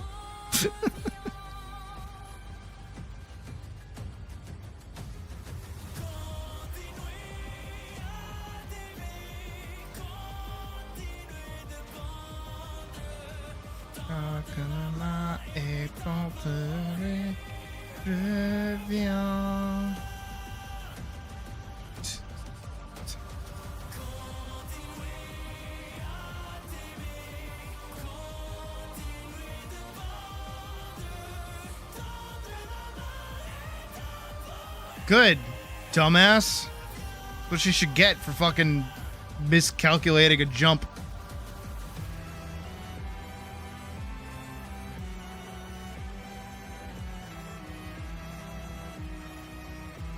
Oh, hey, Lox.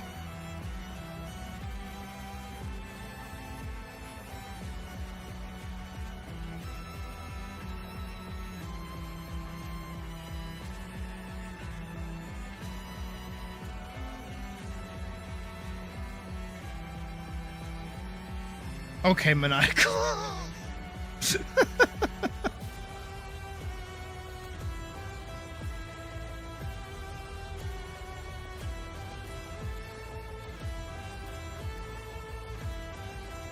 I don't know, and I'm glad that I don't know, because I owned a rabbit.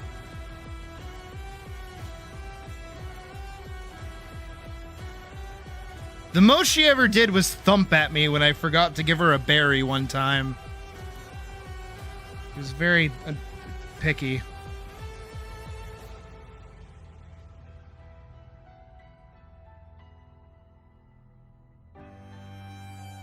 I used to like make her whole fucking salads for food. So I'd give her like dry food, lettuce, little itty bitty chunks of carrot for her, not too much, sometimes as a treat, blueberries, strawberries, and usually I'd top it with a blackberry. Whole fucking thing for her. And one time I ran out of blackberries, so I didn't put it on top, and she was pissed. She was so mad. She would not let me hear the end of it.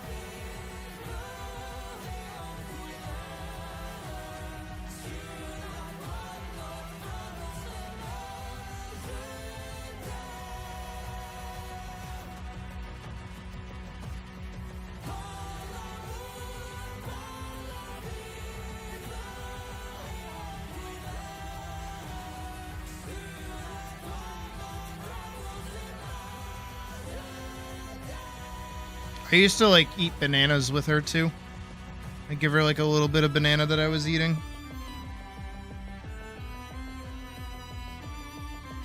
I miss her. But I'm fairly certain, because I haven't heard in a while, that she is living it up with her new foster family. Because when I moved out, I had to give her away. Because I just, like, wasn't around anymore. I don't like that. I don't like that at all.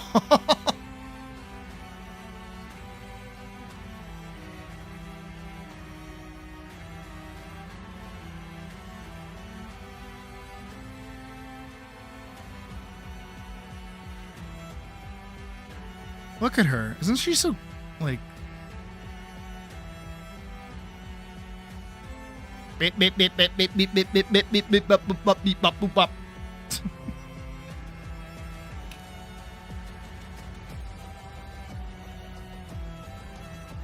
Pew. Beep beep beep beep beep beep beep beep beep beep beep beep beep.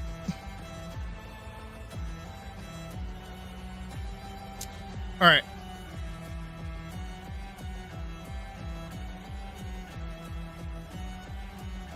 Control C, Control Alt. Ooh. Not what I wanted to name that, but okay. Wall, run, next wall.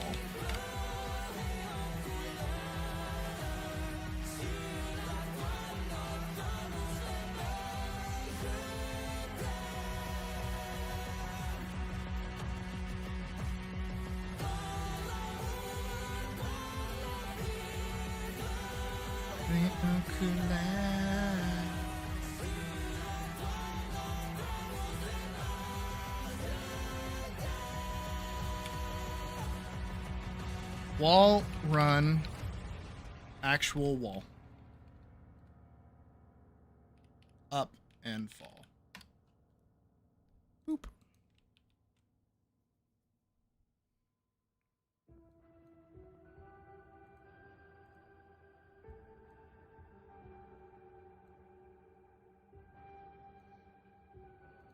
Boop. Boop. Boop. Boop. Boop. Boop.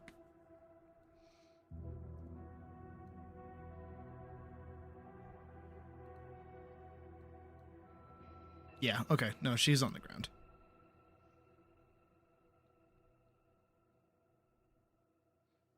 Wow, that's horrific.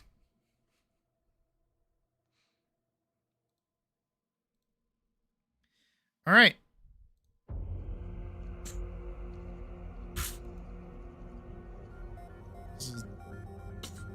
Dumbass.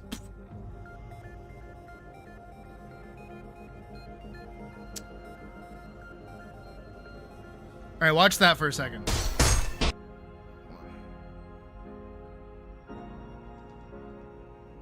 Yeah, watch that for a second.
Honestly, did like phenomenal work today.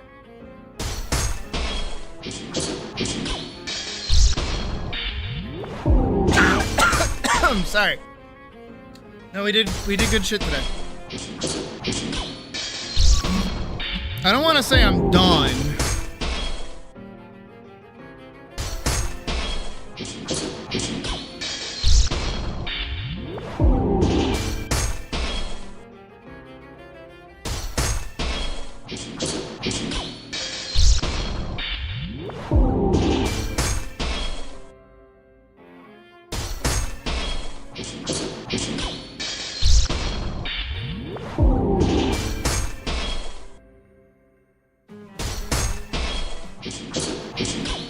I just like watching this over and over again.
All right.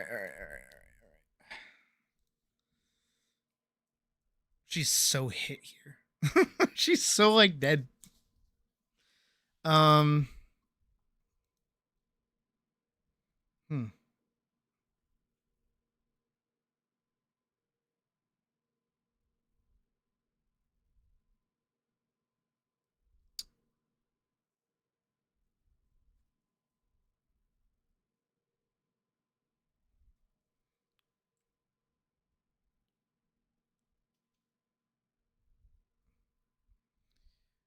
Okay. Chat's getting away from me. That's all right. I don't mind. I'm gonna look into food because I want to eat.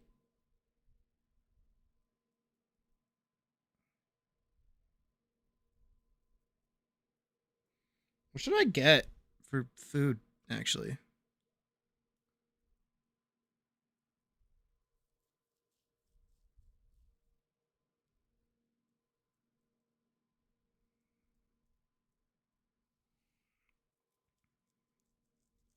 You guys are having a wild conversation right now. All right.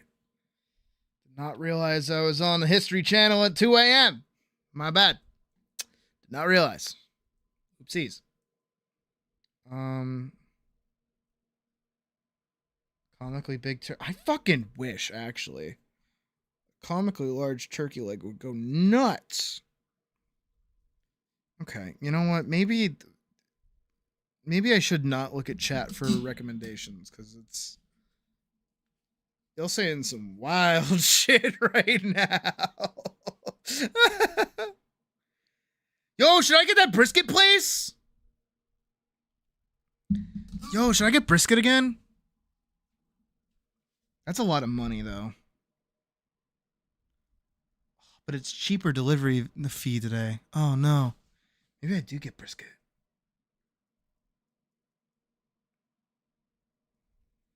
No. I should get, like, actual food.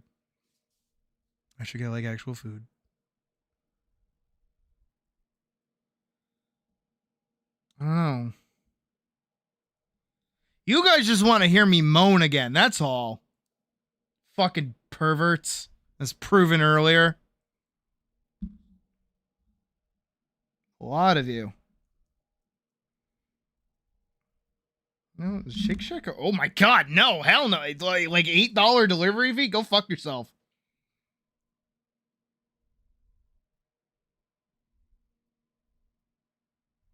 IHOP is open, but they always make me sick. No, brisket isn't actual food, but like I just get like it's just brisket, you know? That's it. That's all you get for it. You don't really get too much else.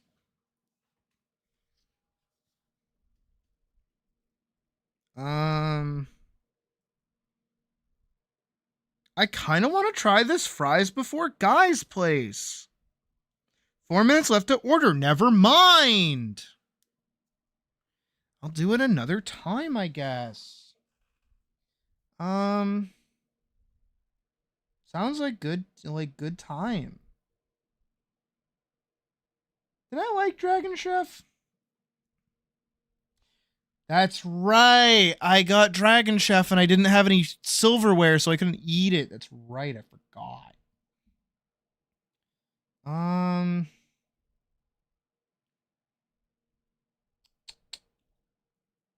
no. I want food though. I'm hungry, but I want like cheap food. I don't want like expensive food. Can't really be blowing that much money anymore.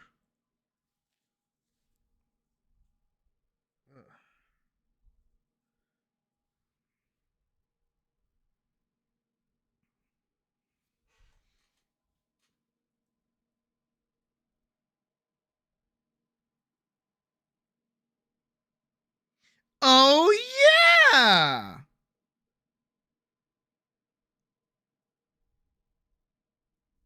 No. I'm not. No more DoorDash. Go get fucked. Not talking to you anymore. I'm moving over to my new bitch, Uber Eats. That's who I'm going to. Uber, get me Wendy's. Never mind. Maybe don't. Why is it? Holy shit! Why are the delivery fees so much? Okay, maybe we go back to... you think DoorDash will take me back?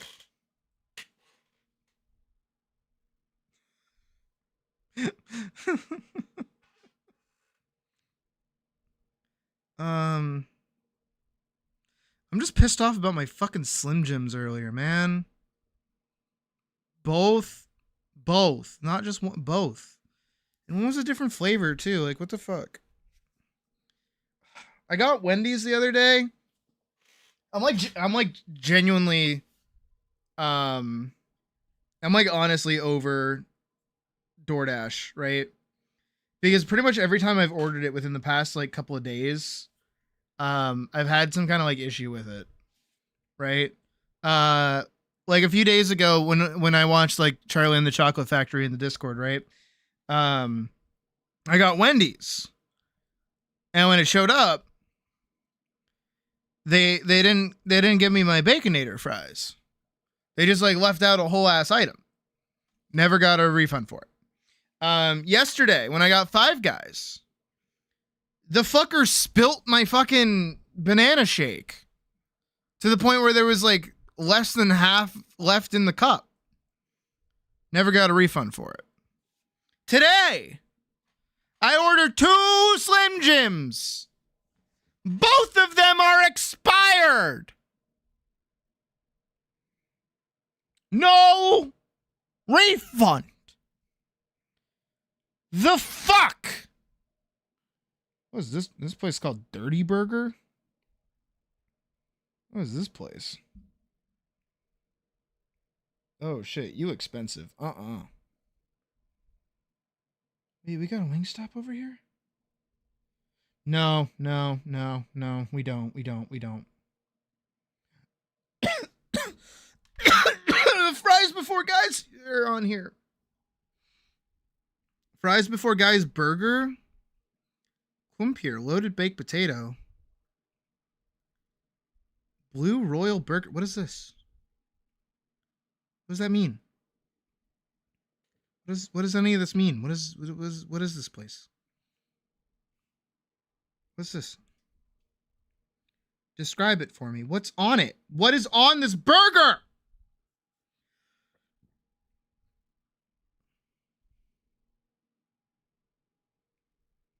Wait, let me go over to DoorDash. Let's do this. I'm gonna go over to DoorDash. I'm gonna look up my fries before guys. I'm gonna look at what I want, and then I will order it on the other one.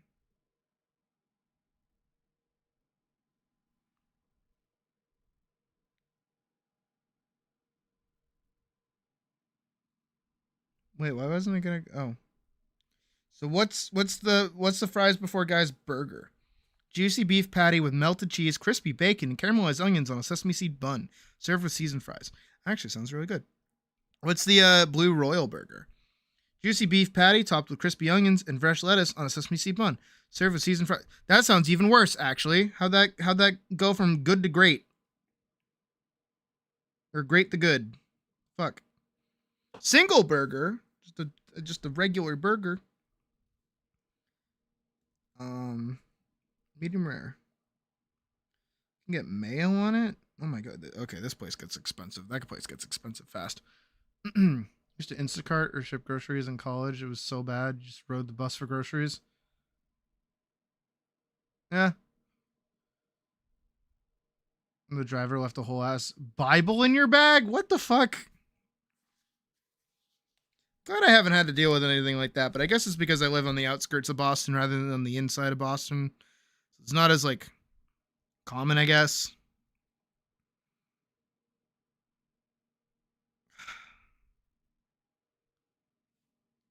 Hold on, let me see. I don't know. Can't anything just be good? Dumpling Kingdom looks pretty good. It's cheap, too. It should be worrying, actually. Oh, this place actually looks kind of good. That's worrying, though. It's a Chinese place that actually has like good looking pictures. Sesame chicken, pork fried rice. General Tso's chicken and pork fried rice. Can I get orange chicken and pork fried rice?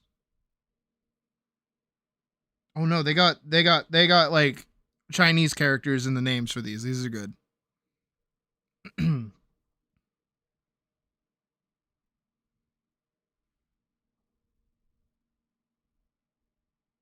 Okay. Can I get like a combo? Like find combos? Can I find like combos? Holy shit. I'll get the General Tso's, I guess. That looks really good.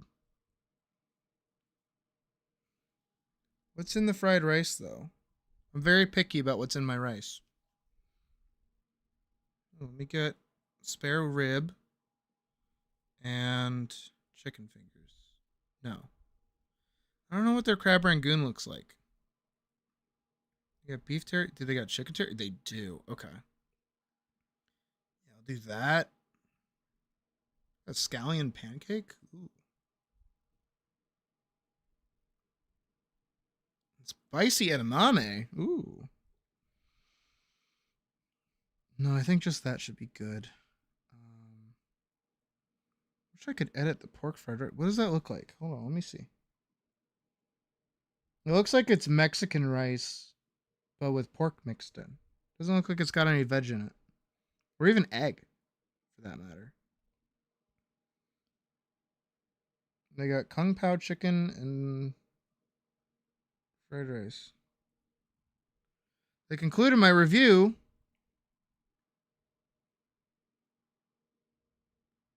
They denied my refund request! I hate them. I hate all of them. Find God today, bookmark in it too. Which one? Find which God? There's so many. Where is he? Where do I have to look? You keep telling me to find him. Why is it up to me? It's not my fault you lost him in the Walmart. You should have been paying attention to him this whole time.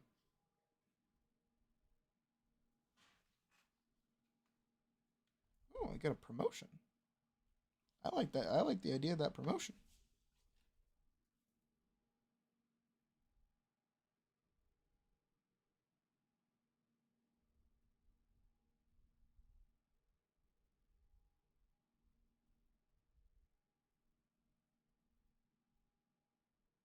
No, I'm good. I'm good. I'm good. I'm good.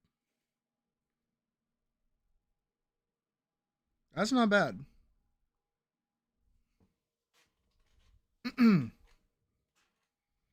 All right. We got food on the way. So, that's good. I ended up getting Chinese. So, hopefully that's good. Hopefully it doesn't make me explode.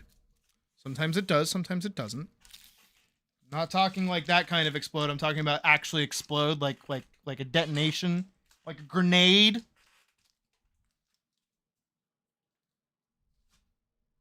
You could beat someone to death with how firm and just fucking stale that Slim Jim is, by the way. Like, I don't even... it would break like a fucking twig. Maybe.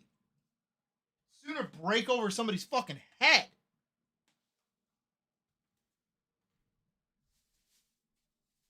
What are the limits? How many of these do I have? Alright, that's another peach one. Okay. I do have enough.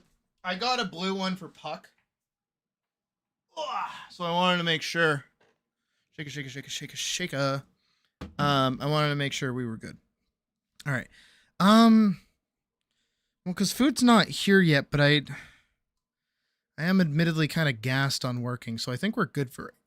Now, I am going to save these without the recover in front of them, so that they don't get deleted. File. Save as. New 2. There we go.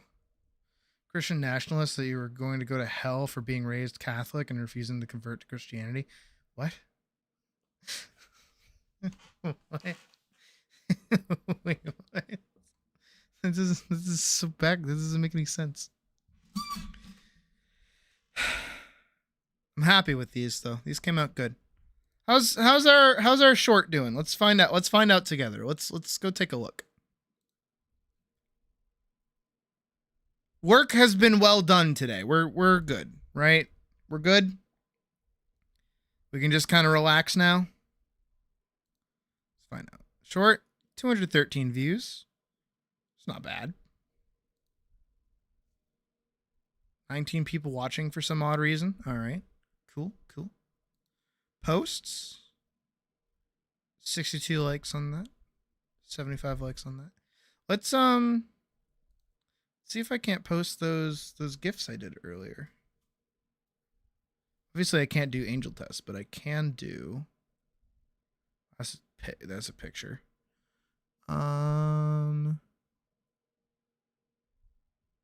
This one's a GIF. Let's see if I can't do that. Oop.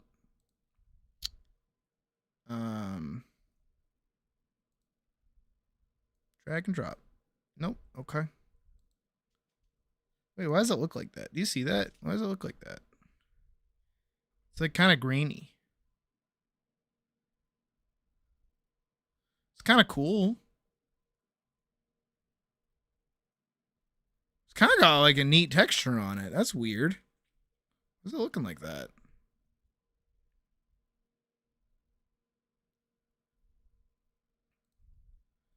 All right, let's see. What can we watch on the YouTubies? The YouTubies. Got another Brutal Moose video. We can watch that. I don't mind. Let's take a break. Let's take a break. Let's take a break. We can take a break. We've been working for 10 hours. Everyone, and welcome. By the way, 10 hours today. 10 hours worth of animation. 2 hours overtime. Right? And we finished both the overhead attack. We finished the summon sword attack. We finished the fucking wall run. Jumped to the next wall animation. We set up a bunch of sound design. I think we're in a very, very good spot to continue the film later. I'll probably play 14 or something for the rest of the night or something. What? Oh, it's a cat. Oh, it's a cat. I'm like, why is something knocking shit over? It's Noki. Noki! Look, everybody, it's Noki. I know you can't see her.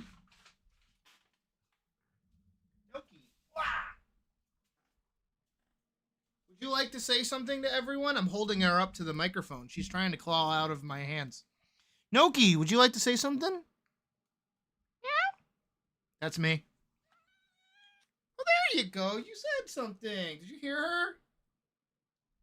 She was very distressed. Say something again. Go ahead. Go ahead. Go on. Yeah. That's me. Go ahead. Meow again. Sound very distressed and act like we abuse you, and we really, really don't. Actually, you're so fucking spoiled. Do you know that? We get you treats, and we get you fucking catnip, like, a lot. You're like a little stoner. You're just like your mom. You're a little fucking stoner. She's really trying to wriggle out of my arms right now. Say something. Meow meow. Meow meow.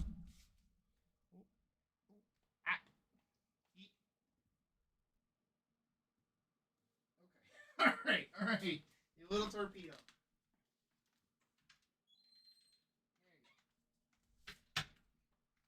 She's shy.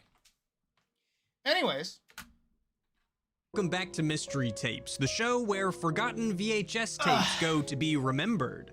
I'm your host, Ian McMystery, and today I'm not only here to bring you a VHS variety show, but also some holiday cheer. I've got a festive Christmas! hat, I've got some festive chili pepper lights, and even Santa is here. Oh shit! Oh, he's Plastic Santa is a little bit creepy, but it just doesn't feel like the holidays without him in my house. He really ties everything together. Christmas spirit over here. Yeah, he does.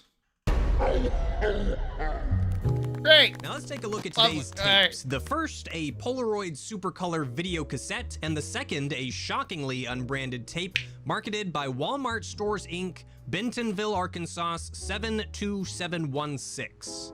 Out of the two, Made I in really Hong feel Kong. like the Walmart tape stands out. I really enjoy the cover design. I just wish there wasn't an ugly sticker here on the spine. But even then, it's kind of cool. But we're starting with the Polaroid, which is also a pretty good-looking case. However, its snow white cover is ruined by the writing that drew me to it in the first place, 1988 Christmas. Oh. I don't think I could have Christmased a better Christmas episode if I'd Christmased a Christmas.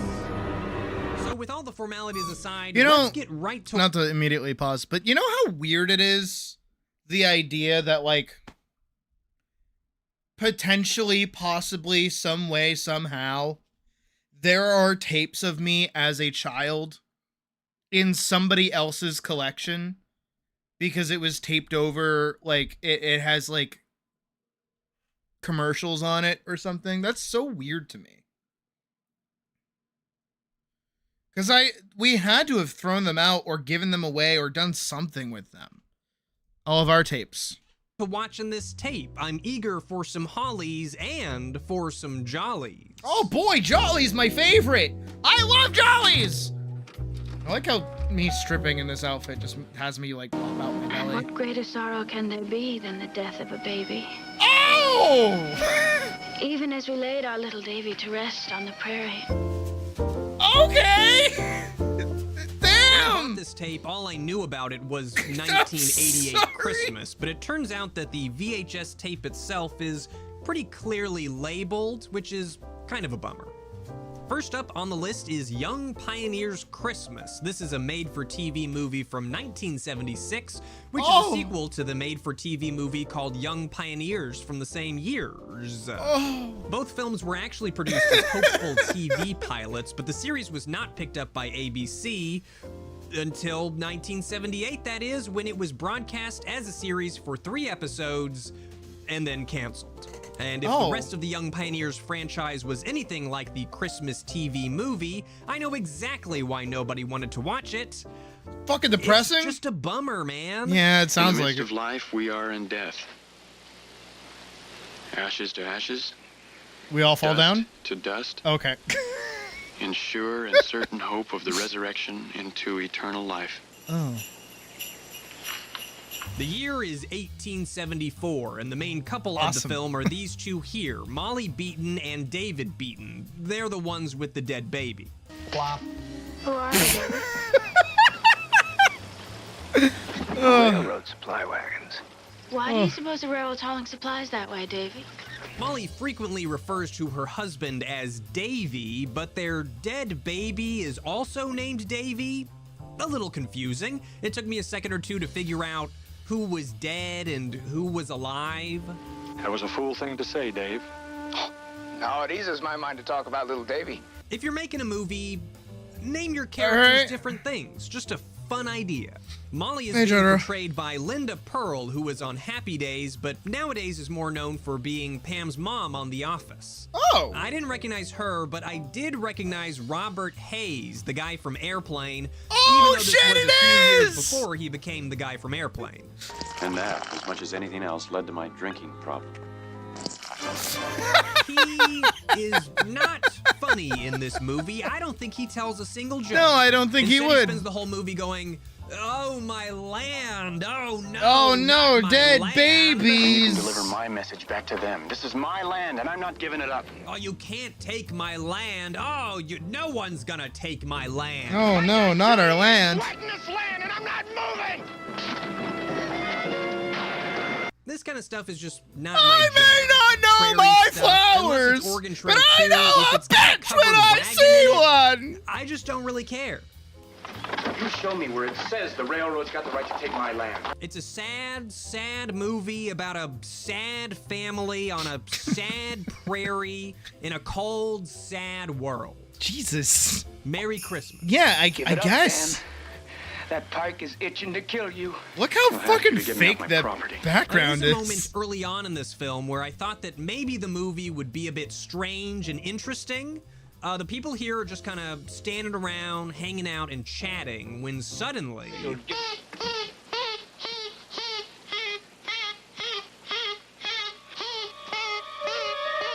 is happening?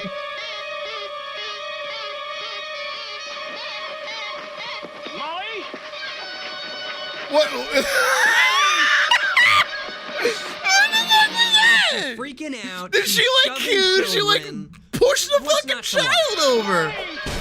Unfortunately, this was a brief moment of excitement in an otherwise horribly dull movie. It's basically just a rough and miserable Christmas, and then at the end, Ted Stryker gets a bunch of new land, and dead baby Davy rises from the grave. It's a Christmas miracle. What? Okay, so maybe I wasn't paying all that much attention to the end of the movie. It was Shove so the boring. kid. Yeah, no, there's like...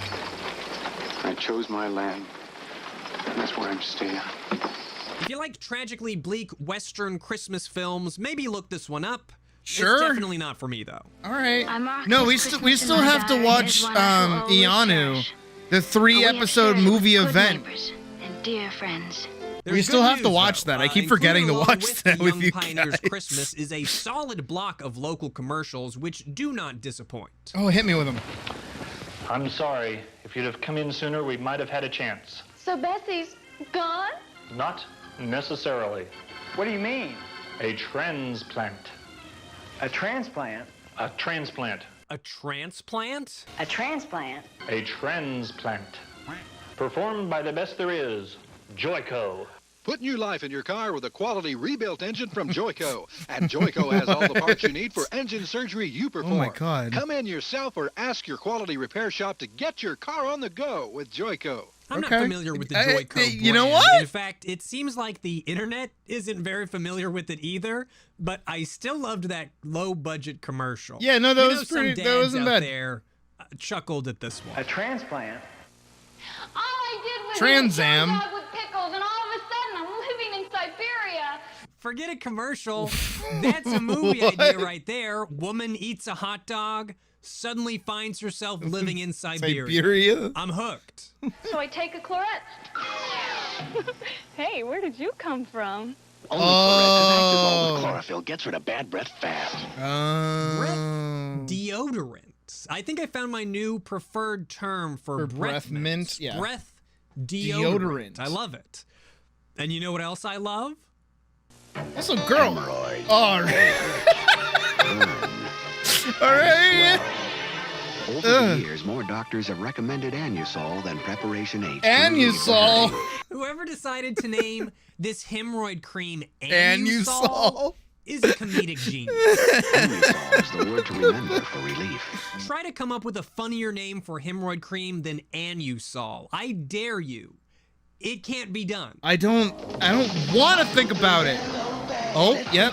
That could have been my job. Next up is what looks Thanks, like a AI. That could have been my stop-motion job. animated chocolate chip commercial. I could have been can't doing decide if stop this is motion cool fucking adverts really and shit, but freaky and no! No! I'm not allowed! I'm not allowed to do fun animations! I'm not allowed! Either way, the anthem that goes along with the commercial is great. I love how many unjustified commercial anthems there were back then. Chocolate chips don't need an anthem, I don't think. No, but they could have one. Oh no! Dumb child murder! Peter Pan. What? Isn't What? actually advertising peanut butter, but the jar that it comes in. What? Now the great taste of Peter Pan comes in a plastic jar. Oh. So even if you do drop it, it Oh. won't shatter. Oh. It's All right. crazy to me that plastic peanut all butter right. jars were revolutionary at the same time that you could tape live TV onto VHS. It just seems out of order to me. Yeah, a little bit. Specializing in Honestly. pain control, Dr. Toby. That's a whole He ass. combines computers with new That's a technology to produce remarkable fucking improvement ass. in pain control, including highly successful What is PMS this? and non-smoking treatments. Wait, you're telling me that all I have to do to get my PMS under control is to get my butt poked by Dr. Togi? Nobody told me that. Recently, I had severe lower back pain. Tom Williams! After treatment by Dr. Togi, I've recovered very Brother, well. he looks like he's dressed up to look like he's out of the Dr. 70s. Togi and his acupuncture treatment, I too have quit. Dr. Togi poked my butt and now I don't PMS no more. Visit Dr. Togi for a free Oh my consultation. god, his name is actually Most major Dr. insurance Togi. is accepted. Oh, and check out that pre-area code phone number. Ugh. That is some grade A nostalgia there, That's number. delicious. Listen up, Oklahoma residents. It's the gigantic distributor stereo Oklahoma! closeout sale. Last up in this block of ads is a commercial for a local closeout sale that I actually found pretty interesting. Thousands of dollars of factory fresh stock ordered sold. Okay, hold on. So I not to pause it, but how would you guys feel about after this episode? We watch, because my food is here. We watch one episode of After These Messages from Nostalgia Critic. How would you guys feel about that? Answer me while I play the video and I go grab my food. Just in time for Christmas savings. Complete waterbed starting at $88. Waterbed sheets, $15. Designer comforter, $17. 6x9 speaker, $7. 120-watt booster, $17. Radar detector, $39. Sleeping antenna, $5. I love when there's stuff in an old commercial. I love to look at all the stuff. Also, what's up with how this guy says dollars? Waterbed sheets, $15. Designer comforter, $17. 6x9 speaker, $7. 120-watt booster, $17. Radar detector, $39. Sleeping antenna, $5. Dollars? $17? $17. $17. $17. Unfortunately, that is the end of this commercial break. The tape flickers over to The Price is Right for a brief second and then moves on to the next film. Whoever recorded this tape, unfortunately, was unable to see the future potential that vintage commercials would have for internet virality, so that was the only block of commercials on this tape. So that just leaves us with a list of movie titles to get through, and I've said it before, but movies without commercial breaks are pretty much the least interesting things that I find on these tapes, unless the movie just really leaps off the screen. So I'm being picky. Deal with it. California Suite, a film from 1978, is about a bunch of guests staying in a luxury hotel. Or at least that's supposedly what it's about. I didn't even get to the part where they arrive at the hotel before I moved on to the next thing. All right, Vorkson is very over the moon. Gorgeous color. The smoke. I wonder if they sell it in bottles. I just got really hung up on a joke very early on in the movie. There's a couple on an airplane, and the lady is an actress who was recently nominated for some type of media award. You were terrific. I loved it. Oh, thank you. That's sweet. What? Oh, I hope you win the Oscar. I can't remember. I think it might have been an Emmy. I hope you win the Emmy? Anyway, there's this joke, a pointless throwaway joke that ruined the entire movie for me. It's bizarre. 8 years with the National Theatre. 2 Pinter They did give me a plays, fork, 9 though. Shakespeare, 3 Shaw, and I finally get nominated for a nauseating little comedy. That's why they call it Hollywood. Like, what does that even mean? What does I that don't know mean, how actually? Hollywood got its name, but I guarantee you it's not because this lady got nominated for a comedy award because nobody cares about Shakespeare anymore. I don't get the joke. That's why they call it Hollywood. Holy shit! All this Anyway, for $20? I did keep watching this movie a little while longer, This is a but steal. once Bill Cosby showed up, I just decided to move on to the next thing. I ran off the road. I did not run off the gauge. So you looked at the gauge, it wouldn't have overheated. I mean, looking at the gauge real good stops it from overheating? No, but you've got to speak up. Cosby aside, I'm still hoping that one of these Christmas movies is actually going to be Christmassy, and judging from the fast-forwarded footage of California Suite, well, I just don't see very much Christmas there. This outfit here is a little bit Christmas, but I don't know. Next up is A Christmas to Remember, and shockingly, I don't remember anything about this movie. I think there was an old guy sleeping in manure at one point. Why don't you just leave me out here in the manure heap? You won't have to worry about any. But I don't know.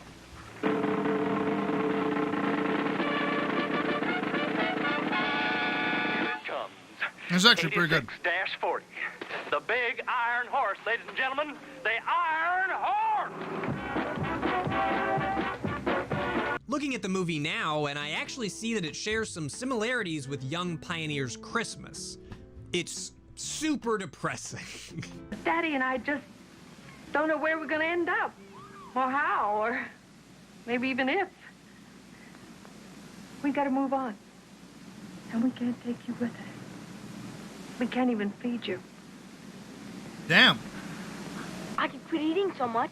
Whoever recorded this tape must have just had a thing for bummer Christmas movies, which I I do guess, not Jesus. understand as a genre. It's like the depressing Christmas shoes song. Why anyone would voluntarily want to listen to something like that on the holidays, I just don't get it. If Mama meets Jesus tonight. What? Actually, one of my favorite things to do during the holiday season, I think I forgot to do it with you guys this year, or I did it with Puck, I can't remember, is watch those really, really bad, like, Netflix seasonal movies that come out. You know, the ones that are made within, like, a week of like, the season, like, the Christmas movies. And they usually turn out to be, like, pretty fucking funny. And not horrible. I'm saying a lot. I don't like that I'm doing that. There was one that I watched forever ago that was like, I don't know, it was like a dating app thing. It was like a Valentine's Day video or movie, and my bag fell over. Like, of course, you know, the woman's making this app that's supposed to get everybody like invested in who they belong with. And she ends up like working with this guy, and they like fall in love, but the app says they're not supposed to be together, and they say fuck the app, love is more important, and then they're like nah, or some shit. It was stupid. It was dumb. Hemorrhoids. I don't want to watch sad movies or listen to sad songs on the holidays. I just want the warmth of a Christmas classic to make my spirits bright as I freeze to death in the icy tundra of Yuletide loneliness. So I won't be watching Christmas Coal Mine Miracle either. What? I hope you understand. Well, it's time for our next tape, the Walmart tape. I just really love this case, so I'm showing it off again. Excellent color and font choice, Walmart. I won't compliment you on much, but you really nailed it with this tape design. I'm comparing these two tapes side by side, and I actually think there's a good chance that although these tapes are vastly different on the outside, that they came from the same place. Notice the handwriting, the mix of cursive and non-cursive. It looks pretty similar to me, and I'm an expert. Where did it even go? We're Fighting Back is a TV movie from 1981, and it's all about a group of youths taking it upon themselves to clean up their neighborhood. Like, from thugs, not from trash. Every time I come back here, the old neighborhood's a little dirtier, a little meaner. You know, there are cities and so-called underdeveloped countries that are run better than this. The streets and their aforementioned cleanliness seems to have been a popular theme for movies of this time. I've seen quite a few. I don't know where it went. It dropped, it fell. I don't know where it went. TV Tropes points out that the theme's origins can be traced back to Westerns, so it kind of fits in with Young Pioneer's Christmas and Christmas to Remember, though it's not a Christmas movie at all, so that means we're down to the last two movies, and this one coming up... I guess it's in the back rooms now. I don't want to hype it up too much, but I think we might have a new Christmas classic on our hands. Rabbit Test opens with a drunk man attempting to seduce a couch-sat woman who turns out to not be a woman at all. Come here.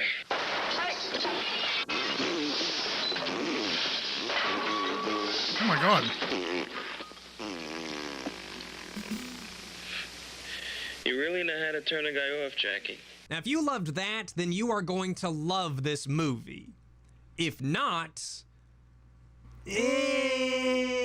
Rabbit Test is a comedy film from 1978 and stars Billy Crystal in his movie debut as the world's first pregnant man. What? Look at you, you're glowing. It's heartburn. This was not the first, nor was it the last male pregnancy flick, and if you're anything like me, right out the gate, you're probably wondering... Where's their impreg? Well, what does this have to do with rabbits? I mean, you really named your impreg movie Rabbit I did also Test? think it was going to end at the couch Well, it turns as well. out that Rabbit Test is just a nickname for a Friedman test, which is a frankly disgusting procedure in which a rabbit is injected with the urine of a possibly pregnant human, and then the rabbit is killed and dissected, and its innards are examined so that it can be determined if the human woman is pregnant. What?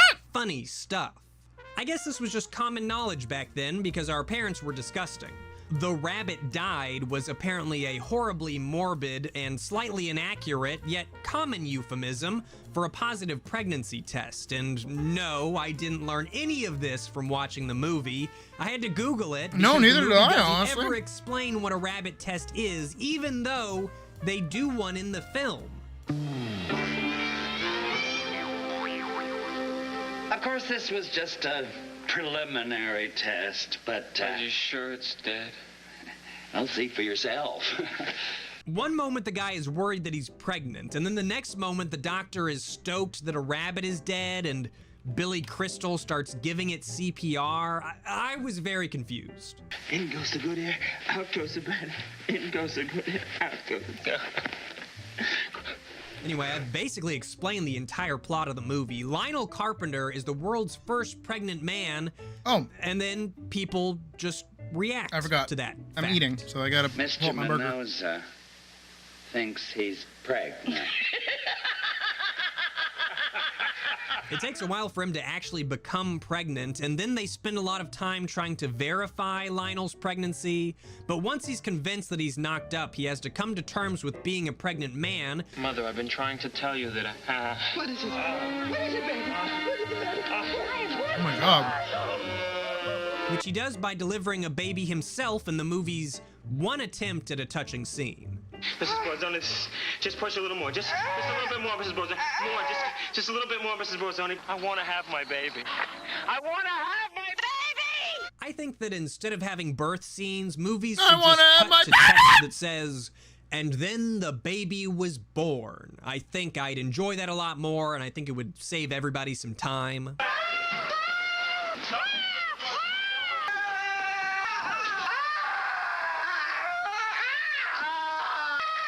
It kind of feels like you've seen one birth scene, you've seen them all.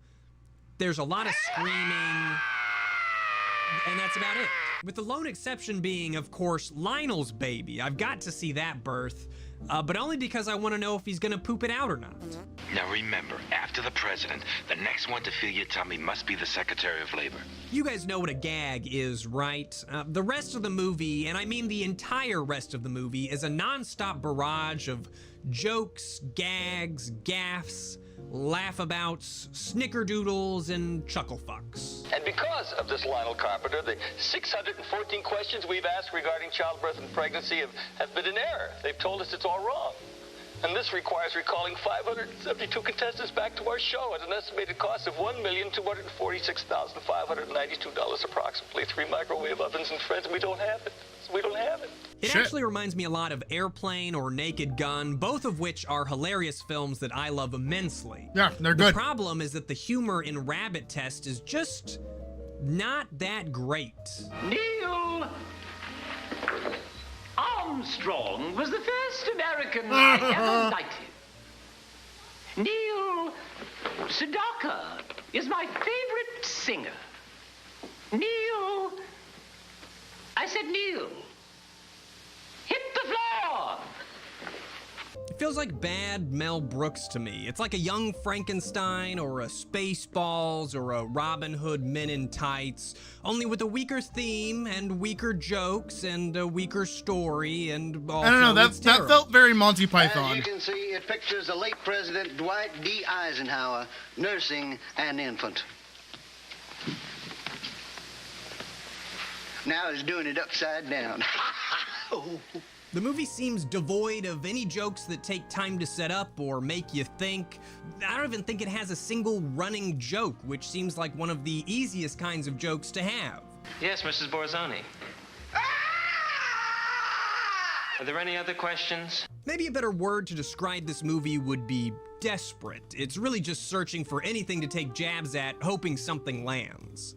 At this very moment, as we are speaking, there is a crazy live chicken running around my dinette set. And for being a comedy film about a pregnant man, I feel like there were shockingly few pregnant man jokes. I don't even think he starts showing at any point. Like, what's up with that? He just kind of puts his hand on his stomach there. I don't remember him getting cravings at all. That seems like pretty easy chucklefuck territory to me, but what do I know? Instead of making pregnant man jokes in their pregnant man movie, Rabbit Test seems way more interested in riding the trendy humor waves of the late 70s. You know, your racisms, your homophobias. This may be very hard for you to believe, but I've never had a woman in here.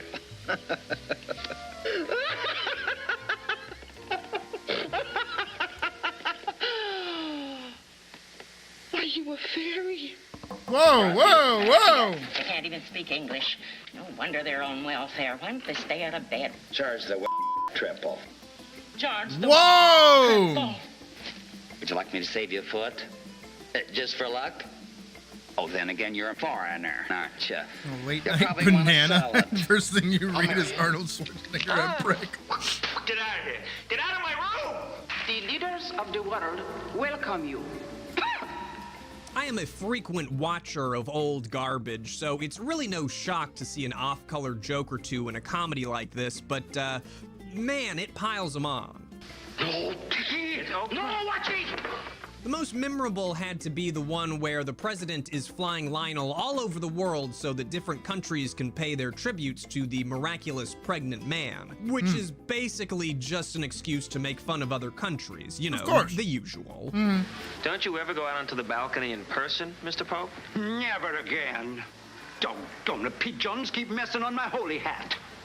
It all feels pretty innocent at first, but when they get to Africa, I'm just holding my breath.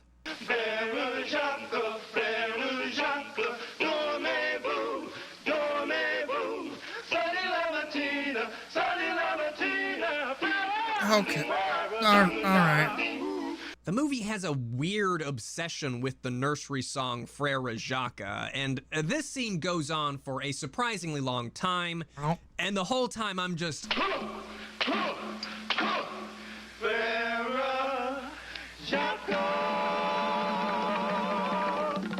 But they finished their hip-hop remix of Frere Jacques, and everything seems fine, and so I'm thinking...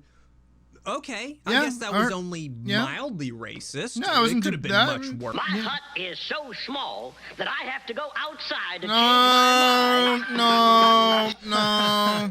Whoops. No. Oh, see, but they got a black guy for this scene. No. So it's fine. How bad No. Do these jokes have anything to do with the movie? No. Do they contribute to or move the story forward? No.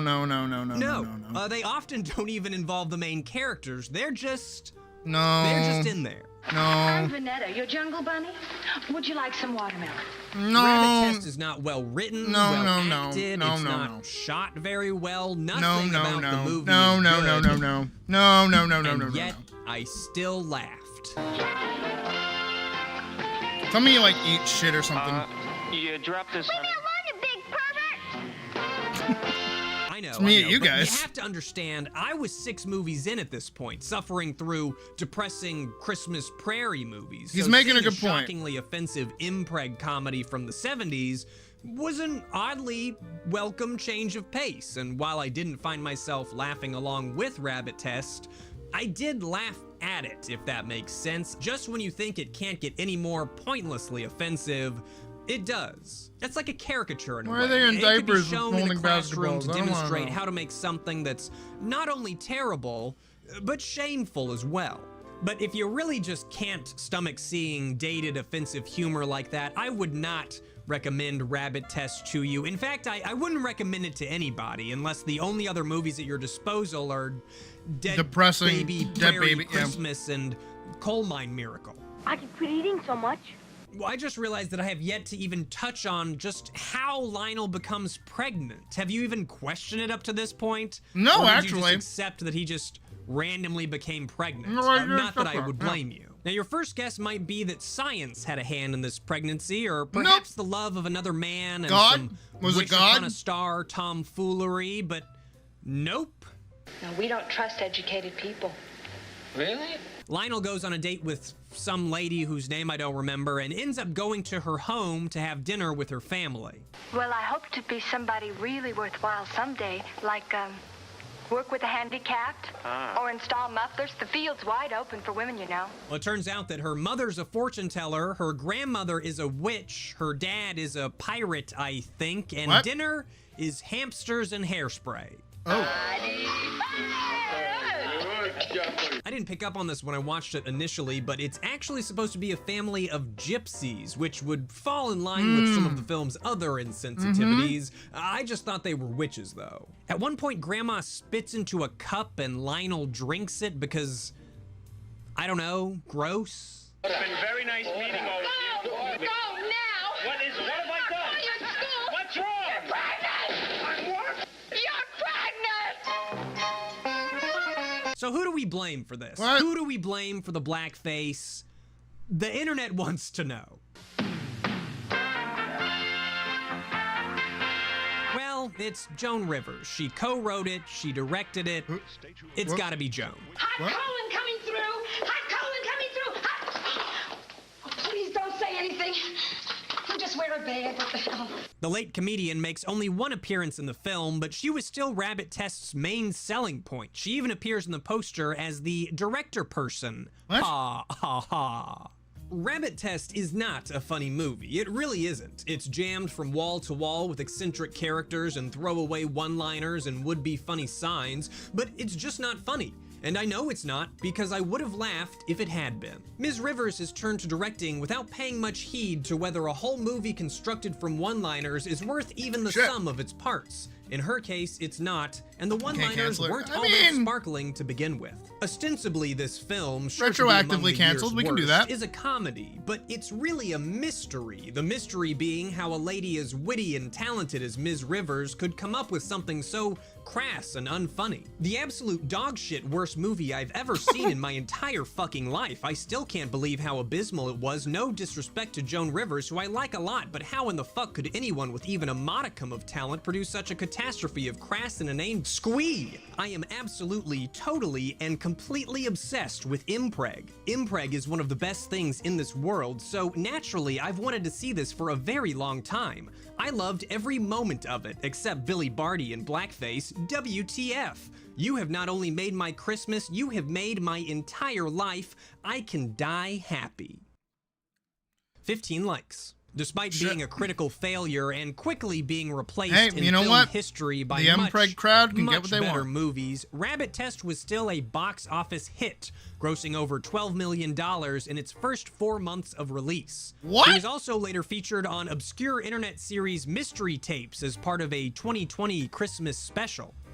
Oh yeah, Christmas. You're probably wondering how Rabbit Test is supposed to be a new Christmas classic like I claimed at the beginning of this segment. Well, while we don't get to learn how Lionel's baby is actually born, I still think it's either coming out the pooper, coming out the wiener, or it's coming out the belly button, though that seems like more of a long shot.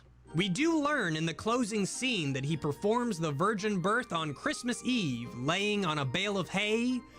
And also just a reminder that his last name is Carpenter, so that's festive. Oh my God, it's a girl. You can't make this movie and then not tell me whether or not he has to poop out the baby, right? I'm not crazy for thinking this. Hemorrhoids. So Rabbit Test was by far and away the most interesting film on these two tapes, but luckily, there's still a little bit more. What does my fortune cookie say? KOKH 25. I got one fortune cookie. They did not give me more than one. The Americanization of Emily. Not allowed more than one James fortune Garner cookie. and Julie Andrews. Exclusive viewing only with Oklahoma's greatest movie station, KOKH 25.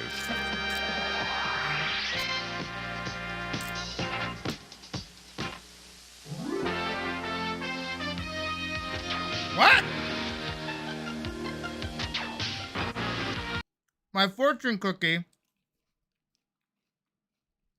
says you will try a new way of making your favorite drink. What the fuck does that mean?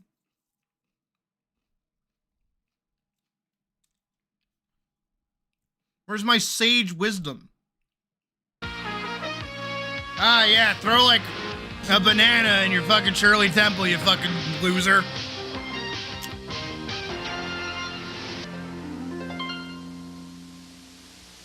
Americanization of Emily is brought to you by Tyson Breast Tenders. The final film that was recorded on this VHS tape is a colorized version of The Americanization of Emily, a black and white drama from 1964. Apparently, its anti-war message was controversial when released, but stars James Garner and Julie Andrews cited it as one of their personal favorite projects. I skipped through all of it because it had commercial breaks, and frankly, I was just a lot more interested in those. But first, here's some bumpers I caught right before the broadcast of The Americanization of Emily. Next news when it happens, and on News Touch 25 later.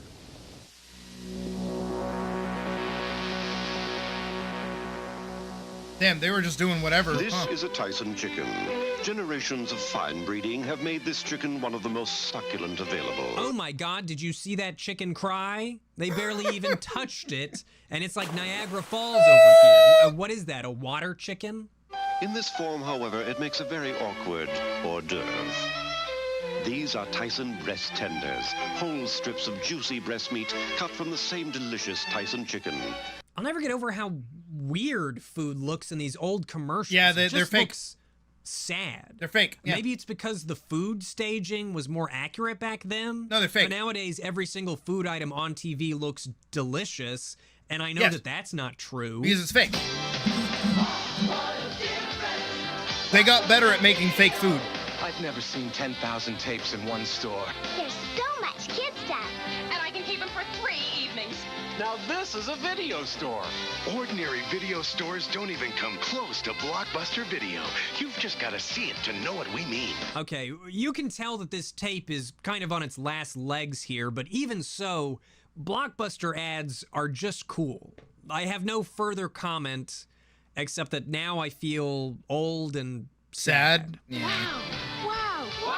I remember going to Blockbuster and getting fucking Discover the Blockbuster difference. I got that some other Digimon commercials for game, various the one that recognizable whoever it brands was in fucking here. hated, and I was like, wait, is that the one I like? You bounce with Stain Guard. Stains get on, but they don't stay in. Grape nuts. If having oatmeal for breakfast gets a little boring, wake it up with the crunchy, nutty taste of Grape Nut cereal. Coffee Mate. It's hard to get me to try anything new. Then Doubters. one day I discovered Coffee Mate instead Kill of milk. them. I got some Eradicate surprise. them. Hemorrhoids. Hemorrhoids. There was again, even yeah. an interesting National Geographic commercial where they're selling you their magazine subscription. How do 35 million people share in this remarkable journey? Through the fascinating pages of National Geographic. It reminds me a lot of the old Zoo Books commercials. Yeah, and it's funny to me Zoo how they try and Books. sell it to you like the magazines are gonna better your life somehow. Yeah. With National Geographic, you can plan your next vacation. Your parents Help will young kids with actually their love you if schoolwork, you read even this. Build a valuable reference library. Just think, you get Actually, my 12 granddad gave me a issues fuck ton of National Geographic a back when I was personalized in membership certificate, fucking and 6 college. beautiful pull-out wall maps. Also, And a lot of that, Raspberry Pi like, magazines. The I only still have a whole National bunch. Geographic cover. I feel like I've seen that cover a million times, and this commercial is ancient. To join, send your check to National Geographic, Department 385, Washington, D.C. I just did something kind of weird. I put a leading solid antiperspirant here on my left arm. There's also a couple brands in here that I don't know of, like this interesting tooth whitening product. Sensational. She uses Pearl Drops. Now, new Pearl Drops has more polishing power than ever to help get your teeth. Okay, so not to like dox my uncle, but this was apparently a huge thing.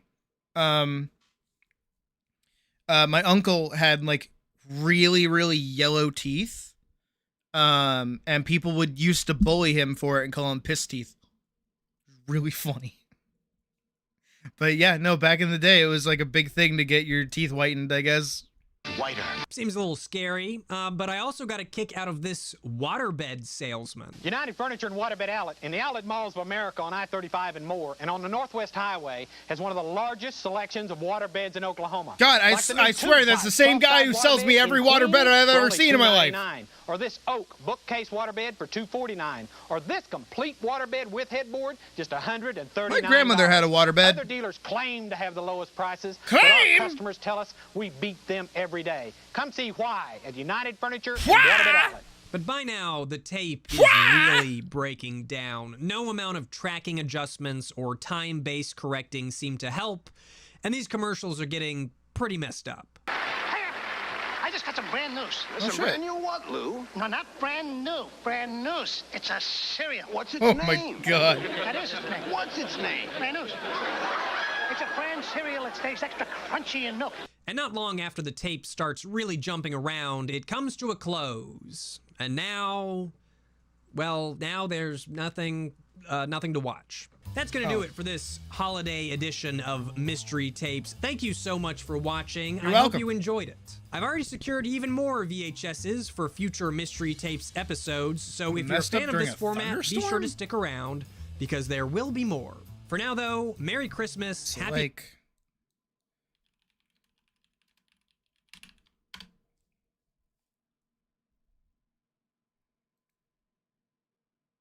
That Joe's in trouble. No, oh my God. Oh. 1 through 8. I don't want to do all. I don't want to do all of them.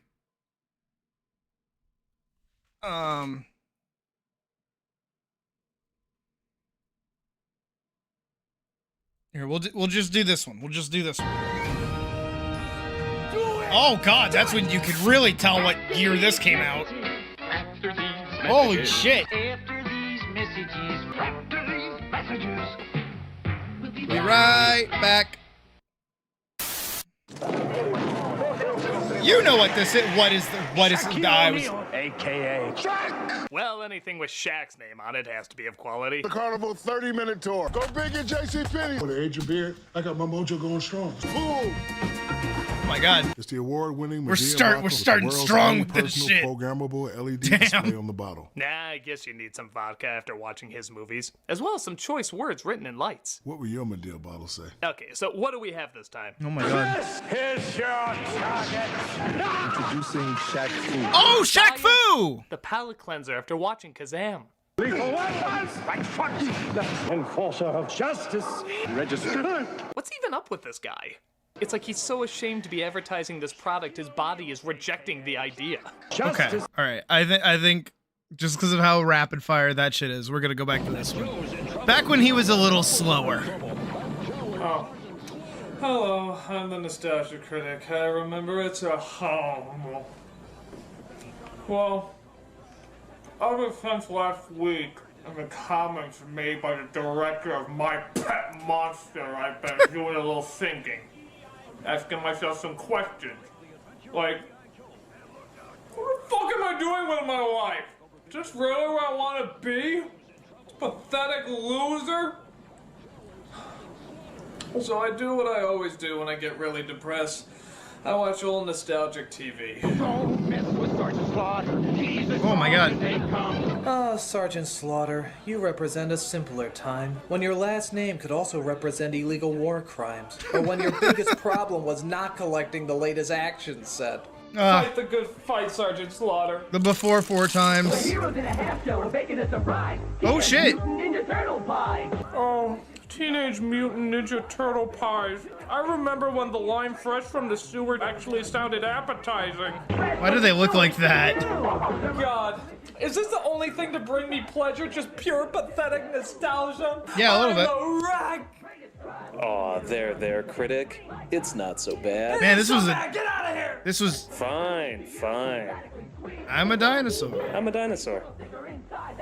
God damn, this was like a different era of YouTube altogether. Fucking commercials.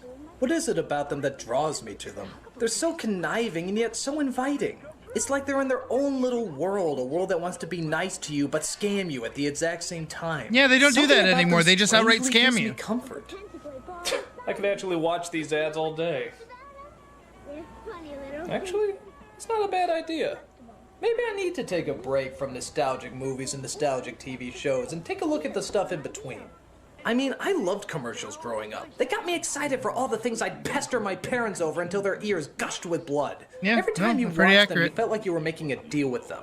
You buy their products, and they in return deteriorate your intelligence and physical health. It's a good trade. No, it is. How can such cunning manipulation go unappreciated? You know what? Fuck it. I'm gonna take this whole episode, I'm just gonna watch commercials. Yeah, this is a tribute to all the plastic, sugar-coated nonsense that we loved growing up. Hell yeah! This is a segment I like to call After These Messages. After these messages. After these messages. After these messages. After these messages. We'll be right back. That's not bad. I'm not gonna go in any order or tie them together with any theme. It's just gonna be commercials. So, let's get started. Yay! Look, it's Jeff Armstrong. He's eating Apple Jacks. Apple Jacks. You remember these commercials, right? It always starts off with a group of kids eating the cereal, and some snooty know-it-all always asks why they like eating it if it doesn't taste like apples. Which is a good point. Why the hell doesn't it taste like apples? It's like if cinnamon. Cocoa Puffs tasted like Oak Bran. It's kind of false advertising. It's Jeff Armstrong. He's eating Apple Jacks. He's cool. We'll see. Yes, we'll see if he's cool by subjecting him to the Apple Jacks test. Not the Apple Jacks test. Yes, the Apple Jacks test! You named it Apple Jacks. Shouldn't it taste like apple? That isn't why it tastes so good. Then why? You must choose. But choose wisely. They just do. They just do. I was kidding. I was kidding. I was actually kidding. I was not being for real. Apple Jack cereal is part of this complete breakfast. And then Wait, they all what? end with the kids taking a picture together. Wait, why is that like? Why is that the bit? Like they ask the real question, like, why doesn't it taste like apples? It's like, they're just good because they are. Like, stop asking questions. Dumbass, like, fucking move on. But my absolute favorite is the caption at the bottom. Applejack's 94? 94. Yeah. Somebody actually looked at this picture and called it Applejack's 94. As if to say, I remember that summer. That was the summer of Applejacks. The summer where anything was possible. The summer where boys became men and girls became women. That was Applejacks. I know. I wrote it on a picture. Oh, come on, man. We used to have Applejacks commercials that were together, good. They simply labeled it the summer of Applejacks 54. You know, instead of the summer of, oh my god, a killer clown, a fucking killer clown, don't ever forget the killer clown, a killer clown. It could happen. Kellogg's Applejack cereal is part of this complete Such a different fucking time. Read what we like. Oh, that stupid fucking, yeah, these That things! was a clever idea. It was a series of sports balls that could be turned into cuddly creatures. Great, he's got a mythical creature. This raises a few questions, though. Like, why were they playing with a furry pillow-like ball to begin with? Exactly. Hey, is that a basketball? Oh, wow, that's a hairy fucker. It doesn't bounce in the slightest. This'll do us well. And then, of course, when they go after the ball... Well, shit, he's got a supernatural creature that hasn't been discovered by science yet, but where's that darn ball? Also, I felt bad playing with these because I always felt like I was giving the Popples a migraine. Yeah. I mean, you're kicking them around, throwing them. Doesn't that hurt? The Popples wouldn't come out like this. They look more like this. But oh well. You can't fault it on still being a clever product. They're new from Mattel. Okay, I don't know what the fuck this kid is on, but I want some. Two kinds of cream inside. Can I get that? I like Skiggles' funny faces. Ugh. There's fudge and vanilla cream in each one. God, people still out of their minds don't laugh this hard. New Giggles cookie. 2 kinds of cream in each funny face. Are you gonna eat that? Turn the gas off! Turn the gas off! God. It's sometime in the Crossfire! This ad was unbelievable. This is like one of the most fucking epic commercials ever put on television. Fuck yeah, Crossfire! Crossfire! This apocalyptic future where the fate of the world rests in the hands of 2 kids who sit at a table and throw marbles at even bigger marbles. Crossfire! It's like the world of Tron if it was run by Lucas. It's the most badass commercial ever. Can we get some crossfires in chat? Go, Billy! The fate of Armageddon lies in your hands! They do not make toys commercials like this anymore.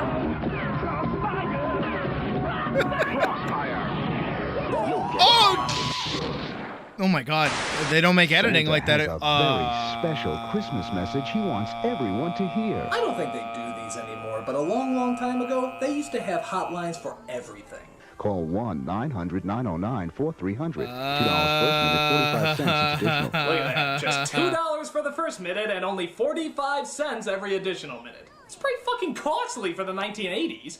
And Santa needs your help to spread Why does he keep gyrating his belly like that? Can he not do that? And some jerk off would talk as slowly as possible so he could make sure that he eats up your time and your fucking money. What a dick cock. Get your parents' permission to call Santa's special phone number now. Actually, this sort of takes on a different meaning nowadays, doesn't it? Yeah, it do. When you make a call that costs money, there's usually a different idea behind it. And the idea of Santa being a part of that is pretty freaking creepy. I'm good. You've reached Santa's hotline. Have you been a naughty little boy? I bet you have. What are you wearing, naughty little boy? I have a candy cane in my pants for you. Get naked. Oh, yeah. Santa, how many of you get nostalgic whenever you see this commercial every year? It's practically a staple of Christmas now. Yabba dabba fruit, delicious do. I don't think I've seen this. Hungry. Santa, my pebbles. Your pebbles. 'Tis the season to be sharing, Fred. Happy holidays, pal. Oh, Fred. Well, have a good night, Badger. Fred, how can we celebrate Christmas if Jesus isn't born yet? Just eat your fucking cereal. Yeah, don't question it. It's for breakfast now. Get this, when Oh, Nintendo was all the right. rage, they actually made a Nintendo cereal. Yeah, it wasn't a Mario cereal or a Zelda cereal, it was just Nintendo in general. What a weird idea. Well, it's kinda two like bags in the making one. Internet the cereal, isn't it? Though it would probably be the first cereal where you have to be over 18 to eat it. Hot. And it wasn't just called Nintendo cereal, it was called the Nintendo Cereal System. What the hell does that mean? Do you really have to put the word system at the end? Are we really Yes. gonna confuse this Nintendo for another Nintendo? Oh, what they do to my boy Link? What is that? Super part of this nutritious breakfast. No, you meant Nintendo the Entertainment System. I thought you meant Nintendo the animatronic horse that only eats toothpaste and circus midgets. He's very what? big in Sweden.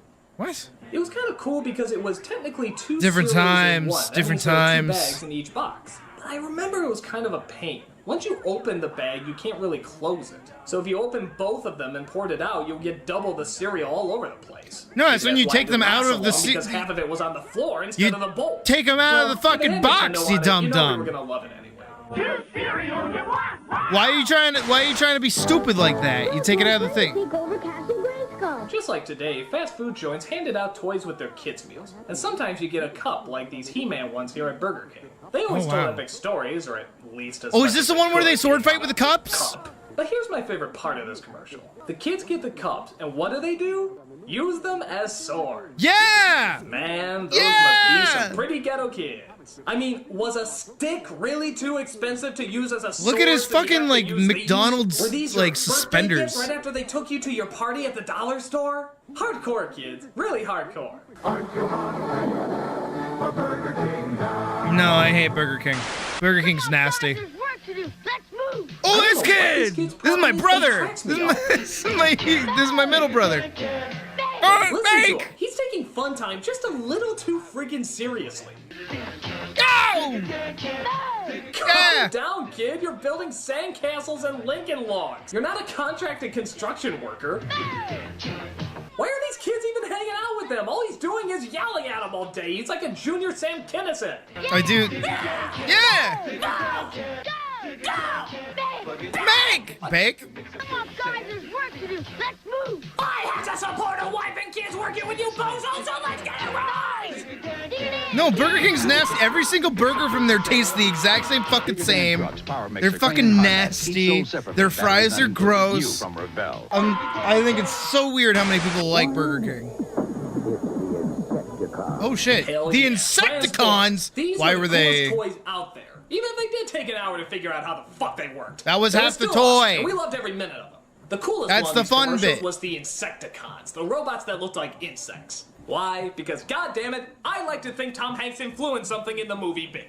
Yeah, we heard his idea and we thought it was awesome. And it kicked ass to suddenly see these things around. Oh yeah, what is fun Something that about used to be in every a Transformer building? commercial That's was right, an yeah. awesome but kind of creepy moment when the kids would say the robots in disguise line. Ah! Gee, fucking hell! I mean, it's cool, Yeah. but it's also pretty freaky. Why are It's his like the eyes kid got like possessed that? by the devil or something. Your mother sucks cocks in hell. Oh boy.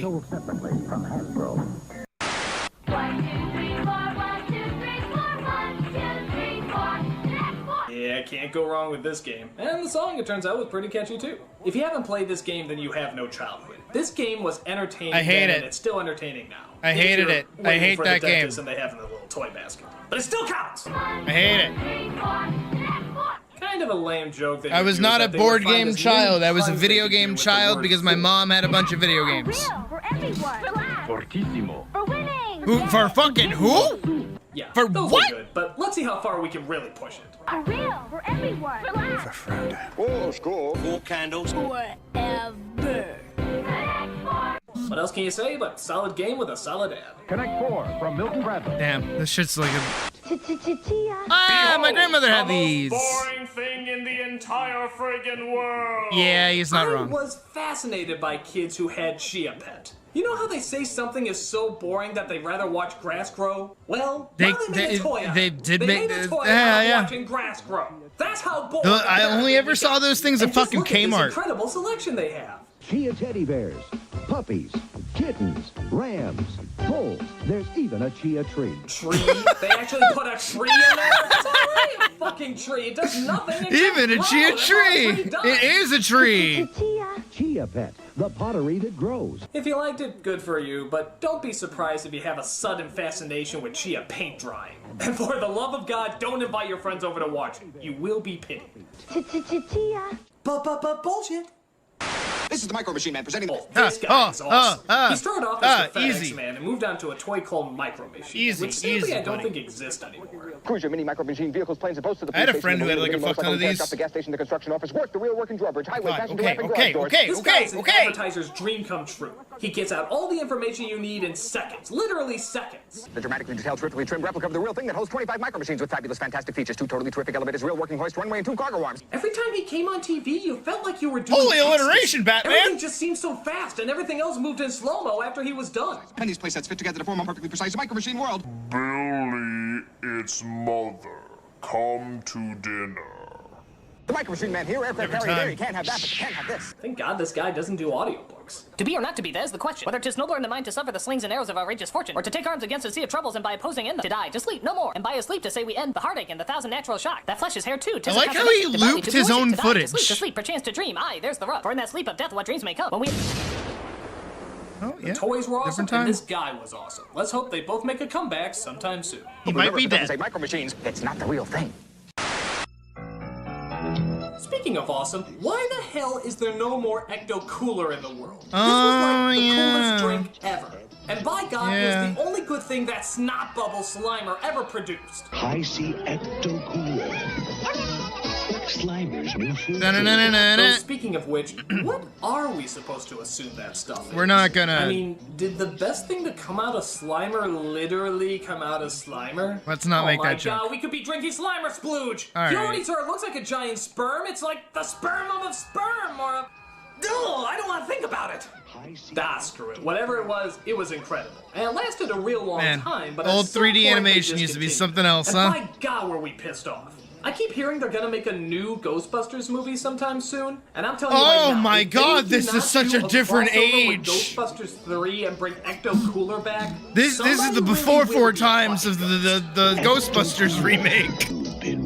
Holy shit. When things were simpler. Oh. You can dash and splash on Wet Banana like Billy. Wet Banana. Yes. Be like Billy and take a ride on the Wet Banana. Hell yeah. You can dip and slip like I Billy. love the Wet Banana. Yes, dipping and sliding is a very good thing to do with your Wet Banana. Slippery wet fun for the whole gang.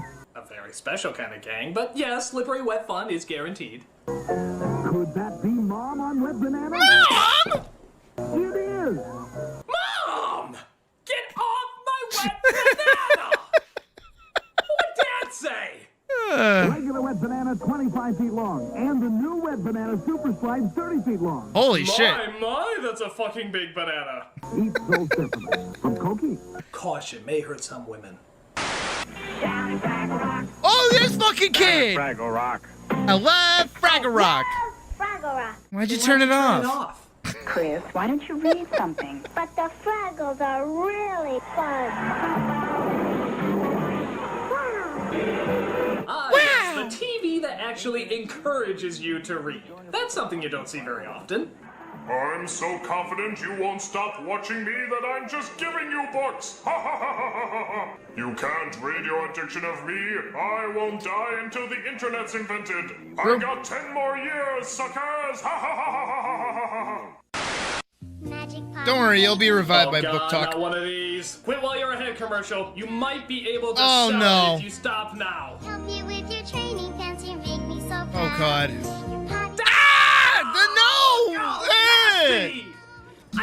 No! Stop! It's fun to help Magic Potty Baby learn to use her potty. No, it's not! It's fucking gross. It's God, weird. Boys can be disgusting. Ooh. Magic Potty Baby, I'm so glad. Don't kiss it. You don't know where it's been. Potty Baby and Put it on the Magic fucking Potty. No toilet, water, I no swear. mess. Just pray that thing doesn't have to go number 2. Hello, I'm the Nostalgia Critic. I've remembered so you don't have to. Well, I got my recliner. I got Oh, I guess that was the my end of the other one. Donuts t-shirt on. That can only mean one thing. Commercials! Yeah, I Oh, guess shit. it is a weird idea to review commercials, but like I said before, they No, live in they're- their own little world. Yeah, they. and Oh there's my so god, much I fun want to watch Twizzlers and so laugh bad. at. The 80s and 90s gave our childhood some really silly products and even sillier ways of I advertising. actually really want And guess what? Twizzlers right We're now. gonna look Damn. at them again today. So, Hey! welcome to part 2 of a look back at nostalgic commercials and a segment I like to call We'll Be Right Back. After these messages. After these messages. After these messages. After these messages. We'll be right back. Where is the cool card? Oh, figures that we start on a girl's commercial. Fucking girly ass. They just keep us from our lust of plastic weapons. You put it together. Dolls and fashion sold separately. Yes, you can do everything with it. Drive through glitter, pick up dangerous hitchhikers, pose it against that curious, gigantic city backdrop that you have for some reason. It's a girl's dream come true. Actually, the funny thing I realize about this is that if that car was a little smaller, it'd be a boy's toy. Now, how weird is that? Yeah, that is like a Ferrari. But no, we like them teeny tiny. Have you ever noticed that? Girls got the huge convertibles, we got micro machines. Girls get the giant detailed dolls, we get the little G.I. Joe action figures. I mean, at what point did we look at TV and say, ha! Fuck that giant pussy convertible! This is a man's car! The before 4 times. Hey, that's probably a collector's item now. Wow! Look at that girl's reaction. It's like she forgot she was supposed to be impressed with the product. Barbie! Wow! She just sounds so entranced too, doesn't she? It's like off-screen the product suddenly turned to an incredible superhero or something. Dolls and fashion sold separately. Not bad, man. Wow!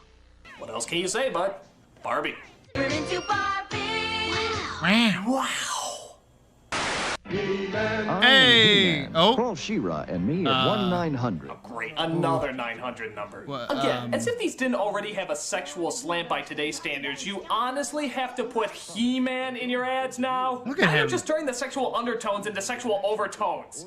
Fabulous stories about what I may or may not be wearing will be revealed to you when you hold aloft your mighty phone and say, I got parents' permission. I liked He-Man when I was a kid. Different time. We'll also tell you how to get an action figure or this colorful poster. Part of your $2.35 2-minute call will go to local science museums. Yes, Okay. part of your money will go to the science museum. Like we 1 haven't cent? figured out yet how to make change for a penny, but we'll figure out some percentage. Even worse. I have the power! And permission. It's not easy when you're new in town. Loser. He's new, so we hate him. Except Yeah, I mean, when you that's have pretty much something how that it makes goes, yeah. huge bubbles. Amazing bubbles. Holy shit, that kid has bubbles! Bubble thing makes people curious. Bubble thing? I was so wrong to judge you, Billy. I was so wrong. How can anything make bubbles as big, as giant, as monstrous as Bubble Thing makes them? Hey, Joey! I just got a Nintendo Entertainment System. You want to play? Fuck you! That kid's got bubbles! That kid has bubbles! Nobody seems to be able to resist the kind of bubbles Bubble Thing makes. It's like my cruel, abusive family doesn't exist anymore. Thank you, Billy. You changed my life forever! Man, I love fucking bubbles. And what do they call this incredible invention Bubble that thing. brings people together? Bubble thing. Wow. Was No, the it's a whammo. marketing guy away from work that day? That's like the most unimaginative name I've ever heard for a product. Yep. It's like calling Transformers Changey Things, or G.I. Joe's Army and stuff, or Hot Wheels. Way to make us remember the product, guys. Bubble Thing makes colossal bubbles and it's new from Whammo. Hey, what you gonna do today, Marty? I'm gonna call 976. Oh, Jesus, how many of these call numbers were there? This one doesn't even look like it's trying. They're gonna tell me a great story every day. I'm gonna ask my parents if it's okay if I call 976-7777. No, me first. Me first. How much you want to bet this was just a local pedophile who got on public access and wanted to hear children's voices? In fact, who do you think is on the other end anyway? That's a nice muscly throwing on you got there. Nah, that's like the OG, like, work from home job. That'd be just fine. Oh, you are sick, man. You are sick! don't you mouth off to me or I'm gonna slap you right in your penis. A different time. A different time. Ask your parents' permission before calling. Sega challenges you with Afterburner. Oh, hell yeah. Afterburner was awesome. Accessories sold separately. Get ready. Afterburner gives you the real dog. No, we had Space Harrier.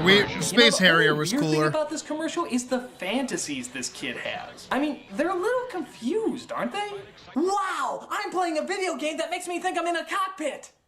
Playing a video game. Baby. Like barrel rolls, nose dives, supersonic speed, and radar lock-on. Yeah, now if only you can convince Hulk Hogan that it doesn't have fucking aliens in it. Give it up, Dragos. Give it up. It's Afterburner! Let's take it home. Afterburner, only on the Sega system. Sega, the challenge will always be there. And the system will not, yeah. No, fun fact, my mom was entirely convinced. Sorry, I have chicken in my mouth. Entirely convinced that Nintendo wasn't gonna last, and that Sega was gonna be like the better console. She was wrong. She was wrong. Hey girls, looking for something more needlessly complicated than jump rope?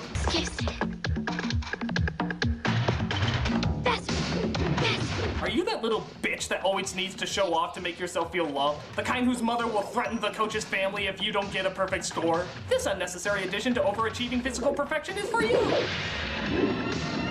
Yeah! Now, to be fair, maybe I'm being too harsh. I mean, physical fitness is important as long as you're not just doing it to show off. Dipstick, when you just want to show off. Fuck you.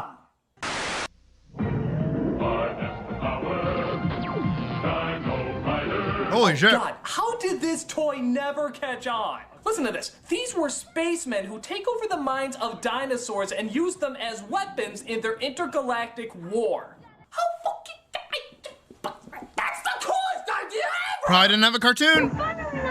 Look out for the trap! The hidden rocket blast the evil ruler. We'll meet again, Sweat Star! They had a TV show too, but... Oh, okay, I am proven wrong. Why? Never mind, I am stupid. Seriously, it's like the best combination of everything boys like. Just throw in cowboys, ninjas, pirates, and the annoying of girls for making us feel confusing emotions, and it'd be perfect.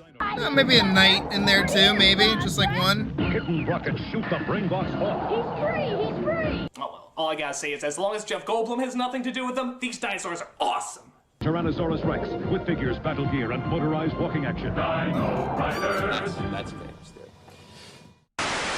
Hey kids, it's me, the Spring Bunny. Call me today and... It's a fucking rabbit! That counts as a reason to call a Oh my god. fucking rabbit on screen? There's a new story every day, so call today. I mean, how lazy can these get?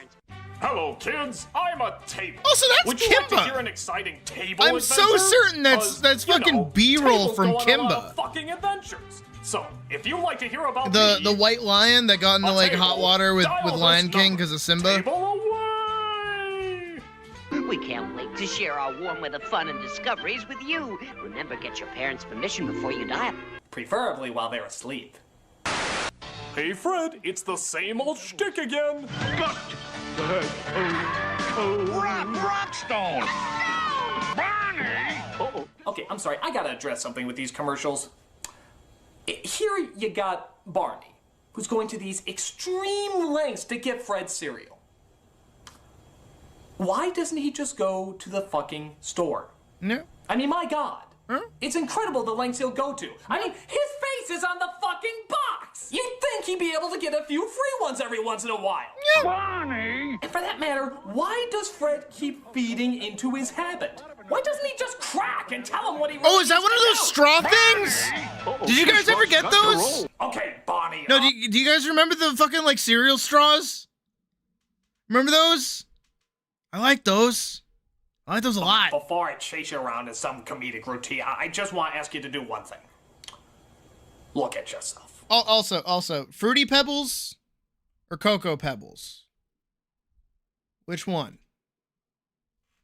You cast your votes. I'll tell you my opinion in a minute. Really look at yourself. I mean, my God, Bonnie. My God. You're a pathetic wreck. I mean, that stage alone, how much did that cost you? 100, maybe thousands of dollars. And you keep doing this every week. Week after week, you blow your money away when you could be spending time with your family. This is why you're defaulting on your mortgage, Pawn. This is why Betty has to strip. Here, there's $20. That's good for a couple boxes. Go to the store, get a few, enjoy yourself. You have a problem, Bond. You have a real serious problem. And it needs to be addressed. So what even was like the plot what is it of about my cereal that sets it apart Flintstones from to other begin cereals? with? Because it came from your wife's box. Okay, Bond, you're going down. Cocoa Pebbles cereal, part of the nutritious breakfast. Yabba dabba delicious. Oh, and eat your wife's box. I'm a Fruity Pebbles wolf. You can smush them, you can mush them. Maybe it's me, but this commercial I seems like fruity flavored ungodly things. cruel. Because I'm fruity. I'm sorry. I love these. No, please, I'm claustrophobic. I swear half of my ability to scream and like make guttural sounds as much as I can comes from me growing up watching Nostalgia Critic. I'm being so for real. Just me like mimicking all his screams, I swear to God. Sick, twisted bitch. You girls are sadists. Mushy sold separately from Fisher Price. You were afraid of Coco, but you were afraid of them? Hey! Here's a classic. It has a great setup and a great punchline. It's a wonderful commercial. Why is that kid all like kicked up? Why you got Mr. that? Owl, how many licks does it take to get to the Tootsie Roll center of a Tootsie Pop? Let's find out. A 1, a 2, a 3. 3. But you see, I don't think that's the real question here. Also, I'm fairly certain, not to keep pausing, but like I'm fairly certain this is animated by the same people who did like Schoolhouse Rock. And not only just that, but I remember seeing this commercial up until like maybe 2010. This commercial for Tootsie Roll Pops has existed for so fucking long, and it is still that like crunchy. I think the real question is, why the hell is this boy naked? Nobody addresses Yeah, he's all this? caked up. Even the turtle, when he first comes out, is like... It's like, where the fuck are your clothes? Tootsie Pop? Put on some clothes, boy. I can see your junk. Mr. Owl, how many licks does it take to get to... The other scene I like is when the owl opens his eyes. I don't know, am I the only one that finds that a little creepy? Mr. Owl. Let's find out. Well, it's still a classic commercial. I always look forward to watching it whenever it's on. How many licks does it take to get to the Tootsie Roll center of a Tootsie Pop? The world may never know. It's a signal, it's a sign you got. Do the This is part of those arches! McDonald's commercials that try to advertise to the teen demographic. I guess they were trying to make this a household symbol. They did not. It did not succeed.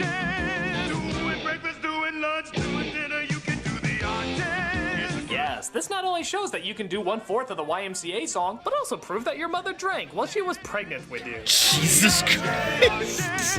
Seriously, how the hell would you react if someone just came up to you and did this? Hey, critic, what is it? Dead. Get out of my house! Nothing much else you can say, but do the arches. Monkey. Monkey. I didn't know he was gonna use that clip afterwards. I was. Really? We're giving Zelda a mythical story about a faraway land, a rap song? It goes hard. Oh boy, this guy and Kazam should do a duet together. Though to be fair, back in these days, they did not like nerds and like shit like that were not aware that Japan was probably a place even. Weeaboos weren't a thing back then. Powers in my head and the powers in my hand. Cause I am Kazam. I'm more than I seem, you all are looking at your dream. In your coffee, I'm the cream. So I stay on track, collect the facts, never cut slack, and I always watch my back. One snap of my fingers, get a scoop of Ben and Jerry. Bars? So rich, better watch my arterials. Bars? Let's green egg and ham it. Green egg and a Hammett? The idea of giving a fantasy game a rap seems really silly to me. No, it's cool. I mean, you know, in Japan where the game originated, they probably treated it with a lot No, more they do. respect. No, I remember. Yeah!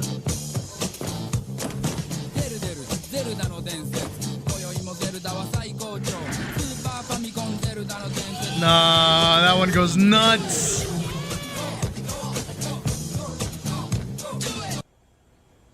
Well, excuse me, princess. I grew up with that cartoon, actually. It's the greatest game. Oh, this one! You know how they always say that No, I TV love this movies are one! rotting your brain, there's just too much No, I love violence? this game! Why don't you go play Oh a my role god, I game or remember this something? game! Yeah, all right, take a look at this. Yeah! Make 'em take them to the factory. Yeah! And now you're a little out of shit. Destroy them! Yes! When you play the Great Escape. The Great Escape game. Race through the crazy dance without getting sliced. It's fun. I'm almost done. Maybe you wanna know too late. That's the way you do it when you play the Great Escape. Grape Escape, because killing things that are smaller than you gives you power. It does! Gives me XP! I level up from it! Is it me? Is it you? Who knows? Guess who? Oh yeah, you all know this game and all. God, this is so full of so many fucking, like, tism things for me. This really does it for me. Can you guess who? Do you have a clue? Do your person wear glasses? Yes. I'm gone. Me too. Like most kids, though, I always want to take the game a little further. Can you guess who? It's a mystery. Is your person Jewish? No. Your history. Can you guess who? Has your person slept with mommy? Uh-huh. You're out of here. Can you guess who? Is your person serving time for multiple homicides? Yes. I'm gone. Me too. Can you guess who? Does he look like a bitch? What? Does He look like a bitch! Can you guess who? Is your person the subject of several disturbing documentaries? Oh boy. You're Charles Manson! Oh boy! Let's play again. Can you guess who? Guess who? Game cards do not actually talk. If they do, you should probably seek help. Oh wait, they don't? You can collect Save the Animal cards. Really? You went from He-Man cups that you're supposed to sword fight with to environmentally aware trading cards? There's 17 I'm gonna cards in 4 albums. I'm gonna One with battle every two kid meal. endangered And species this is why against you'll each never other. be as popular as Happy Meals. You Yeah. can save them in albums. Fuck you, Burger King. Or trade them McDonald's with was just flat better. Oh, different time. Different time. Where are the corn pops? Oh god. She ate all my Kellogg's corn pops. Oh Oh god. yeah. Remember these commercials? Always starring the mentally tormented kid who has a fucking fetish for a children's cereal? Yep. I mean, to be fair, corn pops are pretty fucking goated. So, hey, if my younger sibling ate all of them, I would probably murder them. Disturbing look into their deep, dark psyche. I'm gonna kill you. out of corn pops. Out of my Kellogg's corn pops? How the fuck did you let that happen, anything you got. mother? Oh, that pop tastes like I did not ask to be born. All I asked of you was to give me corn pops. Friggin' nuts! I mean, if you were watching this, you'd think it was something out of a scary film or a psychological thriller. I don't know how much sugar I've had that I'm We're like next, this Daddy. fucking uppity Right, sir. at like 12 and 11 a.m. right now. Kellogg's corn pops. Pops! Pops! Let's go, son. Coming. Go. Leave behind my corn pops. Are you serious? Stay calm. Oh, like sweet popcorn, there's never enough. And now I have to lug this bag on I really want cereal now. Divot head who thinks I'm his son while they get the pops. And somebody get me out of this. Yes. You are tearing me apart, corn pops! Kellogg's Corn Pops is part of this complete breakfast. I gotta have my pops. Oh, Jesus, that's gonna be in my nightmares. Negative. Sunkiss searches high and low for fun fruit trees. Ah, yes, the Fun fruit trees. I found them! Oh, these The idea behind these guys! things was that, I don't know, you make them laugh and they drop fun fruit candies. That's why fun fruits are so much fun to eat. I don't know. I always found these things a little creepy. Yeah, they're weird. I don't like things like that. Really creepy. Yeah. Oh. It was a different time. It was a different age. You are telling me about fun fruit trees? They just seem unnatural. Every time they appear, I keep thinking they're gonna do something out of an Evil Dead movie. Whoa! Whoa! Different time.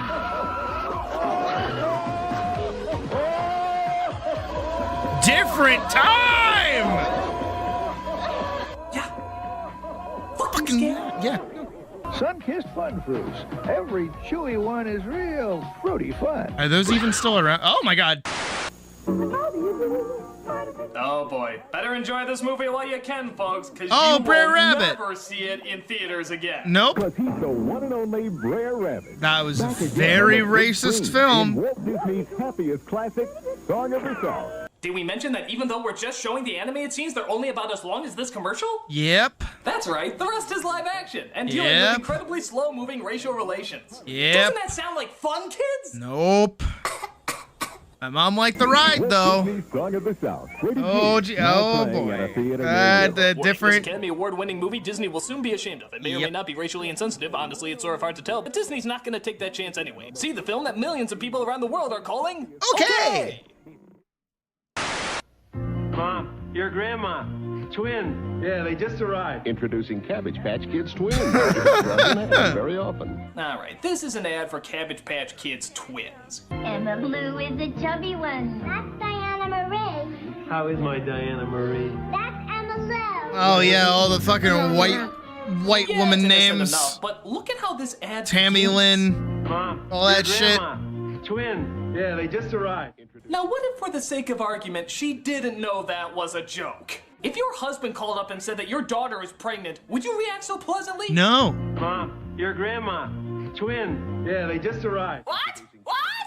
Baby, who touched you? Who got you knocked up? Congratulations, Frank. We just heard. Frank, tell me what's happening. Have you called the authorities? This is Emma Lou and this is Diana Marie. Frank? Anna Marie. Still on the hook. Oh my god. Some answers, damn it! It was Uncle Bill, wasn't it? I knew his checkered past would ruin this family. What the fuck? God, my little baby girl's been deflowered. Oh my god. Cabbage Patch Kids Twins. It's They a different arrive time. together with special I don't know how many more adoption times I can say that really.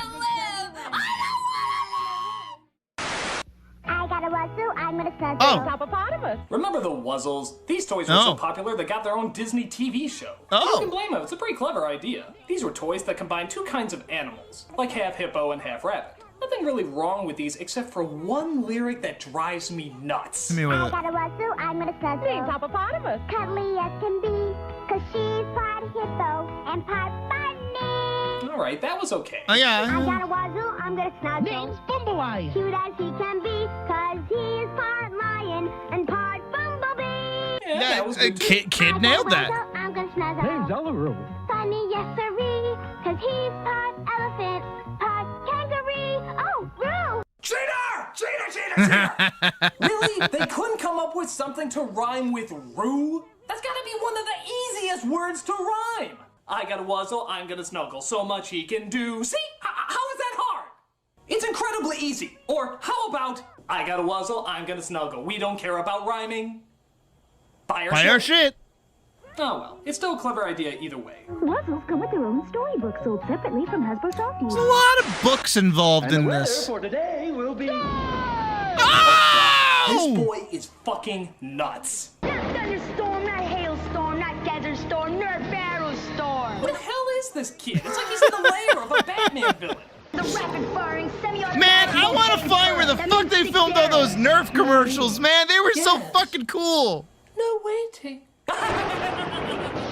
Laser tag arenas were only half as cool as the Nerf battle arenas. Come on, you have to be honest with yourselves.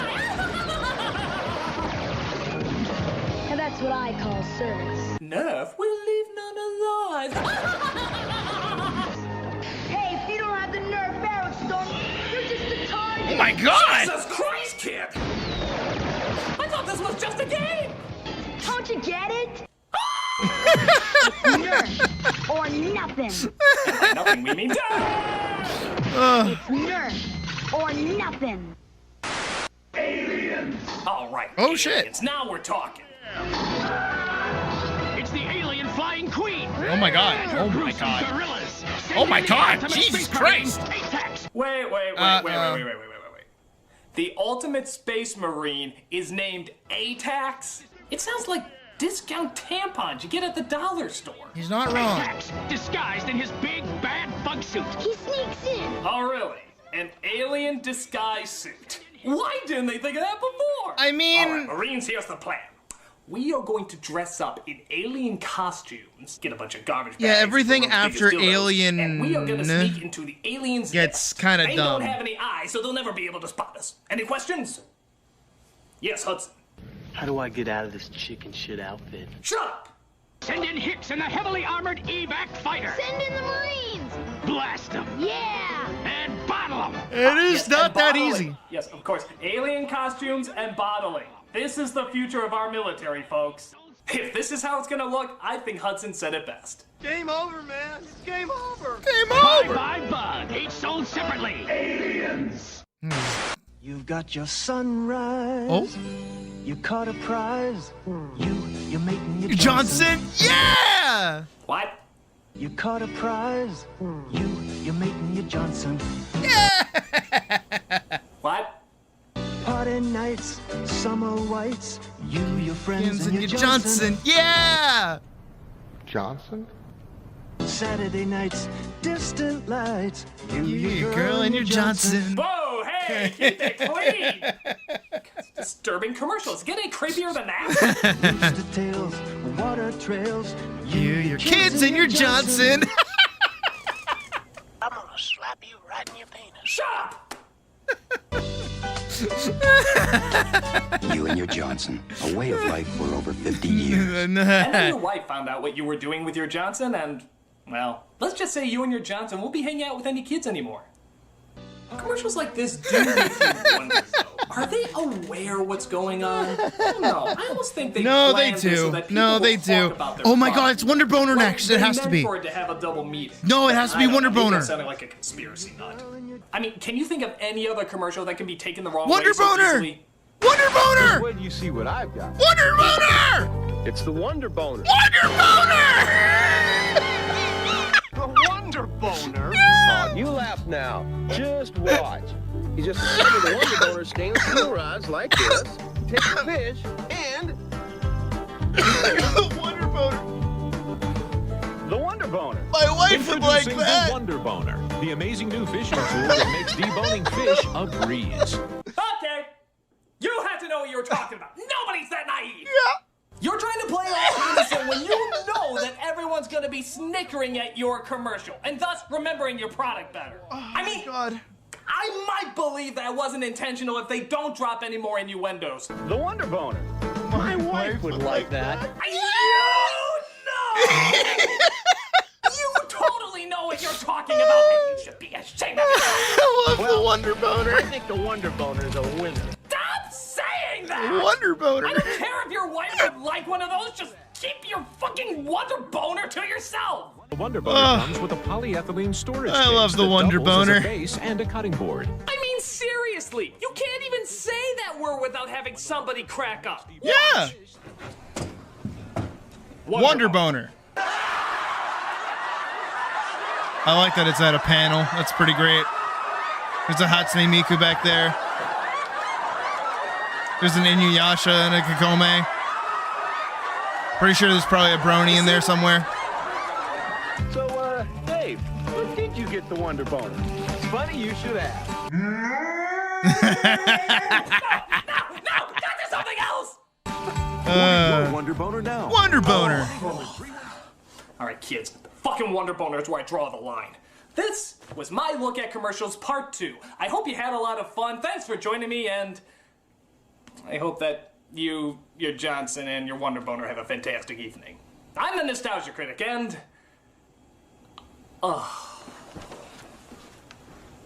Is he doing a bit? Really? Wonder Boner? All right. Damn, video quality go up. Shit. I think with that, and our good chunk of work done today, I think we can call it a night, honestly. I'm glad that we just kind of got to hang out towards the end here a little bit. Because, you know, it's been... We were at it for like 9 hours today, so we just got to hang out for like 2.5, which is nice.